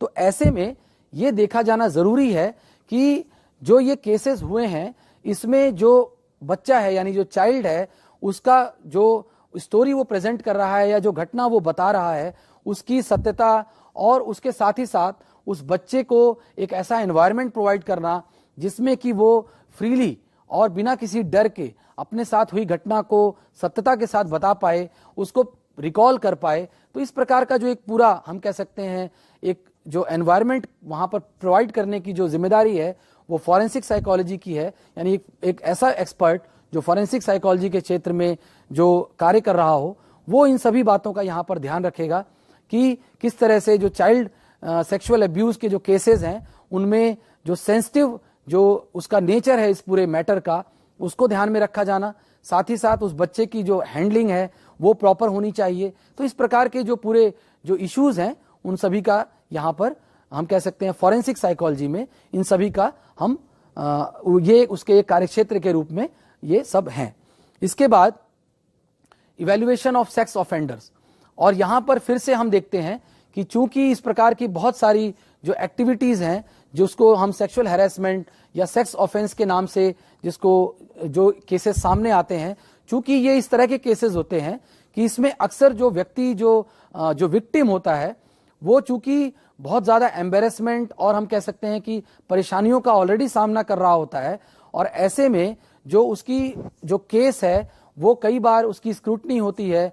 तो ऐसे में उसके केस की सत्यता या ये देखा जाना कि किस प्रकार से वो व्यक्ति जो है उसके जो वहां पर जो इंसिडेंट हुआ है उसकी सत्यता क्या है। और इसमें एक और पहलू जो सामने कई बार आता है और वो ये है कि कई बार इस तरह के जो केसेस हैं उनका उपयोग जो है वो गलत रीजन से किया जाता है, यानी कि कई बार ये पाया गया है कि इस तरह के जो केसेस किसी के अगेंस्ट किए जाते हैं वो किसी न किसी दुर्भावना की वजह से या किसी न किसी उनके खिलाफ बदला लेने की भावना से किए जाते हैं, और ऐसे में ये इस्टेब्लिश किया जाना बहुत जरूरी हो जाता है दोनों के लिए ही। इन केस ऑफ विक्टिम, अगर हम विक्टिम को न्याय दिलाना चाहते हैं और हम एक ऐसा व्यक्ति जो कि परपेट्रेटर है यानी कि एक ऐसा व्यक्ति जिसने वो अपराध किया है, लेकिन कई बार ऐसा भी होता है कि जो व्यक्ति जिसके खिलाफ ये आरोप लगाया गया है वो वास्तव में उसने वो अपराध न किया हो बल्कि उसको फंसाया जा रहा हो।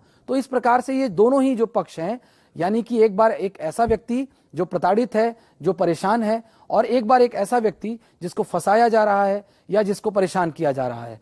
तो ऐसे में इन दोनों की ही जो हम कह सकते हैं जो सर्कमस्टांसेस हैं उनका एक मूल्यांकन, साथ ही साथ उनके जो कह सकते हैं उनके व्यवहार से जुड़े हुए जो तथ्य हैं उनकी जांच, और साथ ही साथ ये इस्टेब्लिश करना कि वाकई में घटना हुई है और यदि हुई है तो उसका नेचर क्या है, और क्या ये घटना अगर नहीं हुई है तो किन कारणों से ये जो केस किया गया है। तो इस प्रकार की जितनी भी हम कह सकते हैं कि जुड़ी हुई जो जरूरतें हैं इन केसेस से वो सभी उनका ध्यान रखा जाना या उन पर विशेष रूप से उसका अध्ययन करना या उसका असेसमेंट करना, ये सभी फॉरेंसिक साइकोलॉजी का एक महत्वपूर्ण कार्यक्षेत्र होता है।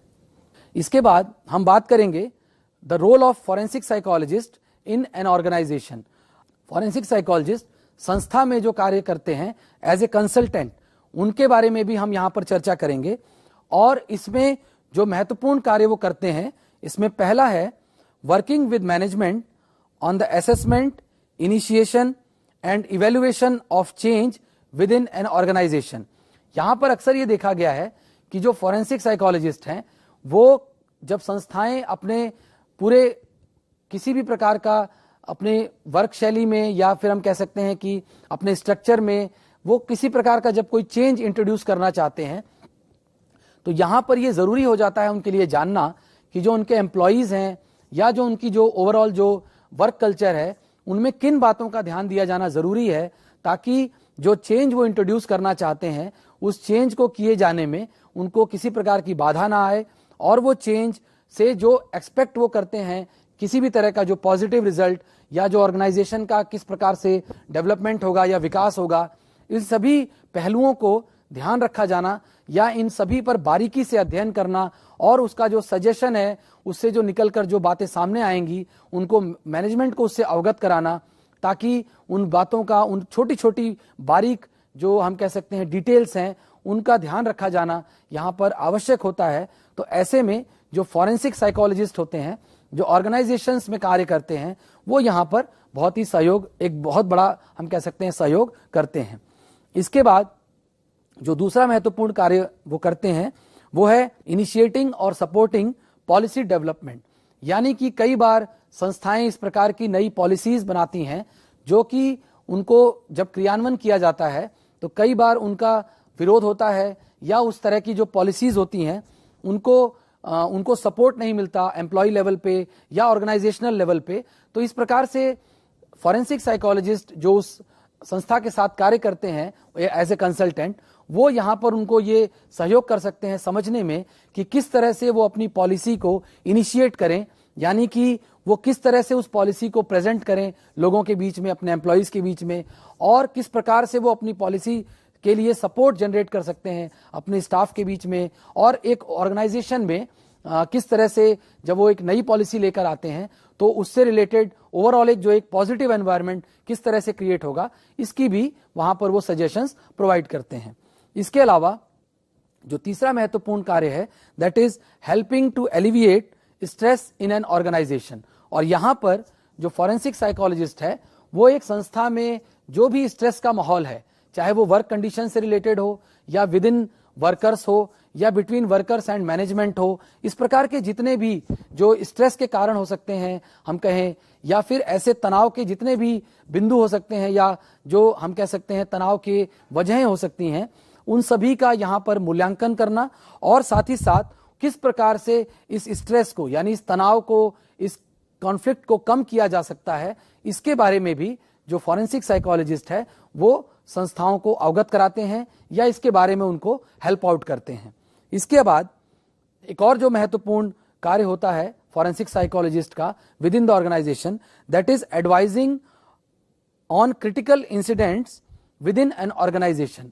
यानी संस्थाओं में होने वाली वो महत्वपूर्ण घटनाएं, वो क्रिटिकल घटनाएं जो कि संस्था के ओवरऑल हम कह सकते हैं प्रोग्रेस, प्रोडक्शन, डेवलपमेंट और उसकी जो एक ओवरऑल वर्क एनवायरनमेंट को प्रभावित करते हैं, इस प्रकार के जो क्रिटिकल इंसिडेंट्स हैं उनके बारे में उनको समझने को लेकर के या उनको किस प्रकार से हैंडल किया जाना चाहिए या उनको किस तरह से देखा जाना चाहिए या उसमें वास्तव में कौन गलत था और किसने उसमें जानबूझ करके गलती की या ये घटना के पीछे के जो फैक्टर्स थे या एंटीसीडेंट्स थे वो क्या थे, इस प्रकार की जो पूरी एक असेसमेंट है वो भी यहाँ पर की जाती है फॉरेंसिक साइकोलॉजिस्ट के द्वारा। इसके बाद assisting in the auditing of government initiatives in various agencies.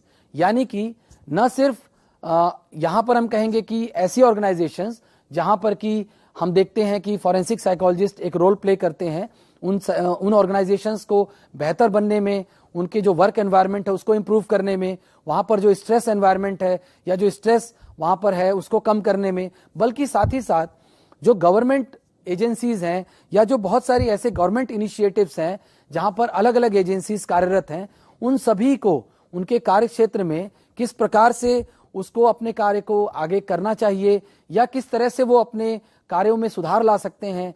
जैसे अगर हम बात करते हैं प्रिजन एनवायरनमेंट की, यानी कि हम ये देखते हैं कि लॉ एनफोर्समेंट से जुड़ा एक बहुत ही महत्वपूर्ण जो एक हम कह सकते हैं कंपोनेंट है वो है प्रिजन। यानी कि एक ऐसी व्यवस्था जहां पर हम उन लोगों को रखते हैं जो कि किसी प्रकार का कोई उन्होंने क्राइम किया है या उनके ऊपर कोई केस पेंडिंग है या उनको कोई सजा मिली हुई है, तो इस तरह के लोगों को हम जो सोसाइटी से दूर रखने का एक अरेंजमेंट बनाते हैं, तो प्रिजन की जो अरेंजमेंट है उसका भी जो एक ओवरऑल एनवायरनमेंट है, क्योंकि यहाँ पर सिर्फ ये नहीं देखा जाता कि हम ऐसे लोगों को सोसाइटी से दूर कर दें, बल्कि साथ ही साथ हमारा ये भी उद्देश्य होता है कि किस तरह से हम इन लोगों को वापस नॉर्मलसी की तरफ ला सकते हैं, यानी कि किस तरह से हम इनके व्यवहार में सुधार ला सकते हैं, कैसे हम वो कौन से इनिशिएटिव्स लें जिससे ये लोग इस तरह के जो ऑफेंडर्स हैं उनको हम वापस सोसाइटी में स्टेब्लिश कर सकते हैं एज ए नॉर्मल पर्सन।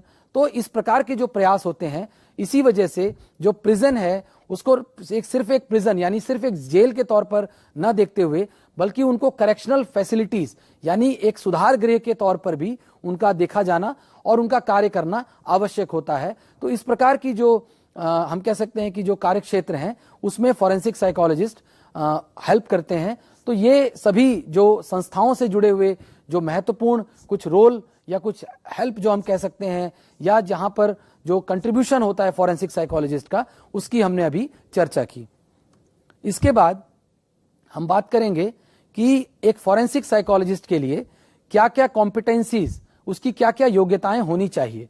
और ऐसे में जो फॉरेंसिक साइकोलॉजिस्ट एक कंसल्टेंट के तौर पर कार्य कर रहा था, जो कि हमने अभी जस्ट थोड़ी देर पहले चर्चा की कि किस प्रकार से जो ऑर्गेनाइजेशंस हैं, जो संस्थाएं हैं, उनमें वो रोल प्ले करते हैं, उनको हेल्प आउट करते हैं, उनके ओवरऑल ऑर्गेनाइजेशन में या कोई चेंज इंट्रोड्यूस करना हो, या वहां पर स्ट्रेस को कम करना हो, या उसमें किस प्रकार से वो अपने एक्शंस में या अपनी जो एक्टिविटीज हैं उसमें वो किस प्रकार से चेंजेस लाएं ताकि वो और बेहतर कार्य कर सकें। तो इस प्रकार के जो हम कह सकते हैं कि जो फाइन डिटेल्स हैं उनको समझने में फॉरेंसिक साइकोलॉजिस्ट हेल्प करते हैं।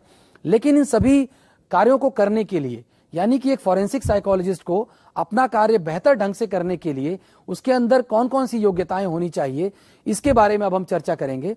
और इसमें पहला है, जो सबसे प्रमुख है, वो है एक्सपीरियंस। यानी कि एक फॉरेंसिक साइकोलॉजिस्ट को कंसल्टेंट के तौर पर कार्य करने के लिए बहुत जरूरी है कि उसके पास अनुभव हो। और यह अनुभव केवल हम ये नहीं कहेंगे कि उस कार्य क्षेत्र में उसके पास जो ईयर्स ऑफ एक्सपीरियंस के बारे में हम सिर्फ नहीं कहेंगे, बल्कि यहाँ पर जो उसकी ओवरऑल जो एक्सपर्टीज है, जो क्वालिफिकेशंस हैं, और साथ ही साथ उसकी अलग अलग तरह के केसेस को डील करने की जो उसकी कैपेसिटी है, जो उसका एक्सपोजर है, वो यहाँ पर बहुत महत्वपूर्ण हो जाता है। क्योंकि यहाँ पर हम ये देखेंगे कि फॉरेंसिक साइकोलॉजिस्ट जो एज अ कंसल्टेंट काम करते हैं, उनके लिए एक बहुत महत्वपूर्ण बात यहाँ पर ध्यान देने योग्य ये है कि उनको हर बार एक ही प्रकार का केस उनके सामने आएगा, या एक ही प्रकार की समस्या, या एक ही प्रकार के जो हम कह सकते हैं सिचुएशंस उनके सामने आएंगी, ऐसा नहीं होता। परंतु उनके सामने अक्सर अलग अलग प्रकार की समस्याएं या अलग अलग तरह के नेचर की समस्याएं उनके सामने आती हैं। तो ऐसे में उनका एक्सपीरियंस जितना वास्ट होगा, उनका एक्सपीरियंस जितना एनरिच्ड होगा, उतना ही ज्यादा जो उनकी कॉम्पिटेंसी होगी वो अधिक होगी। यानी कि हर केस को उसके मेरिट डिमेरिट के अनुसार, उसकी जो बारीकियां हैं, उसकी जो कॉम्प्लेक्सिटी है, उसके अनुसार वो उसको इवेल्युएट कर पाएंगे, और वो इस प्रकार से अपना एक्सपर्टीज वहां पर उसको प्रस्तुत करेंगे, जिससे कि उस किसी भी प्रकार की परिस्थिति में वो सहायक हो सके। इसके बाद एक फॉरेंसिक साइकोलॉजिस्ट की जो अगली कॉम्पिटेंसी है, that is ability to listen and question. यानी कि हम अक्सर ये देखते हैं कि एक्सपर्ट्स जो होते हैं, कई बार उनमें ये कमी होती है कि वो पूरी बात को ध्यान से नहीं सुनते, और उसके बाद वो सही क्वेश्चन यानी कि जो जरूरी क्वेश्चन है वो नहीं करते। तो ऐसे में पूरी बात को ध्यान से सुनना, यानी सभी इंफॉर्मेशंस को प्रॉपरली कलेक्ट करना, और सभी लोगों की जो उससे जुड़ी हुई, चाहे वो कोई घटना हो या कोई ऑर्गेनाइजेशन हो, किसी भी प्रकार का जो भी वर्क सेटिंग में वो कार्य कर रहे हैं, वहां पर सभी छोटी से छोटी बारीक जानकारियों को हासिल करना, और यदि कोई सूचना उनके पास आ रही है तो उसको ध्यानपूर्वक सुनना, ग्रहण करना, और साथ ही साथ महत्वपूर्ण क्वेश्चंस करना। यानी कि ऐसे क्वेश्चंस जो कि उनके केस से या उस पूरे इवेंट से बहुत ज्यादा रेलेवेंट हों, उन सभी क्वेश्चंस को किया जाना, उन क्वेश्चंस को पहले आइडेंटिफाई करना, फिर उन क्वेश्चंस का आंसर खोजना या उसके बारे में जानकारी इकट्ठी करना। और इसके लिए जो जरूरी है वो है लिसनिंग, यानी कि उन सभी इंफॉर्मेशंस को प्रॉपरली सुनना, उन पर ध्यान देना। तो ये एक बहुत ही इंपॉर्टेंट कॉम्पिटेंसी है जो कि एक फॉरेंसिक साइकोलॉजिस्ट के अंदर होनी चाहिए। इसके बाद ऑब्जेक्टिविटी, अब हम ये देखते हैं कि एक फॉरेंसिक साइकोलॉजिस्ट के लिए ऑब्जेक्टिविटी एक बहुत महत्वपूर्ण उसका कह सकते हैं कि उसकी क्वालिटी होती है, क्योंकि एक फॉरेंसिक साइकोलॉजिस्ट चूंकि वो ज्यादातर जो उसका इन्वॉल्वमेंट है वो ह्यूमन बीइंग्स यानी पॉपुलेशन यानी पीपल से होता है, इसलिए जो फॉरेंसिक साइकोलॉजिस्ट है वो कहीं ना कहीं बायस्ड हो सकता है, वो उसके अंदर कोई प्रीवियस ओपिनियन हो सकता है, कोई बिलीफ हो सकता है, यानी कि हम ओवरऑल कह सकते हैं कि जो उसकी सब्जेक्टिविटी है वो कहीं ना कहीं उस केस में या उस पूरे जो उसका जो कार्य है उस पर हावी हो सकती है। तो ऐसे में उसको अपने आप को ऑब्जेक्टिव बनाना, यानी कि उसको उस केस को ठीक उसी तरह से देखना है जैसा कि वो केस है, ना कि उसमें अपने ओपिनियंस या अपनी फीलिंग्स या अपने थॉट्स को उसमें इन्वॉल्व करना है। तो ये एक बहुत ही महत्वपूर्ण हम कह सकते हैं कि कंपोनेंट होता है किसी भी फॉरेंसिक साइकोलॉजिस्ट के लिए, ताकि वो किसी भी घटना में एक हम कह सकते हैं न्यूट्रल पर्सन की तरह एक कॉम्पिटेंट नेगोशिएटर के तौर पर कार्य कर सके। तो इसलिए उसको ऑब्जेक्टिविटी मेंटेन करना बहुत ही आवश्यक है। इसके बाद सेल्फ अवेयरनेस। कई बार यह देखा गया है कि जो व्यक्ति एक फॉरेंसिक साइकोलॉजिस्ट के तौर पर कार्य कर रहा है, यदि उसके अंदर अपने कार्य को लेकर के और अपनी क्षमताओं को लेकर के उसको अवेयरनेस नहीं है, यानी उसके बारे में जो उसकी जानकारी है या जो उसका थॉट प्रोसेस है यदि वो क्लियर नहीं है, तो इस कारण से कई बार वो व्यक्ति अपने कार्य में कंफ्यूज हो सकता है और वो किस प्रकार से उस पूरे जो इवेंट है या जो वो केस है उसको कैसे हैंडल करेगा, इसको लेकर के वो हम कह सकते हैं कि उसकी जो कॉम्पिटेंसी है वो कहीं ना कहीं क्वेश्चनेबल हो जाती है। तो ऐसे में जो फॉरेंसिक साइकोलॉजिस्ट है उसको सेल्फ अवेयरनेस होना अपने क्षमताओं को लेकर के, अपने जो उसकी वहां पर हम कह सकते हैं जो रिस्पॉन्सिबिलिटी है उसको लेकर के बहुत ही आवश्यक है। तो ऐसे में उसको अपने पर्टिकुलर टास्क यानी जो गोल है उसका उस पर्टिकुलर केस से रिलेटेड केवल वहीं पर फोकस होना चाहिए, और साथ ही साथ उसको अपनी कॉम्पिटेंसी, अपनी क्षमताएं, अपनी एबिलिटीज उनके बारे में कंप्लीट अवेयरनेस होना चाहिए, और उसको उसके अंदर ये स्ट्रेटेजी बिल्डअप होनी चाहिए कि किस तरह से वो उस केस को अप्रोच करेगा और किस तरह से वो अपने स्किल्स को यहां पर यूज करते हुए उस केस को हैंडल करेगा। इसके बाद एक और इंपॉर्टेंट जो यहां पर जो कॉम्पिटेंसी है दैट इज एनवायरमेंटल अवेयरनेस, यानी कि हम इसको कॉन्टेक्सचुअल अवेयरनेस भी कह सकते हैं कि कोई भी केस या कोई भी घटना जो होती है वो हम कह सकते हैं वैक्यूम में नहीं होती। जैसा कि हम सब जानते हैं कि कोई भी जो घटना हुई है वो किसी न किसी पर्टिकुलर सोशल सेटिंग में या ऑर्गेनाइजेशनल सेटिंग में या फैमिली सेटिंग में या किसी भी प्रकार की उसके आसपास के भी बहुत सारे महत्वपूर्ण कंपोनेंट्स होंगे जो कि उसका एक कॉन्टेक्स्ट बनाते हैं, और ऐसे में उस कॉन्टेक्स्ट को समझना बहुत जरूरी होता है, क्योंकि एक फॉरेंसिक साइकोलॉजिस्ट न सिर्फ हम कह सकते हैं कि वो एक केस के तौर पे उसको देखे, बल्कि उस केस की सेंसिटिविटी, उस केस से के होने वाले प्रभाव, दुष्प्रभाव, उन सभी को वो समझे, किस प्रकार से उसके द्वारा किए गए जो कार्य हैं वो कैसे ओवरऑल एक सोसाइटी को एक रिफ्लेक्शन दे सकते हैं या एक मैसेज दे सकते हैं। इस प्रकार की जो सारी छोटी छोटी जो बातें हैं जिसको हम एनवायरमेंटल अवेयरनेस या कॉन्टेक्सचुअल अवेयरनेस के नाम से इसको यहाँ पर देख रहे हैं, इन सभी की जानकारी या इन सभी के बारे में हम कह सकते हैं कि जो अवेयरनेस है वो एक फॉरेंसिक साइकोलॉजिस्ट में होना अनिवार्य है। तो इस प्रकार से हमने देखा कि जो फॉरेंसिक साइकोलॉजिस्ट है उसकी जो कॉम्पिटेंसीज हैं वो क्या होनी चाहिए। इसके बाद हम देखते हैं कि किस प्रकार के कंसल्टेंसी वर्क जो होते हैं वो एक फॉरेंसिक साइकोलॉजिस्ट के द्वारा पूर्ण किए जाते हैं।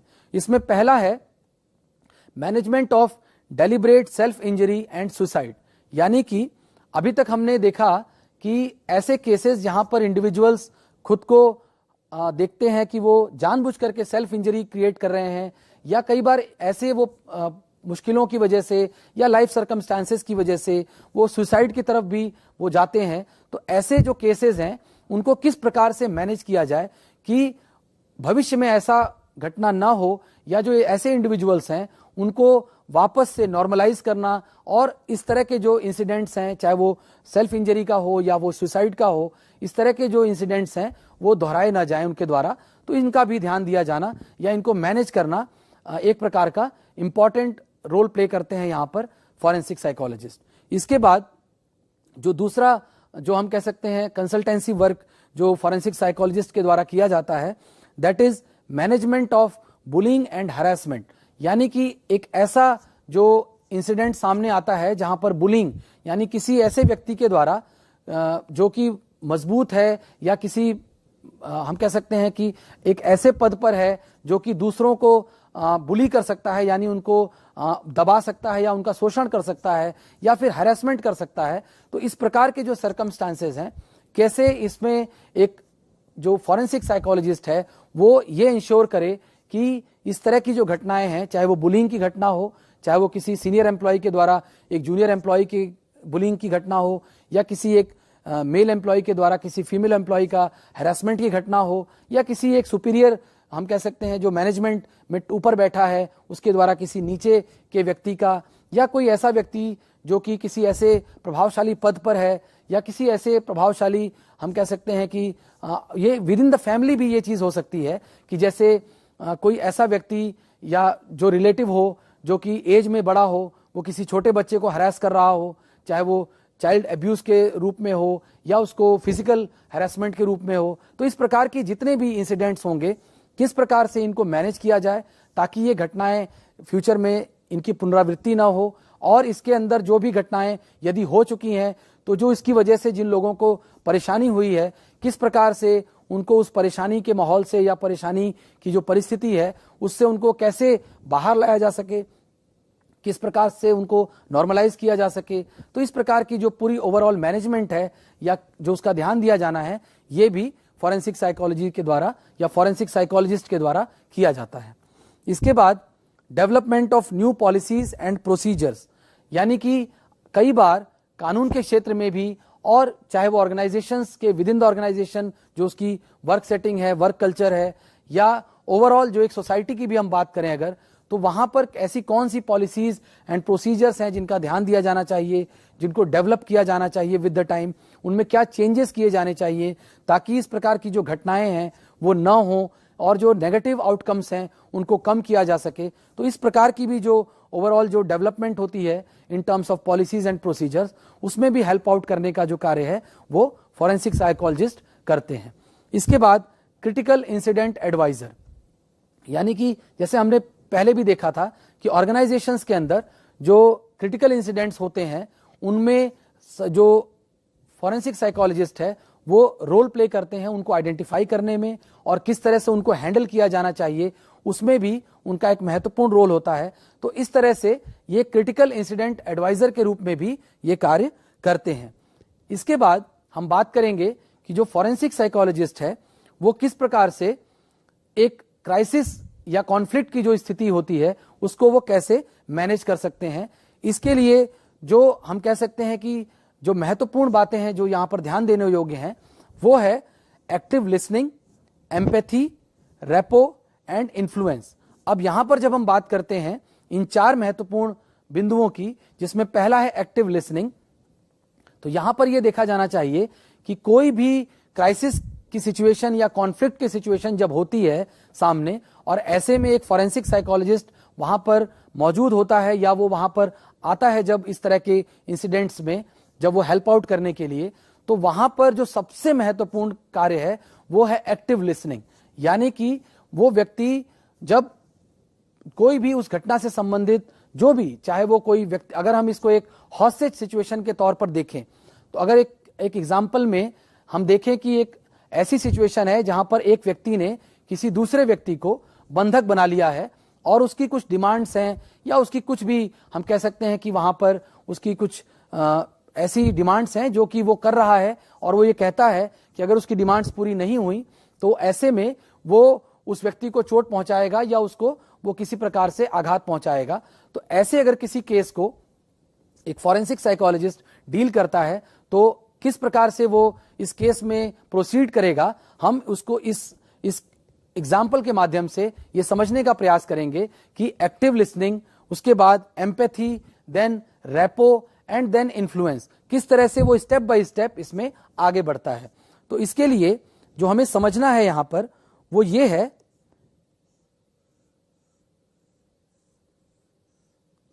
अगर हम इसको इस स्टेयर ग्राफ की मदद से समझने का प्रयास करें तो यहां पर हम देखते हैं कि जो पर्सन है जो यहाँ पर किसी प्रकार की घटना को अंजाम दे रहा है, यानी कि एक ऐसा व्यक्ति जिसने किसी को हॉस्टेज बना रखा है, तो ऐसे व्यक्ति के साथ कोई भी रिलेशन नहीं होता, यानी कि ना फॉरेंसिक साइकोलॉजिस्ट का ना ही किसी और व्यक्ति का जो वहां पर उस समय उस हॉस्टेज सिचुएशन को हम कह सकते हैं कि डील कर रहे हैं, चाहे वो लॉ के एनफोर्समेंट से संबंधित जो अधिकारी हैं या पुलिस है या कोई भी और अन्य व्यक्ति, वो वहां पर उनका उस ऑफेंडर से, यानी उस व्यक्ति से जिसने उस केस में, उस इंसिडेंस में किसी को हॉस्टेज बनाया है, उससे किसी का भी कोई रिलेशनशिप नहीं है।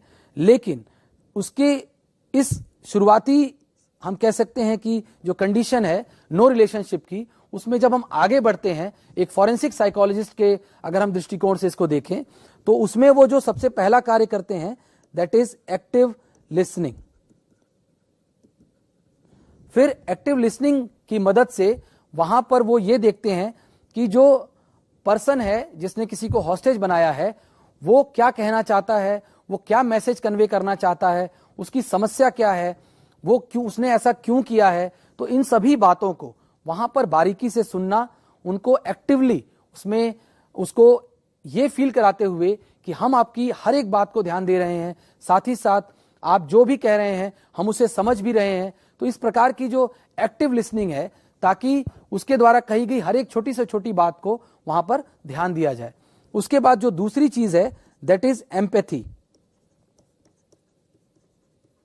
यानी कि फॉरेंसिक साइकोलॉजिस्ट के द्वारा इस कंडीशन में जो क्राइसिस मैनेजमेंट है उसके लिए जो दूसरा स्टेप है वो है एम्पैथी शो करना, यानी कि वहां पर वो उस पर्सन जो कि जिसने हॉस्टेज सिचुएशन क्रिएट की है उसके साथ एक empathetic relationship banana, so that कि वो पर्सन ये फील कर सके कि मेरी समस्या को सामने वाला व्यक्ति समझ रहा है, या कम से कम वो मेरी समस्या को समझने का प्रयास कर रहा है। तो ऐसे में जो एम्पैथी का जो एक हम कह सकते हैं कि जो एक बिल्डअप होता है वो यहां पर बहुत जरूरी हो जाता है।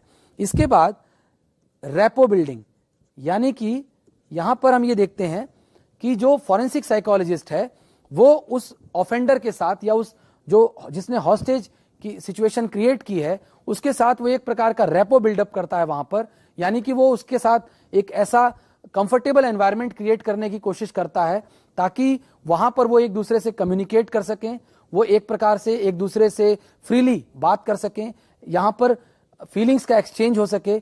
या कि अगर वो व्यक्ति ये बताना चाहता है कि मैंने हॉस्टेज इसलिए किया है क्योंकि मैं बहुत परेशान हो गया था और मैं अब मेरे पास और कोई ऑप्शन नहीं बचा था, या इस तरह की और भी जो भी उसके अंदर फीलिंग्स हैं या उस घटना से संबंधित जो भी महत्वपूर्ण जानकारी है वो वहां पर उससे निकलवाना। और इसको करने के लिए वहां पर रैपो बिल्डिंग बहुत इंपॉर्टेंट है, यानी कि उस व्यक्ति के साथ एक ऐसा कंफर्टेबल एनवायरनमेंट क्रिएट करना ताकि वो अपनी प्रॉब्लम्स को, अपनी फीलिंग्स को कम्युनिकेट कर सके। तो ऐसे में जब ये सभी कंडीशंस फुलफिल हो जाती हैं, देन फाइनली कम्स इन्फ्लुएंस। और इन्फ्लुएंस की जो घटना है या इन्फ्लुएंस इस पूरे घटनाक्रम में लास्ट में आता है, और यहां पर स्किलफुल नेगोशिएशन जो फॉरेंसिक साइकोलॉजिस्ट के द्वारा किया जाता है with the person who has taken hostage, यानी कि जिसने हॉस्टेज कर दिया है, जिसने किसी को बंधक बनाया हुआ है, उसके अब चूंकि उसके साथ एक रैपो बिल्डअप हो चुका है और उसके साथ अब उसकी समस्याओं को समझने के बाद इस पूरी सिचुएशन में किस प्रकार से एक ऐसा इन्फ्लुएंस क्रिएट किया जाए ताकि इस सिचुएशन से किसी का भी किसी प्रकार का कोई नुकसान ना हो और सभी व्यक्ति इस हॉस्टेज सिचुएशन से सेफली बाहर आ सकें, चाहे वो खुद जिस व्यक्ति ने हॉस्टेज किया है और जिस व्यक्ति को हॉस्टेज किया है, उन दोनों को ही ऐसे में सेफली उस एनवायरनमेंट से बाहर निकाले जाना। ये अब इस हम कह सकते हैं कि इस पूरे नेगोशिएशन जो ये प्रोसेस है इसका फाइनल स्टेप है, और इसको अचीव किया जाता है with the help of influence.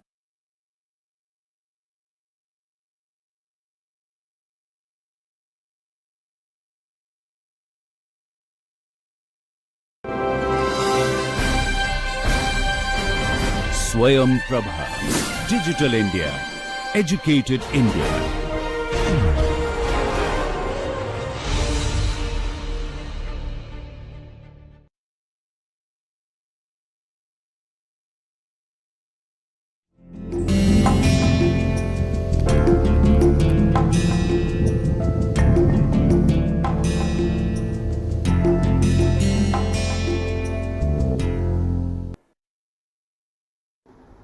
Hello and welcome to the course Introduction to the Psychology of Bilingualism and Multilingualism. I am Dr. Ark Verma from the Department of Cognitive Sciences at IIT Kanpur. In this week, I'll start to talk to you about bilingualism and multilingualism and the relationship with other cognitive functions. I'm going to begin with the impact on bilingualism in language and thought. Now, in the previous lecture, we talked about the relationship between language and thought, and also why it could be important for researchers to consider how bilingual individuals best, consider bilingual individuals to best understand the phenomena. In the current lecture, we'll take forward the following discussion by looking at the studies that have actually investigated the issue across languages and bilinguals. Now, one of the very interesting differences between the languages is about how they encode gender information. But in terms of gender distinctions and the degree to which grammatical gender correlates with biological gender. Now, more specifically, when I'm using the term gender, I'm basically referring to a grammatical distinction which marks individual words in which word classes such as nouns, pronouns, articles, adjectives and verbs such as masculine, feminine and neuter. Now, these labels are somewhat misleading because they suggest a correlation between natural gender and biological gender. Remember, grammatical gender is basically the gender of objects and things when we are referring to them in language, but they may or may not be highly correlated with the actual gender or biological gender of the particular being. On this front, while there are languages wherein biological and grammatical gender are closely related, but there are also languages where there is absolutely no correlation between grammatical and biological gender. The same reflects in the fact that gender of the name of one and the same object may differ across different languages. For instance, the sun is masculine in Spanish, neuter in Russian, and feminine in German. Now, to investigate this, in a cross-linguistic study, Geora studied the effect of a language's gender loading on the development of gender identity in its speakers. The idea is gender loading of a language typically refers to the extent to which it forces its speakers to, take the gender of their addressees into account in order to choose the correct word form. So, for example, there are languages which will basically, decide that when you're talking to a person, a male person or a female person, you have to use that particular gender, and that basically, because you're sort of learning it imbibed in your language, because you're learning it in your first utterances, probably helps develop the gender identity of the speaker as well. So, according to this, the researchers actually hypothesized that the speakers of a language which have a very high gender loading would develop a gender identity at a much younger age than the speakers of languages with a lower degree of gender loading. This hypothesis was actually tested in an experiment wherein the performance of 3 groups of children aged between 16 to 42 months, born and bred in 3 different monolingual language environments, was compared. The languages were Hebrew, English and Finnish, and the participants were tested in Israel, USA and Finland respectively. Now, in this study, the critical distinction between these 3 languages was the degree of language loading. In Finnish, the gender of the participants in a conversation actually has no effect on word form, whereas in English and Hebrew, the gender does influence the word form to an intermediate and a large degree respectively. Now, the dependent variable in this study that the authors sort of were measuring was the children's performance on a non-verbal gender identity test, which is known as the Michigan Gender Identity Test. The results that they obtained actually supported the author's hypothesis, and a clear effect of the ambient language's gender loading on the attainment of gender identity among children was observed. Interestingly, the growth curves in the test performance actually differed for the 3 language groups. The children raised in the Hebrew environment showed a faster attainment of gender identity than children who were raised in an English environment, who in turn showed faster growth of gender identity than children who were raised in a Finnish environment. So it is pretty clear that given the different gender loadings of these languages, which are Hebrew, English and Finnish, they are actually impacting how the gender identities are developing in their young speakers. So these results actually led to this conclusion that language-specific linguistic structures actually help, to which a child is exposed to, actually help as a driving force in the development of certain cognitive structures. Here in this case, we are talking about development of a person's gender identity. Now moving forward, in another study, Boroditsky and colleagues in 2003 actually sought to investigate whether talking about animate and inanimate and therefore gender neutral objects such as cupboards, bikes, candles, etc. as if they were masculine or feminine might actually mislead people into thinking that inanimate objects may also have a gender. If indeed this were to be the case, it could be because unlike grammatical gender distinctions between the names of animate and inanimate objects, other grammatical distinctions, say for example singular and plural, do relate to actual differences in an environment. Say for example, if I am trying to say, oh, give me 2 bikes, or give me 4 bikes, or give me few flowers and give me many flowers, it actually corresponds to real differences in the in the number of flowers or in the number of bikes. But basically, if I am referring to these objects with different gender markers, it may or may not correlate with their actual gender, and this is basically what was very curious for these researchers led by Boroditsky. Now, if this is actually going to have an effect, this would suggest that the learners of this language, the grammatical gender of an inanimate object's name would also reflect in an inherent feature of the object. Once you start, addressing, say for example, if you start referring to the sun as she, or the mobile phone as he, and something like that, if you start referring to inanimate objects with gender markers, it might mislead people into thinking that that is an inherent feature of that object itself, specifically in terms of gender.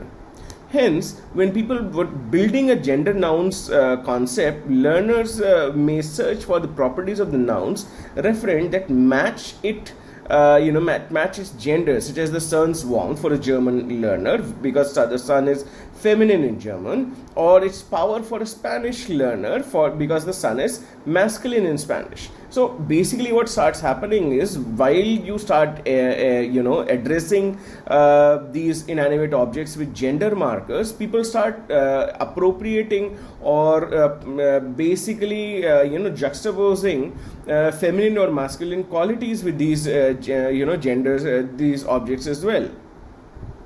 So, to investigate the same, Boroditsky and colleagues actually examined the mental representations of inanimate objects in Spanish English and German English bilinguals who were all highly proficient in their second language, which was English.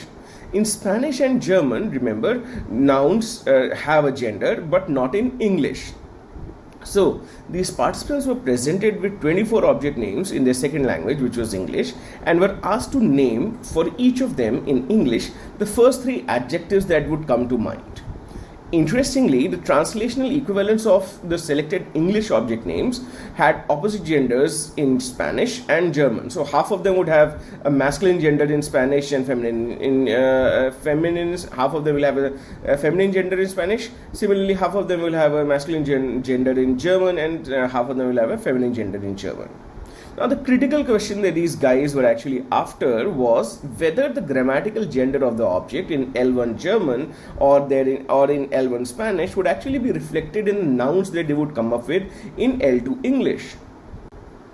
So, the question basically became whether German speakers give relatively many masculine adjectives to the English object names with masculine German equivalents, and whether Spanish speakers give relatively many feminine adjectives to the very same English object names, because the gender marking is slightly opposite in German and Spanish, and it is neutral almost in English. So would this really happen? Would the reverse pattern occur for English object names with the feminine German but masculine Spanish equivalents? Now, English speakers who were naive with respect to the purpose of the experiment rated the adjectives generated by these participants as being feminine or masculine. So again, the participants who are generating these are not rating them. A third group of individuals, which are English speakers for whom everything is neutral, are rating them, oh, this adjective sounds more feminine or sounds more masculine, and so on. Now, the results of this experiment actually confirm the hypothesis of the researchers, implying that there is certainly an influence of L1 grammatical gender on people's mental representations of inanimate objects. More specifically, in response to, for example, an object key, which has a masculine translation in German but a feminine translation in Spanish, the German speakers produced adjectives like hard, heavy, jagged, metal, serrated, and useful, whereas Spanish speakers actually produce more feminine type adjectives, say for example golden, intricate, little, lovely, shiny, and tiny. Similarly, to an object such as bridge, which is feminine in German but masculine in Spanish, German speakers replied with beautiful, elegant, fragile, pretty, and slender, whereas Spanish speakers replied with big, dangerous, long, strong, sturdy, and towering. Now you can see here that the way way of addressing these inanimate objects with gender markers actually has a some sort of a you could say a subliminal effect on people's adjectives that they are generating for these objects, because these objects are referred to in the masculine or in the feminine in their first language. Now, based on this evidence and others assembled over a series of experiments where the experimenters ruled out the possibility that the effects were due to just the experimental group's differential experience in culture rather than in language. So basically the researchers and later studies after that were able to actually show that language, in some sense, the way the gender of particular objects, living and non-living, are being marked in their specific languages, actually has an impact on people's viewing of these objects as gendered. Now, another very interesting aspect in which languages differ is the way in which they mark number, in the way in which they mark quantities. So they actually differ in the way languages mark grammatical number. And for example, Lucy in 1992 has shown that the number marking system of individual languages actually depends on two features of nouns. For example, whether or not their referents are animate, and whether or not they refer to discrete entities, because then you could actually be able to count them. Now, if you look at English, and I'm sure a bunch of you watching this lecture are proficient in English. If you look at English closely, nouns of both animate discrete class and the inanimate and indiscrete class actually can always take a plural suffix when quantified and can be preceded directly by a numeral. Say for example, they can be referred to as count nouns. Whereas inanimate and indiscrete nouns, say for example so-called mass nouns such as sand, water and flour, cannot be pluralized, and they would require an extra unitizer or classifier to be quantified. Say for example, if you want to talk about sugar, you won't say, oh, I need 2 bags of sugar. Or if you want to talk about water, you would say, oh, I need 3 glasses of water. So basically what you're doing is you're using a unitizer so that it the amount of water or the amount of sugar can be discretized. And then you are basically being able to quantify them by putting these numbers in front of them. Now, this is something very interesting, which is slightly different from the other languages that exist. So, for example, in Yucatec, which is a native Mexican language, and Japanese, plural marking of animate and discrete nouns is actually optional, and inanimate and indiscrete nouns cannot actually acquire any grammatical number, nor they can be preceded by any kind of numeral. But just as inanimate and indiscrete nouns in English are quantified with a classifier instead. So you'll need to add a classifier when you are trying to classify or quantify these objects. Now, according to Boroditsky, these languages actually talk about objects as if they were substances, or in the words of Athanasopoulos and Kasai, all inanimate nouns in such classifier languages are actually semantically underspecified with regards to individuation, and they are basically treated like mass nouns in English art. Now, Athanasopoulos actually tried to investigate the consequence of the differences in grammatical number marking between for the performance of intermediate and advanced Japanese learners of English on a picture matching test which was introduced earlier by Lucy. For comparison, English and Japanese monolingual speakers were also used. So you have three groups. You have advanced learners of English who are Japanese. So their first language is Japanese, second language is English. You have monolingual English speakers and you have monolingual Japanese speakers. Now these participants were actually tested with the presentation of a set of 6 drawn pictures on each trial. So their screen would show 6 drawn objects, and all of these pictures would depict scenes that contained either objects and animals corresponding to the above 3 types of nouns, referred to as animals, implementables, like which would be objects, and substances, like we talked about sand or water and so on. Now, one picture from each set was basically considered as the target picture, to which the other 5 alternates had to be compared. So one picture is there and then there are other 5. You have to compare this one picture to the other 5 object pictures, which are alternates. The target picture in each of the alternate pictures either differed in number, or in the case of a substance noun, the amount or the number of portions depicted in the entity. Say for example, there could be 4 mounds of sugar and there could be 1 or 2 pencils and so on and so forth. Now, the task that the participants were asked to perform was actually to pick out the most, pick out the alternate picture that was most like the target picture. They have to sort of compare and basically say which alternate picture is most similar to the target picture. Now, based on the results of previous studies, done by Lucy and others, Athanasopoulos actually predicted that English monolinguals would regard the alternates that contained a difference in the number or the amount of substance as more like the target picture than differences in the number of animals and implements. So it's basically about the quantity for English speakers, but in the nature of substances for the others. As a consequence, alternative pictures containing substances should be picked relatively often. So, for example, if there are 2 bowls and maybe 2 mounds of sugar, they might be picked up equally often. In contrast, something different can be expected for our Japanese speakers. Japanese monolinguals were predicted to regard both alternates that contained a difference in number and amount of substances and alternates containing the difference in number of implements as more similar to the target picture than alternates containing a difference in the number of animals. So you can see, because implements or these objects are also being considered similar to substances, they would actually liken these in the same group and they would compare on that account. Following that, what would happen, or what we could expect, is that alternate pictures containing implement and substance differences would be picked equally often. Now, the data actually confirm these predictions, replicating Lucy's main findings for a different pair of languages. Here what happened is that the English monolinguals actually picked out the substance alternates about twice as often as the implement alternates, whereas the Japanese monolinguals selected the substance and implement alternates almost equally often because they were treating them as a similar group.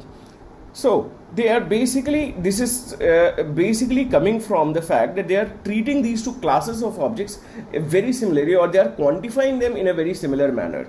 Again, we can see that the way an object is sort of quantifying objects in the real world actually in some sense affects our classification and categorization of objects as similar or different, which again sort of tells us that being a bilingual, you're sort of going to be party to these 2 different kinds of ways in which you look at the world. Say for example, quantifying it, and that has a real bearing on how we sort of go about and carve out our world.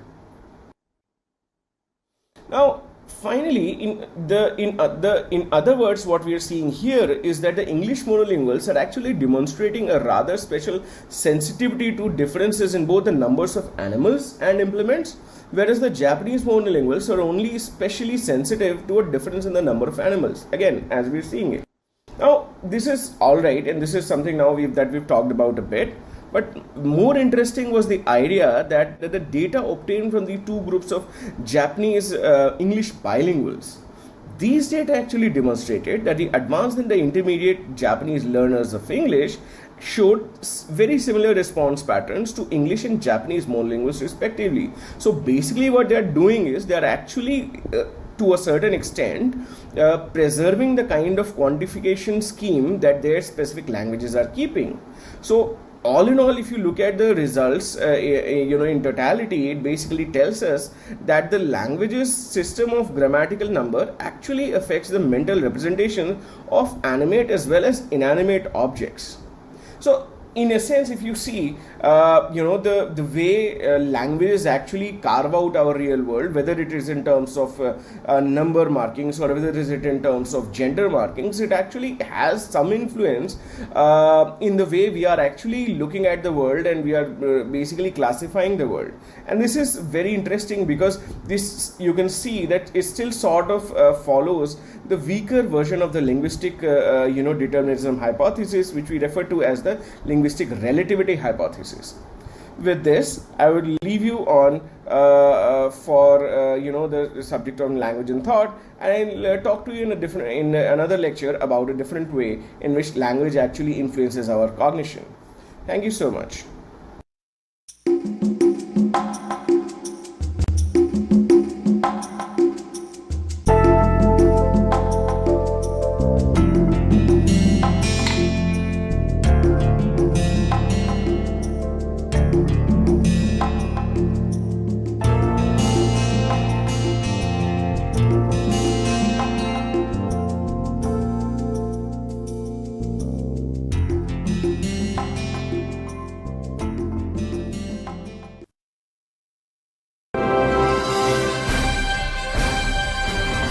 Swayam Prabha. Digital India.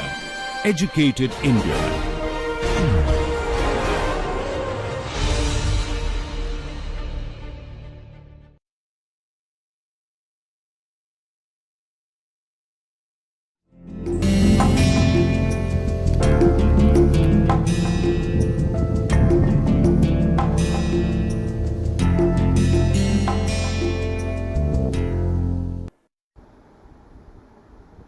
Hello and welcome to the course Introduction to the Psychology of Bilingualism and Multilingualism.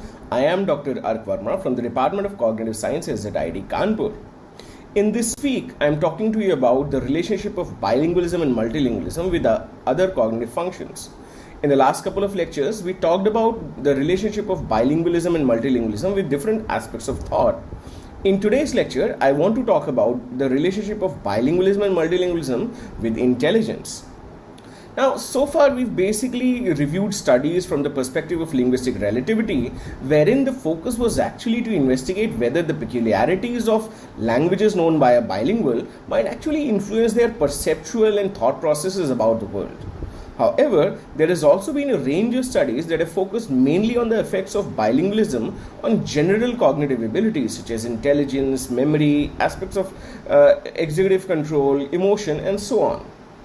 In the next set of lectures, I will actually focus on these aspects of the relationship between bilingualism and cognition. Now, studies actually looking to investigate the effects of bilingualism on general cognitive abilities do not necessarily need to have a very sophisticated understanding of the structure of languages involved. Rather, they seek to investigate the user of the languages and for the presence and absence of enhancement or detriment, say for example, in these specific abilities as a consequence of their bilingualism. You could say that somebody in your neighborhood is very smart because they know 4 or 5 or 6 different languages, or you could say that maybe because that person speaks 2 or 3 languages, that is where they are not very good in any of the languages they know.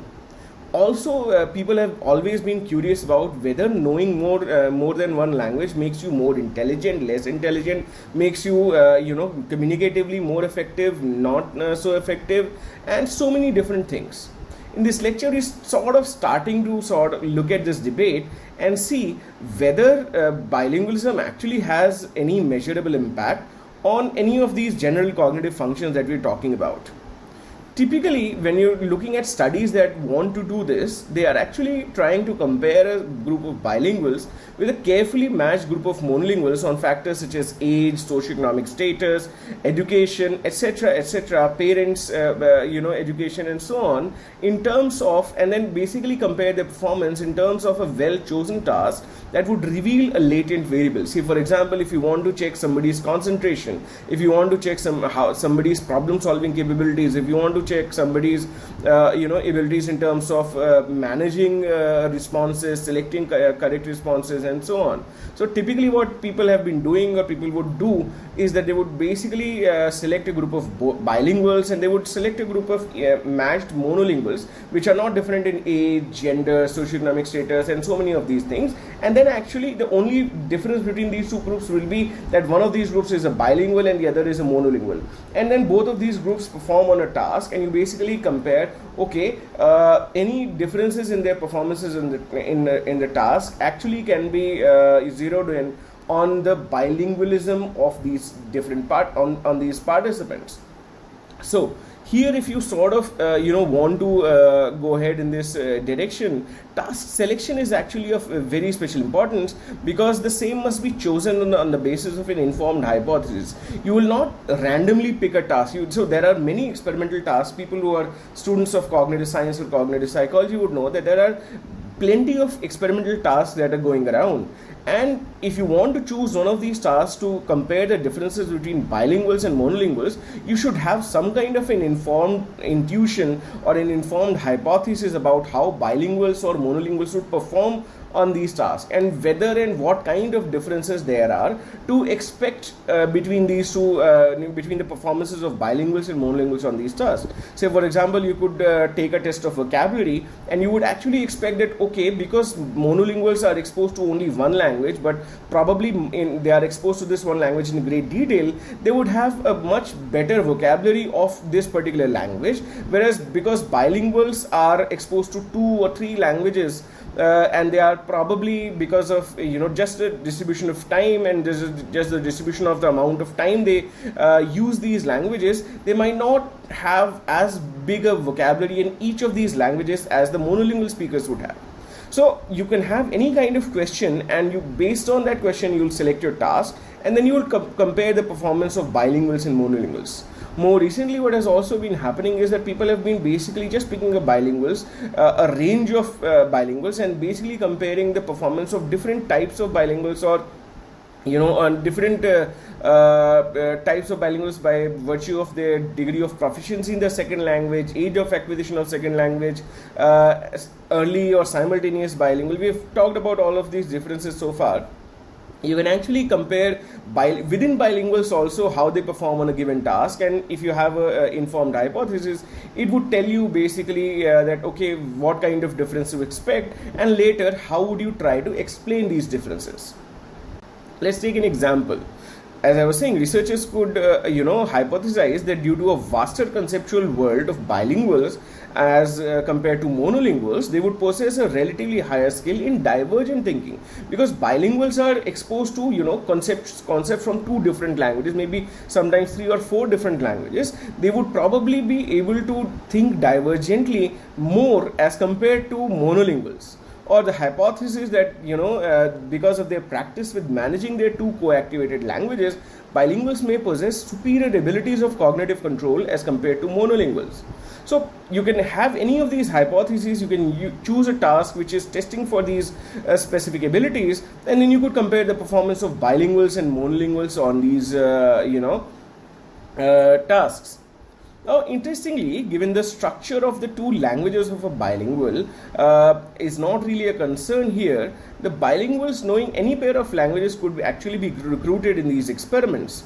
Although the effects of these tasks on cognition may actually vary depending upon the typological differences between the 2 known languages of a bilingual. For instance, the ability of divergent thinking in bilinguals may be more if the bilinguals have learned 2 distant languages. Say, for example, a Hindi-English bilingual may be known to have a bit more ability in terms of divergent thinking as compared to a Dutch-English bilingual or a Spanish-Catalan bilingual, for that matter.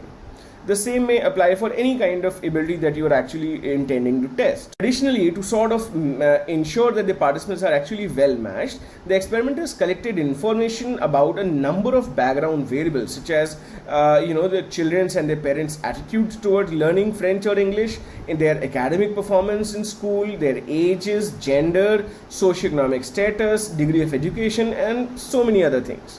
Now, the authors initially had hypothesized based on the contemporary literature that had been collecting so far, that bilingualism would actually be detrimental to their performance on these tasks of intelligence.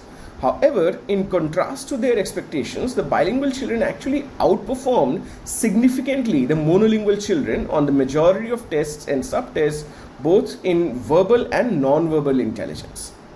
More precisely, the bilingual children were found to be better in concept formation and in tasks that required mental flexibility, and also they showed a more diversified set of mental abilities than the monolingual controlled children.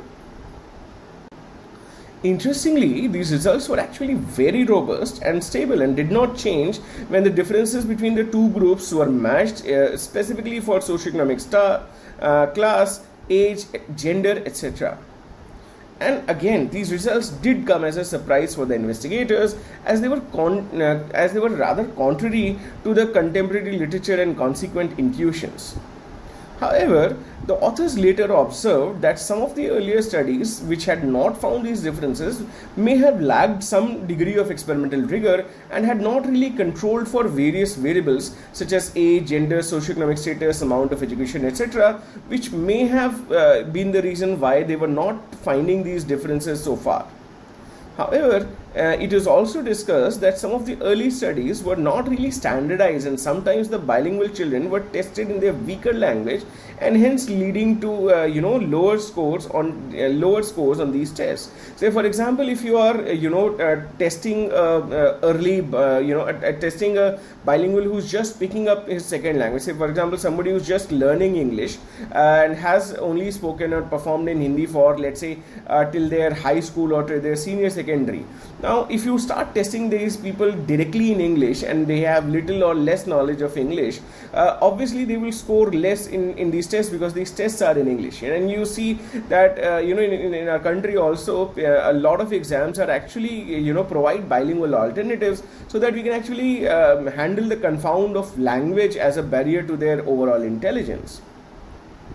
Now, while researchers actually reason about the reasons, for earlier studies not finding any beneficial effects on bilingualism, some actually wondered about the unique points of this study by Peel and Lambert and why this study would have been able to find the differences between bilinguals and monolinguals.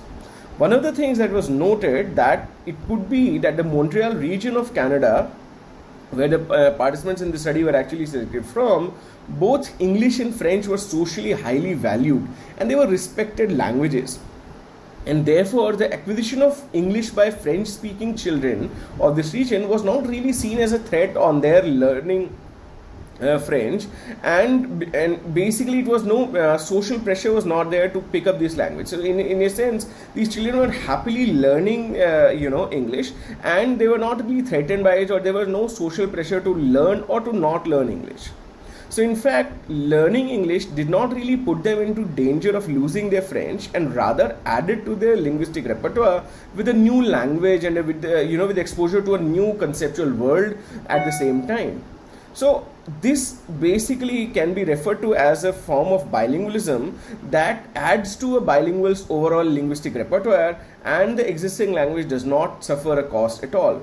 This was referred to as additive bilingualism by Peel and Lambert. Now, an opposite scenario is also possible. An opposite scenario could have been referred to as subtractive bilingualism, wherein basically the bilingual would feel forced to put aside their own native language or subtract from their knowledge of the ethnic languages for a more prestigious and necessary national language. Say, for example, if they were forced to learn English and leave out French, it would sort of harm them in their general cognitive functioning. Here, the new learned L2 could be generally, gradually expected to replace the L1, which would weaken the native language and therefore have detrimental effects for general cognitive functioning, as neither of the two languages would now be seen as a natural tool for the expression of thought and any kinds of their feelings. Now, this is very similar to what you can see is being talked about in the country now, that we are trying to give chance to people to learn in their native languages. It is very important for individuals to learn in their native language so that they can grasp better, they can understand better, and there is no burden of learning English before they can grasp more sophisticated concepts. Finally, the authors also reasoned that the children in Peel and Lambert's study actually performed better than monolinguals because they had this they actually could utilize the opportunities available to them for becoming these additive bilinguals.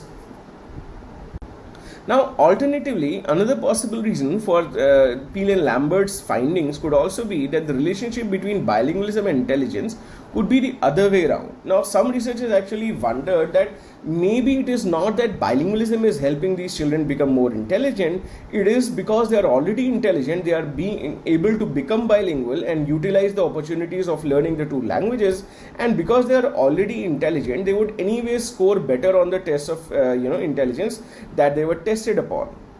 Now, this is an interesting proposal, but actually the best way to do this, or to determine the causality of the relationship between bilingualism and intelligence, one would actually need to design a study, maybe a longitudinal study, where two matched groups, where in one group you would actually have the experimental treatment, let's say give the opportunity to these kids to become bilingual, and in the other this opportunity would not be present.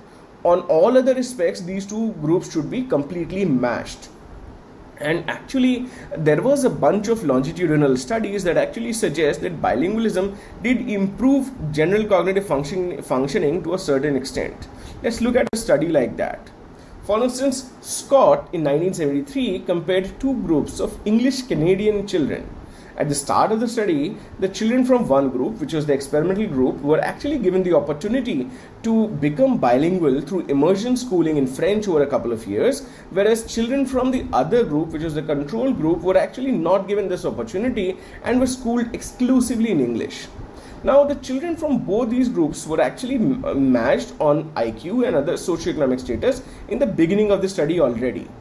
In another study, a random selection of schools in an area of New Guinea, which is a French-speaking locale in America, were permitted to offer part of their elementary curriculum in French, which was the children's home language. And another group of schools with children of similar intelligence and socioeconomic backgrounds was actually not allowed to do this, and they offered an all English curriculum. So you can see one group of schools is allowing the bilingual exposure to these kids, whereas the other group of school is not allowing bilingual exposure to these kids, and both groups are actually matched. Now, when children in these two studies were tested after a gap of few years, children from both these studies actually outperformed the other monolingual group that on tests that tested for the aspects of cognitive functioning such as math or divergent thinking. So you can see that in some sense bilingualism, all things considered, is actually helping these kids become better. Finally, in a third longitudinal study, which was conducted by Kessler and Quinn in 1980, a group of Hispanic American children were provided with the opportunity to learn subject matter in their home language, and which was Spanish, and their performance on a number of tasks was actually compared to that of a socioeconomically more privileged group of middle-class monolingual English-speaking white children. Now, interestingly, both groups of children were given extensive training program in science, inquiry, through discussions, films, and hypothesis testing. Now, not surprisingly, as we've been seeing in the study so far, the students from the Hispanic American group actually outperformed those in the English American group in problem-solving capabilities, generating hypotheses of a higher complexity, and even generating those hypotheses in a better quality of linguistic structure than their English counterparts. If you look at all of these studies in totality, you would realize that these results actually suggest that bilingualism does have some positive impact on cognitive functioning, and that it is useful to allow ethnic minority children to nurture their home language and thus to convert their experiences from subtractive bilingualism into additive bilingualism. Now, interestingly, while we've been talking about the benefits of bilingualism, we've been talking about how it can help people's intelligence and so on.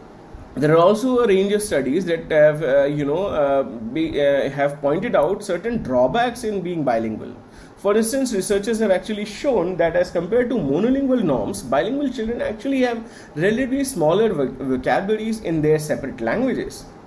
It's probably because as bilinguals have two fully developed lexicons, and two words for the same concept, each single word gets used much less often than a single word that a monolingual uses, and therefore is susceptible to loss and forgetting, and overall being lower in the frequency.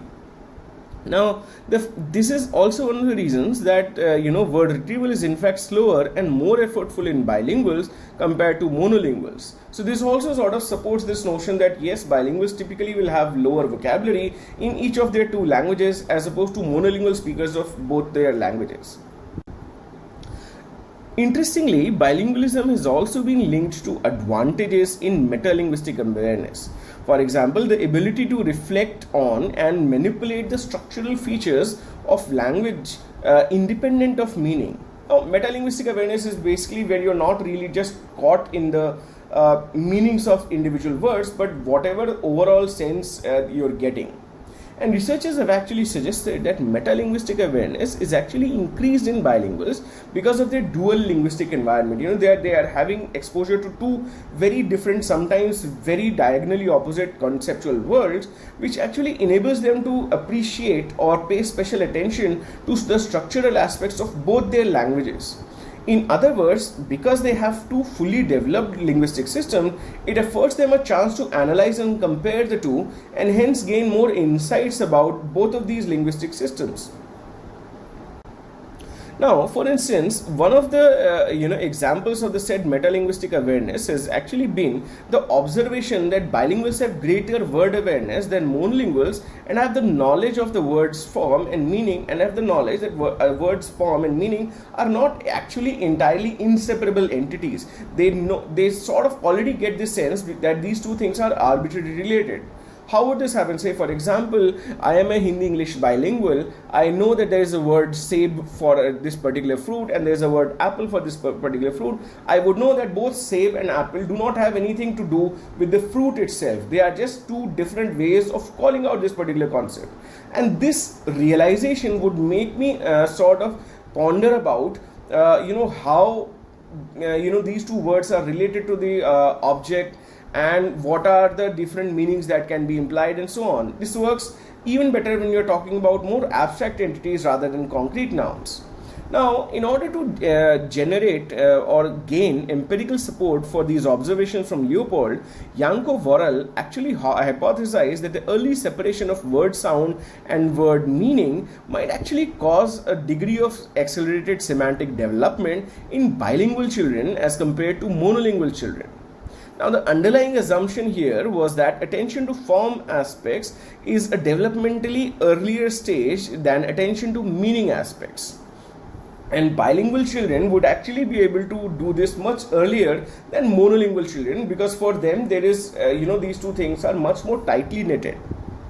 Now, Janko Worrell tested for these hypotheses while in a semantic phonetic preference test in which Afrikaans English and monolingual English and Afrikaans children, so again there are three groups, were actually presented with a set of standard words, each accompanied by two choice words. One of the latter two words was similar, in sound to the standard. Say, for example, cap and can are very similar in sound, and the other was semantically related to the standard word. Say, for example, cap and hat. Now, cap and hat are semantically related, whereas cap and can are phonetically related. Now, the participants in this study were actually asked to select the choice word most similar to the standard. So, you can basically, they were asked questions like, I have three words, cap, can, and hat. Which is more like cap, can, or hat? Now, if the children are actually going for semantic relatedness, they would actually go by cap and hat. And if they are actually going just by the cosmetic property of phonology, they would probably say cap and can are more similar to each other. Now, all of these participants were children, young children, aged between 4 and 6 and 7 to 9 years, and they were tested in both their languages, and their performance in Afrikaans and English was compared to the performance of that of African English bilinguals respectively. Now, in this, as far as results are concerned, the authors actually predicted that the older children would select the semantically related alternative much more often than the younger children, and that within each group, bilingual children would select the semantically related alternative much more often than the monolingual controls. indeed, the results actually showed that semantic preference did increase with age. So basically, we are seeing that with age, children are getting this awareness of semantics and conceptual relatedness between objects. But this age function actually was there only in monolinguals. In bilinguals, they did not see this age function because the bilinguals had actually achieved this stage much earlier in life. So with change, say for example between 4 to 6 years and 7 to 9 years, there was no difference in age because both of these groups are already performing at a ceiling, which tells us again in turn that bilinguals are indeed better in their metalinguistic awareness as compared to their monolingual counterparts. Moving on, in another experiment, the authors actually gathered evidence that the accelerated semantic development of the bilinguals was related to their early awareness of the relationship between word form and word reference is arbitrary. Now herein, children were asked 3 types of questions. We are still talking about the Yanko-Varal study. It's in just another follow-up experiment that they're doing. In this study, they're actually asking 3 types of questions. Say for example, why is a dog called a dog? And these questions called for a judgment of whether or not the word names could be interchanged. Say for example, could you call a dog cow and a cow dog? And questions that call for interchange of word names in place. Say for example, let us play a game, let us call a dog cow. Now does this cow have horns? Does this cow give milk? Now if you see that if the children will have this awareness of the fact that the animal and the name cow or the animal and the name dog attached to it are actually different things, and they are not really related. The cow word does not have anything to do with the cow and the dog word does not have anything to do with the dog animal, then they would very easily be able to change these things. Say for example, if they are asked to exchange the names, they would still be able to do that while appreciating at the same time that even if you call the cow dog, it would still have horns, it will still give milk, and if you call the dog cow, it would still bark. Now this is something sort of interesting, and it basically explicitly tests the children on their knowledge of whether these relationships are arbitrary or not. And again, just to sort of remind you, the realization that this relationship is arbitrary would come much more naturally and earlier to bilinguals because they have 2 systems, 2 words to map on a single concept, as compared to monolinguals who had 1 concept mapped onto 1 word and would think that this relationship is rather intricate. Now in this experiment, again, the bilingual children outperformed the monolingual controls on the second type of questions, when you were asking to interchange them. And the performance of both groups on the questions of the remaining types was rather similar.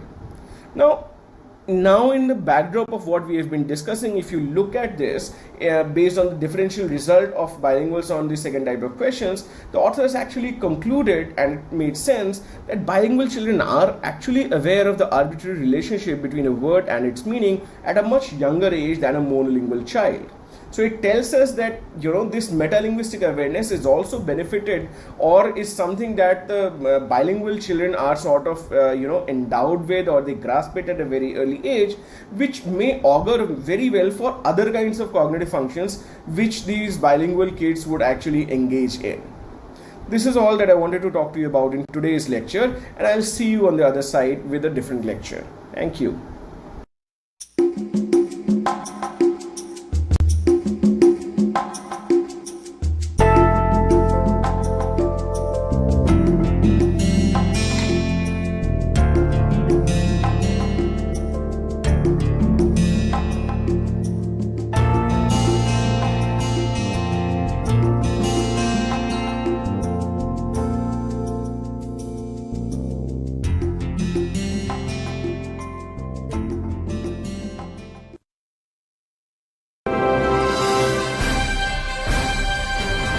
Swayam Prabha. Digital India. Educated India.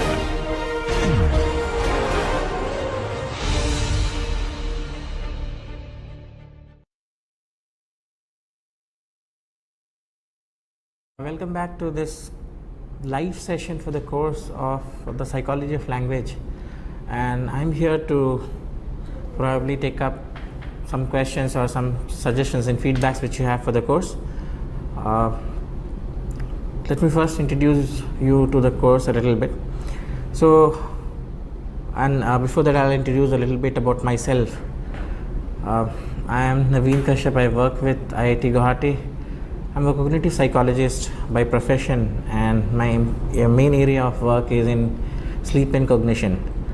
So I directly don't teach language, but I thought it would be a good idea to float a course on psychology of language, look at the psychological principles, and that's why we had this course going. What my aim with this course was to introduce you to those psychological principles which come into language and give you more detailed output about psycholinguistics. So to start with, I am not a linguist, but as I've been introducing in the course, the psychological aspects of language.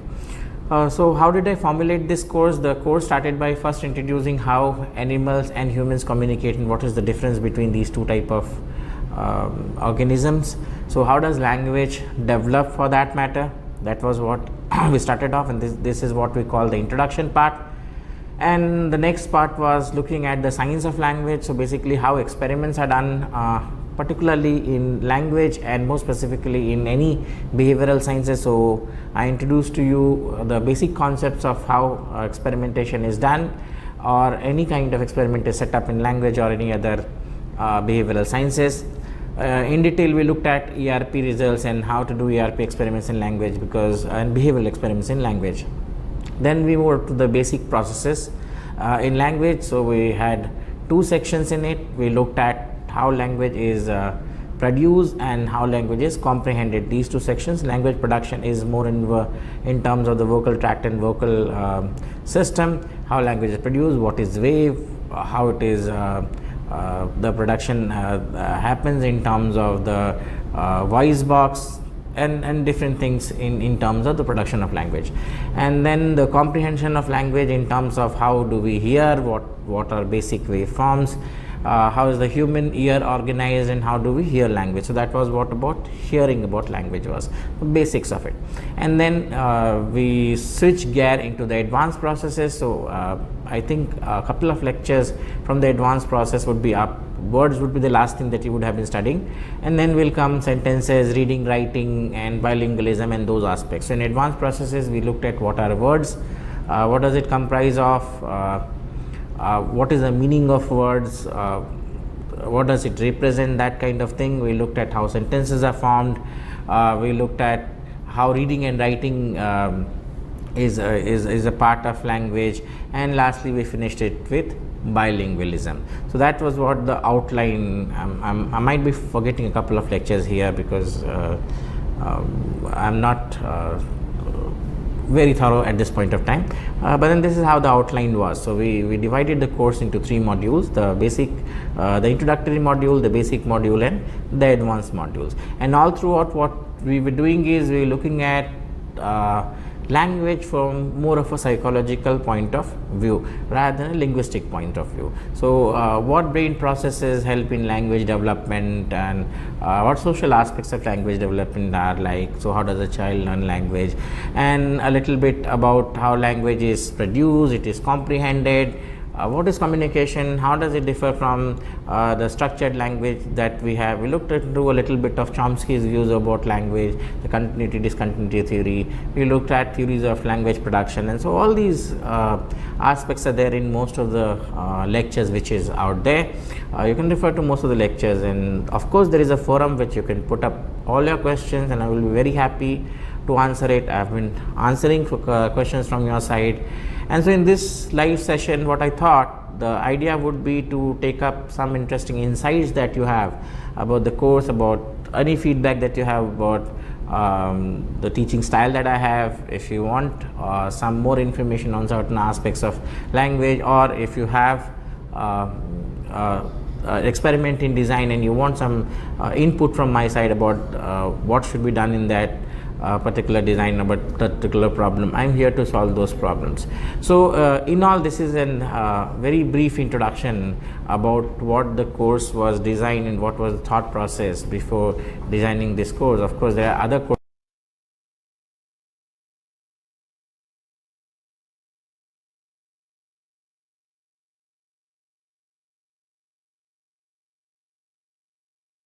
There's a brief power cut, so we're back again online. So as I said, the idea was in terms of looking at what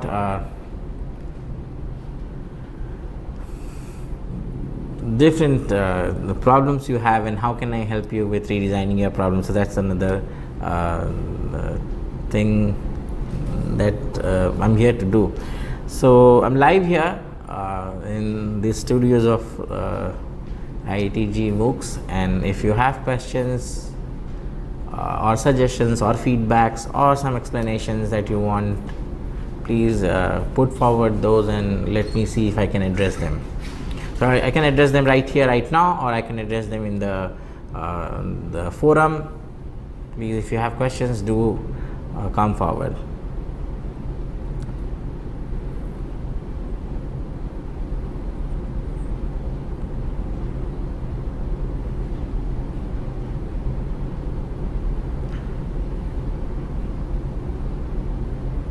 So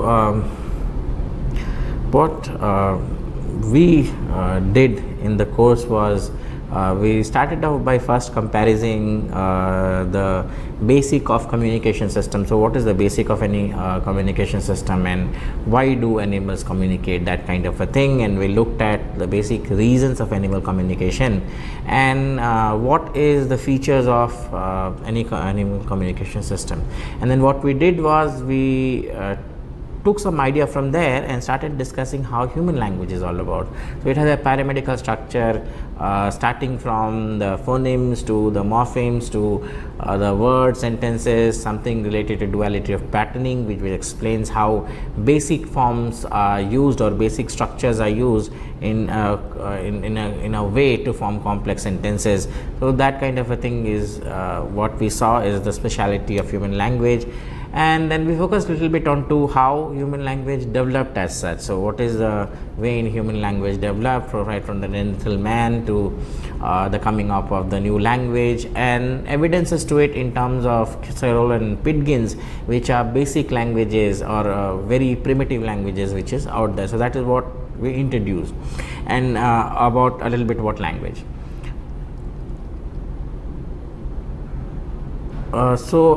Mahesh, the question is, what is the role of psychology in communication? A lot of role of psychology in communication, because the way we communicate, humans communicate or animals communicate, there are two different ways.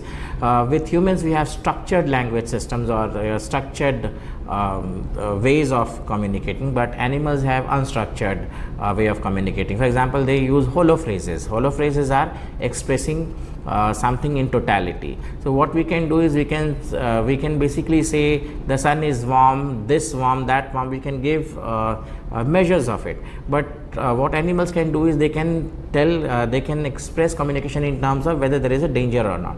So the role of psychology is in terms of how these things are built, how language is perceived. And so if you are looking at the overall role of psychology, basically psychology is the study of human behavior, and so these behaviors are guided by psychological principles. For example, in terms of communication, the idea, look at the honeybee wingle, which is a form of communication with the honeybees. Now if you look at how honeybees actually tell, if some honeybee has found a hive, how do they tell it? They tell it by using two different principles. One is by moving up and down in the vertical position, which actually tells where the new form of the honey is, and in terms of movement in the horizontal axis, which tells you how far it is. So these two things are basic expression or a behavior that the honeybee is doing, which other honeybees understand, and so these behaviors are what is understood. In terms of human, how we express ourselves or how we express our feelings is through language, and these expressions has to do with various brain regions or various psychological principles like memory, like attention, like perception. All those come about into adding in together and making the language or communication possible. How to deal with psychology of the learners for boosting them to learn language? psychology of the learners for boosting them to learn language. So basically this question has to do with language learning. And so in most of the chapters, there is the second part of it. What we have dealt is how should this language learning be, or how could we promote this language learning. Now the ways in which we can do it is we can make this in terms of language learning, we can make. So whether you are learning primary language, first of all, the mother tongue is something that you learn by something called submersive inversion. So here what happens is there are things that the children learn on their own. But if you are talking about the second language or learning a new language, there are ways of how learning it. And the best way that is possible is something called submersive inversion, which there is a software out there which is called Rosetta Stone, which also uses it. What it does is, instead of teaching the nouns or the content words, nouns, pronouns, adjectives, those kind of things, what they do is they show you a particular image or concept, and they make you learn this concept through the primary language. And so that is one way in which you can increase learning. The other way to influence the second language learning can be in terms of teaching the action words rather than teaching the nouns, because nouns are something which is very familiar or which is very easy to learn. Now if you look at the memory, what really happens is, if you're looking at working memory, what really happens is, when we process a sentence, we actually look at the action words. So if I am to tell you that Ram is going to the village, what actually the phonological loop or the working memory is trying to keep with it is the word Ram, is the word going, and is the word village. And so Ram and village is more or less like object and subject, and so since English follows this order of object and subject, so they have to be kept in a rule. But the connecting word is going. Think of yourself going into any foreign language land. Now if you are there, the only word, the most important words that you need is something called content words or action words. For example, we say, waiter, come here. So come here, go there, eat, drink, or any other thing is what is the initial word that you need to learn. And so one way of teaching, or one way of teaching a new language has to do with learning of a content word and using something called submersive inversion that we have talked about. Here what we do is, instead of you learning the new language in the way in terms of spellings and in terms of words and in terms of grammar, what we tend to do is make the second language or things in the second language, concepts in the second language available to you in terms of the first language, in terms of pictures of the first language. That way language learning will be more easy and a better thing.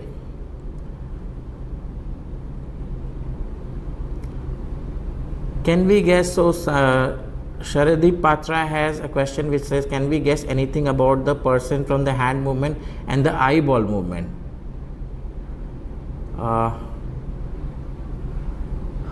Person from the hand movement and eyeball movement. So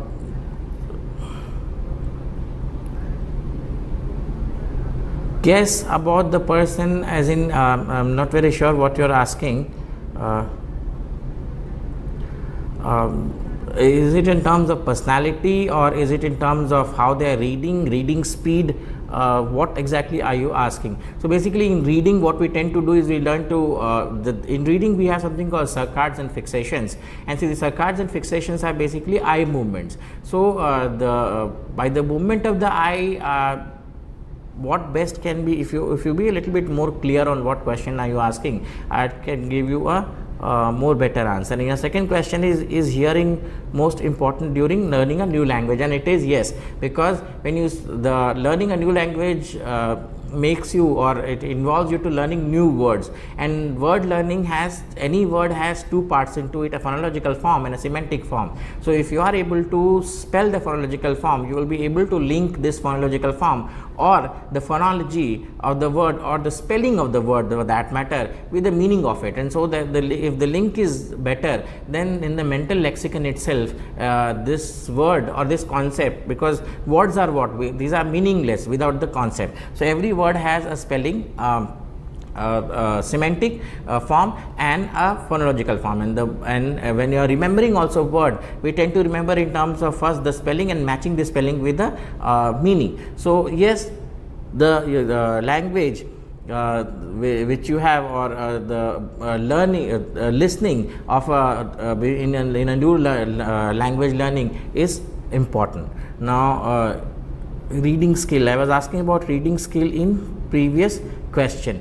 Reading skill, so the reading skill has to, there are two theories of reading. One is the I mind hypothesis. It's basically a form of cognitive psychology, informed cognitive psychology. And so basically looking at the eyeball movement or how you are reading has nothing to do with comprehension. Sometimes you keep on reading very fast and the comprehension is different. So basically the way you read, or the way your hand movements are, and the way the comprehension happens, or the way you understand, are two different things into it, because another factor into it will be attention. So basically reading, as I discussed before, has to do with circuits and fixations. And so there are tests which have been done in which the middle letters of sentence has been replaced and the first and last letters have been kept fixed, and even with that people have been able to read the whole sentences. So basically reading, this eyeball movement or reading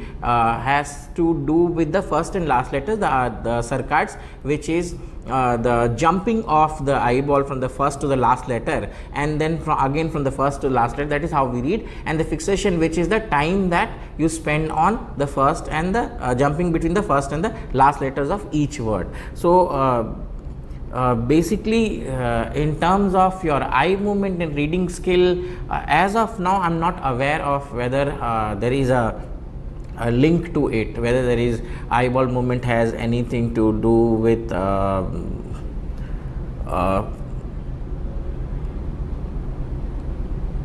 hand movement and so on and so forth, but I'll definitely look into it, and if I find something, I'm going to post it into my forum, and I promise I'll look into this question of yours. So whether it's an interesting question, whether anybody can guess anything about person from the hand movement and eyeball movement. So I'll look into it and I'll get back to you onto the forum if there is anything interesting that I come about, or that is out there in research. Now with that, if you have other questions also, anything else that you feel is important, or any problem that you have been having, or any kind of let's say if you have an experiment and you want to discuss it, any other thing, I'm here to discuss. So as I was saying, what we were doing is in the second section itself of how this language course is, I was talking more about how experiments are designed in language. And so we're looking at how these hypotheses, how problems are generated, how these problems relate to specific hypotheses, how these hypotheses are tested. So basically using the inductive and deductive method. And so from hypothesis testing we have some data, and based on that data we make some kind of an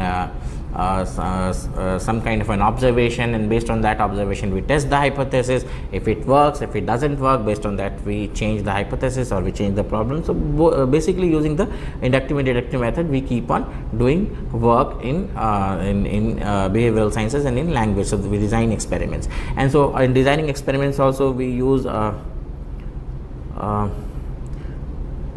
so what is the reason for stammering?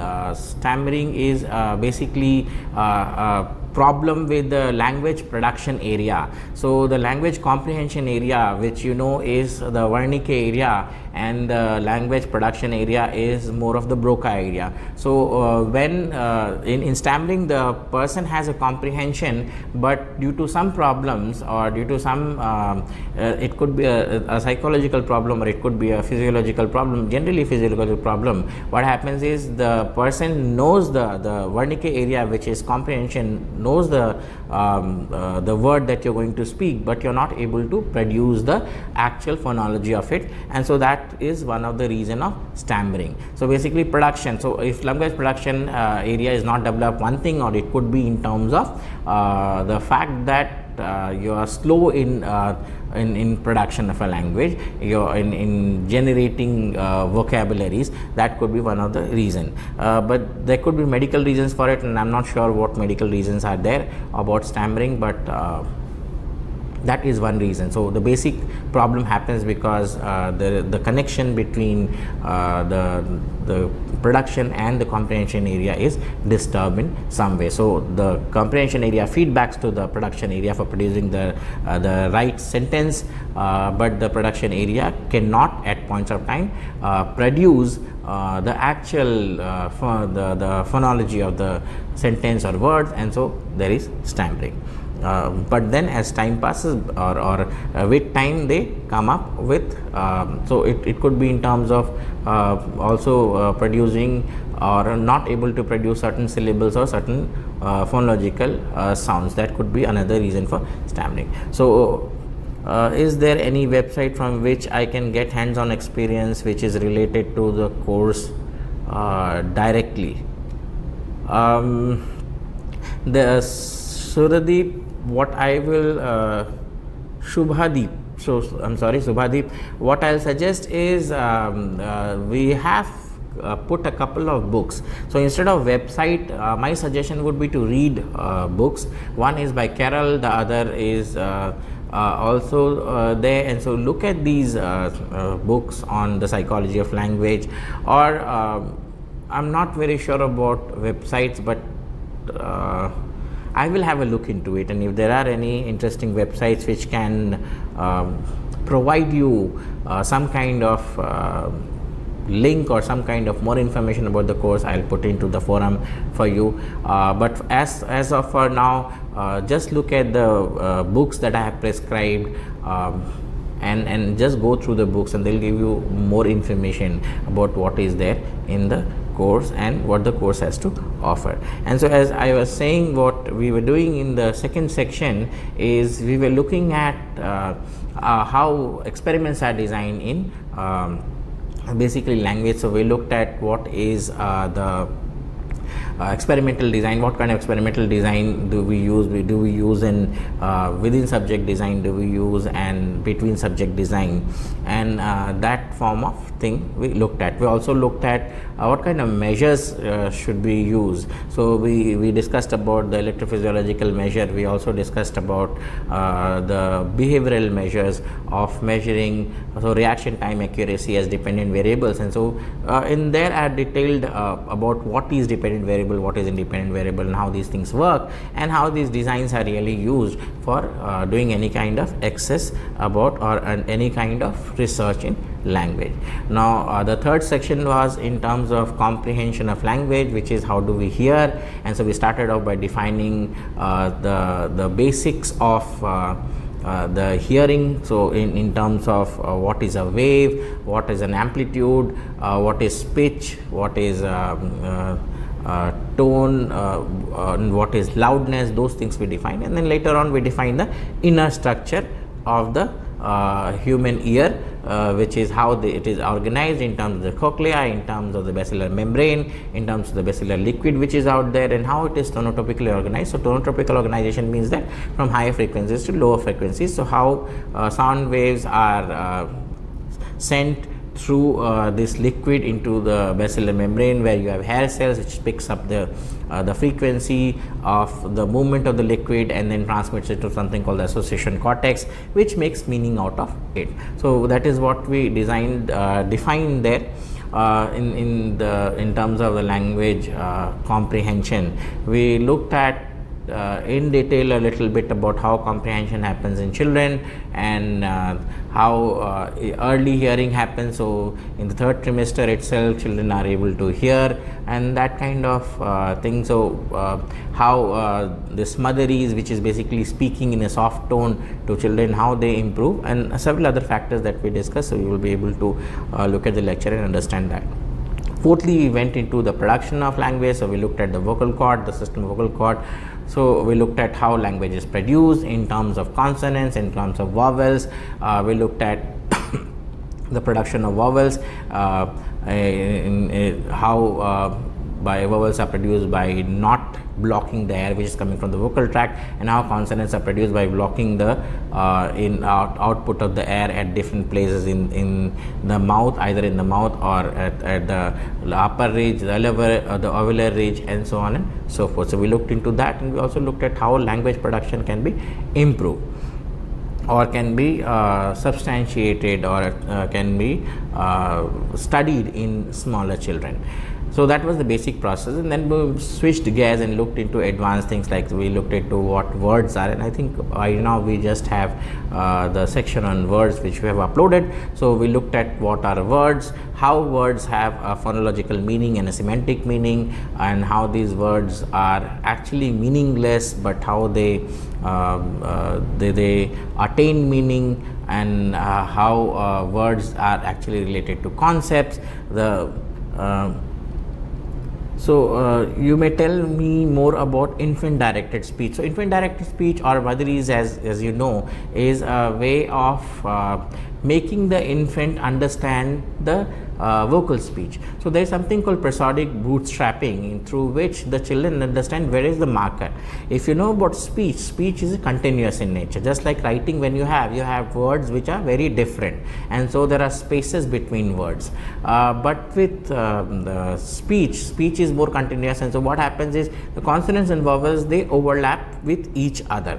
So what with infant directed speech, what the mother actually does is she slows the speech streams, she slows the way a speech is delivered to the children, and making deliberate pauses. So these deliberate pauses then makes the children understand the word boundaries and perceive the word, and so that is what this infant directed speech is all about, Madhuri is all about. This is to make the children learn or where to make the boundaries in terms of understanding words or perceiving words and sentences and speech as such. That is what infant directed speech is all about.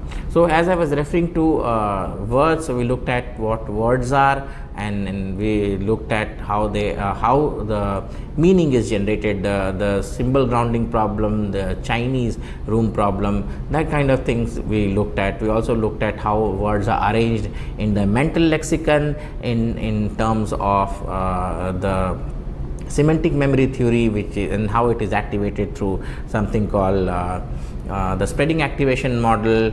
And we looked at how it is, how do we retrieve words, how do we store words. These are the things that we did in terms of words. And then we moved to sentences. So sentences is something which will sentences and reading and writing is something which we'll do in the next session. So this is in brief what we were doing all around in this particular course. So if an Indian parent adopt a Russian child, will the child able to learn the words by infant directed speech which is Indian? So yes, he would be, but it has to be very early in life. So once if an Indian parent adopts a Russian child who is above a certain age, so there are ages in which the children learn these speeches. So after say 3 years, it becomes a little bit difficult for them to do that. But if a small Russian child is taken in by an Indian parent, and through infant directed speech, the Russian child will be able to understand the different words or the different segmentation boundaries of the word, and through prosodic bootstrapping they will be able to understand or produce new words, comprehend new words, and later on produce new words. So yes, that's possible, but then you have to have the child very early on. If it is come out of age, if it's a certain age, then another method of learning the second language has to be there, because first language learning is something which is very early on. It sets up very early on, and as you know, by 3 to I think 2 to 3 years, I don't have the dates with me, but the children has learned almost, most children would have learned almost 4,000 words, and after that word learning is difficult. So very early on it is possible, entirely possible for Indian parent to teach word boundaries or Indian speech to Russian children. That's possible. So that's what we have been doing in this course, and as I said, rest of the things in terms of sentences or in terms of as we grow old, why is it difficult to learn a new language as compared to a baby? Now that's a very interesting question. So babies don't have words or semantics or pre-arranged. So in very easy words, they don't have a mental lexicon prepared. So they are still learning, and the mental lexicon is being prepared, or new concepts are being added. So what happens is then when the child in the very beginning, they don't have these new concepts, and so they learn a concept. For example, one thing is, how do they learn? There is something called the whole versus part understanding of a concept. So when you point to a dog, to a very small child, the child generally takes it that the whole dog is the whole dog means the whole dog itself. And when you point a tail and say and again point to the dog, they will understand that tail is also a dog, but later on they understand that tail is a part of the dog. So that way they are learning, and so they are learning new things, and the mental lexicon is very new, and so new words are arranged. Now as you grow old, what happens is that the first language mental lexicon is already there, and so to replace that or to make any new connections to that, what happens is that it becomes really difficult, because the moment you try to put new language, or the moment you try to force in new concepts, new semantics into the earlier language, what happens is that the connections are not made that properly. Now for children, they're still in a learning phase, and new concepts or two concepts, bilingual concepts, can be arranged or can be learned. But as you grow old, the brain is no more developing, and so you of course can learn new languages or other languages also, but it takes a little bit more difficult time, because what happens is when you try to extract, when you try to say a word in your mother language and a new language, both the forms of the language, in the first form which you have learned as a child, and the new language, both gets activated, and so both compete with each other. And so learning new language as you grow becomes difficult, is because there are pre-existing concepts which are there, and they are preferred more than the new language. But then if you do a lot of practice, what could happen is that you would be able to perfectly learn. That's what people tend to do. They learn new languages every day. We tend to learn new languages every day, but the teaching those languages has to start with something called action words, and then using submersive inversion and other different techniques of learning the new language. And this new technique has to be based entirely on the fact that you don't give them words or don't give them pronunciations of the new words. What you tend to do is take a word, an image of the word, and try to make them this new word learn in terms of the initial language that they have learned, and that will sufficiently increase the learning idea or the learning pace. So yes, short answer to your question is that it becomes really difficult for people to learn new languages when they get old, and the primary reason being that there is a competition between the initial mental lexicon or concepts which is there from the first language. They interfere with the learning of the new language, or they somehow block the learning of the new language. So that's what I think is the answer to your question. And so what is the scope of research in the area about how a baby learns its mother tongue? The scope of research would be in terms of how there are so you can basically do an electrophysiological study on this and look at how does the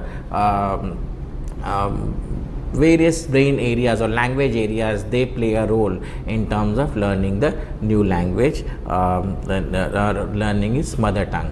And you can also do behavioral studies with it. So one is you can do electrophysiological studies. You can also use various techniques of learning the mother tongue. For example, one is pointing. So motherese is one way of teaching. The other way of teaching new language could be in terms of showing them and not naming the object. And so different ways are there. I'm pretty sure there are different kind of research papers, but the top thing that comes to my mind is you can basically design an ERP study, an EEG study, and look at the effect of duration or the effect of maybe time or stimulus variations, or you can look at some other effects and look at how these timing of these generate different ERPs, or how the brain is responding to these different changes which is happening in the study of new language. And so that comes to my mind. Whispering concept, I'm not very sure what this is, but I'll get back to you, Gulshan Kumar, on the whispering concept, because I'm not aware of this whispering concept. So one idea could be that this whispering, when we are not, so there is one idea which says that multiple senses are used for making meaning of speech, and so when we whisper we actually do not produce a sound, and so by just looking at the vocal tract, there is something called a motor theory which says that how do we perceive speech? We perceive speech by looking at the vocal tract, and so once we are whispering, we are actually using the same vocal tracts, we are using the same amount of muscles in the vocal tract to produce speech. And so maybe what you're looking at is, or what you're questioning is, how do people perceive speech? So yes, whispering itself, how do people make meaning out of whispering is because speech itself is not needed. The motor theory says that speech itself is not needed for exactly identifying what is being said or making meaning of what is being said. By just looking at, so while we are whispering, the same vocal cords are vibrating, the same vocal apparatus is vibrating, and by just looking at that, the motor act of that, we can have meaning out of it. Computer science and electronics important for research in psychology of language.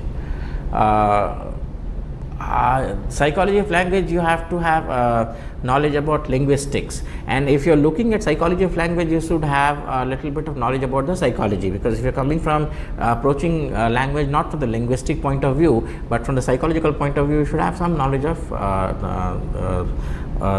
of psychology. Now electronics and computer science, I don't think that's needed.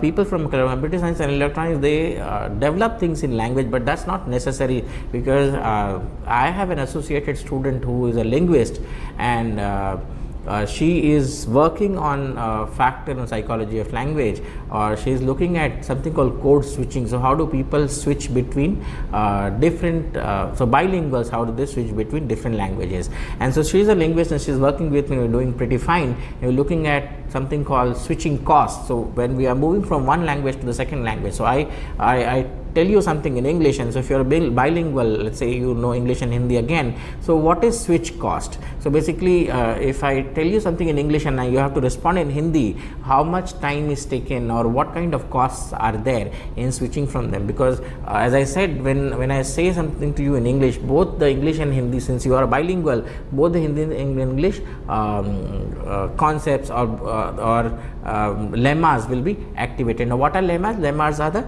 basic words. So words which are in the purest form. For example, run is a lemma, running, runner, runs, and all those things are something called lexeme, which are the extensions of this word. So basically the basic lemma or the basic word is activated, or basic concept is activated in both the forms, if I give you a word in English. Now what we are trying to see is the switching between these two languages, forward switching versus a backward switching, and whether context has an effect or whether timing has an effect, and that kind of thing is what we are looking at.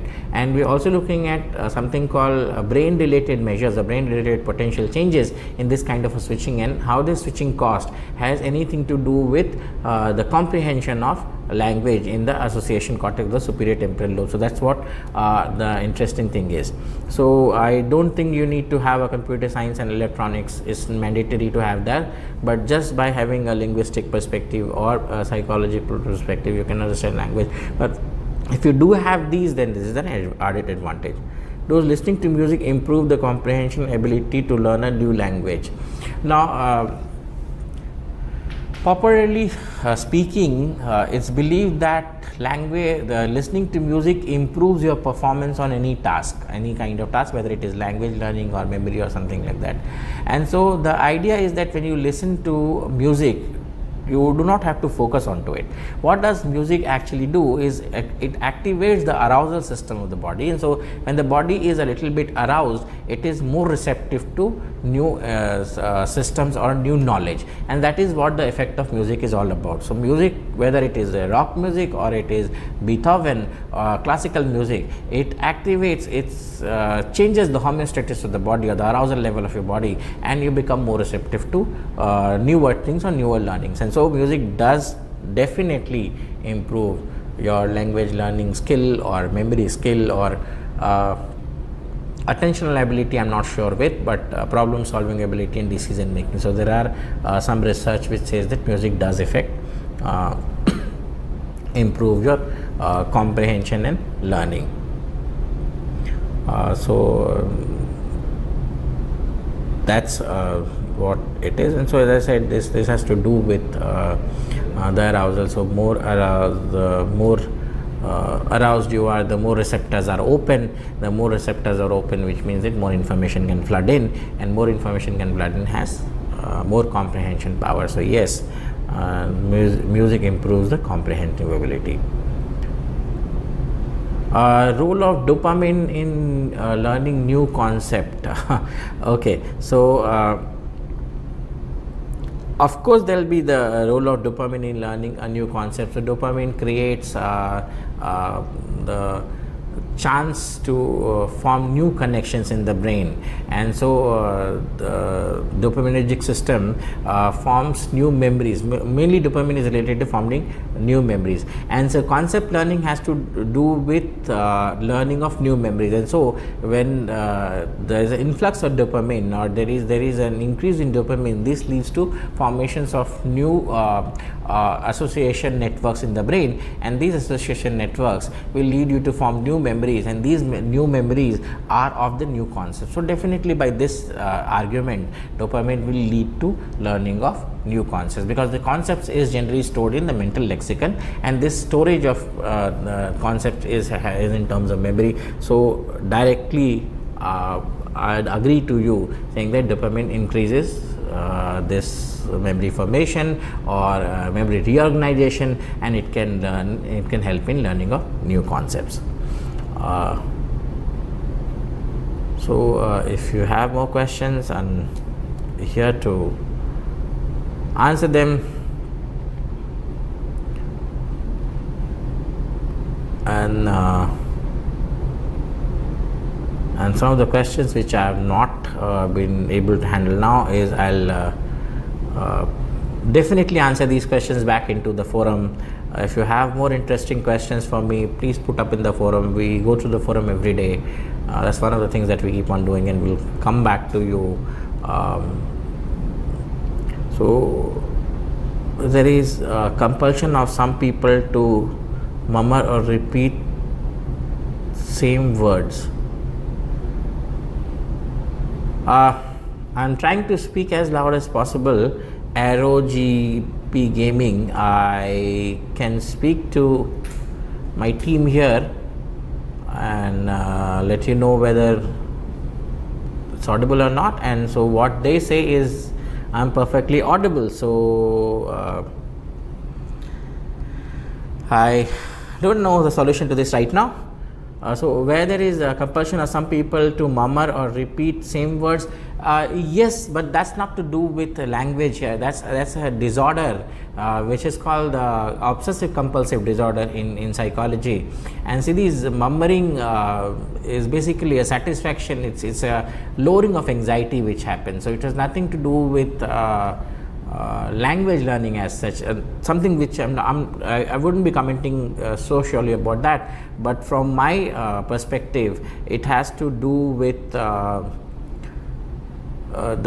obsessive compulsiveness that people have, and so this murmuring has to do with that. So hello Raj, Prince, thank you, Jayendra. I'm trying to speak aloud and UPSC 128. Linguistic is the study of language, how language is formed, what is the use of language, what is the meaning of language for that matter, and how language is different from the communication, what kind of psychological process go into language, and those kind of things are what is linguistic is all about. More about obsessive compulsive disorder in psychology. Now we're going off route somewhere.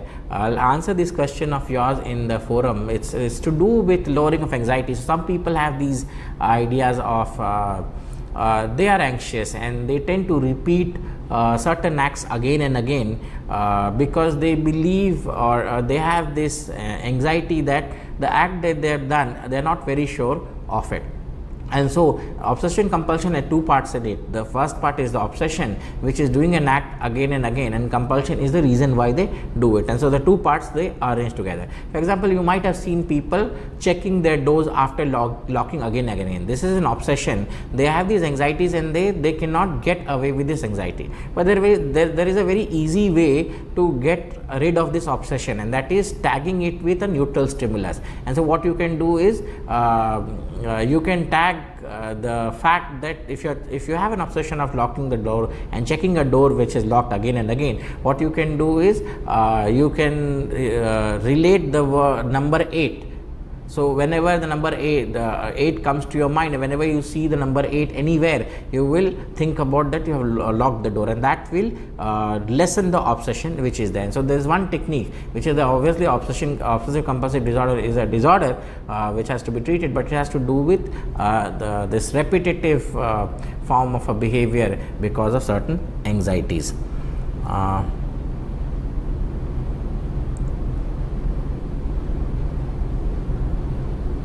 I am trying to increase my microphone. Bhavesh. So let me talk to them. What is happening? It's perfect. So my team says it is perfect.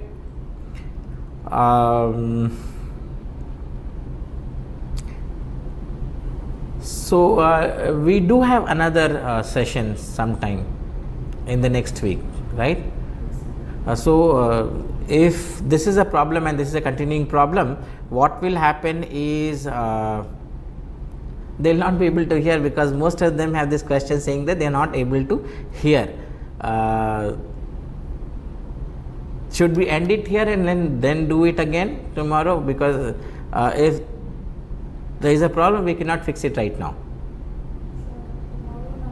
Not tomorrow, but next session. So what I have is what is morphology and phonology. So yes, I'll answer that question. What phonology is? Basic speech sounds. So the human vocal cord produces some basic speech sounds. For example, a, u, e that you learn is the basic speech sound, and morphology is connecting the speech sound to form basic words. For example, ah, or sentence markers. For example, when you say run and runs, the s that comes in the end, or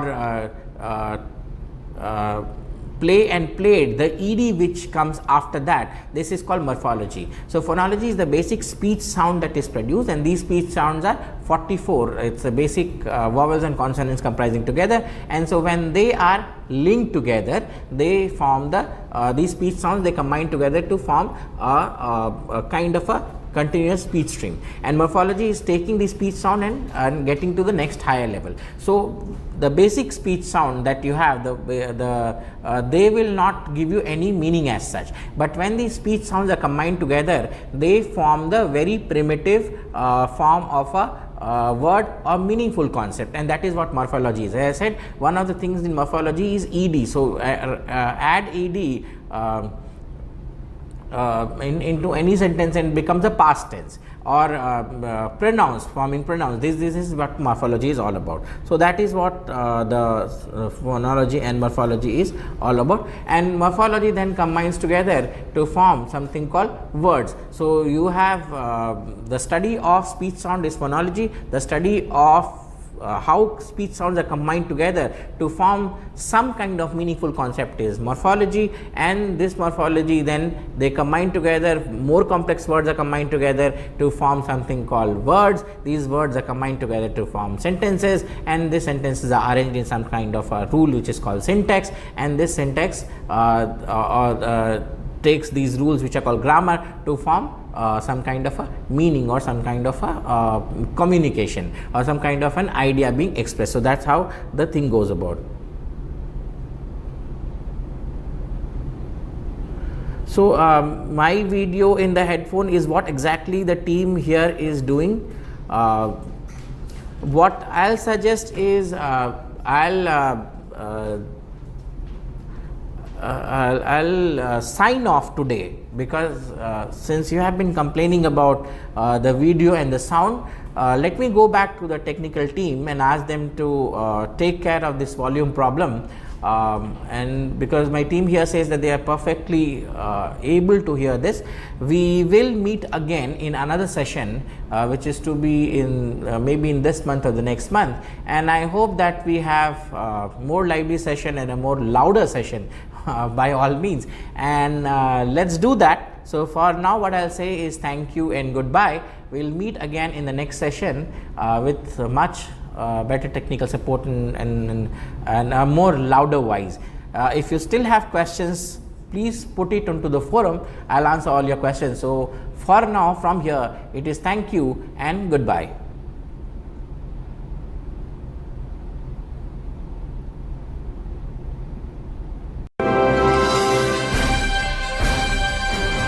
Swayam Prabha, Digital India, Educated India.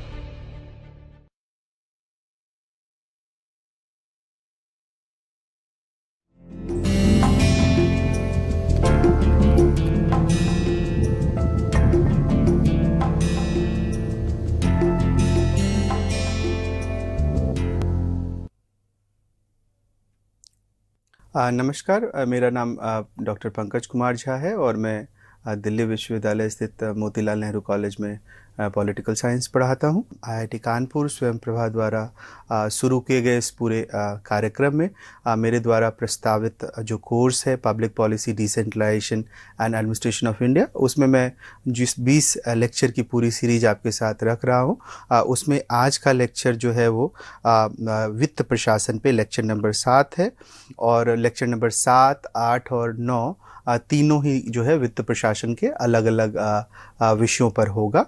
सबसे पहले हमें ये समझना चाहिए कि जब हम लोक प्रशासन पढ़ते हैं, पब्लिक एडमिनिस्ट्रेशन, तो वहाँ अलग अलग तरह के प्रशासन का जो है विभाजीकरण है।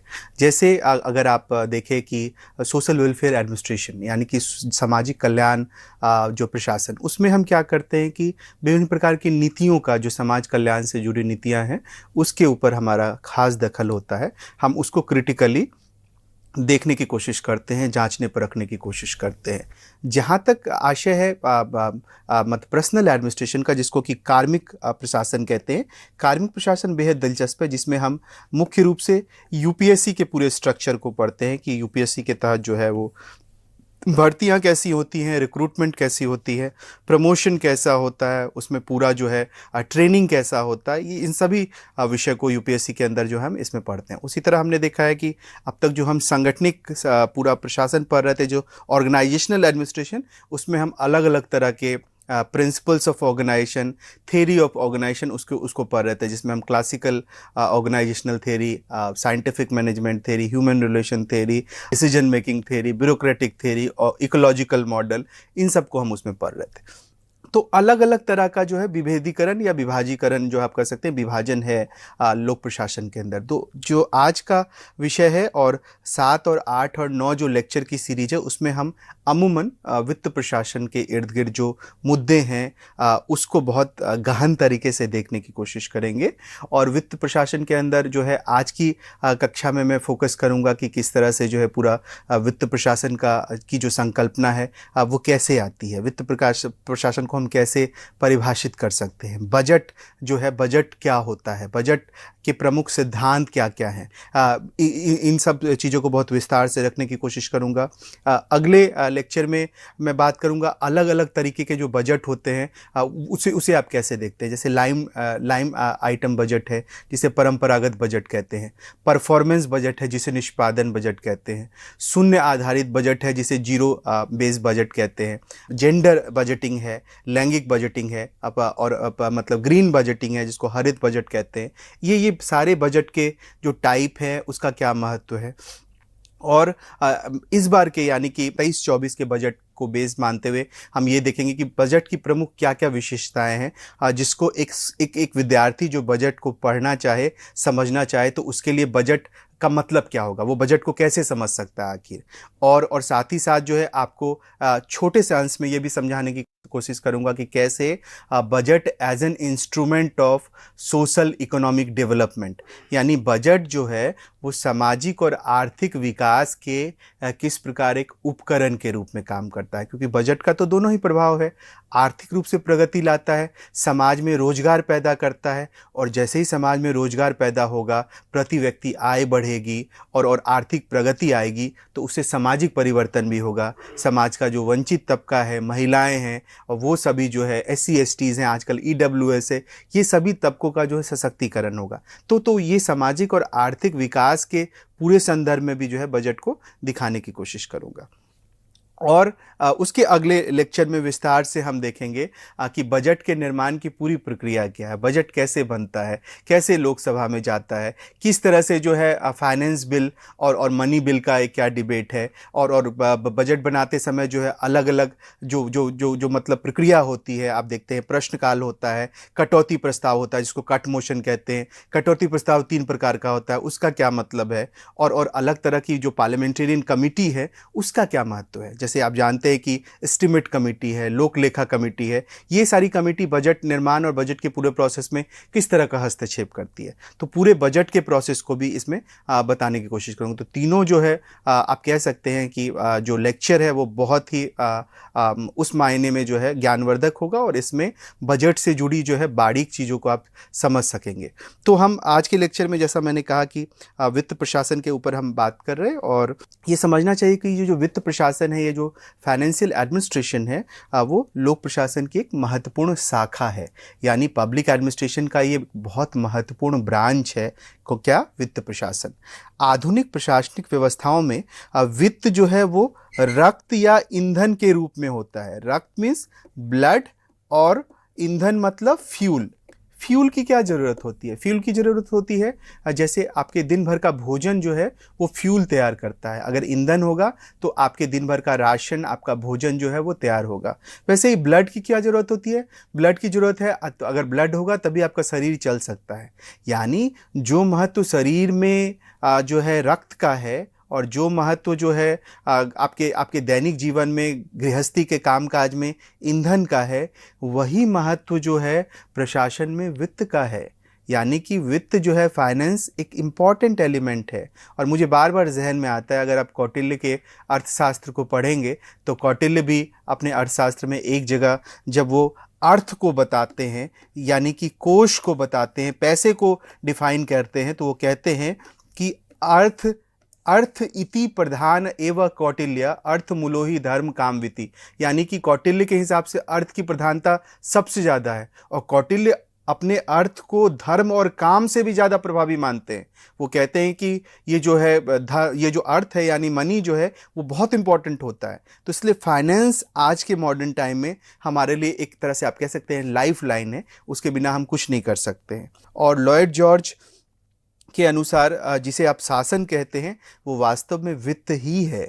जिसे हम कहते हैं गवर्नेंस है, वो दरअसल फाइनेंस है, क्योंकि फाइनेंस जो है वो गवर्नेंस को क्या करता है, वो ट्रिगर करता है, उसको जो है स्टीयरिंग करता है, उसको चालित करता है। तो एक तरह से फाइनेंस का बहुत महत्व है। दूसरे शब्दों में वित्त प्रशासन का आशय लोक प्रशासन की उन गतिविधियों, संगठनात्मक प्रयासों व प्रक्रियाओं से है जो प्रशासनिक कार्यों हेतु धन का एकत्रण यानी आय, बजट निर्माण यानी बजट के पूरे फॉर्मेशन, निष्पादन और वित्तीय प्रक्रियाओं पर नियंत्रण का कार्य करता है।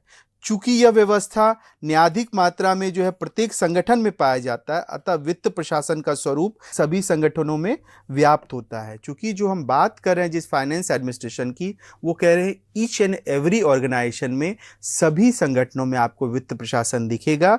इसलिए क्योंकि सभी संगठनों में क्या होता है, धन के एकत्रण पर जोर होता है, मतलब how to collect money, collection of resources एक इंपॉर्टेंट आयाम होता है। दूसरा, बजट को बनाना। कोई भी संगठन चलेगा बिना बजट के नहीं, तो उसमें जो खर्च होगा आगामी साल के लिए जो आप सोच रहे हैं कितना खर्च होगा, और पिछले साल जो आपने खर्च किया उसका लेखा जोखा, उसके लिए जो है आपको बजट निर्माण करना पड़ेगा।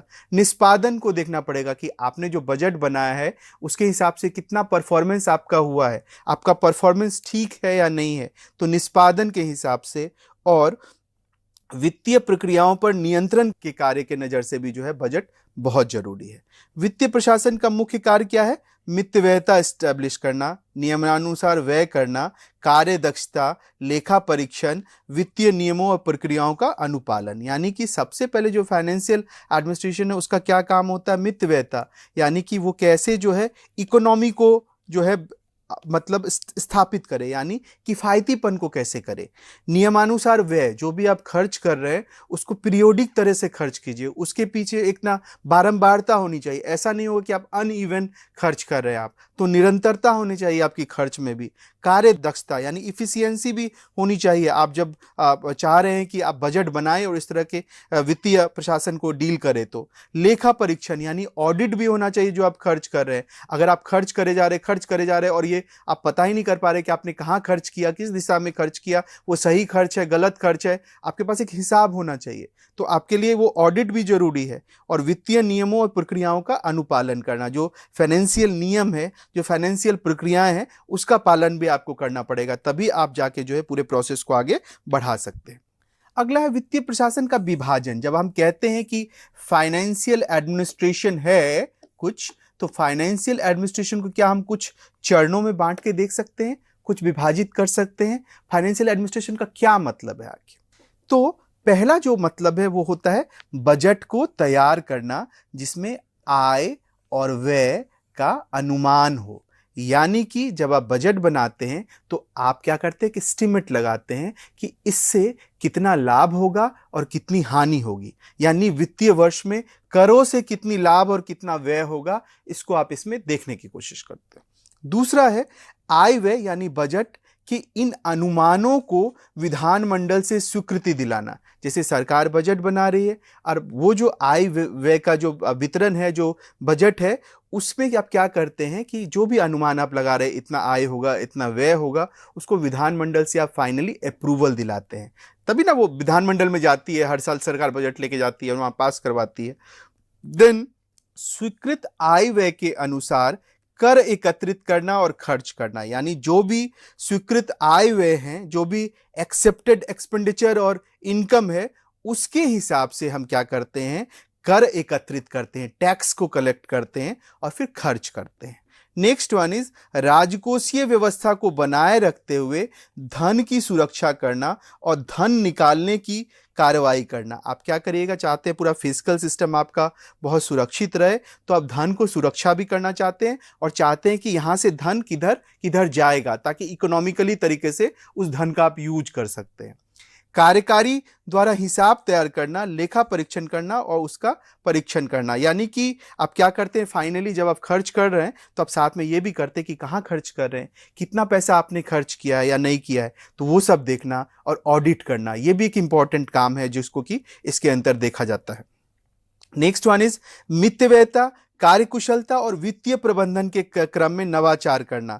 यानी जब आप बना रहे हैं, वित्तीय प्रशासन को डील कर रहे हैं, बजट को आगे लेके बढ़ चुके हैं, तो आप फोकस क्या करिएगा, इकोनॉमी स्टैब्लिश हो आपके काम में, इफिशियंसी हो और फाइनेंशियल जो है मैनेजमेंट भी हो, और ये सब करेंगे तभी नवाचार होगा, यानी इनोवेशन जो है आएगा उस पूरे सिस्टम के अंदर। यानी आपने देखा 1 2 3 4 5 6 भाग में जो है आपने देखा कि बजट को आपने बांट के देख रहे हैं, और बजट के पूरे प्रोसेस को, वित्त प्रशासन को, पूरे वित्तीय प्रशासन को आप जो है 6 भाग में बांट रहे हैं, जिसमें बजट तैयार करना पहला है, दूसरा है आप उसको क्या कर रहे हैं, विधानमंडल में स्वीकृति दिला रहे हैं, तीसरा उसी के हिसाब से आप क्या कर रहे हैं, टैक्स लगा रहे हैं, खर्च कर रहे हैं, हैं। चौथा क्या कर रहे हैं, जो राजकोषीय व्यवस्था है उसमें धन की सुरक्षा कर रहे हैं। नेक्स्ट क्या कर रहे हैं, ऑडिट को फोकस कर रहे हैं। एंड लास्टली आप मितव्ययता, कार्यकुशलता और वित्तीय प्रबंधन के क्रम में जो है काम कर रहे हैं। तो ये 6 मिलके वित्तीय प्रशासन जो है वो कहलाता है। भारत में वित्तीय प्रशासन की क्या स्थिति है, अगले हम स्लाइड में ये बात कर रहे हैं। भारत में, इंडिया में फाइनेंशियल एडमिनिस्ट्रेशन का क्या सिचुएशन है। तो भारत में जो है संघात्मक शासन व्यवस्था होने के कारण, यानी कि फेडरल जो है शासन व्यवस्था होने के कारण केंद्र और राज्य दोनों स्तरों पर वित्तीय प्रशासन मौजूद है, जो संचालित हो रहे प्रशासनिक तंत्र में अंतर्निहित है। हम जानते हैं फेडरलिज्म एक टर्म है। फेडरलिज्म का मतलब होता है सेंटर और स्टेट के बीच में कार्यों का बंटवारा। तो चूंकि फेडरल स्ट्रक्चर है तो सेंटर में जैसे है वैसे स्टेट में है, दोनों ही जगह वित्तीय प्रशासन काम करता है, फाइनेंशियल एडमिनिस्ट्रेशन। और ये जो फाइनेंशियल एडमिनिस्ट्रेशन काम करता है वो वहां के प्रशासनिक तंत्र में, एडमिनिस्ट्रेटिव सिस्टम में वो अंतर्निहित है।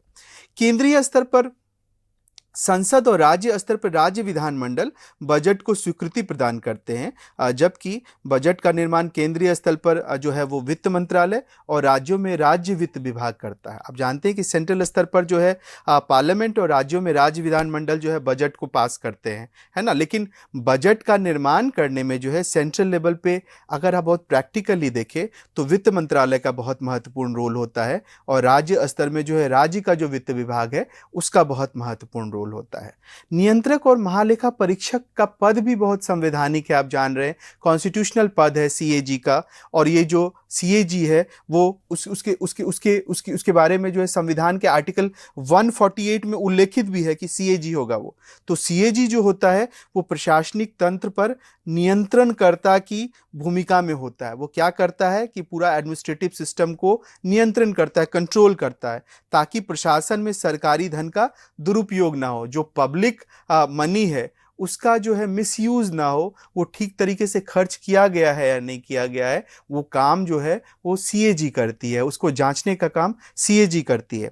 संविधान के आर्टिकल 280 के अनुसार यह प्रावधान किया गया है कि वित्त आयोग केंद्र और राज्यों के मध्य करों के बंटवारे के संबंध में प्रति 5 वर्ष पश्चात अपनी रिपोर्ट प्रस्तुत करके वित्तीय प्रशासन में अपनी अहम भूमिका निभाएगा। जैसे सीएजी का प्रावधान आपने देखा 148 आर्टिकल में है, जो कि पब्लिक मनी के मिसयूज की जांच करता है कि वो ठीक से खर्च किया गया या नहीं। उसी तरह से आर्टिकल 280 आप जब देखिएगा तो उसमें सेंटर और स्टेट के बीच जो करों का बंटवारा है और उसके संदर्भ में एक इंपॉर्टेंट जो इंटरवेंशन है उससे जुड़ी जो सारी रिपोर्ट तैयार कौन करता है, वो करता है राज्य वित्त आयोग। और वो वित्त आयोग भी जो है अपना इंपॉर्टेंट कंट्रीब्यूशन कहाँ करता है, वित्तीय प्रशासन में करता है। तो वित्तीय प्रशासन में एक इंपॉर्टेंट कंट्रीब्यूशन जो है इन सब का है। अगला जो पार्ट है वो भारत में वित्तीय प्रशासन के संबंध में जो डिफरेंट अंग हैं, डिफरेंट बॉडीज हैं, उसके बारे में हम देख रहे हैं। जो डिफरेंट बॉडी भारत में वित्तीय प्रशासन के क्षेत्र में काम करती है उसमें राष्ट्रपति है। राष्ट्रपति आप जानते हैं कि इंपॉर्टेंट पार्ट है पूरे इस प्रोसेस में। और जैसे ही हम पार्लियामेंट का भी नाम लेते हैं, जब हम कहते हैं what is parliament means Lok Sabha और राज्यसभा तो है ही, लेकिन लोकसभा और राज्यसभा और राष्ट्रपति तीनों मिलकर संसद बनता है। तो चूंकि संसद में बजट का एक इंपॉर्टेंट जो हिस्सा आप कह सकते हैं, बजट पूरा संसद में पास होता है, तो उस नाते राष्ट्रपति की भूमिका भी संवैधानिक अध्यक्ष होने के नाते बहुत अधिक है। राष्ट्रपति क्या करता है कि सरकार का वार्षिक बजट संसद में प्रस्तुत कराने का दायित्व रखता है, यानी राष्ट्रपति जो है बजट को पार्लियामेंट के अंदर पेश करने का दायित्व रखता है। प्रधानमंत्री और मंत्रिपरिषद बजट का अंतिम प्रारूप तैयार कर संसद में प्रस्तुतिकरण और स्वीकृति कराना और नीति निर्माण में शीर्षस्थ, यानी कि जो प्राइम मिनिस्टर है और जो मिनिस्ट्री है, काउंसिल ऑफ मिनिस्टर है, मतलब जो कैबिनेट है, वो ये मुख्य रूप से उसका काम क्या है, बजट को पार्लियामेंट में प्रस्तुत करना। मतलब आप समझ सकते हैं कि मतलब संवैधानिक प्रधान होने के नाते राष्ट्रपति पहल करता है, लेकिन व्यवहारिक प्रधान होने के नाते प्रधानमंत्री जो है संसद में प्रस्तुतिकरण इसका करवाता है और स्वीकृति उसका कराता है, और नीति निर्माण भी जो शीर्षस्थ होता है, जो पॉलिसी मेकिंग होगा वो भी पूरा प्राइम मिनिस्टर और उसके कैबिनेट के माध्यम से ये चीजें आगे बढ़ती है। तो पीएम प्लस उसका जो कैबिनेट है वो सुप्रीम भूमिका निभाता है बजट में, खासतौर पे ऐसे समय में जबकि पूर्ण बहुमत वाली सरकार होती है, उस समय तो और भी महत्वपूर्ण भूमिका हो जाती है। नेक्स्ट वन इज व्यवस्थापिका, यानी कि विधायिका। सरकार द्वारा जो है प्रस्तुत बजट को बहस के पश्चात स्वीकृति मिलती है। और आप जानते हैं कि व्यवस्थापिका इंपॉर्टेंट है, क्योंकि विधायिका एक सर्वोच्च आप कह सकते हैं सर्वोच्च विधि निर्माण निकाय संस्था है। तो वहां पे जो बजट पे डिस्कशन होता है, डिबेट होता है, पूरा रिगरस प्रोसेस चलता है, वो सब पार्लियामेंट के अंदर होता है। तो पार्लियामेंट तो एक इंपॉर्टेंट अंग होगा ही होगा। नेक्स्ट वन इज वित्त मंत्रालय। समस्त विभागों में प्राप्त बजटीय अनुमानों को अंतिम रूप देने का काम करता है वित्त मंत्रालय। स्वीकृति के पश्चात क्रियान्वयन और नियंत्रण, साथ ही आय के साधन जुटाना। तो फाइनेंस मिनिस्ट्री का भी इंपॉर्टेंट रोल है। वो क्या करता है, सभी विभागों से जो एस्टीमेट मांगे जाते हैं कि आप बताइए आपका खर्च क्या है, एजुकेशन मिनिस्ट्री बताएगा आपका खर्च क्या है, एग्रीकल्चर मिनिस्ट्री बताएगा आपका खर्च क्या है, तो सभी के एस्टीमेट को एकत्र करने का काम वित्त मंत्रालय का है। और जब स्वीकृति मिल जाती है तो बजट को, तो क्रियान्वयन करवाना, नियंत्रण करना और आय के साधन जुटाना, ये सभी जो है वो वित्त मंत्रालय के अधीन होता है। Next one is reserve bank of India. वित्तीय लेन देन की नीति और दिशा निर्देश करने का काम जो है वो रिजर्व बैंक का होता है। रिजर्व बैंक एक इंपॉर्टेंट संस्था है, आप जानते हैं, इस पूरे वित्तीय प्रशासन में। नेक्स्ट वन इज वित्त आयोग। वित्त आयोग केंद्र और राज्यों को अनुदान, ऋण, करों के बंटवारों पर अनुशंसा करता है। आर्टिकल 280 में जो है वो वित्त आयोग के गठन की बात की गई है। और ये इंपॉर्टेंट संस्था है जो कि केंद्र और राज्य के बीच संबंधों और वित्तीय मामलों के बारे में जो है अनुशंसा करता है। Next one is NITI Aayog. पहले योजना आयोग था, योजना आयोग की जगह नीति आयोग आ गया। नीति आयोग भी योजनाओं के निर्माण में, उसके अनुमान लगाने में, उसके बंटवारे में जो है महत्वपूर्ण भूमिका निभाने का काम करता है। नेक्स्ट है विश्व बैंक और अन्य प्रदत्त वित्तीय सहायता के साथ साथ कुछ दिशा निर्देश देना, जिसकी अनुपालना भारत सरकार को करनी होती है। विश्व बैंक और अन्य जो भी इंटरनेशनली जो है फाइनेंशियल इंस्टीट्यूशंस हैं, वो सभी एक इंपॉर्टेंट रोल अदा करती है, क्योंकि सरकार का वित्त बन रहा होता है, लेकिन वित्त का कहीं ना कहीं प्रत्यक्ष और प्रत्यक्ष जो है संबंध विश्व बैंक और अन्य संस्थाओं से भी होता है। तो वो भी एक इंपॉर्टेंट जो है भूमिका उसमें निभाती है।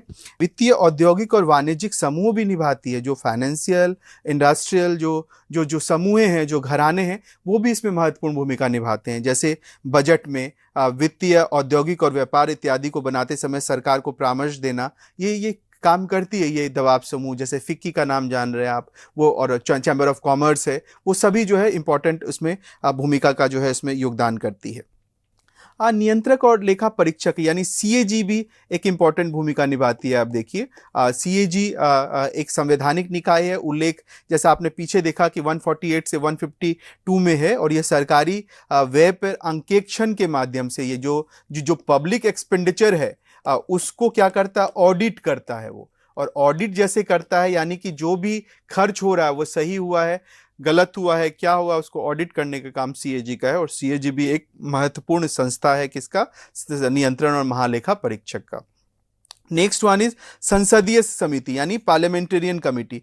लोक लेखा समिति भी जो है एक महत्वपूर्ण जो है समिति है, और वो उसके अंदर आप देख सकते हैं पब्लिक अकाउंट कमेटी है, प्राक्कलन कमेटी है, विषय कमेटी है, सार्वजनिक उपक्रम संबंधी समिति है। ये सारी समितियां जो है वो इंपॉर्टेंट रोल अदा करती है। और जैसे पब्लिक अकाउंट कमेटी है और प्राक्कलन कमेटी है, प्राक्कलन कमेटी क्या करती है, एस्टीमेट बताती है कितना व्यय होगा। और जैसा आपने देखा लोक लेखा समिति क्या करती है, लोक लेखा समिति ये देखती है कि जो पब्लिक एक्सपेंडिचर हुआ है वो सही हुआ है या गलत हुआ है। तो दोनों को कई बार दोनों को जुड़वा बहन भी कहा गया, इन दोनों कमेटी को, जो आगे के हम क्लासेस में आपको बताएंगे विस्तार से। और नेक्स्ट वन इज राज्य प्रशासन। और राज्य प्रशासन के वित्त विभाग केंद्र से समन्वय करते हैं। और भारत में वित्त वर्ष 1 अप्रैल से 31 मार्च तक की अवधि मानी जाती है कि 1 अप्रैल से लेकर जो है 31 मार्च आपका फाइनेंशियल ईयर होता है, ये वित्तीय वर्ष होता है। और प्रति वर्ष जो है केंद्र सरकार और राज्य सरकारें अपना अपना बजट विधानमंडल में स्वीकृत कराने के पश्चात इसमें व्यय करती है। और अगला जो है वो बिंदु राज्य प्रशासन है। और राज्य सरकारों के वित्तीय विभाग केंद्र से समन्वय करते हैं। भारत में वित्तीय वर्ष 1 अप्रैल से 31 मार्च तक की अवधि को वित्तीय वर्ष कहा जाता है। और प्रत्येक वर्ष केंद्र सरकार और राज्य सरकारें अपना अपना बजट विधानमंडल में स्वीकृति कराने के पश्चात जो है व्यय इसमें करने का काम करते हैं। दरअसल आप जानते हैं कि फाइनेंशियल ईयर जो है वो 1 अप्रैल से 31 मार्च है, और ये पूरा बजट इसी संदर्भ में, इसी हिसाब से जो है प्रिपेयर किया जाता है। अगले स्लाइड में हम देखेंगे कि बजट की संकल्पना क्या है और सिद्धांत क्या है बजट का। पूरा जो बजट है वो कंसेप्ट क्या है और उससे जुड़े थेरीज क्या क्या है। तो भारतीय संविधान में जैसा हम जानते हैं बजट शब्द जो है वो कहीं भी उल्लेखित नहीं है, बल्कि संविधान के अनुच्छेद 112 में कहा गया है कि राष्ट्रपति प्रत्येक वित्तीय वर्ष के संबंध में दोनों सदनों के समक्ष एक वार्षिक वित्तीय विवरण यानी एनुअल फाइनेंशियल स्टेटमेंट रखेगा। और यही वार्षिक वित्तीय विवरण जिसमें सरकार की प्राप्तियां और व्यय का जो है वो वितरण होता है, बजट कहलाता है। सामान्य अर्थों में बजट जो है वो वार्षिक आय और व्यय का विवरण है। ये बहुत इंपॉर्टेंट बात है कि जब हम बजट की बात करते हैं, बजट जैसे आता है अखबारों में, मीडिया में, आम फहम में, हम बोलते हैं सरकार का बजट आ गया, रेल बजट आ गया, सामान्य बजट आ गया। लेकिन बजट जैसी कोई वस्तु, कोई चीज़, कोई संकल्पना जो है संविधान में उल्लेखित नहीं है, बल्कि इसके स्थान पर संविधान में जो शब्द उल्लेखित है वो अनुच्छेद 112 में है। और वो शब्द करता है क्या कि वार्षिक वित्तीय विवरण यानी एनुअल फाइनेंशियल स्टेटमेंट। और ये बजट है, यानी एक वर्ष में आय और व्यय का जो आपका लेखा जोखा है वो बजट है। बजट शब्द की उत्पत्ति फ्रांसीसी शब्द बोझते, बूगे या बोजेट से होती है, जिसका अर्थ है चमड़े का थैला। यह शब्द जो है सर्वप्रथम 1733 में इंग्लैंड की संसद में एक व्यंग्यपूर्ण तहजीब में बोला गया था, जो आज पूरे विश्व में प्रचलित हो गया है। मतलब लेदर बैग या चमड़े का थैला जो है, ये पूरी शब्दावली 1773 से इंग्लैंड की पार्लियामेंट में यूज़ की गई थी और वहाँ से ये संदर्भ निकल के आता है। उस समय जब वित्त मंत्री सर रॉबर्ट वॉलपोल ने अपनी वित्तीय योजना संसद में प्रस्तुत की, तो एक सदस्य ने व्यंग्यपूर्ण शब्द में कहा, वित्त मंत्री ने अपना बजट चमड़े का थैला खोला है। इसके पूर्व मध्यकालीन इंग्लैंड में प्रारंभिक बजट का दस्तावेज डूम्सडे बुक यानी कयामत की पुस्तक कहलाती थी।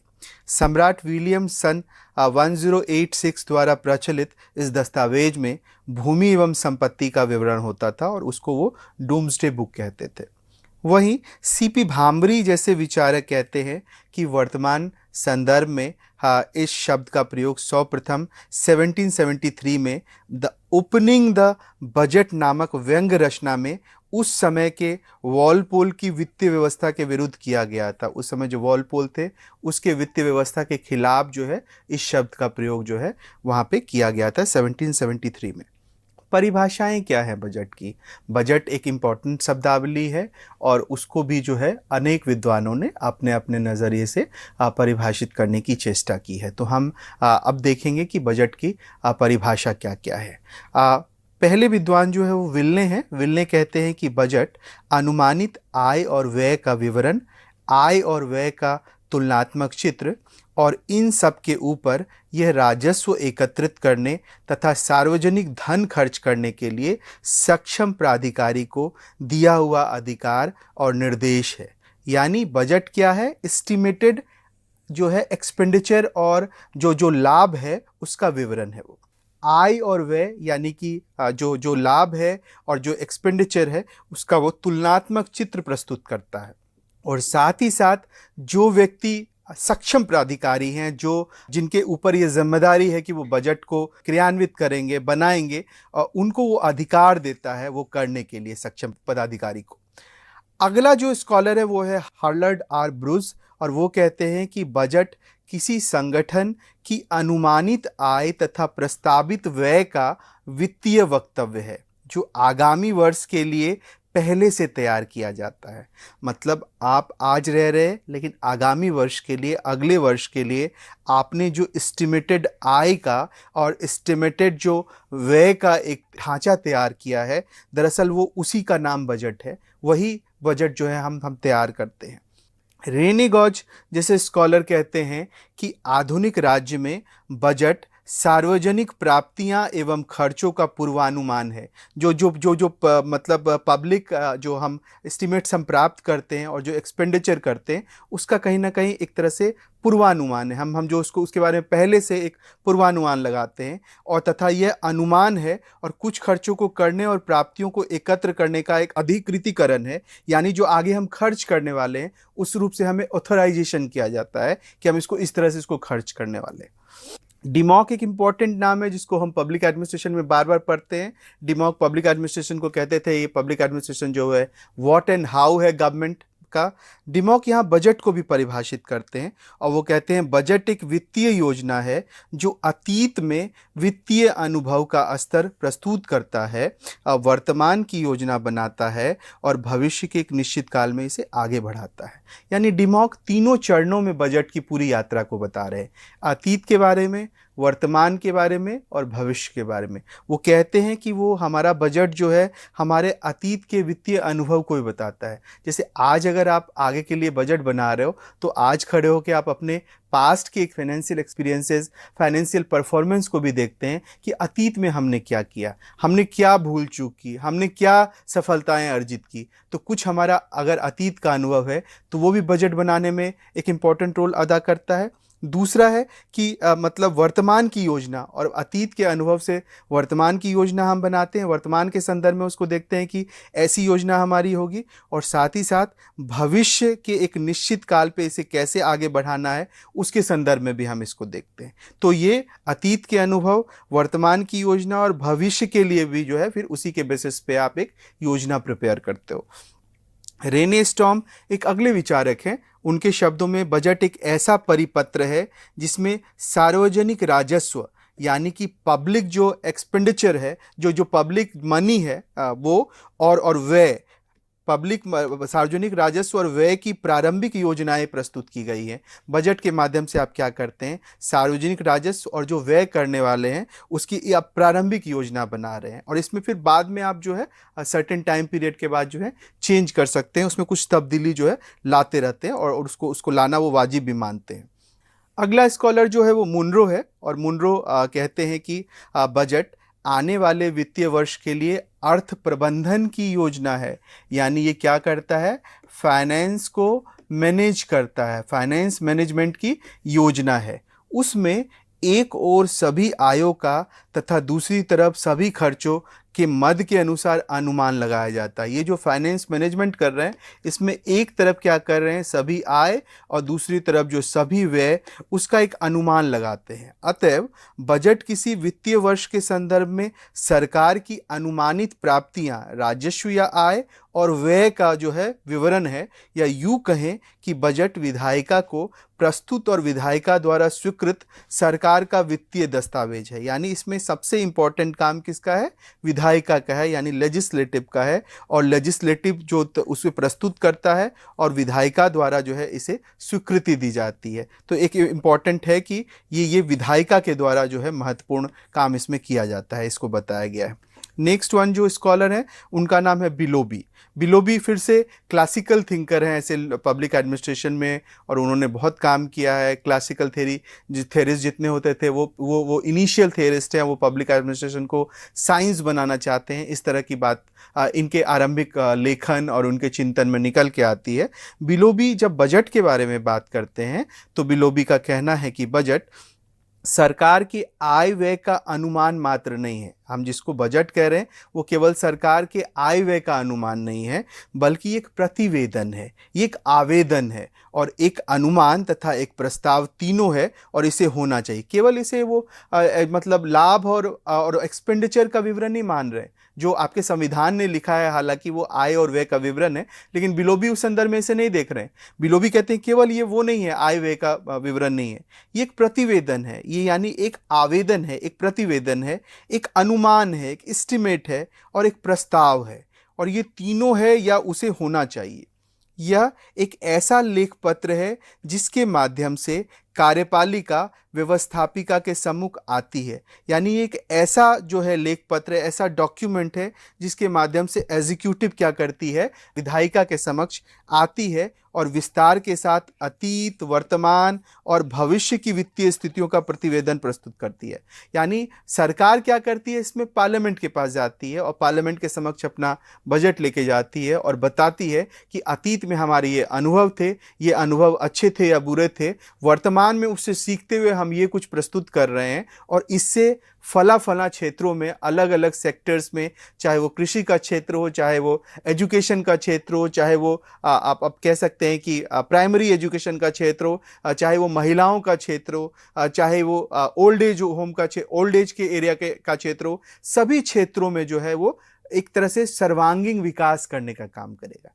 यानी जो जो एग्जीक्यूटिव है वो लेजिस्लेटिव में अपना प्रतिवेदन लेके जाती है और कहती है ये हमारा प्रतिवेदन है, इसमें संवाद कीजिए, इसमें विचार विमर्श कीजिए और इसको पारित करवाइए। यानी ये पूरा प्रोसेस जो है वो उसी तरह से चलता है। और बिलोबी का डेफिनेशन वेल एक्सेप्टेड डेफिनेशंस में से एक है, काफ़ी लोग साइट करते हैं बिलोबी के डेफिनेशन को, और आप देख सकते हैं कि कई मामलों में ये इंडिया के कंटेक्स्ट में आपको लगेगा मेल भी खाता है, कई बार आपको लगेगा कि मेल नहीं भी खाता है, क्योंकि इंडियन कंटेक्स्ट देखिए तो वहाँ केवल हम कहते हैं आई वे का जो है ये विवरण है, लेकिन उसके पीछे का जो गहरा जो पूरा प्रोसेस है, जो हालांकि भारत भी उसका अनुसरण करता है, उसको जो है हालांकि हमने डेफिनेशन में नहीं डाला है उस तरह से, लेकिन बिलोबी उसको डाल रहे हैं। और बिलोबी जब कहते हैं कि जब आप क्या करते हैं, ये एक ऐसा लेख पत्र है जब कार्यपालिका विधायिका के समक्ष जाता है और उसको बताता है कि अतीत, वर्तमान और भविष्य की वित्तीय स्थितियों का वो प्रतिवेदन देता है इसके माध्यम से। GJJ जो है वो बजट के बारे में कहते हैं कि बजट संपूर्ण सरकारी प्राप्तियों और अनुमानों का एक स्थूल रूपरेखा है, यानी जो भी प्राप्तियां हैं और जो भी अनुमान है उसका स्थूल यानी एब्स्ट्रैक्ट जो है रूपरेखा है, जिसमें कुछ प्राप्तियों को संग्रहित करने तथा कुछ को व्यय करने का भी आदेश है। यानी कुछ प्राप्तियां जो होंगी वो संग्रहित की जाएंगी और कुछ प्राप्तियां जो होंगी उसमें व्यय होगा, उसमें खर्च भी किया जाएगा। फंक्शंस यानी क्या क्या बजट का जो है काम है, बजट किस तरह से काम करता है, उस पे हम बात करेंगे। यह विधायिका के प्रति जो है कार्यपालिका की वित्तीय जवाबदेही जो है वह सुनिश्चित करती है। यानी विधायिका है, विधायिका में क्या मतलब हुआ, विधायिका का मतलब हुआ लेजिस्लेटिव, कार्यपालिका का मतलब क्या है, एग्जीक्यूटिव। यानी कह रहा है कि विधायिका के प्रति कार्यपालिका की जवाबदेही, यानी कार्यपालिका क्या है, जवाबदेह है और विधायिका में जाके अपना बजट प्रस्तुत कर रहा है, यानी वो जवाबदेही तय करता है। जैसे ही आप बजट जाके पेश कर रहे हैं मतलब आप जवाबदेह हैं, आप आंसरेबल हैं, आप बता रहे हैं पार्लियामेंट के सामने कि हम सरकार है, हम सरकार चला रहे हैं और हमारा ये प्रतिवेदन है, हम फलां क्षेत्र में ये पैसा खर्च कर रहे हैं और फलां क्षेत्र में इससे इतना फायदा होने जा रहा है। ठीक है, तो आप अपने वित्तीय मामले को जो है लेके जाते हैं सरकार के सामने, क्यों, क्योंकि आपकी जवाबदेही है संसद के प्रति। दूसरा, प्रशासन तंत्र में यह वरिष्ठों के प्रति अधीनस्थों की जवाबदेही को सुनिश्चित करता है। और जैसे आप देखते हैं एडमिनिस्ट्रेशन, तो एडमिनिस्ट्रेशन में भी क्या होता है, जो वरिष्ठ हैं, जो सीनियर आईएएस हैं वो और जो जूनियर आईएएस हैं उनके बीच भी एक रिलेशनशिप क्या है कि जो जूनियर आईएएस हैं वो सीनियर के प्रति जवाबदेह हैं, क्योंकि सरकार में जो हो सकता है जो मिनिस्टर्स हों और जो पार्लियामेंट में मिनिस्टर हों उनके बीच भी जवाबदेही है। आप देखिएगा जो सीनियर मोस्ट होते हैं वो बस उसको वॉच कर रहे होते हैं और जो जूनियर होते हैं वो मेन फंक्शनिंग का काम कर रहे होते हैं। तो जो जूनियर आईएएस हैं वो ऐसा बजट बनाना चाहते हैं जिससे सीनियर आईएएस जो है वो देख के खुश हो, उनको प्राउड फील हो, उनको इंस्पिरेशन लगे कि ये हमारे माथद जो अधिकारी हैं वो किस तरह से काम कर रहे हैं। तो एक तरह का इस तरह का लिंक भी है कि जो कनिष्ठ अधिकारी हैं वो अपने शीर्षस्थ अधिकारी के प्रति जो है वो जवाबदेह होते हैं। तीसरा जो बिंदु है वो ये है यहाँ कि ये सामाजिक और आर्थिक नीति का उपकरण है, जिसका कार्य क्या है, निर्धारण, वितरण और स्थिरीकरण है। मतलब बजट क्या होता है, एक तरह से सोशल और इकोनॉमिक नीति भी है एक तरह से ये, और ये उसका इंस्ट्रूमेंट है। जैसे मैंने पहले भी बताया कि बजट आप क्यों लाते हो, बजट इसलिए लाते हो कि उसमें आपका आर्थिक विकास भी होता है। और जैसे ही आप आर्थिक विकास की बात कर रहे हैं मतलब बात कर रहे हैं कि आपने क्या निर्धारित किया है, क्या क्या चीज आपने करना है, आपने डिस्ट्रीब्यूशन का क्या तय किया है, किस तरह से जो वस्तु और सेवा है उसका वितरण किस तरह से होगा। और जब आप वस्तु और सेवा का वितरण समाज में करेंगे, समाज के सभी वर्गों को, खासतौर पे जो टारगेट आपका ऑडियंस है, जो लक्षित समूह है आपके समाज का, उसको आप वस्तु और सेवा कैसे बांटेंगे, उसके तक वस्तु और सेवा की पहुंच कैसे होगी। और जैसे ही उसके तक वस्तु और सेवा की पहुंच होगी तो उसका क्या होगा, स्टेबिलिटी आएगा, उसमें स्थायित्व आएगा, स्थिरीकरण आएगा। तो बजट का जो है एक लॉन्ग टर्म जो है मतलब सामाजिक और आर्थिक नीति के संदर्भ में है, और वो सामाजिक और आर्थिक नीति का जो है उपकरण भी है। दूसरे संदर्भ में आगे भी हम पढ़ेंगे, अभी देखेंगे इस लेक्चर के ही पार्ट के रूप में, जब मैं ये बताऊंगा कि बजट कैसे जो है वो सोशल इकोनॉमिक जो है वो इंस्ट्रूमेंट के रूप में काम करता है। जैसे मैंने बताया कि बजट से क्या होगा, आपके प्रति व्यक्ति आय बढ़ेगी, आपका क्या होगा, बजट से क्या होगा, आपकी इकोनॉमी बूस्टअप होगी, गरीबी दूर होगी, जो एक तरह से इम्बैलेंस है इकोनॉमी में वो खत्म होगी, और जैसे ही इंफ्रास्ट्रक्चर में सुधार होगा, रोजगार बढ़ेगा, और जैसे ये सब कुछ होगा तो क्या होगा, समाज में सोशल जस्टिस स्टैब्लिश होगा। यानी समाज में जो सामाजिक रूप से जो पीछे वर्ग के लोग हैं, जो हाशिए पे लोग हैं, जिन्हें सामाजिक नीतियों का जो है सही से फायदा नहीं हो रहा है, या उस वितरण में वो कहीं पिछड़ के रह गए हैं, उन्हें भी मुख्य धारा में जो है कुछ फायदा होगा और उनका भी सशक्तिकरण होगा। तो बजट का यही मुख्य उद्देश्य होता है कि वो सामाजिक ही, आर्थिक ही नहीं, आर्थिक के साथ साथ सामाजिक क्षेत्रों में भी जो है वो अच्छा योगदान करे, और तभी समाज का जो है वो लॉन्ग टर्म मतलब होगा। क्योंकि हम वेलफेयर स्टेट हैं, हम केवल इकोनॉमिक जस्टिस की बात नहीं करते, हम सोशल जस्टिस की भी बात करते हैं। हम केवल इकोनॉमिक जो है कैपिटल की बात नहीं करते, हम सोशल कैपिटल की भी बात करते हैं। तो जैसे ही सोशल कैपिटल की भी बात करते हैं इकोनॉमिक कैपिटल के साथ, तो बजट उसका एक महत्वपूर्ण पार्ट है कि वो सोशल और इकोनॉमिक कैपिटल को जस्टिफाई करता है।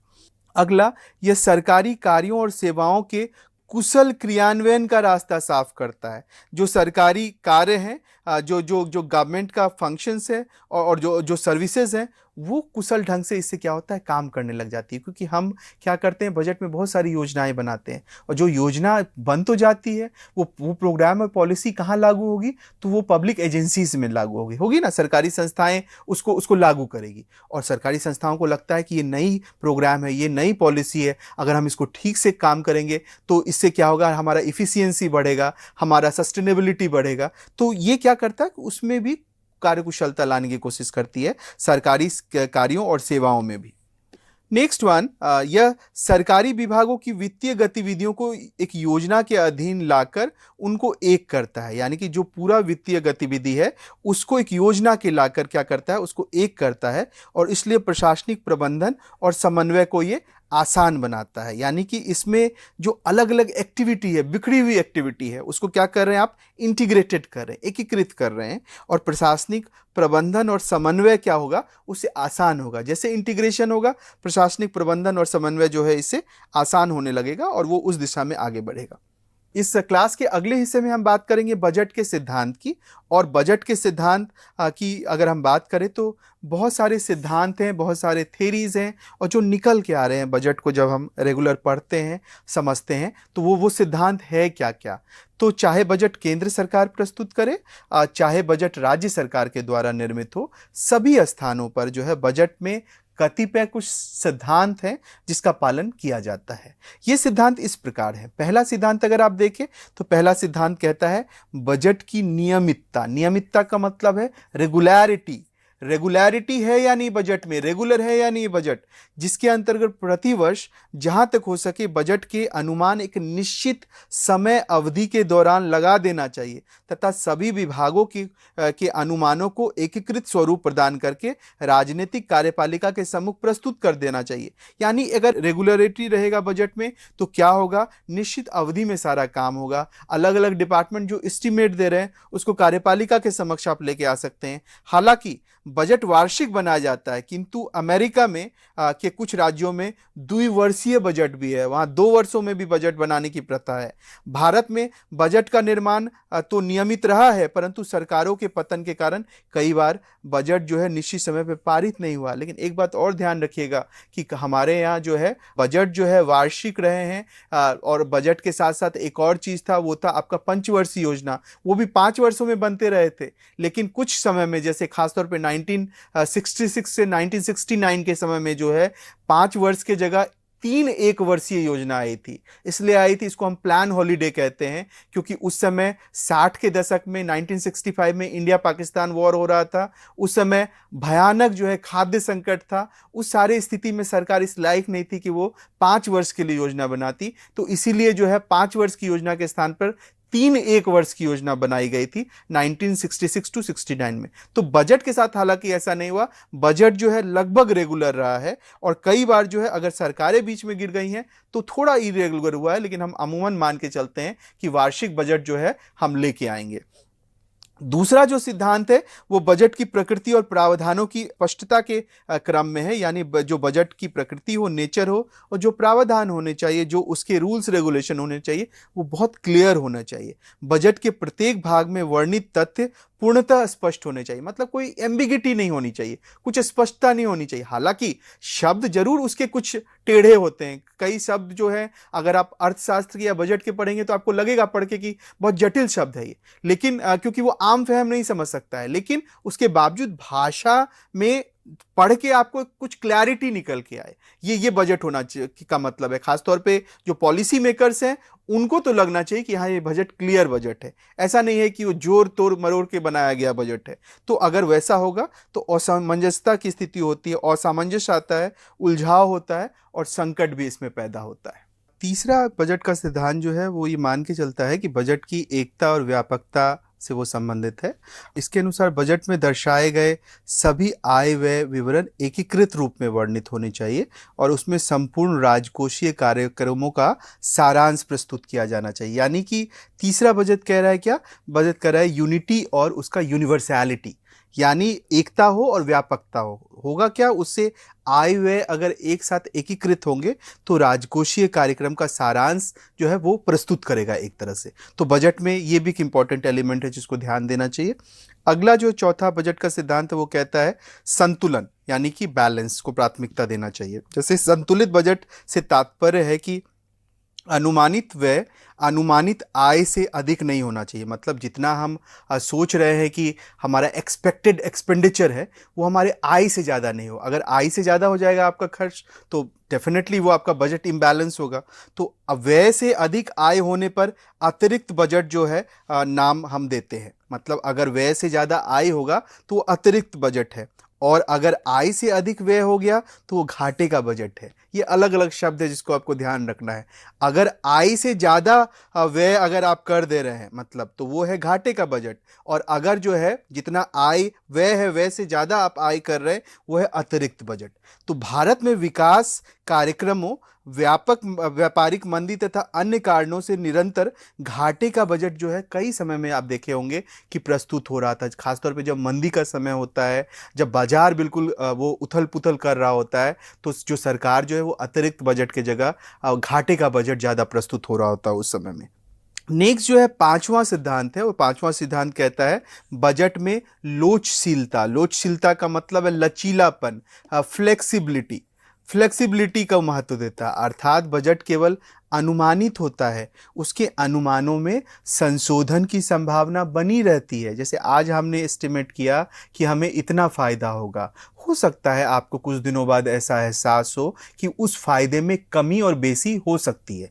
तो बजट ऐसा नहीं है कि बहुत रिजिड डॉक्यूमेंट है कि आप उसमें संशोधन नहीं कर सकते। आप उसमें संशोधन कर सकते हैं, उसमें थोड़ा बहुत जो है अनुमानों में आप ऊपर नीचे हो सकता है।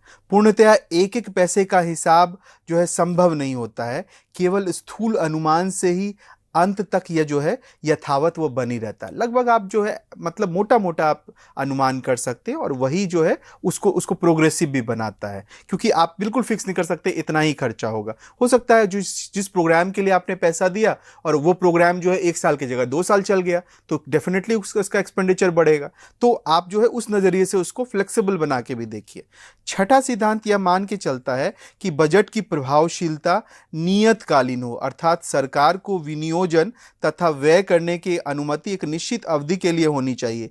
इस अवधि तक अगर व्यय नहीं होता है तो उसका पुनर्विनियोजन होना चाहिए। भारत में वित्तीय वर्ष 1 अप्रैल से 31 मार्च तक चलता है। यदि कोई राशि 31 मार्च तक व्यय नहीं होती है तो वो संचित निधि के पास वापस चला जाएगा, और इसे व्यपगत का नियम कहा जाता है, रूल ऑफ लैप्स कहते हैं।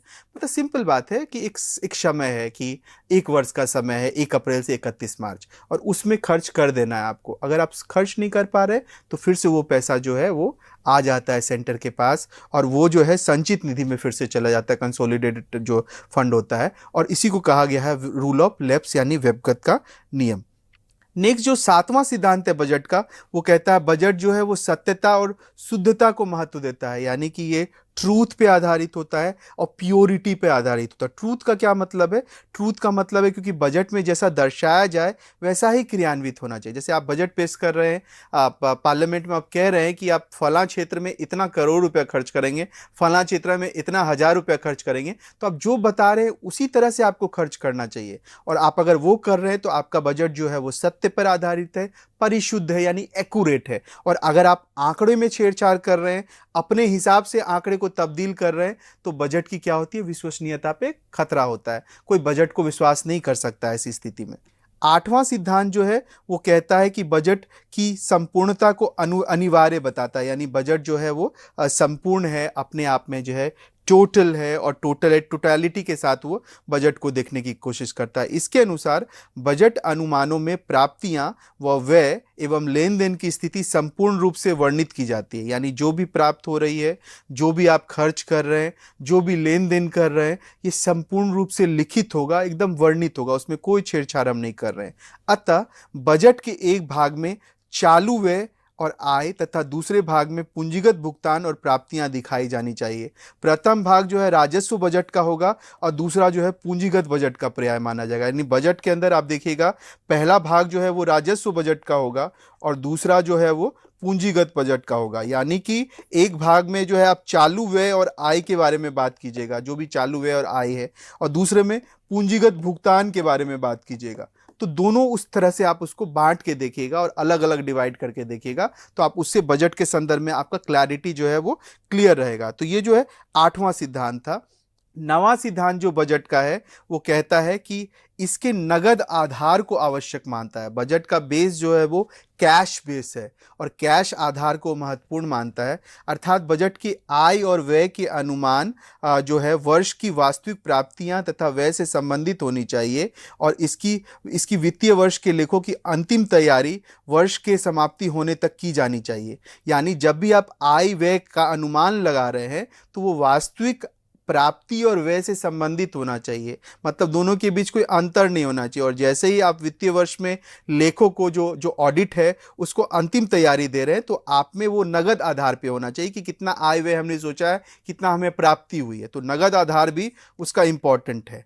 10वां सिद्धांत जो है वो बजट में लेखा विधि तथा बजट मैनुअल के नियमों के पालन करने पे बल देता है। यानी कहता है कि बजट में जैसे आप ऑडिट करते हैं या बजट का जो मैनुअल है उसको आप बहुत कठोरता से पालन करिए। जो नियम कानून है, जो उसका फिलॉसफी है, जो उसका दर्शन है, उसको आप बहुत कठोरता से पालन कीजिए। आप उसमें कुछ चेंज नहीं कर सकते, कोई इसमें बदलाव नहीं कर सकते, है ना। तो क्या होगा कि इसमें सिद्धांतों को व्यवहारिक रूप मिल पाएगा। जो आप सिद्धांत आपने सोचा है उसको प्रैक्टिकली आप उसको फॉलो कर रहे हैं, मतलब इसलिए कहा गया है कि जो ऑडिट के नियम कानून है, जो मैनुअल नियम कानून है, उसको बहुत शिद्दत से आप इसमें यूज करिए। और 11वां जो पॉइंट है वो कहता है बजट को व्यापक रूप से प्रचार दिया जाना चाहिए। और यह सिद्धांत भी बहुत से अर्थशास्त्री मानते हैं कि सरकारी बजट में गोपनीयता का सिद्धांत भी लागू होता है। तो इसमें थोड़ा सा आप देखिएगा कि डेविएशन है। कुछ लोग कहते हैं कि बजट जो आप ला रहे हैं, बजट को खूब आप एडवर्टीजमेंट कीजिए, खूब प्रचार कीजिए, जबकि कुछ अर्थशास्त्री कहते हैं कि इसमें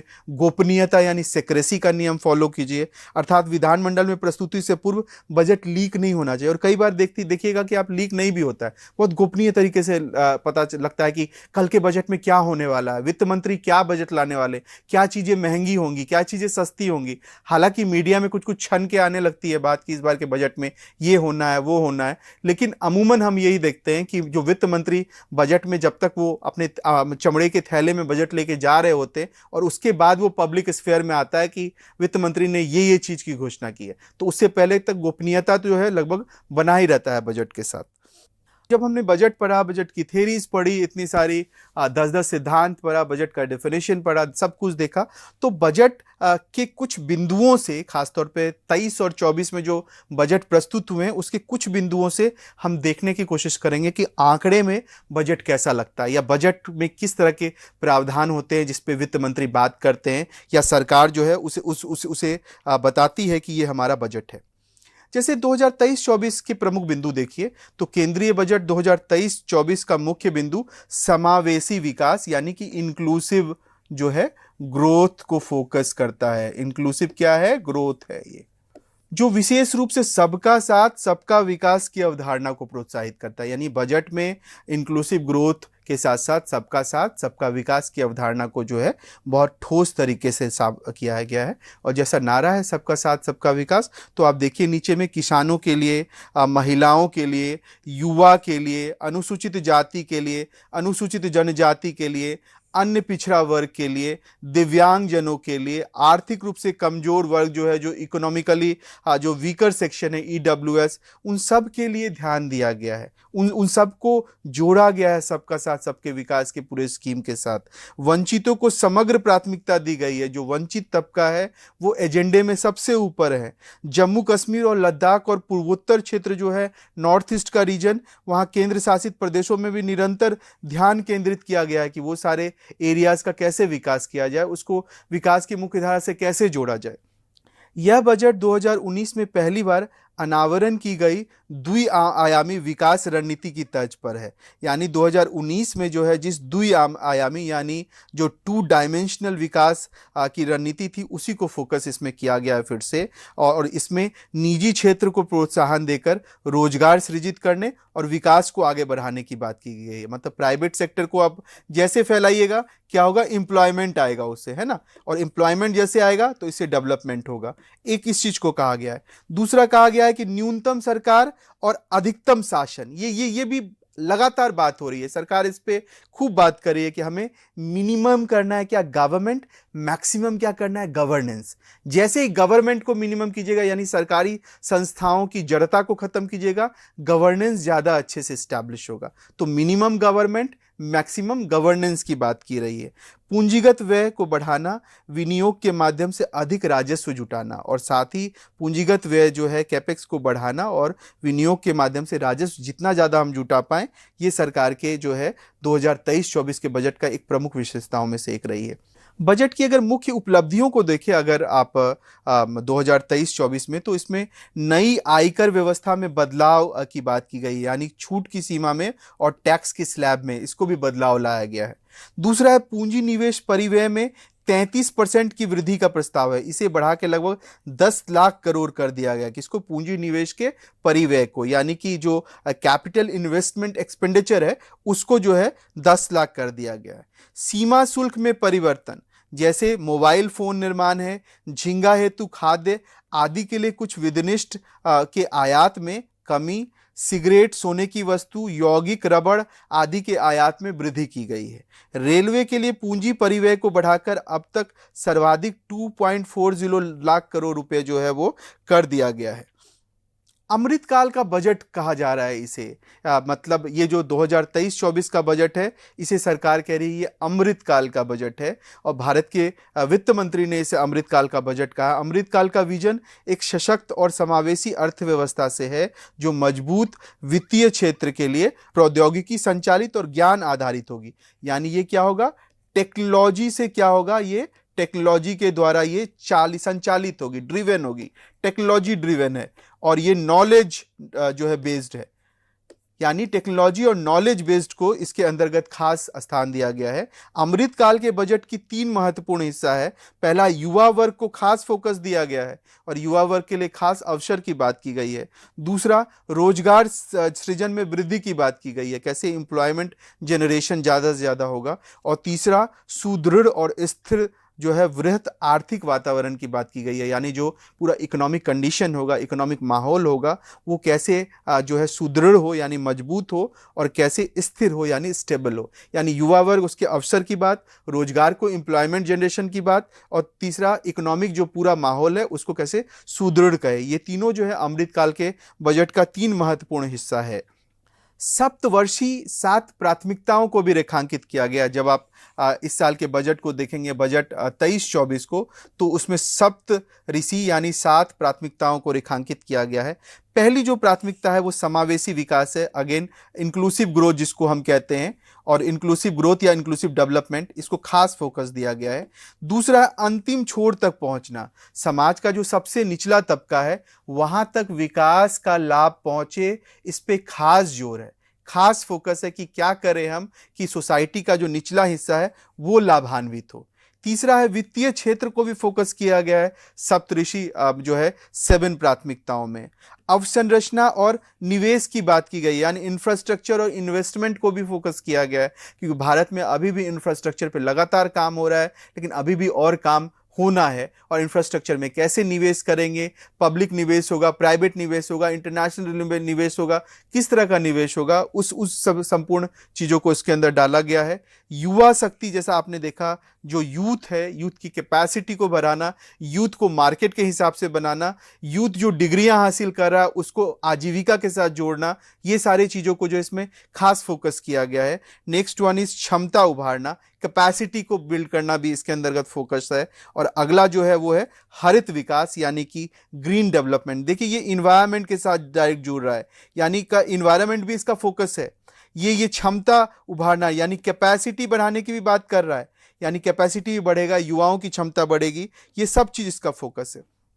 बजट का सामाजिक और आर्थिक जीवन में क्या प्रभाव होता है, जैसा कि मैंने आपको शुरुआती स्तर पर बताया कि आर्थिक तो साफ दिखता है हमें। आर्थिक ये दिखता है कि बजट से क्या होता है, प्रति व्यक्ति आय बढ़ती है। बजट से क्या होता है, रोजगार अगर बढ़ रहा है। रोजगार क्यों बढ़ेगा, क्योंकि आप जो है नए नए उद्योग धंधे खुल रहे हैं, तो जैसे ही उद्योग धंधे खुलेंगे, रोजगार बढ़ेगा, तो उससे क्या होगा, आपका आर्थिक विकास होगा। और जैसे ही आर्थिक विकास होगा उससे सामाजिक विकास भी होगा, क्योंकि समाज के सभी वर्गों के लिए नई नई नीतियां बन रही हैं। आप देख रहे हैं कि SC STs और EWS सभी के लिए नीतियां बन रही है। समाज का जो वर्ग जो है वो निशक्त है, जो फिजिकली हैंडीकैप्ड है, उनके लिए नीतियां बन रही हैं। तो ये नीतियां सबके लिए बन रही है, तो सभी का इसमें विकास हो रहा है। अब 23-24 के नजरिए से क्या आपको लग रहा है कि कहां कहां सामाजिक आर्थिक विकास है? बजट का सामाजिक आर्थिक विकास जो है जीवन के प्रभाव को 23-24 के वार्षिक बजट में निम्नलिखित घोषणाओं में हम देख सकते हैं। पहला, समावेशी विकास, सबका साथ सबका विकास। जब हम कह रहे हैं और हम कह रहे हैं कि अलग अलग वंचित तबकों को हम न्याय देंगे, तो लग रहा है कि वो सामाजिक आर्थिक नजरिए से हम इसको देख रहे हैं। दूसरा, पूंजी निवेश में 33% की वृद्धि कर रहे हैं, 10 लाख करोड़ हम करने की बात कर रहे हैं, तो इससे आर्थिक विकास होगा। ग्रामीण घरों में 9 करोड़ पेयजल कनेक्शन, 11.4 करोड़ से अधिक किसानों के लिए 2.2 लाख करोड़ का नगदी अंतःकरण, यानी कि जो कैश ट्रांसफर है वो करना। इससे आप क्या कर रहे हैं, सामाजिक आर्थिक विकास कर रहे हैं। उज्ज्वला के तहत 9.6 करोड़ लोगों को LPG कनेक्शन, इससे क्या कर रहे हैं कि आप सशक्त कर रहे हैं महिलाओं को, उनका सामाजिक आर्थिक विकास हो रहा है इससे। मछुआरों, मछली विक्रेता आदि के लिए 6,000 करोड़ का PM मत्स्य जो है संपदा कार्यक्रम, ये सभी जो है क्या कर रहा है, आर्थिक और सामाजिक विकास से जुड़ा हुआ है। बच्चों और किशोरों के लिए राष्ट्रीय डिजिटल पुस्तकालय की स्थापना, जैसे ही पुस्तकालय में पढ़ेंगे वो शिक्षित होंगे, उन्हें रोजगार मिलेगा, उससे विकास होगा। तो ये जो है एक तरह से सोशल इकोनॉमिक डेवलपमेंट से जुड़ा हुआ है। 157 नए नर्सिंग कॉलेजेस की स्थापना की जाएगी। नर्सिंग कॉलेज से ट्रेंड होकर जब वो निकलेंगे, जॉब करेंगे, उससे उनका लाइवलीहुड चलेगा। प्रधानमंत्री कमजोर जनजातीय समूह विकास योजना की सामाजिक आर्थिक स्थितियों में सुधार हेतु PVTG विकास मिशन शुरू किया गया। प्रधानमंत्री जनजातीय विकास योजना से जुड़ा मिशन शुरू किया गया है। आकांक्षी ब्लॉक कार्यक्रम, जो इंस्पिरेशनल ब्लॉक है, उसके अंतर्गत देश में 500 ब्लॉक को कवर किया गया है, और उसका करते हुए स्वास्थ्य, पोषण, शिक्षा, कृषि, जल संसाधन, वित्तीय समावेशन, कौशल विकास, बुनियादी ढांचा, इसको फोकस किया गया है इसके अंतर्गत। कर्नाटका के सूखा संभावित क्षेत्र में धारणीय सूक्ष्म सिंचाई हेतु जो है वो वित्तीय सहायता देने की बात की जा रही है इसमें। तो आप देख रहे हैं आकांक्षी ब्लॉक जो है पहले जो है डिस्ट्रिक्ट लेवल पे था। देश में हमने पहचान किया था 500 डिस्ट्रिक्ट को, जो कि भारत में जो है जो हम कह सकते हैं विकास के पैराडाइम में पिछड़े डिस्ट्रिक्ट है, उनको हमने आइडेंटिफाई किया था। अब हमने क्या किया, 23 और 24 के बजट में आकांक्षी ब्लॉक को हमने आइडेंटिफाई किया। अब हम ब्लॉक के लेवल पे, यानी तहसील से जो है हम चले गए हैं ब्लॉक के लेवल पे हम जाके ढूंढ रहे हैं और 500 ब्लॉक को आइडेंटिफाई करेंगे। कर्नाटक के सूखा प्रभावित क्षेत्रों में भी जो हम क्या कर रहे हैं, सस्टेनेबल मतलब सूक्ष्म सिंचाई के लिए वित्तीय सहायता दे रहे हैं उनको। और फाइनली 740 एकलव्य आदर्श स्कूलों के लिए अधिकाधिक शिक्षकों की भर्ती भी कर रहे हैं। तो आप देख सकते हैं कि ये अलग अलग जो है बजट का जो प्रावधान है वो किस तरह से सामाजिक और आर्थिक क्षेत्र में जो है महत्वपूर्ण रूप से जो है हस्तक्षेप कर रहा है, और सोसाइटी का इसी तरह से इंक्रीमेंटल जो है डेवलपमेंट होता है, क्योंकि वो एक बार में नहीं होता है। ये इस तरह के कार्यक्रम जो आज़ादी के बाद से चल रहे हैं उसका इस एक तरह से आप कह सकते हैं कि धीरे धीरे आप इंक्रीमेंटल तरीके से उसको आगे बढ़ते हैं। तो मुझे लगता है कि आज की क्लास में विस्तार से आपने समझा कि बजट, वित्तीय प्रशासन की गुत्थी क्या है, बजट की संकल्पना क्या होती है, बजट के सिद्धांत क्या क्या है, विशेषताएं क्या क्या हैं।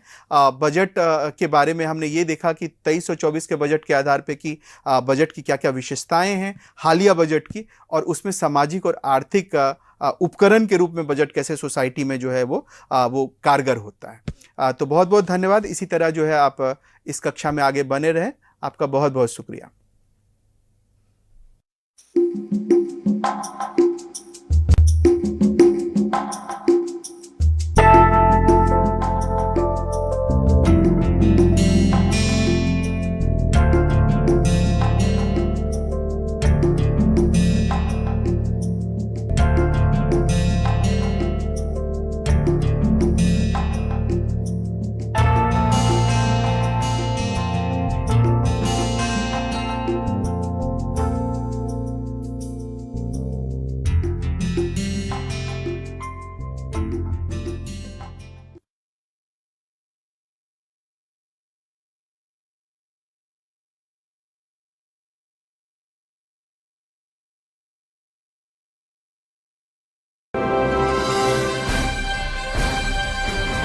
स्वयं Prabha, digital India, educated India.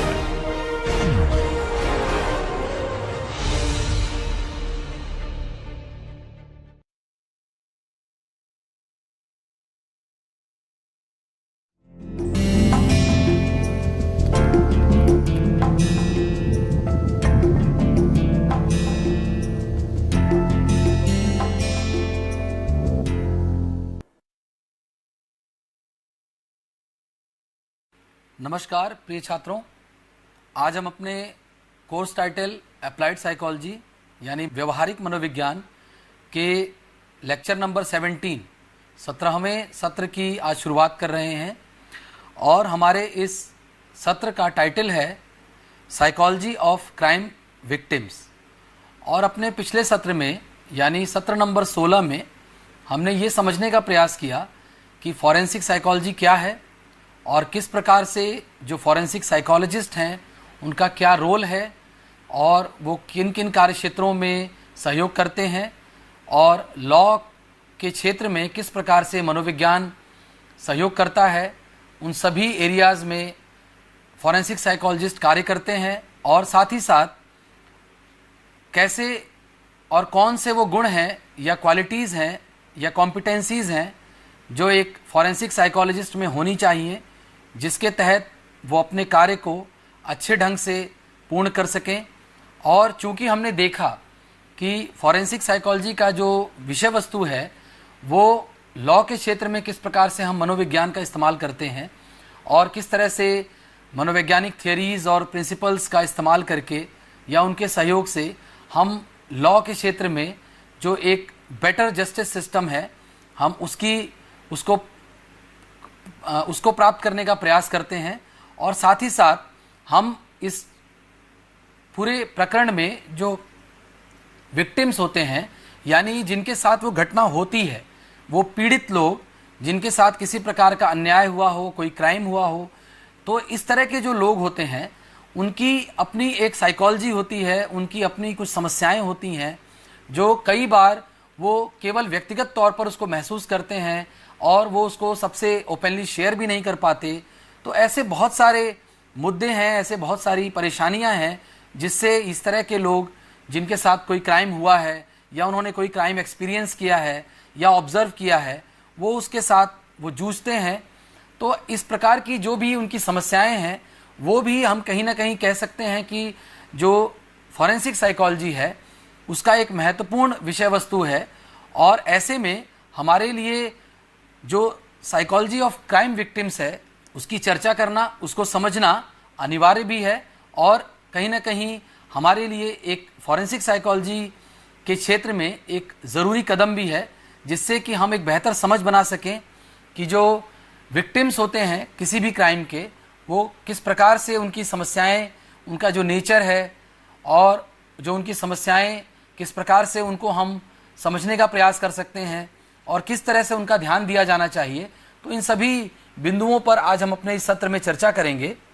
तो जो पहला हमारे इस सत्र का जो टॉपिक है वो है ये जानना कि क्रिमिनल विक्टिमाइजेशन क्या होता है, यानी आपराधिक उत्पीड़न।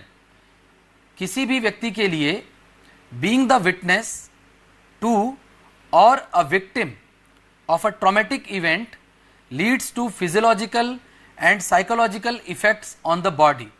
यानी इसका तात्पर्य यहाँ पर यह है कि जब भी किसी व्यक्ति के साथ किसी भी प्रकार का कोई क्राइम होता है या कोई भी ऐसी घटना होती है जो कि हम जिसको लॉफुली एक क्राइम की संज्ञा दे सकते हैं, तो हम ये कहते हैं कि उससे उस व्यक्ति के दो सबसे महत्वपूर्ण उस व्यक्ति पे प्रभाव पड़ते हैं, एक साइकोलॉजिकल और दूसरा फिजियोलॉजिकल।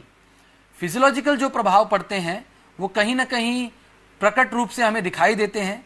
यदि उसके शरीर पे कोई चोट है, कोई फिजिकल इंजरी है, कोई जो उसको अगर इसकी वजह से किसी भी प्रकार का फिजिकल हार्म हुआ है, तो वो सभी हमें विजिबल होगा, उसके बारे में हम प्रकट रूप से देख सकेंगे।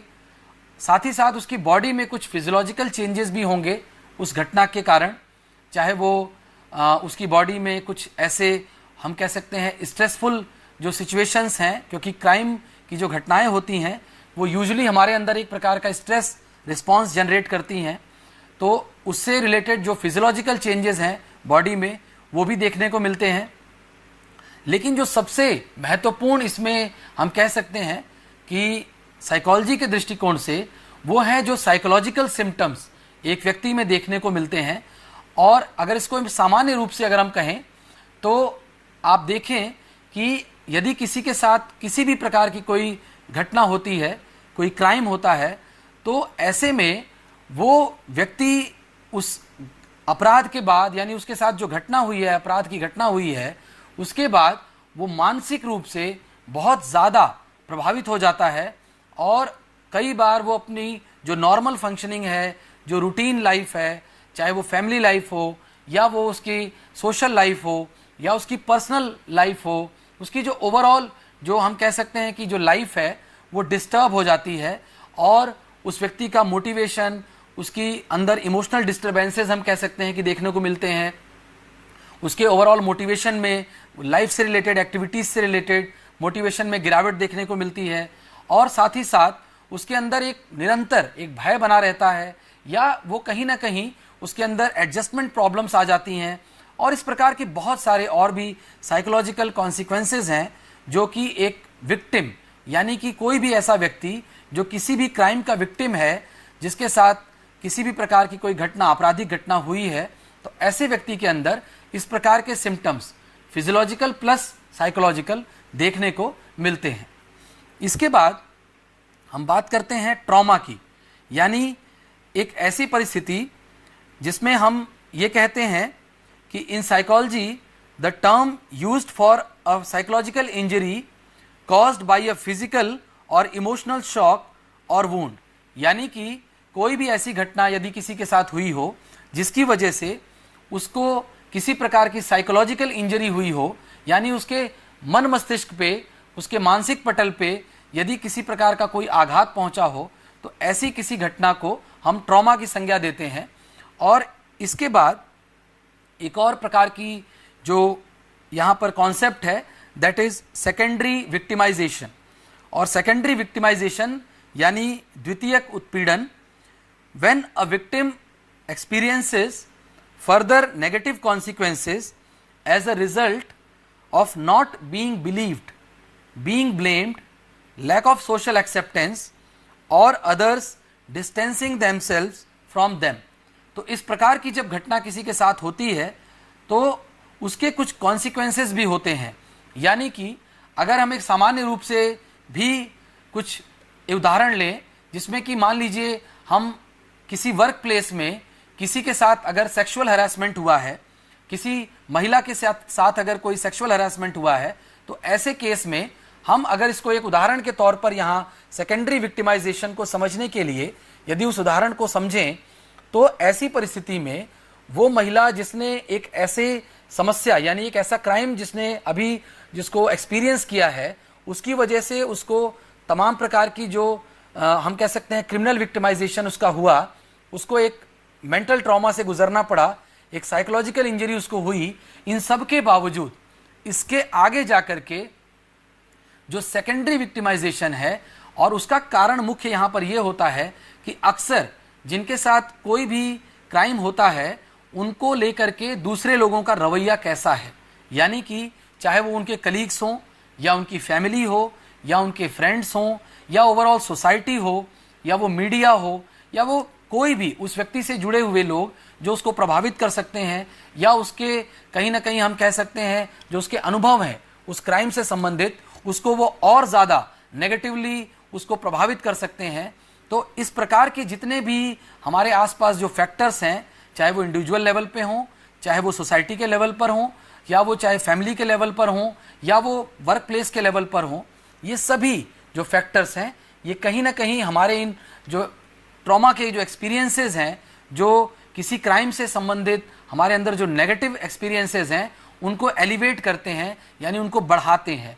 और इस प्रकार से उस व्यक्ति को जो जिसने पहली बार किसी क्राइम का अनुभव किया, यानी उसके साथ कोई क्राइम की घटना हुई और उसकी वजह से उसे कष्ट हुआ, उसे परेशानी हुई, साइकोलॉजिकल डिस्टर्बेंस हुआ, लेकिन उस घटना के बाद जो उसके साथ जो व्यवहार होता है जो दूसरे लोगों के द्वारा किया जाता है, वो भी कहीं ना कहीं उसके लिए एक परेशानी का सबब बनता है। और ये व्यक्ति हम कह सकते हैं कि पहली बार उस घटना की वजह से, यानी कि उसके साथ जो घटना हुई उसकी वजह से उसने ट्रॉमा एक्सपीरियंस किया, साइकोलॉजिकल इंजरी उसको हुई, उसको परेशानी हुई, मगर दूसरी बार उस घटना के बारे में दूसरे लोगों का जो रवैया था और उनका उस व्यक्ति पर भरोसा न करना, जैसे हमने जो उदाहरण अभी यहाँ लिया उसमें अगर उसमें यदि उस महिला ने जब इस बात को रिपोर्ट किया और उसके बाद उसके कलीग्स ने उसकी बात का समर्थन नहीं किया या उसकी बात पर भरोसा नहीं किया,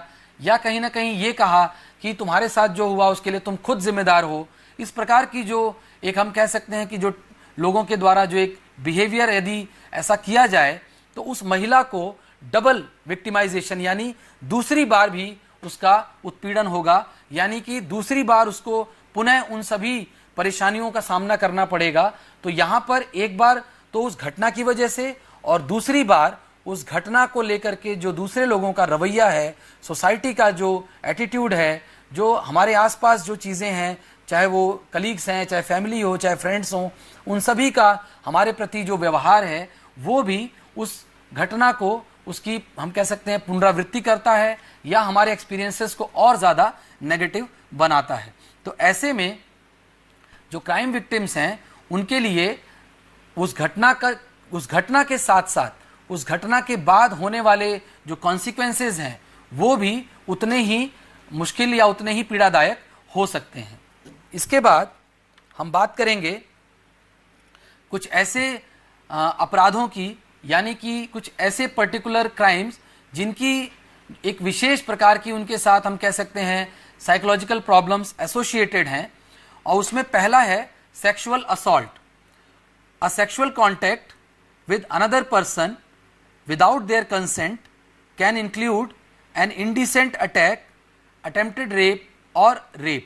तो इस प्रकार का हम देखते हैं कि सेक्सुअल असॉल्ट अपने आप में एक बहुत ही पीड़ादायक या एक बहुत ही मुश्किल हम कह सकते हैं एक ऐसी घटना होती है किसी के साथ, तो वो व्यक्ति खुद एक बहुत बड़े ट्रॉमा से गुजरता है और साथ ही साथ इस पूरी घटना के साथ जो सोशल स्टिग्मा जुड़ा हुआ है या हम कह सकते हैं जो सोसाइटी का जो रवैया है इसको लेकर के, वो भी इस पूरी घटना को या इस प्रकार की जो आपराधिक घटना किसी के साथ अगर घटती है तो उसकी वजह से होने वाली समस्या और बढ़ जाती है। उसका जो हम कह सकते हैं मैग्नीट्यूड है वो और ज़्यादा हो जाता है उस समस्या का, जब सोसाइटी का नेगेटिव रवैया जिसमें कि फैमिली, फ्रेंड्स, कलीग्स और ओवरऑल चाहे वो मीडिया भी हो, इन सभी का जो रोल है वो बहुत महत्वपूर्ण यहाँ पर हो जाता है।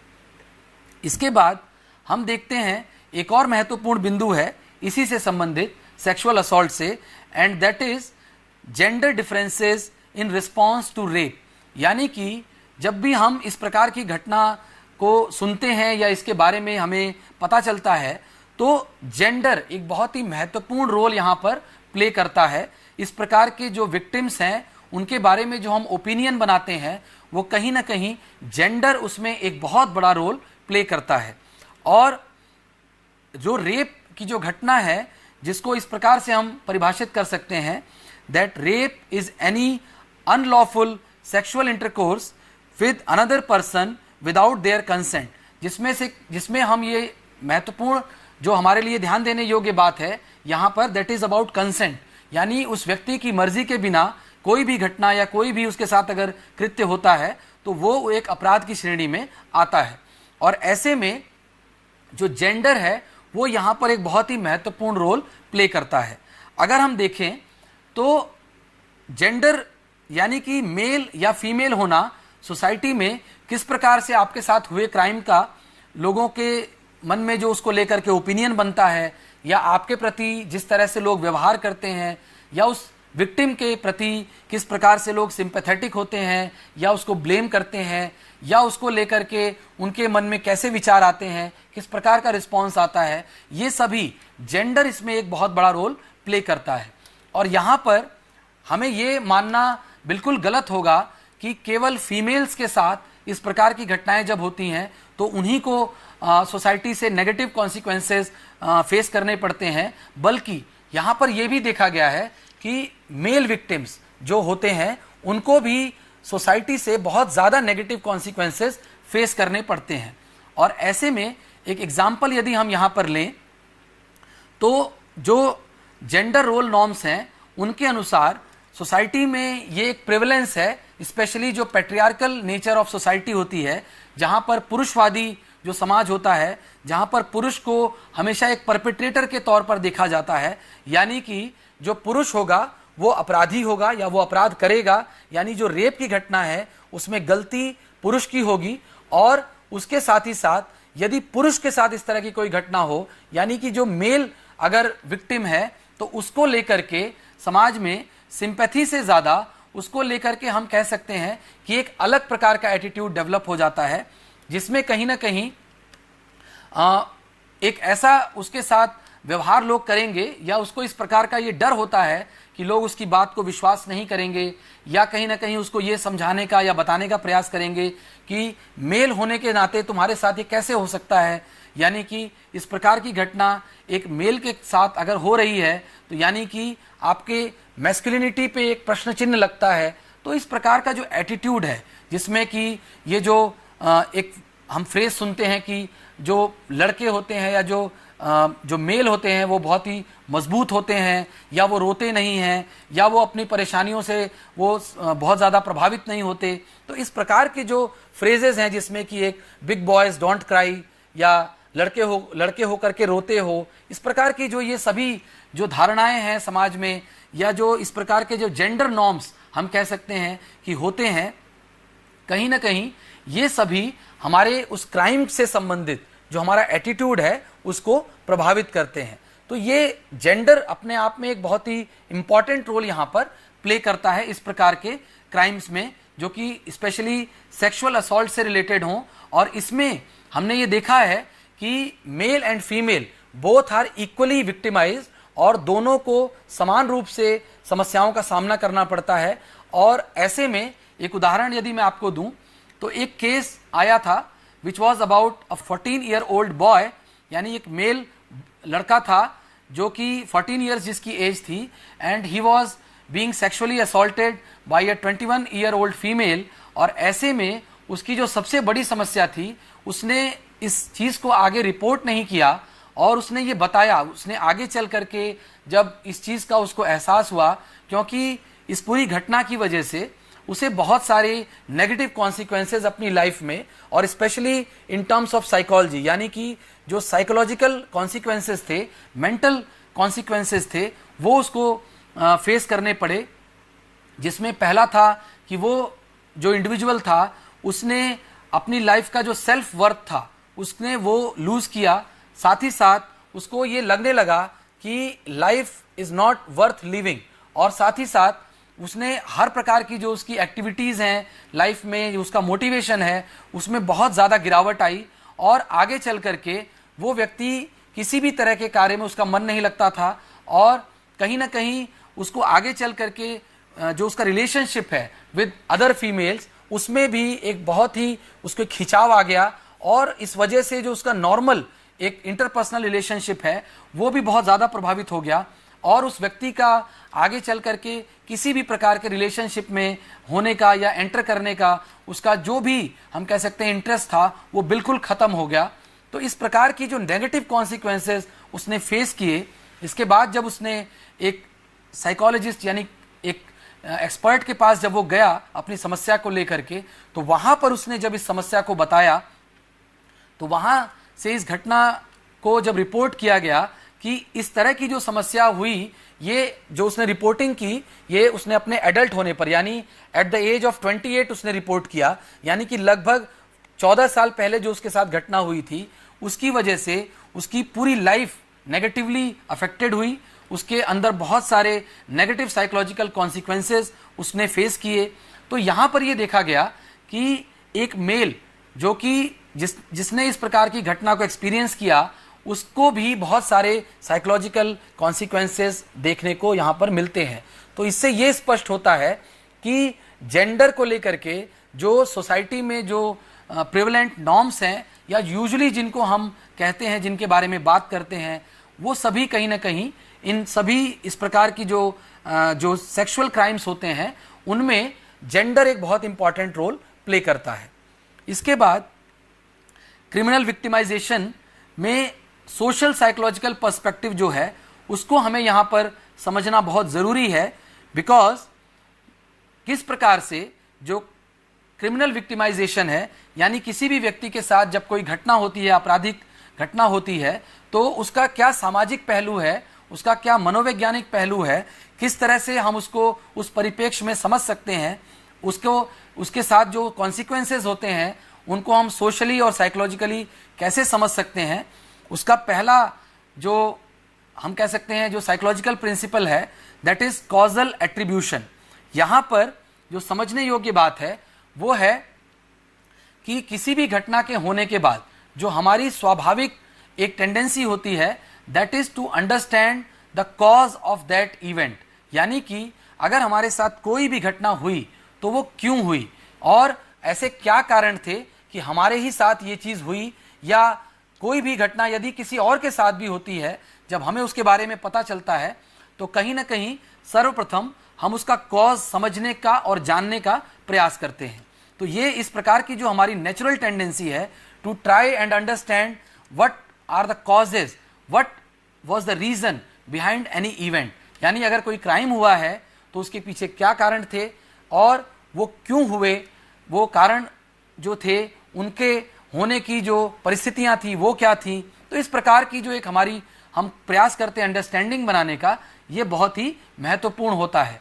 और इसमें जो एट्रीब्यूशन हम देखते हैं, यानी कि हम किस प्रकार से जो गुणारोपण करते हैं कि कोई भी अगर घटना हुई है तो वो किन कारणों से हुई है, क्या वो इंटरनल फैक्टर्स हैं या एक्सटर्नल फैक्टर्स हैं, इन पर भी चर्चा होती है या इन पर भी विशेष ध्यान जाता है कि जो घटना हुई वो इंटरनल फैक्टर्स की वजह से हुई या एक्सटर्नल फैक्टर्स की वजह से। अब यहाँ पर इसको मैं एक उदाहरण के सहायता से आपको समझाने का प्रयास करूँगा। जैसे यदि हम ये कहते हैं कि इंटरनल फैक्टर जो है उसमें हम ये कहें कि एक व्यक्ति है जिसने ऐसी उसका व्यवहार ऐसा है, यानी उसका जो हम कह सकते हैं कि वो सबके साथ फ्रेंडली बात करना, किसी के साथ भी हंसी मजाक करना, और इस तरह की जो उसकी हम कह सकते हैं कि जो क्वालिटीज़ हैं, इंडिविजुअल क्वालिटीज़ हैं या पर्सनैलिटी है, अगर वो कहीं ना कहीं उसके साथ जो हुआ क्राइम है वो उसके पीछे हम फैक्टर उसको मानते हैं।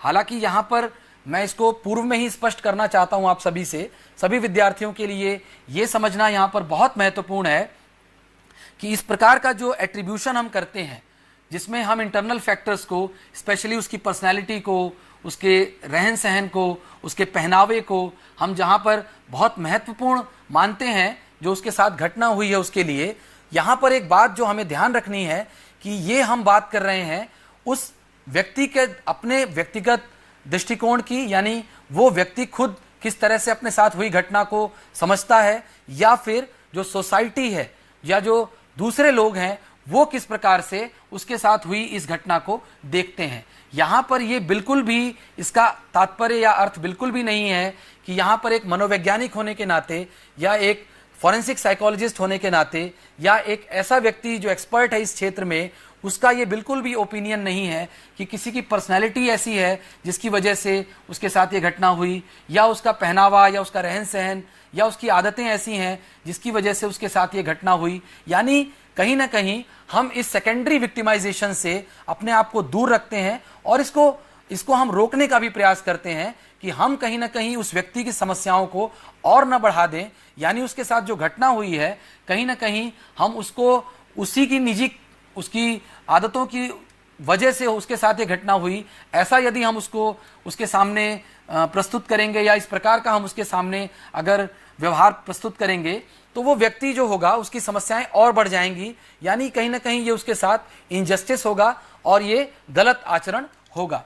तो यहाँ पर हमारा तात्पर्य केवल ये समझने का है कि वो व्यक्ति खुद जिसके साथ वो घटना हुई है, यानी जिसके साथ वो अपराध हुआ है, और दूसरे वो लोग जो कि इस घटना के बारे में सुनते हैं या जानते हैं या किसी दूसरे अन्य माध्यम से उनको इसके बारे में पता चलता है, तो वो इसके बारे में किस तरीके से ओपिनियन बनाते हैं। तो यहाँ पर हम ये देखते हैं कि इसमें दो प्रकार के जो कॉजल एट्रीब्यूशन है उसमें दो फैक्टर्स पे ज़्यादा फोकस होता है। पहला इंटरनल फैक्टर्स और उसके बाद एक्सटर्नल फैक्टर्स। और इंटरनल फैक्टर्स में जैसे अभी हमने बात की थी, जैसे हमारी जो हैबिट्स हैं, चाहे वो लोगों के साथ ज़्यादा मिलना जुलना, ज़्यादा सोशेबल होना, या किसी के साथ भी कहीं पर भी आना जाना, और अपनी जो लाइफ में हमारी एक्टिविटीज़ हैं। अब इसमें हम ये भी कह सकते हैं कि जैसे किसी की सब्सटेंस एब्यूज़ की अगर आदत है तो ये भी कहीं ना कहीं उसके साथ हुई घटना का एक कारण हो सकता है, जिसको कि हम एक इंटरनल फैक्टर के तौर पर देख सकते हैं। तो ये सभी, इसके बाद एक्सटर्नल फैक्टर्स यानी सोसाइटी में जो लॉ की सिचुएशन है, यानी क्या हमारी सोसाइटी में लॉ इस तरह से कार्य कर रहा है कि जो अपराधी हैं या जो लोग हैं उनके मन में लॉ को लेकर के एक बहुत ही अलर्टनेस है, यानी वो जानते हैं कि अगर उन्होंने कुछ गलत किया तो लॉ के तहत उनको सज़ा होगी, या फिर लॉ की कहीं ना कहीं ये कमी हो रही है सोसाइटी में। एक परसेप्शन की बात यहाँ पर हो रही है कि अगर लोगों को ये लग